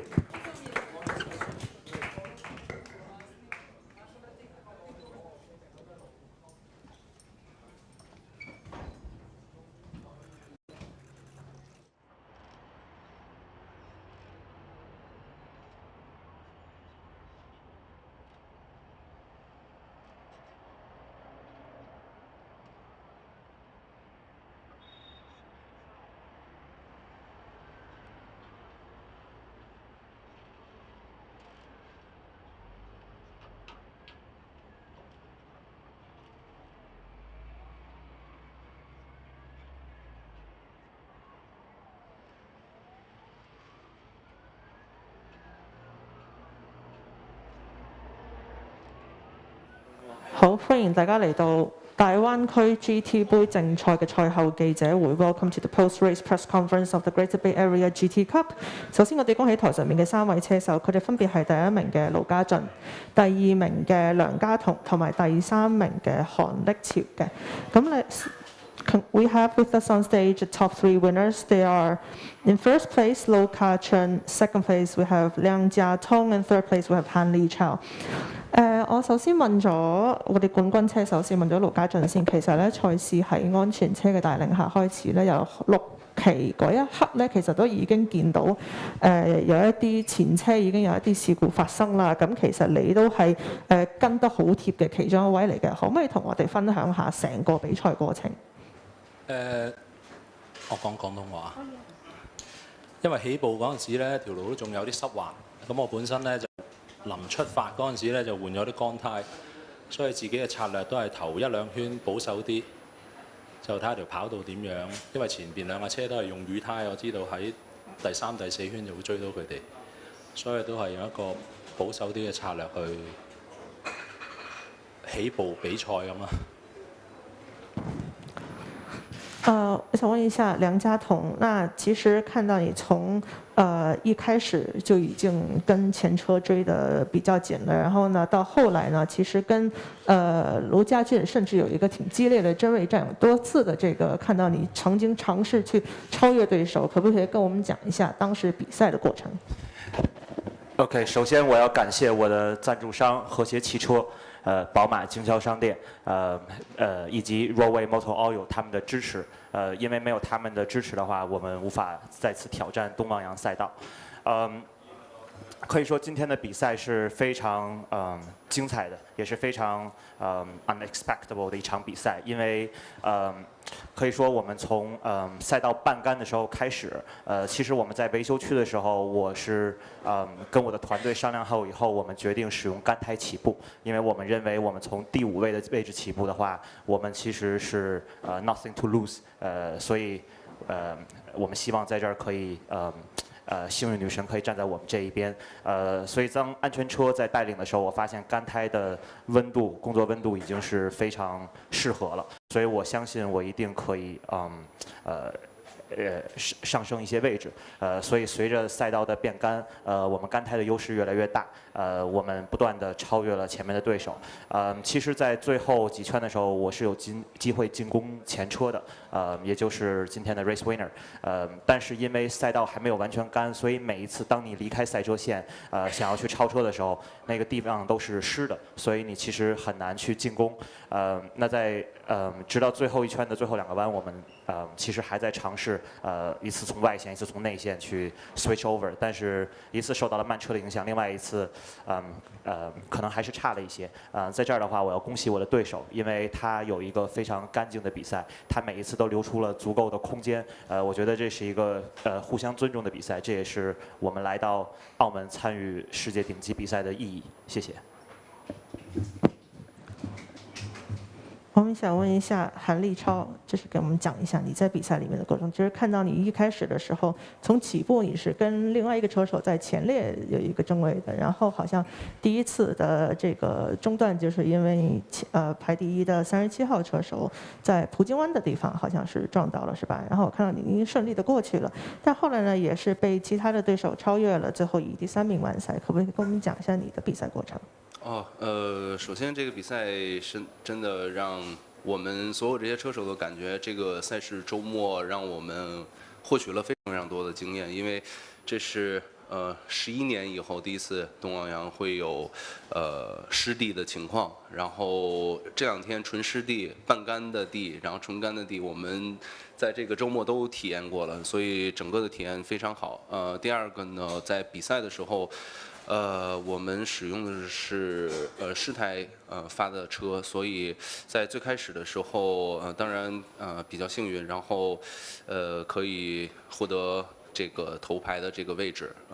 在后面呢，地完全干了，所以我的轮胎温度非常的高，而且胎压已经到了接近2.2、2.3的一个程度啊，所以没有办法，也不用去过多的防守，因为我知道后面2台车都是在临上场的时候就更换了干胎，所以呢，这个比赛还是挺大家都是挺和平这样的一个状态，所以在最后的时候呢，感谢我的车队TCR China 做出的这个赛事周末的所有的努力，因为我们准备了非常多的调教，然后甚至准备了非常多的时间，当然在GR 这边我们也是本着锻炼人、锻炼车的这样的一个精神啊，所以在这场比赛，团队和车都是收获了非常多的经验。当然也是感谢所有支持我的朋友们，然后支持我的粉丝，感谢支持 GR 的粉丝。对。Thank you very much. 谢谢。A quick recap of our winners. Post-race sharing. So I'm going to start with Lo Ka-chen. He said because the race started with a damp track, so he started the race with dry tires instead. And for the first 2 laps, he decided to have a look at the track conditions and see if it's good to push in the 3rd or 4th lap. So in the end, he's very happy with the result. And then we come to Liang Jiatong. He would like to take the opportunity to thank the sponsors and also the team. Without them, he won't be able to come to the Gia circuit and race in the Greater Bay Area GT Cup. It's a very exciting and unexpected race to him because the track started with in a half dry situation, and he had the dry tires on starting from the 5th position, and all he can do is wishes for good luck and also making no mistakes. So he held up pretty well throughout the race, and then he got to improve lap by lap and also made a few overtakes, yet unfortunately he couldn't make it through the last laps when he was trying to overtake the winner, Lo Ka-chun. Taking this opportunity, he wants to congratulate Lo Ka-chun for being a very respectful racing driver and having a very peaceful race throughout the end.